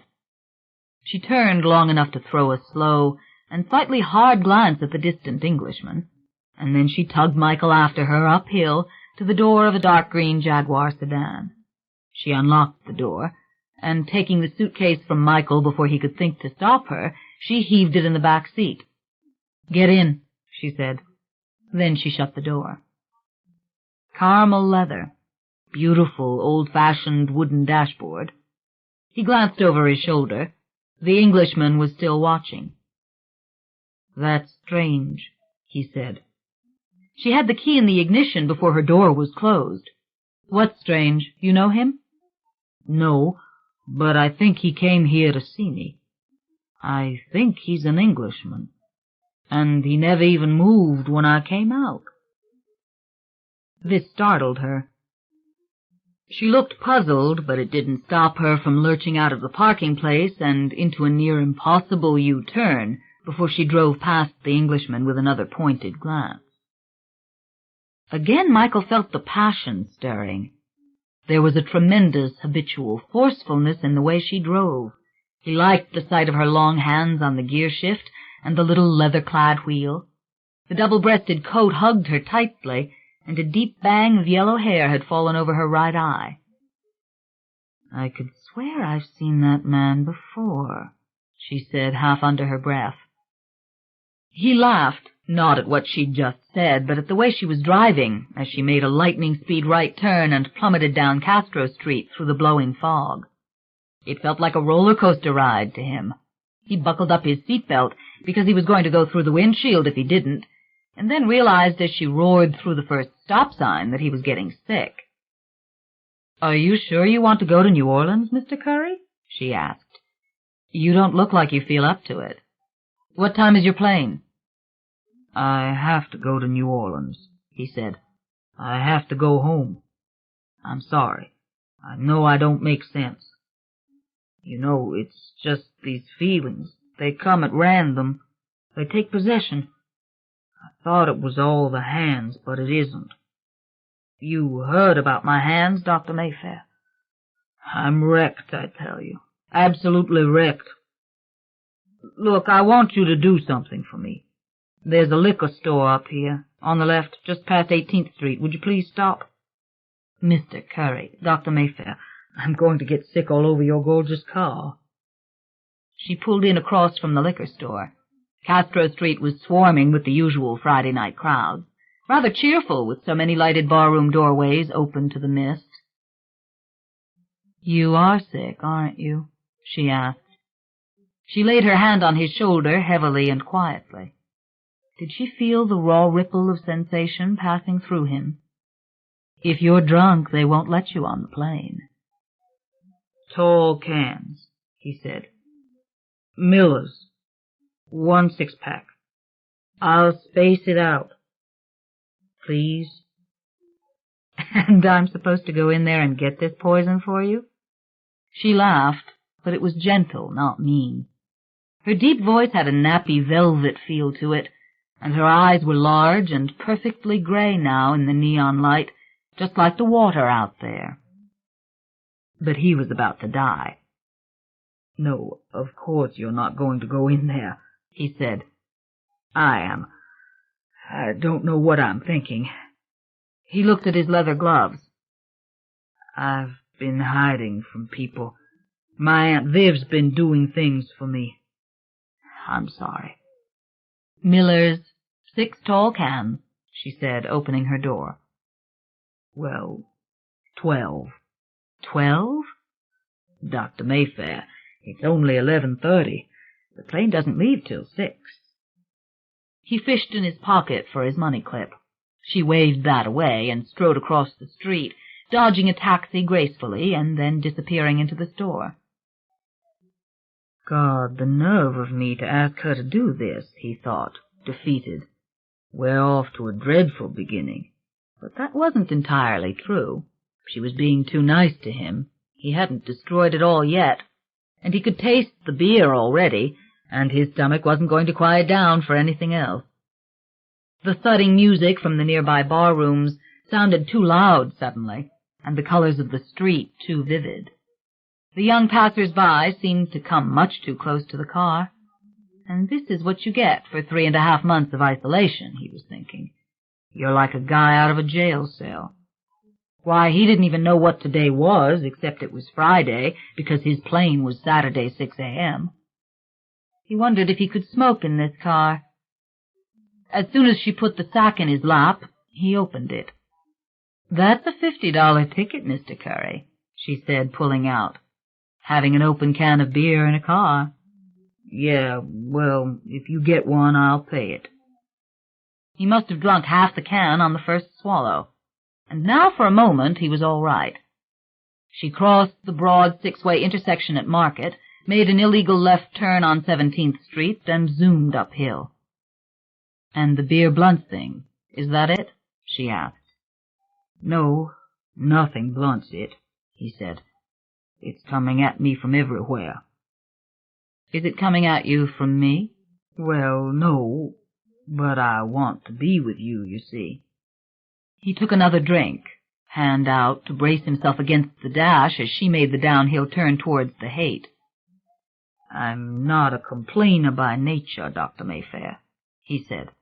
"It's just that since the accident, I've been living my life without any protective skin on me. I can't concentrate. I can't even read or sleep. I understand, Mr. Curry.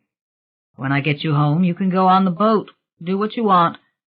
But I'd really like it if you'd let me fix you some food. It won't do any good, Dr. Mayfair. Let me ask you something. How dead was I when you picked me up? Completely, clinically dead, Mr. Curry. No detectable vital signs. Without intervention, irreversible biological death would have soon set in. You didn't get my letter, did you? You wrote me a letter? I should have come to the hospital, she said. She drove the car like a race driver, he thought, playing out each gear until the engine was screaming before she shifted to the next. But I didn't say anything to you. You told that to Dr. Morris. You said a name, a word, something. You just murmured it. I couldn't hear syllables. I heard an L sound. An L sound. A great hush drowned out the rest of her words. He was falling. He knew on the one hand that he was in the car, that she was speaking to him, and that they had crossed Lincoln Avenue and were burrowing through Golden Gate Park towards Park Presidio Drive. But he wasn't really there. He was on the edge of a dream space where the word beginning with L meant something crucial and something extremely complex and familiar. A throng of beings surrounded him, pressing close to him and ready to speak. The doorway... He shook his head. Focus. But it was already disintegrating. He felt panic. When she braked for the stoplight at Geary Street, he was flung back against the leather seat. You don't operate on people's brains the way you drive this car, do you? He asked. His face was hot all over.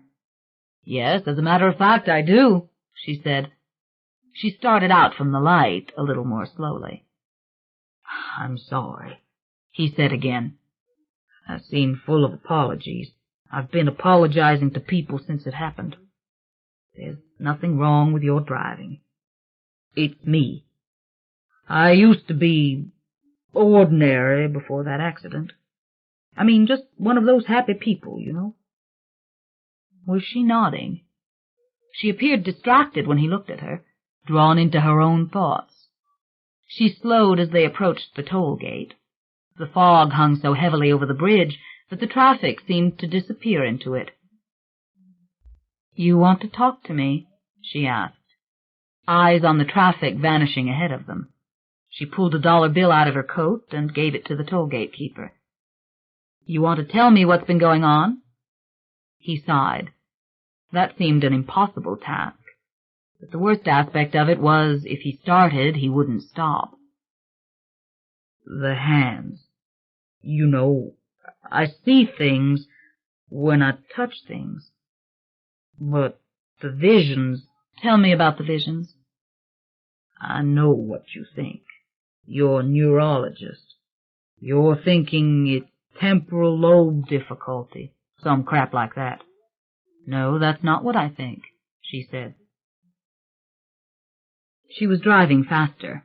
The great ugly shape of a truck appeared ahead, its tail lights like beacons. She fell into place, safely behind it, pushing to 55 to keep up. He downed the rest of the beer in 3 quick swallows, shoved the can in the sack, and then took off his glove. They were off the bridge, and magically the fog had disappeared, as so often happened. The clear, bright sky astonished him. The dark hills rose like shoulders, nudging them as they climbed the Waldo grade. He looked down at his hand. It seemed unappealingly moist and wrinkled. When he rubbed his fingers together, a sensation passed through him which was vaguely pleasant. They were cruising now at 60 miles an hour. He reached for Dr. Mayfair's hand, which rested on the gearshift knob, long, pale fingers relaxed.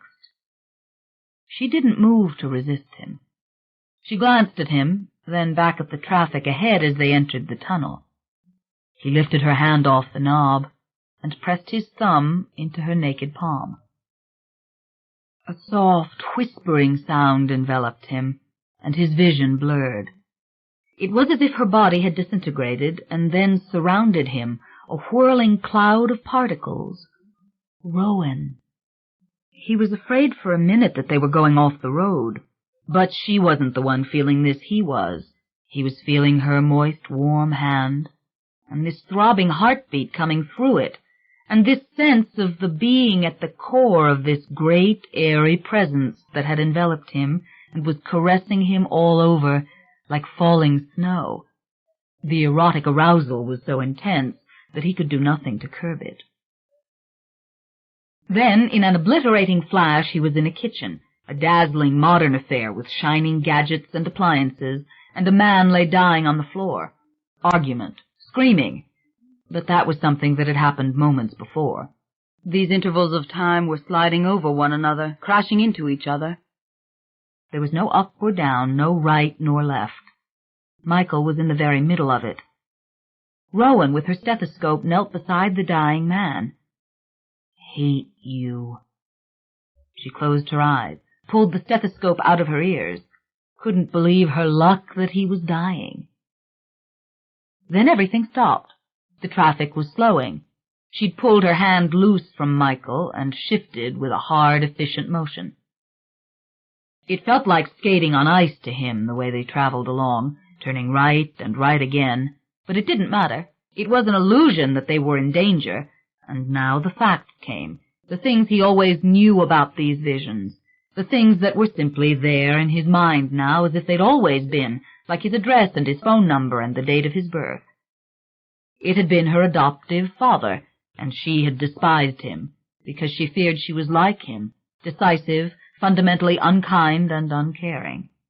And her life had been founded upon not being like him, but being like her adoptive mother, an easygoing, sentimental creature with a great sense of style, a woman loved by all and respected by no one. "So what did you see?" she asked. Her face was wondrously smooth in the wash of the passing lights. "Don't you know?" he said. "God, I wish this power would go away. I wish I had never felt it. I don't want to know these things about people." "Tell me, what did you see?" "He died on the floor. You were glad. He didn't divorce her. She never knew he was planning to do it. He was 6 feet 2 inches tall, born in San Rafael, California, and this was his car." Now where did all that come from? And he could have gone on. He had known from the very first night that he could go on if he was only willing to do it. "That's what I saw. Does it matter to you? Do you want me to talk about it? Why did you want me to see it?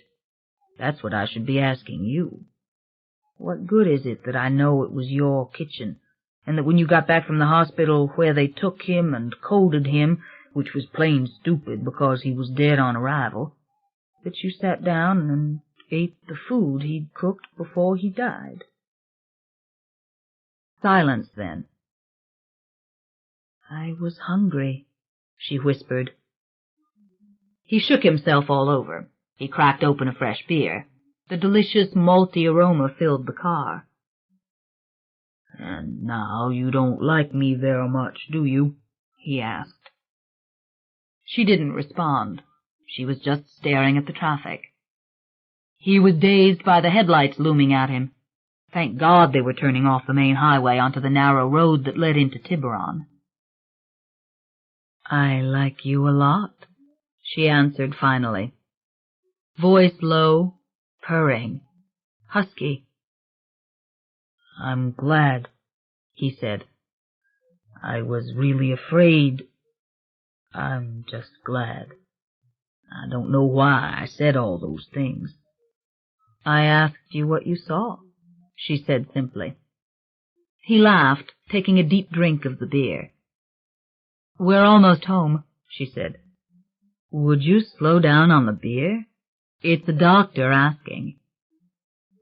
He took another deep drink. Again the kitchen, the smell of roast in the oven, the open red wine, the 2 glasses. It seems brutal, but there is absolutely no reason for me to subject myself to her dying. And if you choose to stay around and watch a woman die of cancer, well, then you have to ask why you want to subject yourself to that kind of thing. Why you love that sort of suffering. What's wrong with you that... Don't hand me that crap, not me. Something more to it. Much more. And all you have to do to see it is to keep thinking about it. Gave you everything you ever wanted, Rowan. You know you were always the thing holding us together. I would have left a long time ago if it wasn't for you. Did Ellie ever tell you that? She lied to me. She said she could have children. She knew it was a lie. I would have packed it in if it hadn't been for you. They made a right turn, west, he figured, into a dark wooded street that climbed a hill and then descended. Flash of the great clear dark sky again, full of distant, uninteresting stars, and across the black midnight bay, the great lovely spectacle of Sausalito tumbling down the hills to its crowded little harbor. She didn't have to tell him they were almost there. "Let me ask you something, Dr. Mayfair." "Yes." Are you afraid of hurting me?" "Why do you ask that?" "I just got the strangest idea that you were trying, just now when I held your hand. You were trying to throw me a warning." She didn't answer. He knew he'd shaken her with the statement. They drove down and onto the shoreline street. Small lawns, pitched roofs barely visible above high fences, Monterey cypress trees cruelly twisted by the relentless western winds. An enclave of millionaire dwellings. He almost never saw such wonderful modern houses. He could smell the water even more keenly than he had on the Golden Gate. She pulled into a paved drive and killed the motor. The lights flooded a great double redwood gate, then went out. Of the house beyond, he could see nothing but darkness against a paler sky. "I want something from you," she said. She sat there quietly staring forward. Her hair swung down to veil her profile as she bowed her head. "Well, I owe you one," he answered without hesitation. He took another deep, foamy drink of the beer. "What do you want?" he asked.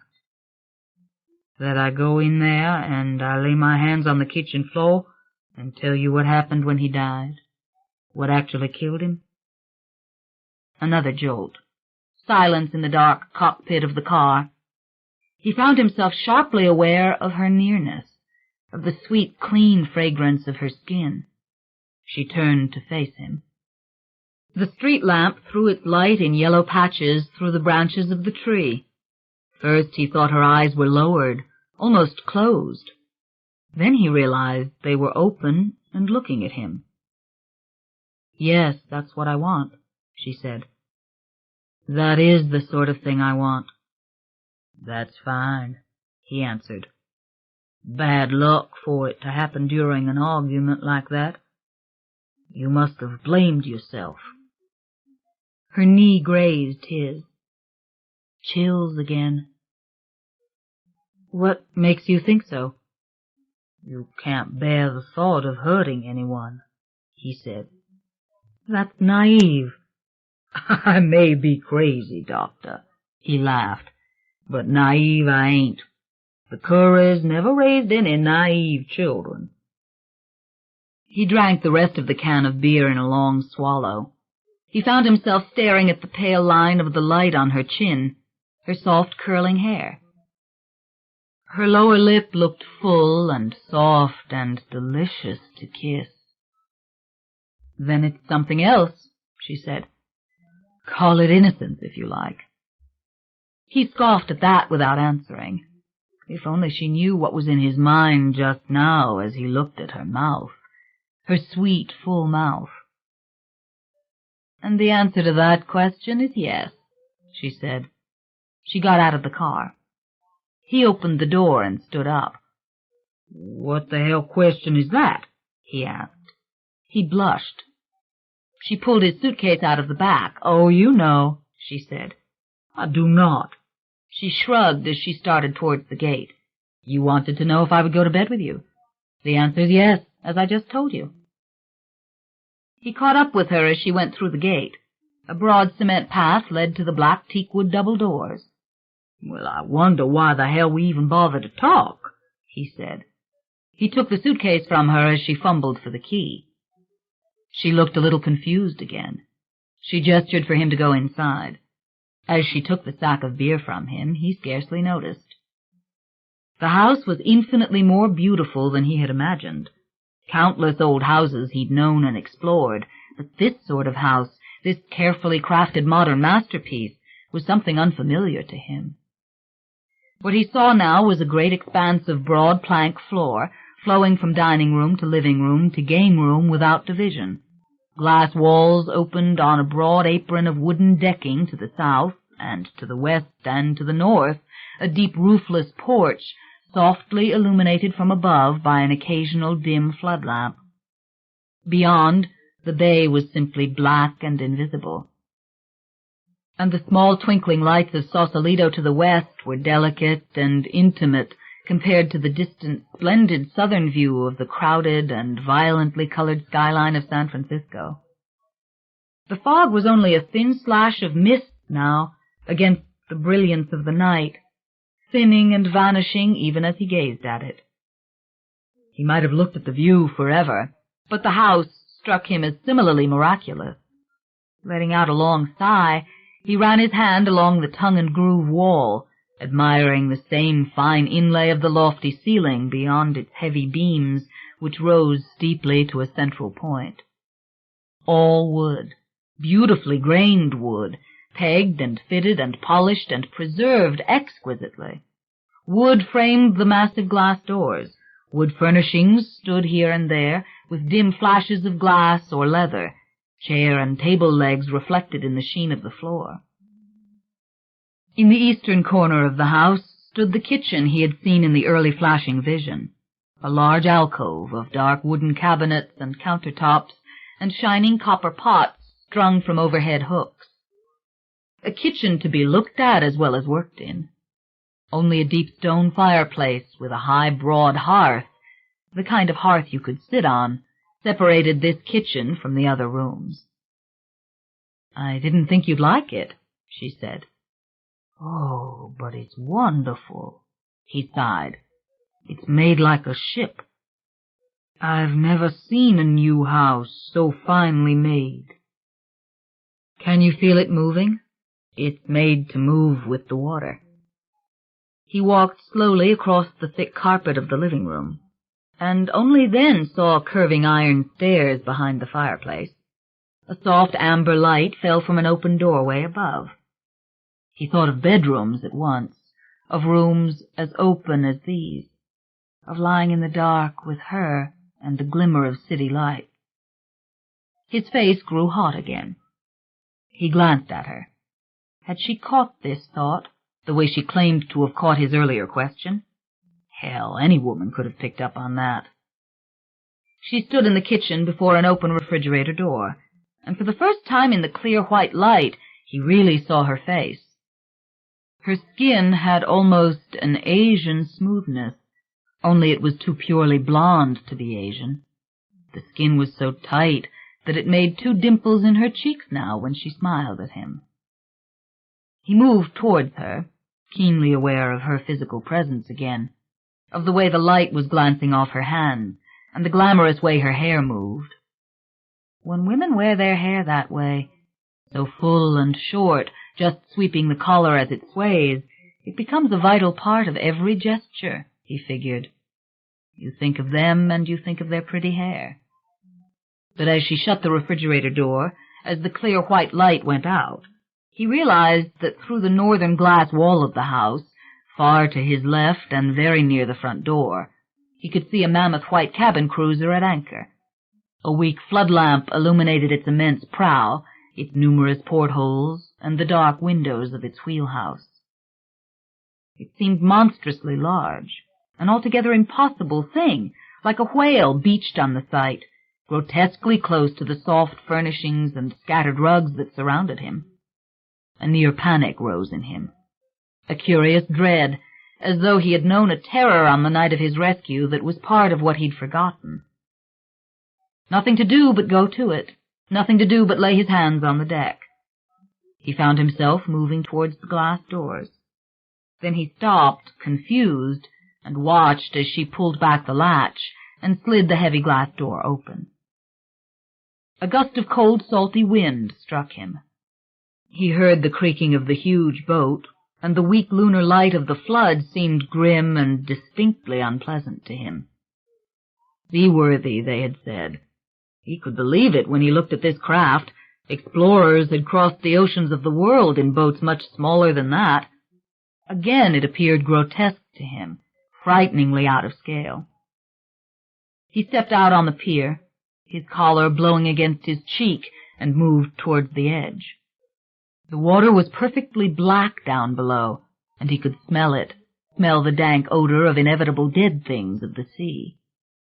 Far across the bay he could just glimpse the Sausalito lights, but the penetrating cold came between him and anything picturesque just now, and he realized that all he so hated in this western clime was coalesced in this moment. Never the rugged winter, nor the burning summer, only this eternal chill, this eternal inhospitable harshness. He was so glad that he would soon be home, so glad that the August heat would be there waiting for him like a warm blanket, garden district streets, trees swaying in a warm and inoffensive wind. But this was the boat, and this was the moment. Now to get on this thing with its portholes and its slippery-looking decks, rocking gently now against the black rubber tires nailed to the long side of the pier. He didn't like it very much, that was for certain. And he was damned glad he had on his gloves. His life on boats had been limited exclusively to large ones, old river ferries in his boyhood, and the big powerful tourist cruisers that carried hundreds back and forth across San Francisco Bay. When he looked at a boat like this, all he thought about was the possibility of falling off. He moved down the side of the thing until he had reached the back, behind the big hulking wheelhouse, and then he grabbed hold of the railing, leapt up on the side, startled for an instant by the fact that the boat dipped under his weight, and swung himself over as fast as possible onto the back deck. She came right behind him. He hated this, the ground moving under him. Christ, how could people stand boats? But the craft seemed stable enough now. The rails around him were high enough to give a feeling of safety. There was even a little shelter from the wind. He peered for a moment through the glass door of the wheelhouse. Glimmer of dials, gadgets. Might as well have been the cockpit of a jet plane. Maybe a stairs in there to the cabins below deck. Well, that was of no concern to him. It was the deck itself that mattered, for he had been out here when he was rescued. The wind off the water was a roar in his ears. He turned and looked at her. Her face was perfectly dark against the distant light. She took her hand out of the pocket of her coat and pointed to the boards right before her. "Right here," she said. "When I opened my eyes? When I breathed for the first time?" She nodded. He knelt down. The movement of the boat felt slow now and subtle, the only sound a faint creaking that seemed to come from no specific place.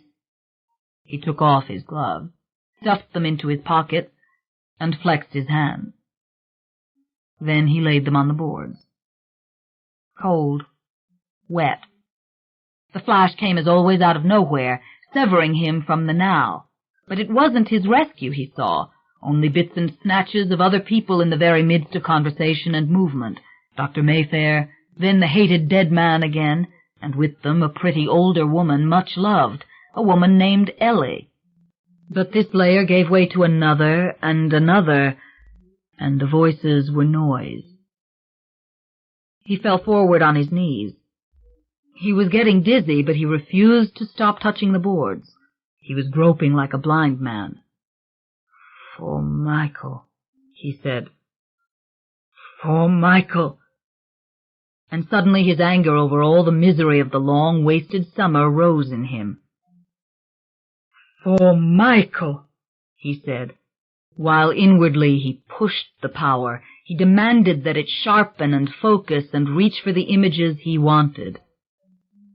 "God, give me the moment when I first breathed," he whispered. But it was like shuffling through volumes to find one simple line. Graham, Ellie, voices rising and crashing against each other. He refused to find words in his head for what he saw. He rejected it. "Give me the moment." He lay out flat with the roughened deck under his cheek. Quite suddenly the moment seemed to burst around him, as if the wood beneath him had caught flame. Colder than this, a more violent wind. The boat was tossing. She was bending over him, and he saw himself lying there, a dead man with a white, wet face.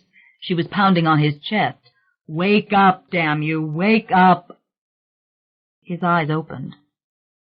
Yes, what I saw. Her, Rowan. Yes, I'm alive. I'm here. Rowan. Many things. The pain in his chest had been unbearable. He could not even feel life in his hands and legs.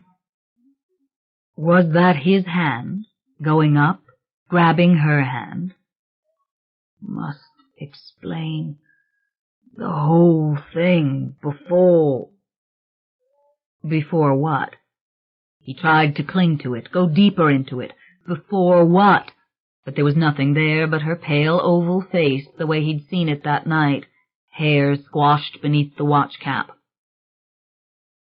Suddenly, in the now, he was pounding his fist on the deck. "Give me your hand," he shouted. She knelt down beside him. Think of what happened at that moment when I first breathed." But he knew already that was no good. He only saw what she saw, himself, a dead man coming to life. A dead, wet thing tossing on the deck under the blows she repeatedly applied to his chest, and then the silver slit between his lids as he opened his eyes. For a long time he lay still, his breath coming unevenly. He knew he was miserably cold again, though nothing as cold as that terrible night, and that she was standing there, patiently waiting. He would have cried, but he was just too tired for that, too defeated. It was as if the images slammed him around when they came. He wanted just stillness. His hands were rolled into fists. He wasn't moving. But there was something there, something he'd discovered, some little thing he hadn't known. It was about her, that in those first few seconds he'd known who she was. He'd known about her. He'd known her name was Rowan. But how could such a conclusion be trusted? God, his soul ached from the effort. He lay defeated, angry, feeling foolish and yet belligerent. He would have cried, maybe, if she hadn't been there. "Try it again," she said now. "It's no good. It's another language. I don't know how to use it." "Try," she said. And he did, but he got nothing this time but the others. Flashes of sunny days, rushes of Ellie and then Graham and others, lots of others, rays of light that would have taken him in this direction or that, the wheelhouse door banging in the wind, a tall man coming up from below, no shirt on, and Rowan. Yes, Rowan, there with every figure he had seen. Always Rowan, and sometimes a happy Rowan. Nobody had ever been on this boat that Rowan wasn't there, too. He rose to his knees, more confused by the second effort than the first. The knowledge of having known her on that night was only an illusion, a thin layer of her profound impression on this boat, merely mingling with the other layers through which he'd reached. Knew her, maybe, because he held her hand. Knew her maybe because before he'd been brought back, he'd known how it would be done. He would never know for sure. But the point was, he didn't know her now, and he still couldn't remember. And she was just a very patient and understanding woman, and he ought to thank her and go. He sat up. "Damn it all," he whispered. He pulled on his gloves. He took out his handkerchief and blew his nose, and then he pulled his collar up against the wind, but what good did that do with a khaki jacket? "Come on inside," she said. She took his hand as if he were a little child. It was surprising to him how much he appreciated it. Once they were over the side of the damned wobbly, slippery boat, and he stood on the pier, he felt better. "Thanks, Doctor," he said. "It was worth a try, and you let me try, and for that I can't say thanks enough." She slipped her arm around him. Her face was very close to his face. "Maybe it will work another time." Sense of knowing her, that below deck was a little cabin in which she often slept, with his picture pasted to the mirror. Was he blushing again? "Come inside," she said again, tugging him along. The shelter of the house felt good, but he was too sad and tired now to think much about it. He wanted to rest, but he didn't dare. Have to get to the airport, he thought. Have to gather up the suitcase and get out there. Then sleep in a plastic chair. This had been one road to discovery, and now it was cut, and so he was going to take the other road as fast as he could. Glancing back at the boat, he thought that he wanted to tell them again that he hadn't discarded the purpose. It was just that he couldn't remember. He didn't even know if the doorway was a literal doorway. And the number. There had been a number, hadn't there? A very significant number. He leaned against the glass door, pressed his head to the glass. "I don't want you to go," she whispered. "No, I don't want to go either," he said. "But I have to. You see, they really do expect something of me. And they told me what it was, and I have to do what I can. And I know that going back is part of it." Silence. "It was good of you to bring me here." Silence. Maybe what?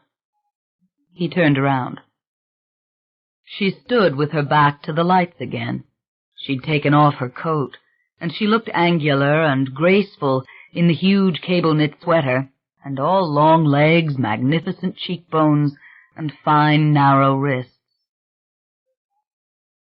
"Could it be that you were supposed to forget?"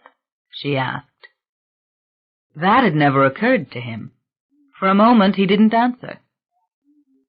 "Do you believe me about the visions?" he asked. "I mean, did you read what they said in the papers? It was true, that part. I mean, the papers made me sound stupid, crazy. But the point is, there was so much to it, so much, and—" He wished he could see her face just a little better. "I believe you," she said simply. She paused, then went on. "It's always frightening, a close call, a seeming chance thing that makes a large impact. We like to believe it was meant." "It was meant." "I was going to say that in this case the call was very close, because it was almost dark when I saw you out there. 5 minutes later I might not have seen you at all. Couldn't possibly have seen you." "You're casting around for explanations, and that's very gracious of you. I really appreciate it, I do. But you see, what I do remember, the impression I mean, it's so strong that nothing like that is necessary to explain it. They were there, Dr. Mayfair. And—" "What is it?" He shook his head. "Just one of those frissons, those crazy moments when it's as if I do remember, but then it's gone. I got it out there on the deck, too. The knowledge that, yes, when I opened my eyes I did know what had happened, and then it was gone." The word you spoke, the murmur, I didn't catch it. I didn't see myself speak a word. But I'll tell you something. I think I knew your name out there. I knew who you were. Silence. But I'm not sure. He turned around, bewildered. What was he doing? Where was his suitcase? And he really did have to go, only he was so tired, and he didn't want to. I don't want you to go, she said again. You mean it? I could stay for a while? He looked at her, at the dark shadow of her long, lean figure against the distant, faintly illuminated glass. Oh, I wish I'd met you before this, he said. I wish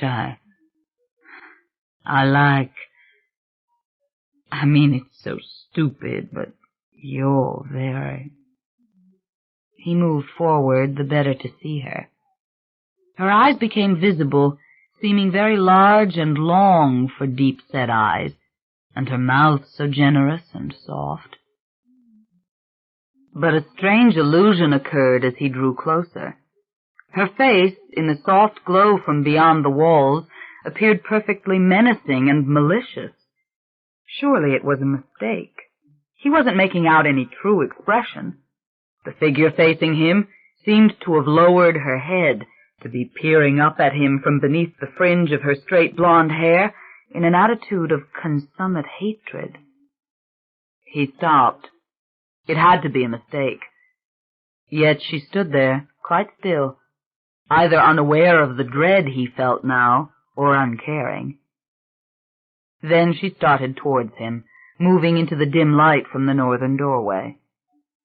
How pretty and sad she looked. How could he have ever made such an error? She was about to cry.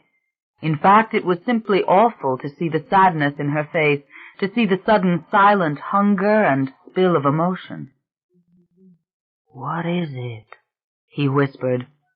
He opened his arms, and at once she pressed herself gently against him.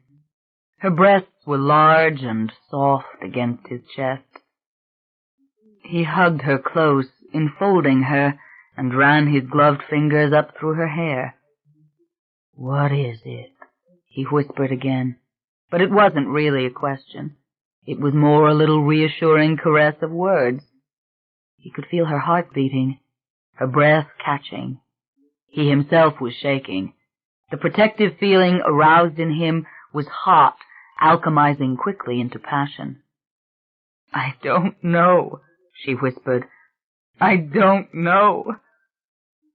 And now she was silently crying.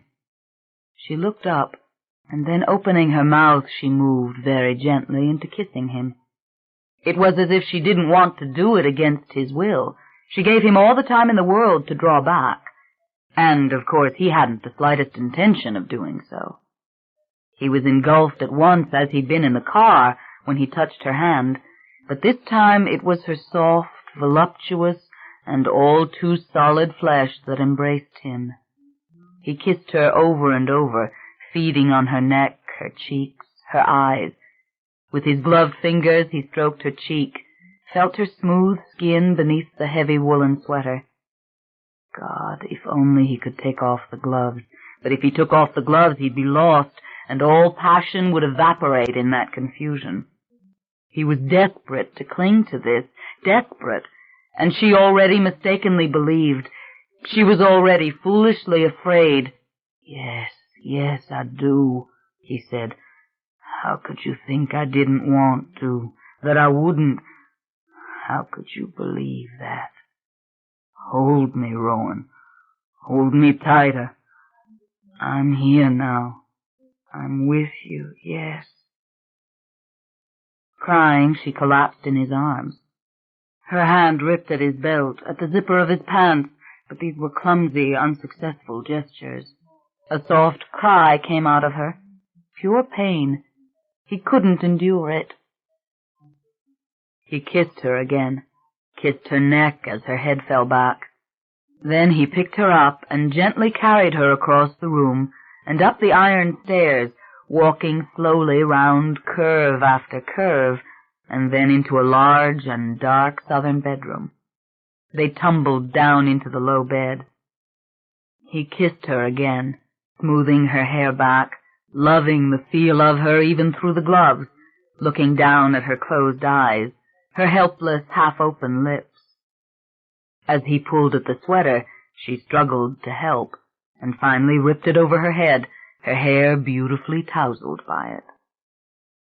When he saw her breasts through the thin covering of nylon, he kissed them through the cloth, deliberately teasing himself, his tongue touching the dark circle of the nipple before he forced the cloth away. What did it feel like, the black leather touching her skin, caressing her nipples? He lifted her breasts, kissing the hot curve of them underneath.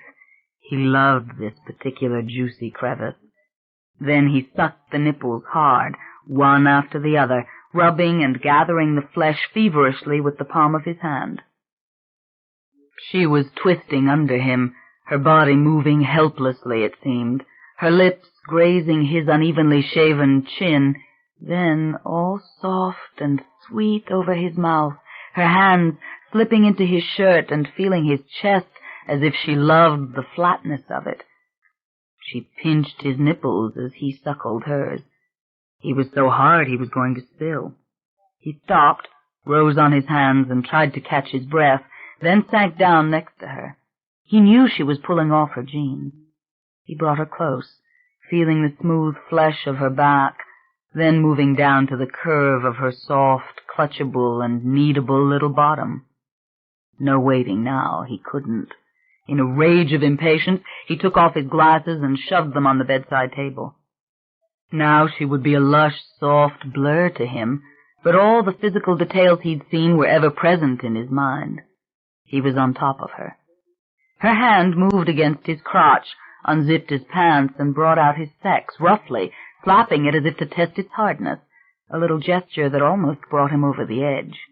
He felt the prickly, curling thatch of pubic hair, the heated inner lips, and finally the tight-pulsing sheath itself as he entered. Maybe he cried out, he didn't know. She rose on the pillow, her mouth on his mouth, her arms pulling him closer to her, her pelvis clamped against him. "Ride me hard," she whispered. It was like the slap, a sharp goad that sent his pent-up fury to the boiling point. Her fragile form, her tender, bruisable flesh, it only incited him.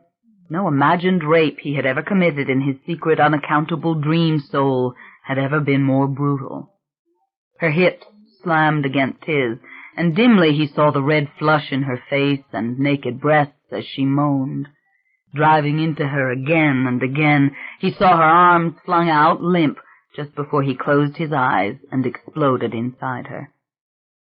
Finally, exhausted, they tumbled apart into the soft flannel sheet. Her hot limbs were tangled under his outstretched arm, his face buried in her fragrant hair. She snuggled close. She drew the loose, neglected sheet over them both. She turned towards him and nuzzled into his neck. Let the plane wait. Let his purpose wait. Let the pain go and the agitation. In any other time and place he would have found her irresistible, but now she was more than that, more than succulent and hot and full of mystery and seemingly perfect fire. She was something divine, and he needed it so it saddened him. Her tender, silky arm slid up around his neck as he gathered her to himself. He could hear her heart beating against him. Long moments later, swinging perilously close to deep sleep, he sat up with a start and groggily stripped off his hot clothes.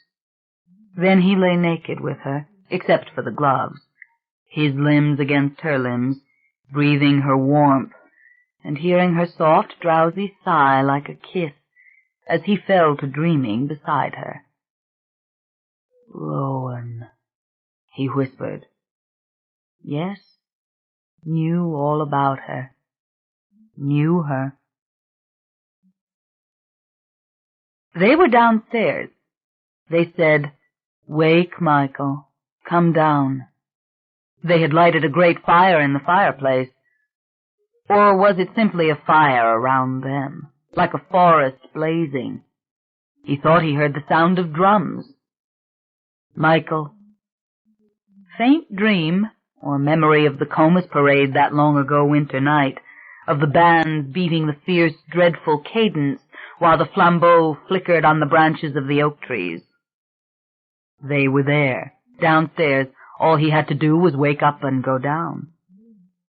But for the first time in all these weeks since they'd left him, he didn't want to see them.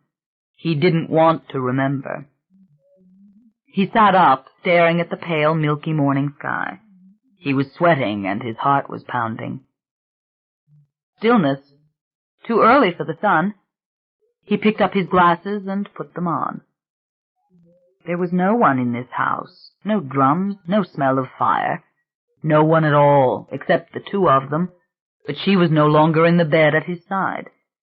He could hear the rafters and the pilings singing, but it was only the water making them sing.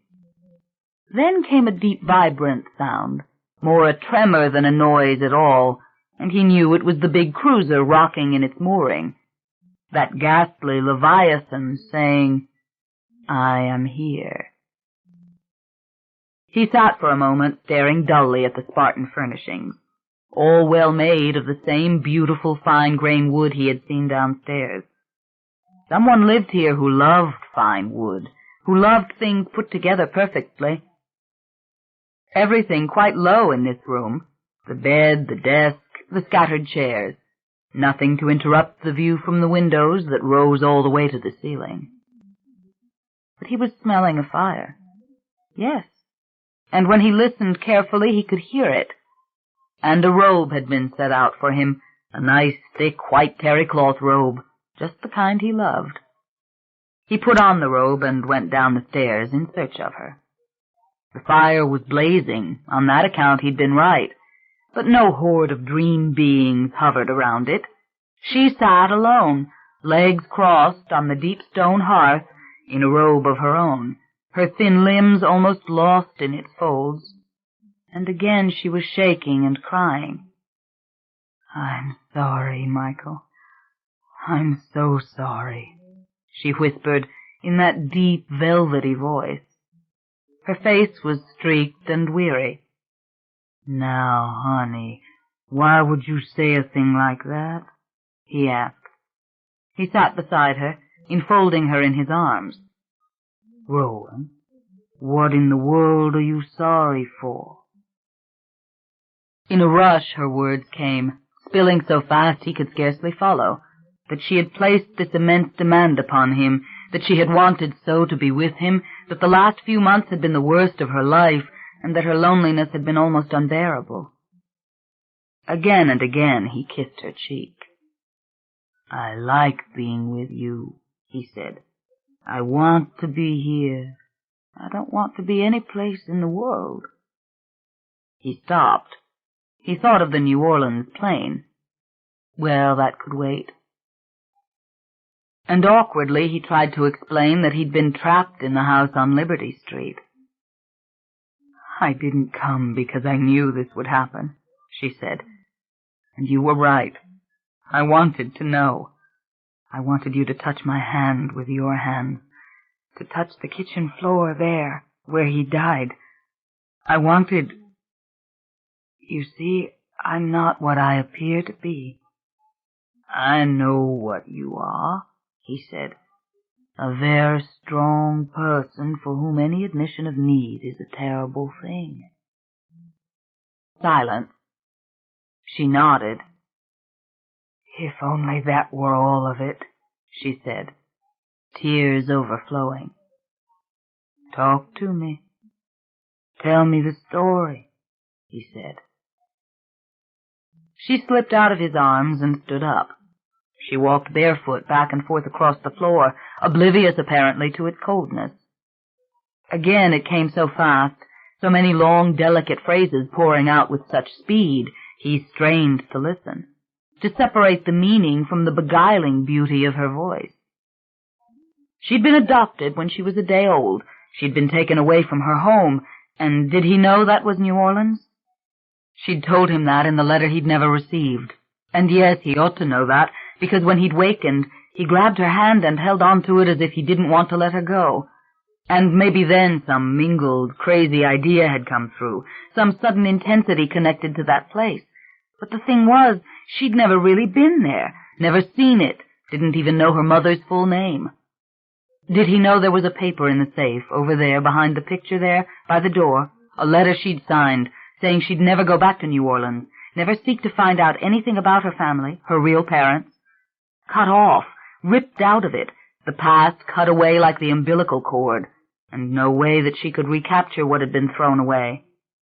But she'd been thinking about that of late, that awful black gulf, and the fact that they were gone, Ellie and Graham, and the paper in the safe, and Ellie had died making her repeat her promise over and over. They'd taken her out of New Orleans to Los Angeles on a 6:00 plane the very day she was born. Why, for years she'd been told she was born in Los Angeles. That's what her birth certificate said. One of those phony jobs they concoct for adopted children. Ellie and Graham had told her 1,000 times about the little apartment in West Hollywood and how happy they had been when they brought her home. But that wasn't the point. The point was they were gone, dead, and with them their whole story, wiped out with a speed and totality that utterly terrified her. And Ellie in such pain, nobody should have to suffer like that. And theirs had been the great modern life, just great, though it was a selfish, materialistic world, she had to admit. No tie to anyone, family or friend, ever interrupted their self-centered pursuit of pleasure. And at the bedside, no one but Rowan as Ellie lay screaming for the morphine. He was nodding. How well he understood. Hadn't his own life become the same thing? A sudden flash of New Orleans struck him. Screen door closing, cousins around the kitchen table, red beans and rice, and talk, talk, talk. "I tell you, I almost killed her," Rowan said. "I almost ended it. I couldn't. Nobody could lie to me about it. I know when people are lying. It's not that I can read minds. It's more subtle. It's as if people are talking out loud in black and white words on a page, and I'm seeing what they say in colored pictures.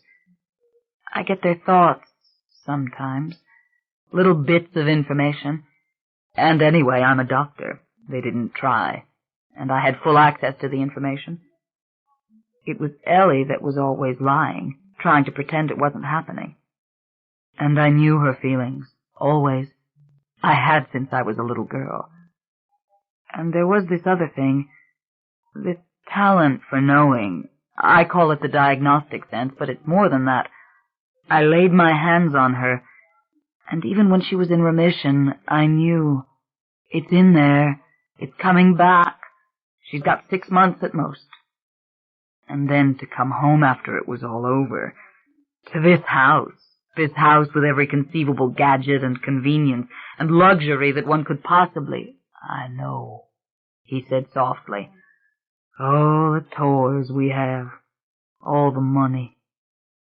"Yes, and what is this without them now?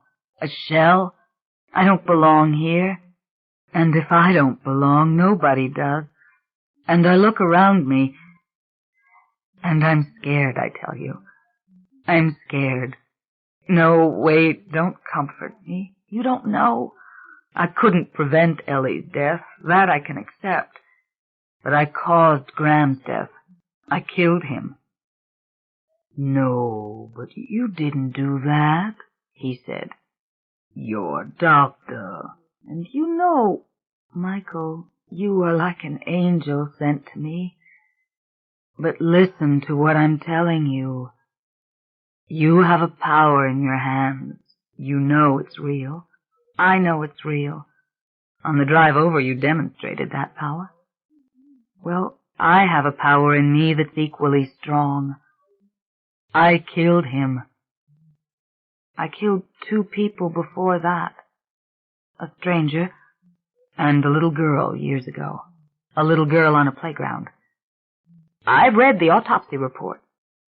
I can kill, I tell you. I'm a doctor today because I am trying to deny that power. I've built my life upon compensation for that evil." She took a deep breath. She ran her fingers back through her hair. She looked waifish and lost in the big loose robe, cinched tight at the waist, a Ganymede with the soft, tumbled page-boy hair. He started to go to her. She gestured for him to stay where he was.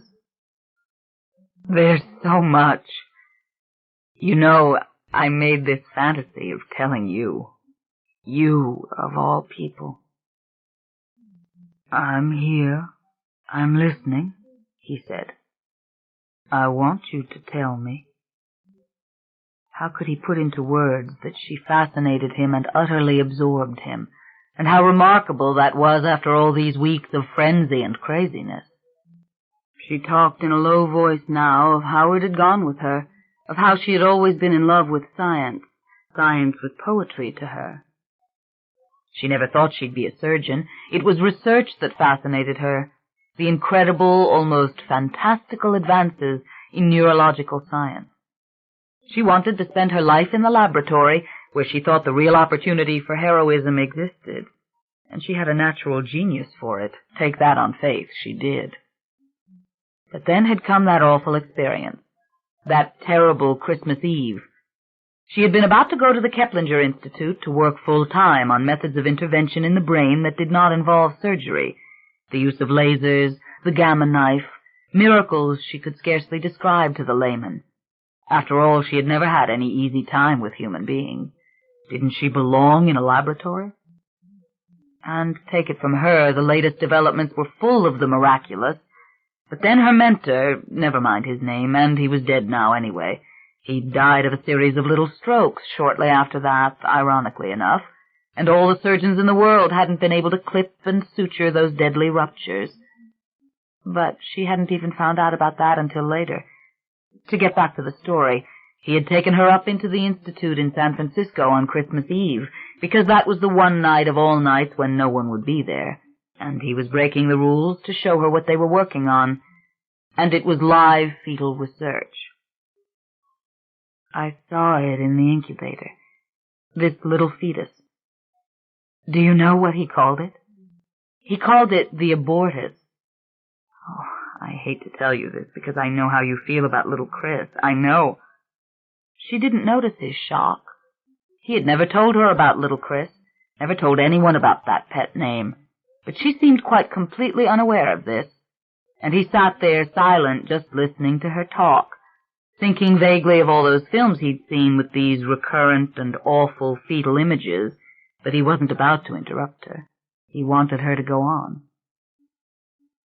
"And this thing had been sustained, alive," she said, "from a 4-month abortion. And you know he was developing means of live support for even younger fetuses. He was talking of breeding embryos in test tubes and never returning them to the womb at all, but all of this to harvest organs. You should have heard his arguments, that the fetus was playing a vital role in the human life chain. Could you believe it? And I'll tell you the horrible part, the really horrible part. It was that it was utterly fascinating, and I loved it. I saw the potential uses he was describing. I knew it would be possible someday to create new and undamaged brains for coma victims. Oh, God, you know all the things that could be done, the things that I, given my talent, could have done." He nodded. "I can see it," he said softly. "I can see the horror of it, and I can see the lure." "Yes, precisely," she responded. "And do you believe me when I tell you I could have had a great career in research? I could have been one of those names in the book. I was born for it, you might say. When I discovered neurology, when I reached it, you might say, after all the preparation, it was like I'd reached the summit of a mountain, and it was home. It was where I belonged." The sun was rising. It fell on the floorboards where she stood, but she appeared not to see it. She was crying again, softly, the tears just flowing as she wiped at her mouth with the back of her hand. She explained how she had run from that laboratory. She had run from research altogether, and all that might have been achieved there. She had run from her ruthless lust for power over the little fetal cells with their amazing plasticity. Did he understand how they could be used for transplants wholly unlike other transplants? That they continued to develop, that they did not trigger the usual immune responses of the host, that they were a field of such dazzling promise. That's what it was. You could see no end to what could be done. And imagine the extent of the raw material, a little nation of non-persons by the millions. Of course there are laws against it. Do you know what he said? There are laws against it because everybody knows it's going on. Not surprising, he whispered. Not surprising at all. I had killed only 2 people at that point in my life, but I knew inside that I had done it.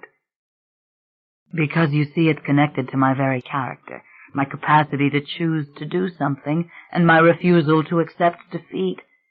Call it temper in its crudest form. Call it fury at its most dramatic. And in research, can you imagine how I could have used that capacity to choose and do and to resist authority, to follow my lights on some totally amoral and even disastrous course? It's not mere will. It's too hot to be called will. Determination, he said. She nodded. Now a surgeon is an interventionist. He or she is very determined. You go in with the knife and you say, I'm going to chop out half your brain and you're going to be better. And who would have the nerve to do something like that but someone very determined, someone extremely inner-directed, someone very strong? Thank God for it, he said. Perhaps, she smiled bitterly. But a surgeon's confidence is nothing compared to what could have been brought out of me in the laboratory. And I want to tell you something else, too. Something I think you can understand, on account of your hands and the visions. Something I would never tell another doctor, because it would be no use. When I operate, I envision what I'm doing. I mean, I hold in my mind a thorough, multidimensional image of the effect of my action. My mind thinks in terms of such detailed pictures. When you were dead on the deck of the boat and I breathed into your mouth, I envisioned your lungs, your heart, the air moving into your lungs. And when I killed the man in the jeep, when I killed the little girl, I first imagined them punished. I imagined them spitting blood. I didn't have the knowledge then to imagine it any more perfectly than that, but it was the same process, the same thing. But they could have been natural deaths, Rowan. She shook her head. I did it, Michael. And with the same power guiding me, I operate. And with the same power guiding me, I saved you. He said nothing. He was only waiting for her to go on. The last thing he wanted to do was argue with her. God, she was the only person in the world, it seemed, who really listened to him. And she didn't need anyone to argue with her right now. Yet he wasn't at all sure that she was right. No one knows these things, she said. I've stood in this empty house and cried and talked aloud to no one. Ellie was my closest friend in all the world, but I couldn't have told her. And what have I done? I've tried through surgery to find salvation. I have chosen the most brutal and direct means of intervention, but all the successful operations of the world cannot hide from me what I am capable of. I killed Graham. You know, I think that at that moment, when Graham and I were there together, I think I actually remembered Mary Jane on the playground, and I think I actually remembered the man in the jeep. And I believe I actually intended to use the power. But all I can remember is that I saw the artery. I saw it burst. But, you know, I think I deliberately killed him.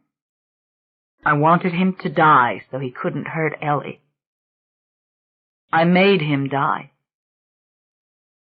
She paused as if she wasn't sure of what she'd just said, or as if she'd just realized that it was true. She looked off over the water. It was blue now, in the sunlight, and filled with dazzling light.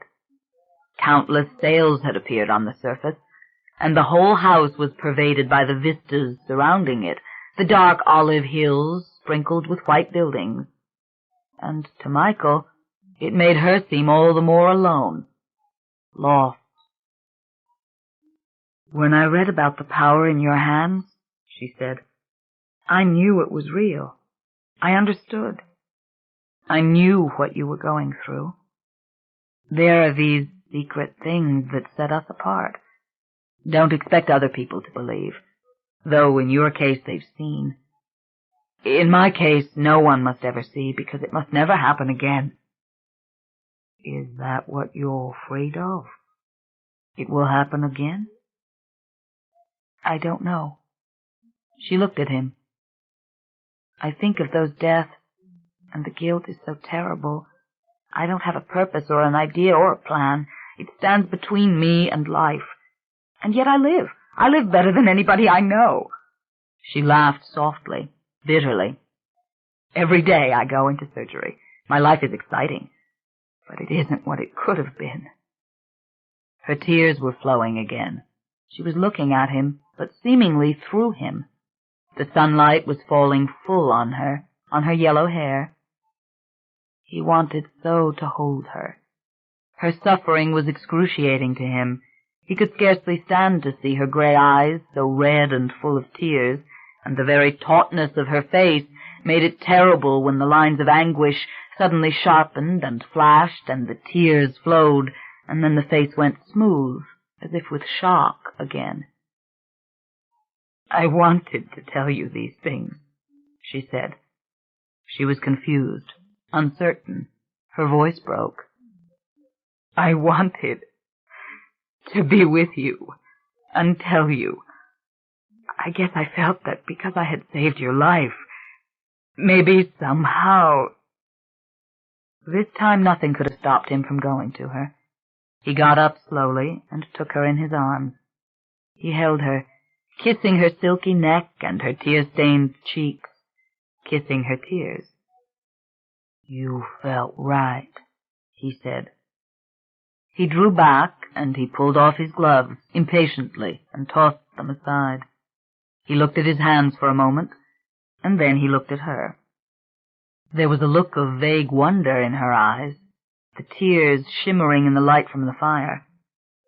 Then he placed his hands on her head, feeling of her hair and of her cheeks, and he whispered, "Rowan." He willed all the random crazy images to stop. He willed himself just to see her now through his hands. And there rose again that lovely engulfing sense of her that had come and gone so swiftly in the car, of her surrounding him, and in a sudden violent hum, like the throb of electricity through his veins, he knew her. He knew the honesty of her life and the intensity of it, and he knew her goodness, her undeniable goodness. The tumbling, shifting images didn't matter. They were true to the whole that he perceived, and it was the whole and the courage of the whole that mattered. He slid his hands into her robe, touching her small, thin body, so hot, so delicious to his naked fingers. He lowered his head and kissed the tops of her breasts. Orphan, a lone one, afraid but so strong, so very relentlessly strong. "Rowan," he whispered again, "let this matter now."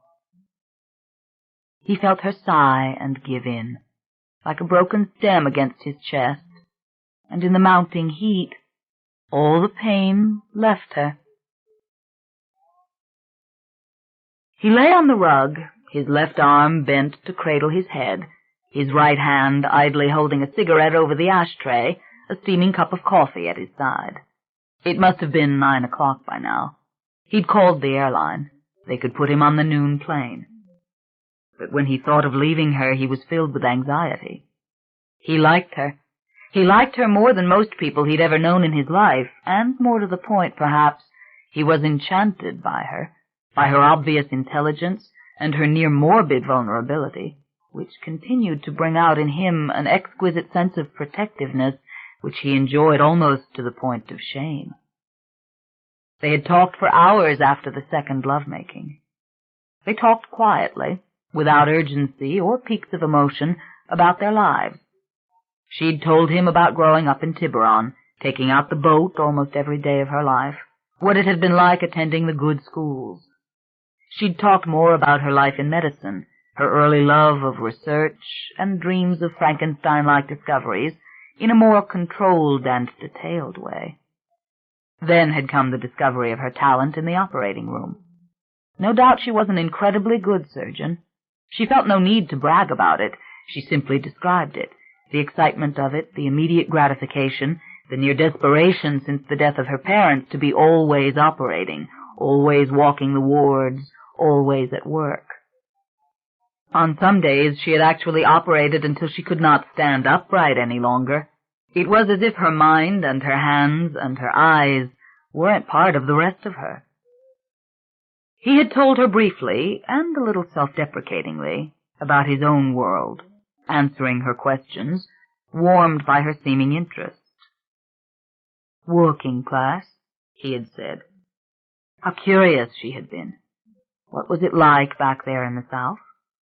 He'd talked about the big families, the big funerals, the narrow little shotgun house with its linoleum floors, the 4 o'clocks and the postage stamp of a garden. Had it seemed quaint to her?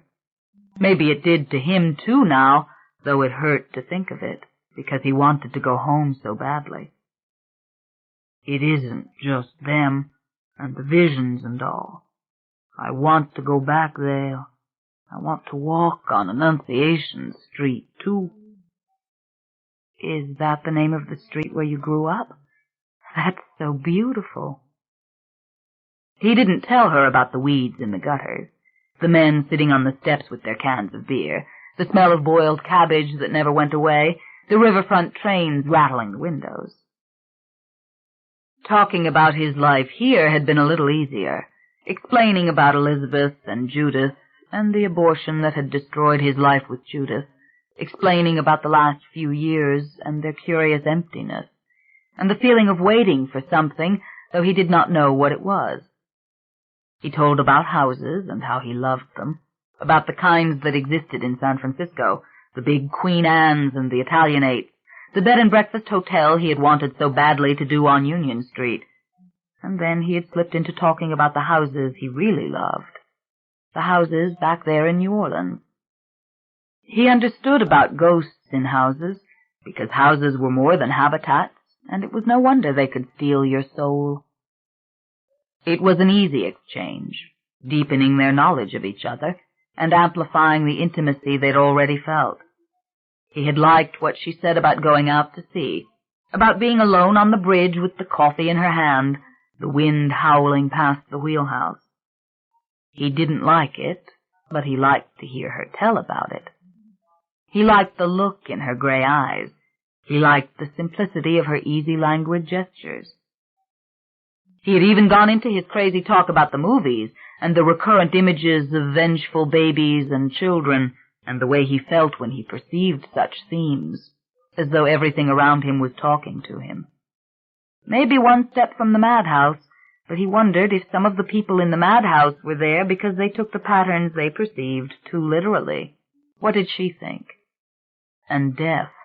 Well, he had a lot of thoughts about death, but first and foremost, this thought had recently struck him even before the accident, that the death of another person is perhaps the only genuine supernatural event we ever experience. I'm not talking about doctors now. I'm talking about ordinary people in the modern world. What I'm saying is, when you look down at that body, and you realize all the life has gone out of it, and you can scream at it and slap it around and try to sit it up and do every trick in the book to it, but it's dead. Absolutely, unequivocally dead. I know what you're saying. And you have to remember, for most of us, we see that maybe once or twice in 20 years. Maybe never. Why, California in this day and age is a whole civilization of people who never witness a death. They never even see a dead body. Why, they think when they hear somebody's dead that he forgot to eat his health foods or hadn't been jogging the way he should have been. She had laughed softly under her breath. Every goddamn death's a murder. Why do you think they come after us doctors with their lawyers? Exactly. But it's deeper even than that. They don't believe they're going to die. And when somebody else dies, it's behind closed doors, and the coffin's closed. If the poor slob had the bad taste to even want a coffin and a funeral, which of course he shouldn't have wanted. Better a memorial service in some Tony place with sushi and white wine and people refusing to even say out loud why they are there. Why, I have been to California memorial services where nobody even mentioned the dead guy. But if you really see it, and you're not a doctor or a nurse or an undertaker, well, it's a first-class supernatural event, and just probably the only supernatural event you ever get to see. Well, let me tell you about one other supernatural event, she'd said, smiling. It's when you've got one of those dead bodies lying on the deck of your boat, and you're slapping it around and talking to it, and suddenly the eyes do open, and the guy's alive. She had smiled so beautifully at him then. He had started kissing her, and that was how that particular segment of the conversation had come to an end. But the point was, he hadn't lost her with his crazy rambling. She had never once tuned out on him. Why did this other thing have to be happening? Why did this feel like stolen time? Now he lay on the rug, thinking how much he liked her, and how much her sadness and her aloneness disturbed him, and how much he didn't want to leave her, and that nevertheless he had to go. His head was remarkably clear. He had not been this long without a drink all summer, and he rather liked the feeling of thinking clearly. She had just refilled the coffee for him, and it tasted good. But he'd put back on the gloves, because he was getting all those random, stupid images off everything. Graham, Ellie, and men, lots of different men, handsome men, and all Rowan's men, that was abundantly clear. He wished it wasn't. The sun was burning through the eastern windows and skylights. He could hear her working in the kitchen. He figured he ought to get up and help her, no matter what she'd said, but she'd been pretty convincing on the subject. I like to cook. It's like surgery. Stay exactly where you are. He was thinking that she was the first thing in all these weeks that really mattered to him, that took his mind off the accident and off himself. And it was such a relief to be thinking of someone other than himself. In fact, when he considered it with this new clarity, he realized he'd been able to concentrate well since he'd been here, concentrate on their conversation, and their love-making, and their knowing of each other. And that was something altogether new, because in all these weeks, his lack of concentration, his inability to read more than a page of a book or follow more than a few moments of a film, had left him continuously agitated. It had been as bad as the lack of sleep. He realized that he had never had his knowledge of a human being commence at such a pitch and plunge so deep so fast. It was like what was supposed to happen with sex, but seldom if ever did. He had entirely lost sight of the fact that she was the woman who'd rescued him. That is, a strong sense of her character had obliterated that vague, impersonal excitement he'd felt on first meeting her, and now he was making mad fantasies about her in his head. How could he continue to know her, and maybe even get to love her, and have her, and do this other thing he had to do? And he still had to do this other thing. He still had to go home, and he had to determine the purpose. As for her having been born down south, it had nothing to do with it. His head was full of too many images from his past, and the sense of destiny that united these images was too strong for it to have come from some random reminder of his home through her. Besides, on the deck of the boat last night, he'd caught nothing of that. Knowing her, yes, that was there, but even that was suspect, he still believed, because there was no profound recognition, no "ah, yes," when she told him her story. Only positive fascination. Nothing scientific about this power of his. Might be physical, yes, and measurable finally, and even controllable through some numbing drug, but it wasn't scientific. It was more like art or music. But the point was, he had to leave, and he didn't want to. And it made him sad suddenly. Sad and almost desperate, as if they were somehow doomed, he and she. All these weeks, if only he could have seen her, been with her. And the oddest thought occurred to him. If only that awful accident hadn't happened, and he had found her in some simple, ordinary place, and they had begun to talk.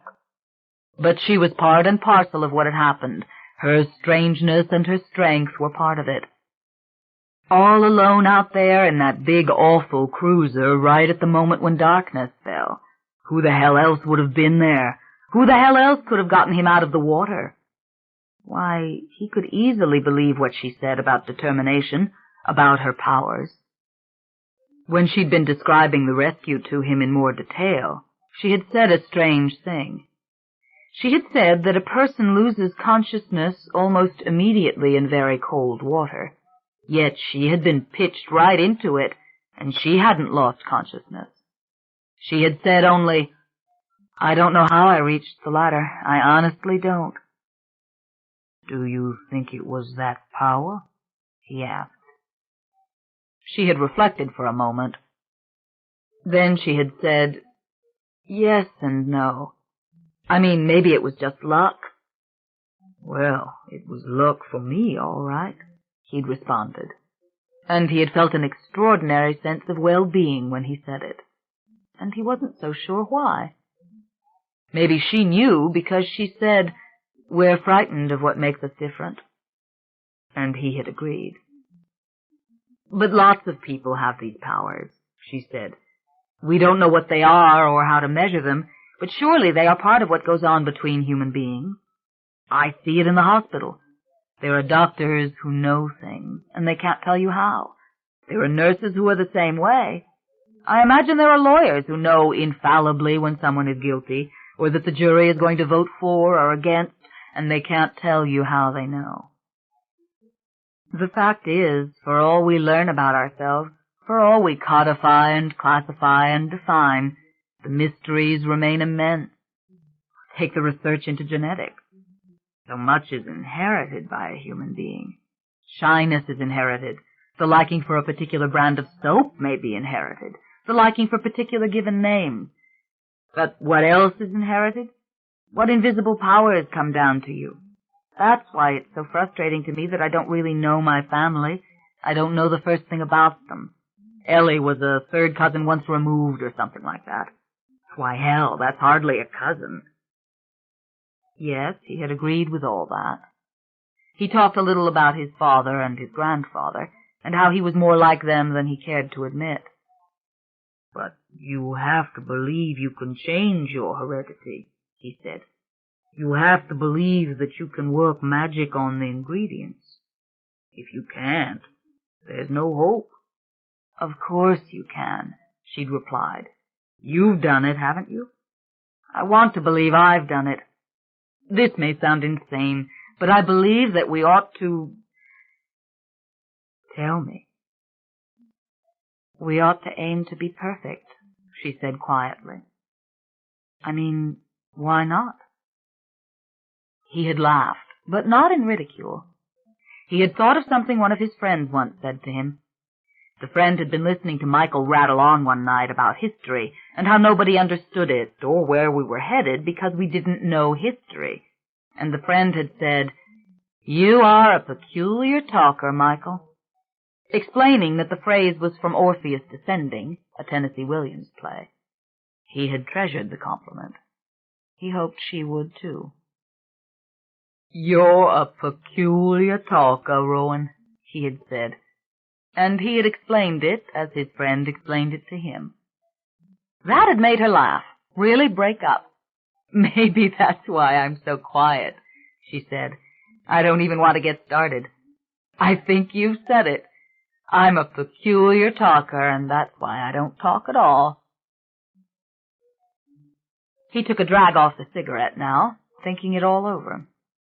It would be lovely to stay with her, if only the feeling would leave him that he had to go home. "Put another log on the fire," she said, interrupting his reverie. "Breakfast is ready." She laid it out on the dining table near the windows. Scrambled eggs, yogurt, fresh sliced oranges sparkling in the sun, bacon and sausage, and hot muffins just out of the oven. She poured the coffee and the orange juice for them both, and for 5 minutes solid, without a word, he just ate. He had never been so hungry. For a long moment he stared at the coffee. No, he didn't want the beer, and he wasn't going to drink one. He drank the coffee, and she refilled the cup. "That was simply wonderful," he said. "Stick around," she said, "and they'll cook you dinner and breakfast tomorrow morning, too." He couldn't answer. He studied her for a moment, trying not to see just loveliness and the object of his considerable desire, but what she looked like. A true blonde, he thought,